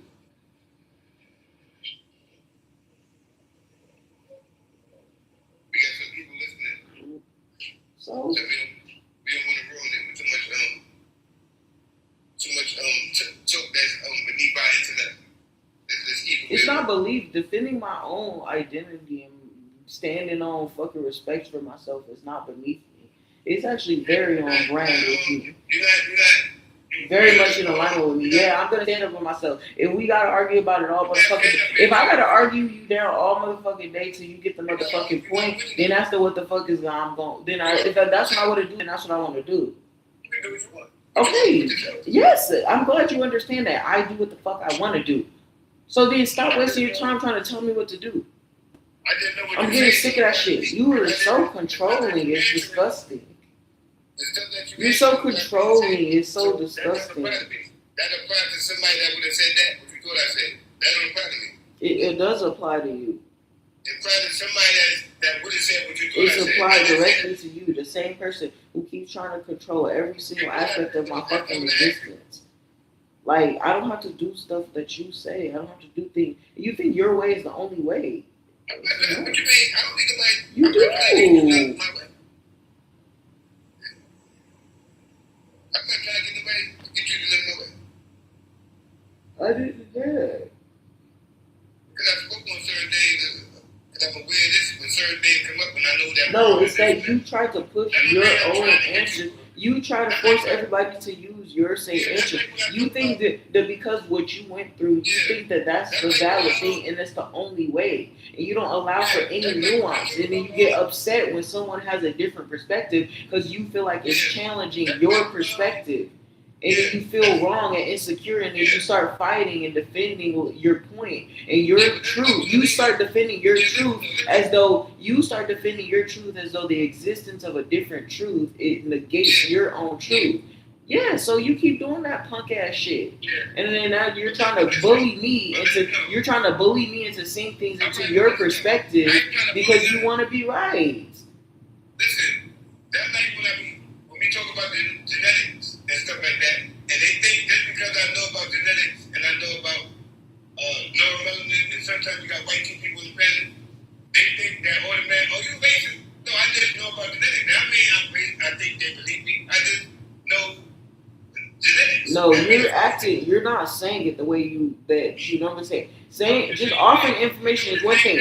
It's the fact that the way that you do some things is that you're trying to tell me certain things, not just as, hey, this is just harmful information. You want to tell me the information until I'm like, okay, based on that information, I'm going to change my whole life around right here and right now, because that will validate what that you will feel validated in an ego boost from me doing that. Because you feel like, oh, see, now I'm getting people on the right track because you think your way is the only way. But what works for you may not work for me. So you're wasting time trying to get me to comply with what you do and doing things your way. Yeah, but since the letter J was born, since the letter J was added to the alphabet and Jealousy was born, now when you say something and you got knowledge and stuff like that, now you just know it. The person is upset about that because you showed that you know that. So now they're going to use that to say, oh, you trying to force that on me, and they can demonize it now just to get you to not You're express that delusional. kind of Shut up. knowledge. I don't And care. then This is weird. You saying that that's it's all the game. It don't be real. That stuff to be real. People that be jealous. They Okay. find ways to get you to not say things. They find different ways to get you to not speak on things you got knowledge on. And that's the way they do it. No, that's not true. No, nobody's saying again, you're making stuff up. Nobody said that you can't talk about it. You can talk about the things all you want. It's the problem is you want me to comply. You want me to do what you want me. You want me to do. You think that I'm not understand. You think I'm not understanding your information if I don't agree to change my life based on your knowledge. You think it's me not me? You think me choosing not to change in response to what you're saying is me not understanding or believing or that I'm not agreeing with what you're saying. And that it's like a disrespect of your information. Oh, like, oh, she doesn't get it, so let me keep saying it and saying it and saying it so that she'll be like, okay, well, like you want me to just be like, oh, I'm just gonna change my whole life. Nobody's saying you can't talk about it. You can keep talking about it. So if that you're trying to act like I'm trying to silence you. You are trying to act like I'm trying to. No, but that's exactly. Yeah, exactly. And you're the one and that's the one that you're trying to exaggerate. You're trying to act like. What you were saying was true. That's not different. But what you're saying is not true. But what you're saying is not true. You're trying to say that I'm you're dead ass not saying something that's true. You're trying to say that I'm jealous of your knowledge, and that you're trying to insinuate that I'm trying to silence you from speaking. I have not stopped you from speaking or sharing your information, and there's nothing about me being jealous. The problem that I keep having for you again is not about your knowledge, it's about your disrespect, and you're talking over me during our trying to have a conversation, and then it's you inserting your own knowledge. You sharing your knowledge is one thing, but you trying to make it so that I have to do what you say I do. What you think that you have an idea of what you think is best because it works for you, and you're not satisfied until I change and do what you want me to do. And then you keep getting mad and keep pestering. And all I'm saying, and so that's when the problem becomes, I don't want to hear about it. It's because you're not saying it just to spread friendly information. You're not saying it to have a conversation and share what you know. You're sharing it with the intention of getting me to change. So that is trying to control me when you're all these ways. And so for you to talk about your idea of what you consider a healthy diet, saying, oh, you shouldn't be eating this, you shouldn't be eating this. And then as I'm literally eating food, then you're trying to further use guilt and shame to try to change me and use fear to change me and say, oh, well, basically saying I'm eating and you're saying, oh, what you're eating right now, there's parasites in what you're eating and it's going to piss in you and cause you to have diarrhea. Like, it's a time and a place for everything. Like, why do you want to, that's you trying to control me. Why, like, it's fine for you to share the information. Like, why are you trying to tell me that while I'm fucking eating? I don't eat, whether it's true or not, because for all I know, it might not even be true. But when you're saying something, it's just the fact of you saying something disgusting while I'm trying to eat. Like, what are you trying to do? You're trying to make my meal uncomfortable. You're trying to add disgust to my meal. I don't get that. Why do you want me to lose my appetite? That's what I don't get. The reader score tells a lot. See, the reader scores, it shows that reading comprehension. We take that, we get a sense. So right now, we're not in school anymore. So if we go to school right now, if we all go to the college, we'll take an assessment test. I'm going to score what I'm going to score. You're going to score what you're going to score. And then from there, they're going to put us in a class, assess what we scored on the test. But if you comprehended that what I say is I'm forcing that on you and not just as we just saying that, because I didn't say nothing, but it was nothing like talk about do anything. I just spoke about the worms, about the diarrhea when that comes up. It was about all that kind of stuff. It's about what's connected to that. It was nothing about eat like this. It was no instructions. It was nothing like that. It was just that do this, diarrhea, this, that cause the worm, that's the worm. That's what that was about. There was no instructions on trying to get you to do nothing. No time. I don't do that. I purposely don't do that intentionally. Sit up and do my diet because people do this ain't nothing new. So to try to put that there, that's why somebody keeps saying I don't force no diet on nobody intentionally because of all that stuff from the time I'm taking my diet. Because this ain't nothing new, so I make sure I don't do that. So when you keep going into that, I'm like, you can't be comprehending what I'm saying properly. That goes into your comprehension. So now that makes me want to see your reader scores. Yeah, but you're the one that's not comprehending. Nobody has a problem with what you're saying. It's not about what you say. It's not about the information that you shared. All I'm saying is Why do I have to hear about fucking diarrhea and parasites and worms pissing inside of your stomach when I'm eating? And then when I try to explain my boundary and say, hey, oh my God, why'd you say that nasty stuff? Can you not share that? Bitch, you said that when I was fucking eating. So it's not about the information. I don't care. It's not okay. It's beyond the force. But when you're intentionally trying, that is starting to lean in control, because if you're intentionally trying to get me to lose my appetite while I'm eating something, you want me to literally listen to what you say about the food I'm eating, and you want me to put the rap down right then and there. You're trying to be slick now and go back to that. And you asked me about that, and you know what happened with that. No, but then you double down on it, and you keep doing it. You keep acting like it's okay. You asked about that. I did not ask about that. Tell me, I told you I want to tell you. I told you it's too deep. You said, nah. Yeah, but you're a fucking liar and a stupid piece of shit. That's what I don't like. Because you fucking said, oh, you act like I knew what you were going to say. You said, oh, I'm going to say something. You was like, oh, and he's like, never mind, I'm not going to say that. You didn't say anything that you were going to say. So I was like, oh no, what do you want to say? And you say, oh no, it's too deep. I'm not going to get into it right now. So you're not using the word deep right, when the reality is you didn't say something deep and revolutionary. You said something fucking disgusting. So I, as a courtesy, and that's what's so frustrating about it, is because I asked you to shit caring about your stupid ass. When it felt like you felt uncomfortable to say what you really wanted to say. So I was trying to, it seemed like you didn't want to share something deep, thinking it's vulnerable. So I was trying to be a safe space to say, hey, share. I want to hear what you want to say. Don't feel like you have to silence yourself. And then you slap me in the face by telling me about fucking diarrhea while I'm eating. So I'm like, what? I don't want to hear about that. That's all I said. You're going to find yourself being intelligent, like being mad, thinking you're mad, smart about that shit.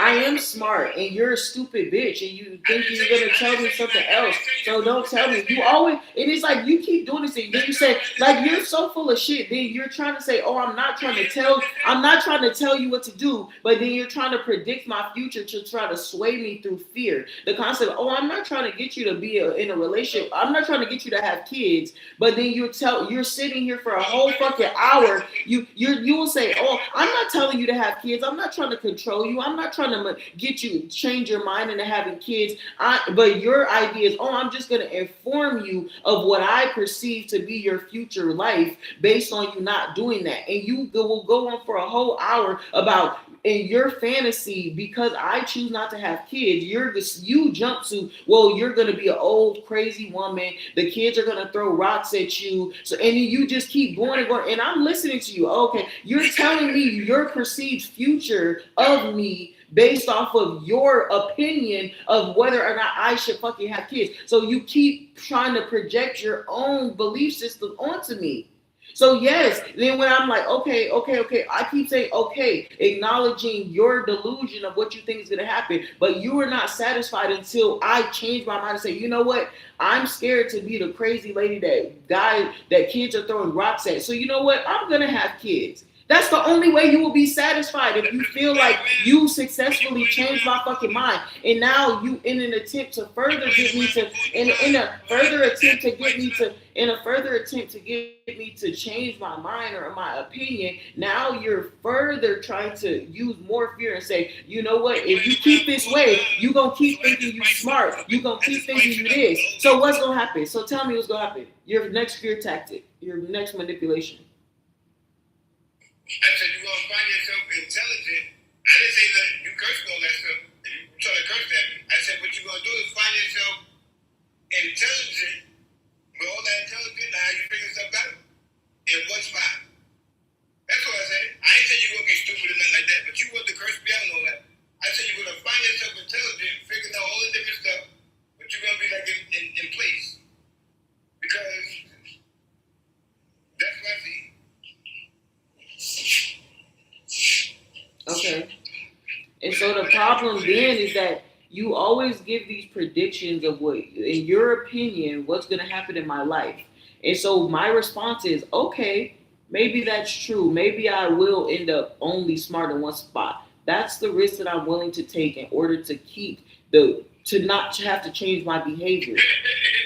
Okay, so then get over it. So then stop trying to fucking tell me what to do. You said your prediction. I'll accept the prediction at the risk of not fucking changing. If I want to change to try to avoid that in the future, great. I have the information. But at this current moment, despite what you're saying could be my potential future, I'm okay with that outcome.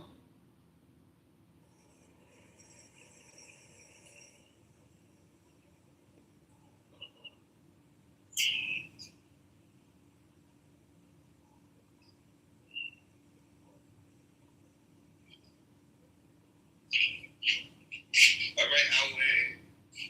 You got your record, you got your dialogue up. I'm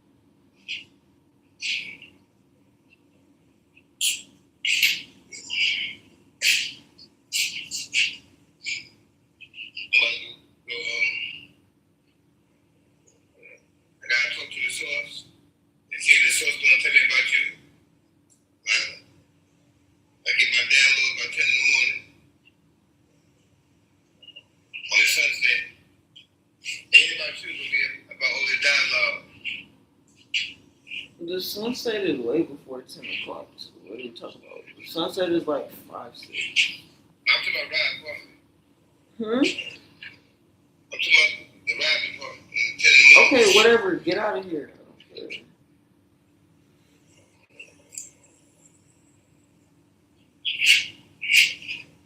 Gotta get some sunlight. Sunbathe in the morning. That's how I get you the information for the day. Go in that sun. Not doing that. Sun talk to you. I'm not doing that. I'm going to sleep. That's what I'm trying to say. I'm trying to tell you what to do. Anybody trying to tell you what to do. No, you're not. But you're low key insinuating this. You're not just saying that. That's a message. That no, it's not that you. Is God is trying. God. Yeah, you telling you've been traumatized. I'm not. Shut up. It has nothing to do with traumatization. I understand. It's God speaking through you, trying to drop a hint, saying, "Hey, go in the sun to get sunlight." And I'm just letting God know that I don't feel like fucking getting up right now, so I'm not gonna be doing that right now. That's all I'm saying. And so this conversation is beyond you. So shut up. I'm not talking to you. You said you've been traumatized by older dude. I was not traumatized by that dude. He did not traumatize me. By somebody that was really trying to tell you what to do. I ain't trying to tell you. That man never tried to tell me what to do. He wanted to marry me. That's it. Yeah, that man was trying to tell you what to do. Somebody that wanted to marry you. Okay, and then it didn't happen. It never went through. So how the fuck am I traumatized by somebody wanting to marry me and me saying no? That's not fucking traumatization, dumbass. Real traumatization happens. No, he actually was really good to me. He treated me really, really kind. This is a man. You used to fucking run my fucking bathwater and rub my body down with fucking baby lotion after the fact. Like, he's one of the kindest men that I've ever met, and he's treated me kinder than any man has ever treated me, even to this day. The respect and regard he took with me, the way that he valued even taking my fucking virginity, the care and the kindness that he showed me. The only thing that was different is that I had a different purpose in life, and I wanted more than life than what I believed that I could get from being in a fucking marriage or being with him. And more importantly, it was not even him. I directly told him it wasn't even a dig on him. I've always shown him nothing but respect and gratitude and appreciation for the most part. And the thing is, at the end of it, it was just, I told him I wanted to explore. I still had to find myself. That was the first person I ever got close to like that. I never even dated somebody for real like that before. So that was literally like my first fucking experience. So to me, I just said, I need to weigh my options before I decide. That may be a problem of indecision. That may be a problem of indecision on my part. But it's also like, I'm not just going to settle for the first thing. So don't sit up here and say some stupid shit and say that I was traumatized by that man, because that man never traumatized me. He was very good to me. So don't try to use my past experiences as some kind of gotcha moment. Like, no, he set the standard in the bar. He raised the bar for a lot of you. He raised the bar for a lot of you motherfuckers. And still to this day, I met that man damn near 10 years ago. There hasn't been a man in very certain ways him who is never even surpassed. Who haven't even touched the fucking kindness that he gave to me. So you shut up about him traumatizing me. No, he didn't. I'm not saying, I'm talking about you. He didn't do nothing. There's people that be traumatized, even their parents like, yo, you might need to change your attitude because you ain't, and they doing, and they're like, and the girl like, I can still date, and they try. So that kind of advice, their parents are good to them, but they say, yo, you keep carrying on like that, your attitude, you're going to have a problem with your There's nothing wrong with my attitude. You have an attitude, and I will be fucking I'm giving you an example, man. I'm just giving an example. So, trauma like that, it could be, not that the person doing something bad, it's just I'm getting tired of somebody correcting a certain thing they do as an older person, and they might be like, so now somebody say something, are you trying to force it on me? Now if I come say something, they automatically taking me like I'm doing that because they've been through that with their person they were with. Not in a bad way, it don't gotta be no bad stuff. Just the trauma of somebody correcting things. And when you about to marry somebody, that person's gonna be correcting you. You're gonna go through stuff. That means he's taking you serious. That means correction there. Like when a man starts correcting you, that means he's about to leave. So if he's not correcting you, that means he must have been playing when you talking about marriage. Once a man starts correcting a woman, that means that shit's about to be over with. He don't care about it. Now right now, if I got a car, anybody got a car that Sunday he gonna keep, he gonna get that fixed. And he keeping his car. Now rent a car, he's not gonna correct that car. He just renting his car. So he's not correcting nothing. They say you gotta get the brakes fixed. He got 2 more days to bring that car in. He just gonna bring that car in. He's not getting no brakes fixed. Yeah, but I'm not a car. That's your flaw. Like that's what I say about you. Then you will really sit up here and say you're literally trying to justify. You're trying to justify. You're literally trying to justify why it makes sense for a man to correct a woman, which is really controlling her. You're saying what if he's not trying to correct or control you, he doesn't care about you. I'm not a fucking car. I don't need correction. What you take? Why you take control for? I said correction. Because you are. It's the same thing. Correction, control. You're not my fucking daddy. Either way, you're not my fucking daddy, so you don't correct me. I'm not a fucking kid. I'm not a fucking kid.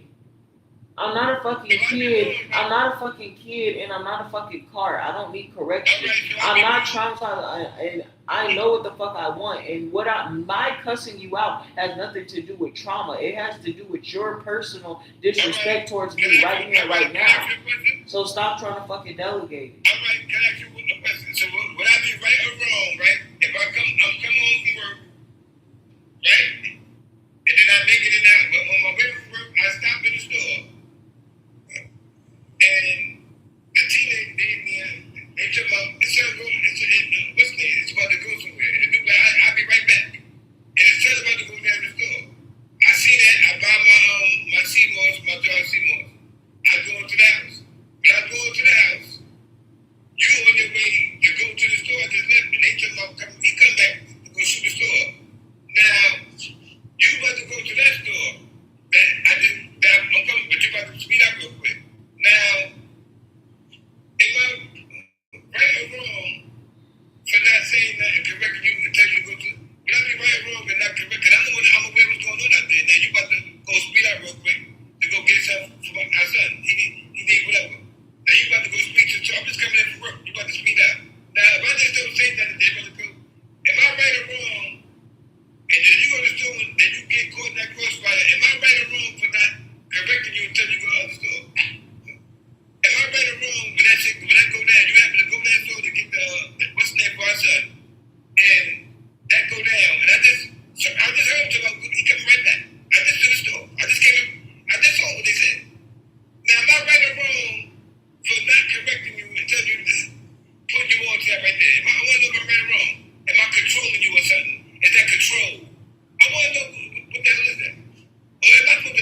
that's not. But that's the thing. Come on, man. The That's correction. that's You're what I'm focusing. saying. Now, man, I went to Powerless. You're talking about correction, but that's not. Your focus. Correction is the result of the knowledge. So you can Answer the give. question. Am I right or wrong? I want to know. Answer that. If you now you laid down over there, you went to the store. I ain't saying nothing. I came in. Cause you just showed me that. Now I know. Now I'm out chilling with that. I just go sit and lay down. Am I right or wrong? Cause it's controlling. Yes. No. You're right. You're right for correction or information. If you're giving somebody a heads up, hey, this is probably better for you, or hey, take this route. There's nothing wrong with that. But the thing is, yes, okay, that's fine. But you don't respect the fact that even then, everybody doesn't want to do that. You can give corrections, or you can ask people, you can suggest things, but you are so hell bent on controlling whether or not they follow through on it or not. You can inform all you want. You can give knowledge all you want. But someone's using that knowledge to change their life. That is something you cannot control. That's up to the person to decide. So am I wrong if you tell me, hey, you should change your diet because I see the cheese is making you bloat. So now you informed me. Now you're trying to correct me. So say I don't want to give up cheese. So even to my own detriment, I keep eating the cheese. Am I wrong? Can you accept that? Can you accept me harming myself? Exactly. So let it be on me. Yeah, my thing is, once I plant the seed, that's it. Exactly, but you don't get. Okay, I'm glad you get that. So that's the end. Okay, so that's the end of the conversation. We got it. So we're on the same. We're on the same page. We're on the same page. We're on the same page. You can inform all you want. But it's up to me whether or not I decide to take that information and change my life. If you let me know and I still keep hurting myself, that's what you gotta let me do. Let me hurt myself. Let me fuck up my own life. Yeah, but my job, as far as God's will for man, to give knowledge. So, and I'm accountable for what I know. So if I know something and I'm not making you, I got a punishment for that. Right, exactly. But when you let me, right, okay, so when do you stop though? When do you stop though? How many times are you gonna plant? Are you gonna keep planting the seeds and beating the fucking bush until there's a million fucking seeds in it? When do you stop? If you let somebody know the knowledge, okay, that's fine. I got the knowledge. Now the knowledge is my burden to carry. So common sense would be, I'm on TikTok, that means I'm going to be saying, I'm not next to you, so I'm not put so. That means I'm going to be saying that, this is bad, so I can't be forcing them that. Unless somebody down with the rainbow communication people, and they're trying to play a game on TikTok, and trying to make it look like somebody's forcing them, because they want to look like somebody's on top of them like that, because the other guys be on top of them trying to get at them. So you want to try to make it look like somebody's all over you like that, but they try to make you change. Or something like I'm trying to be your man or something. No, that's not the case.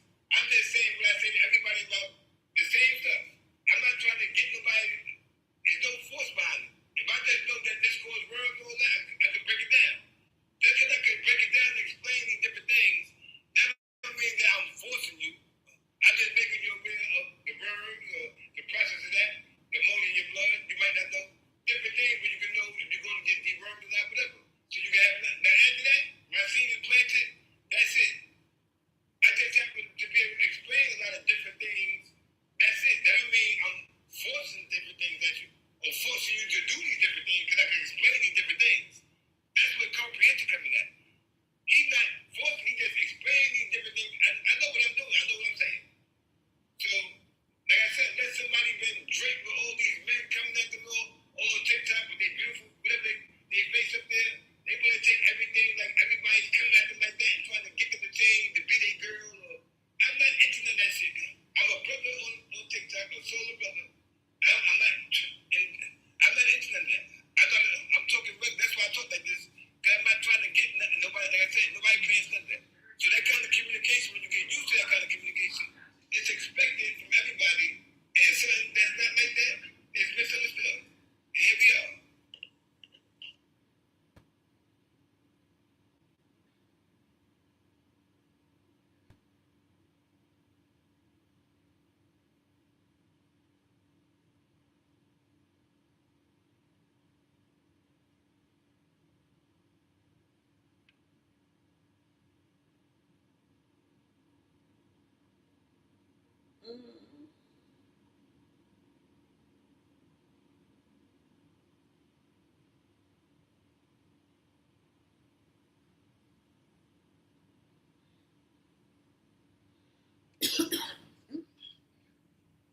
Chin chin. I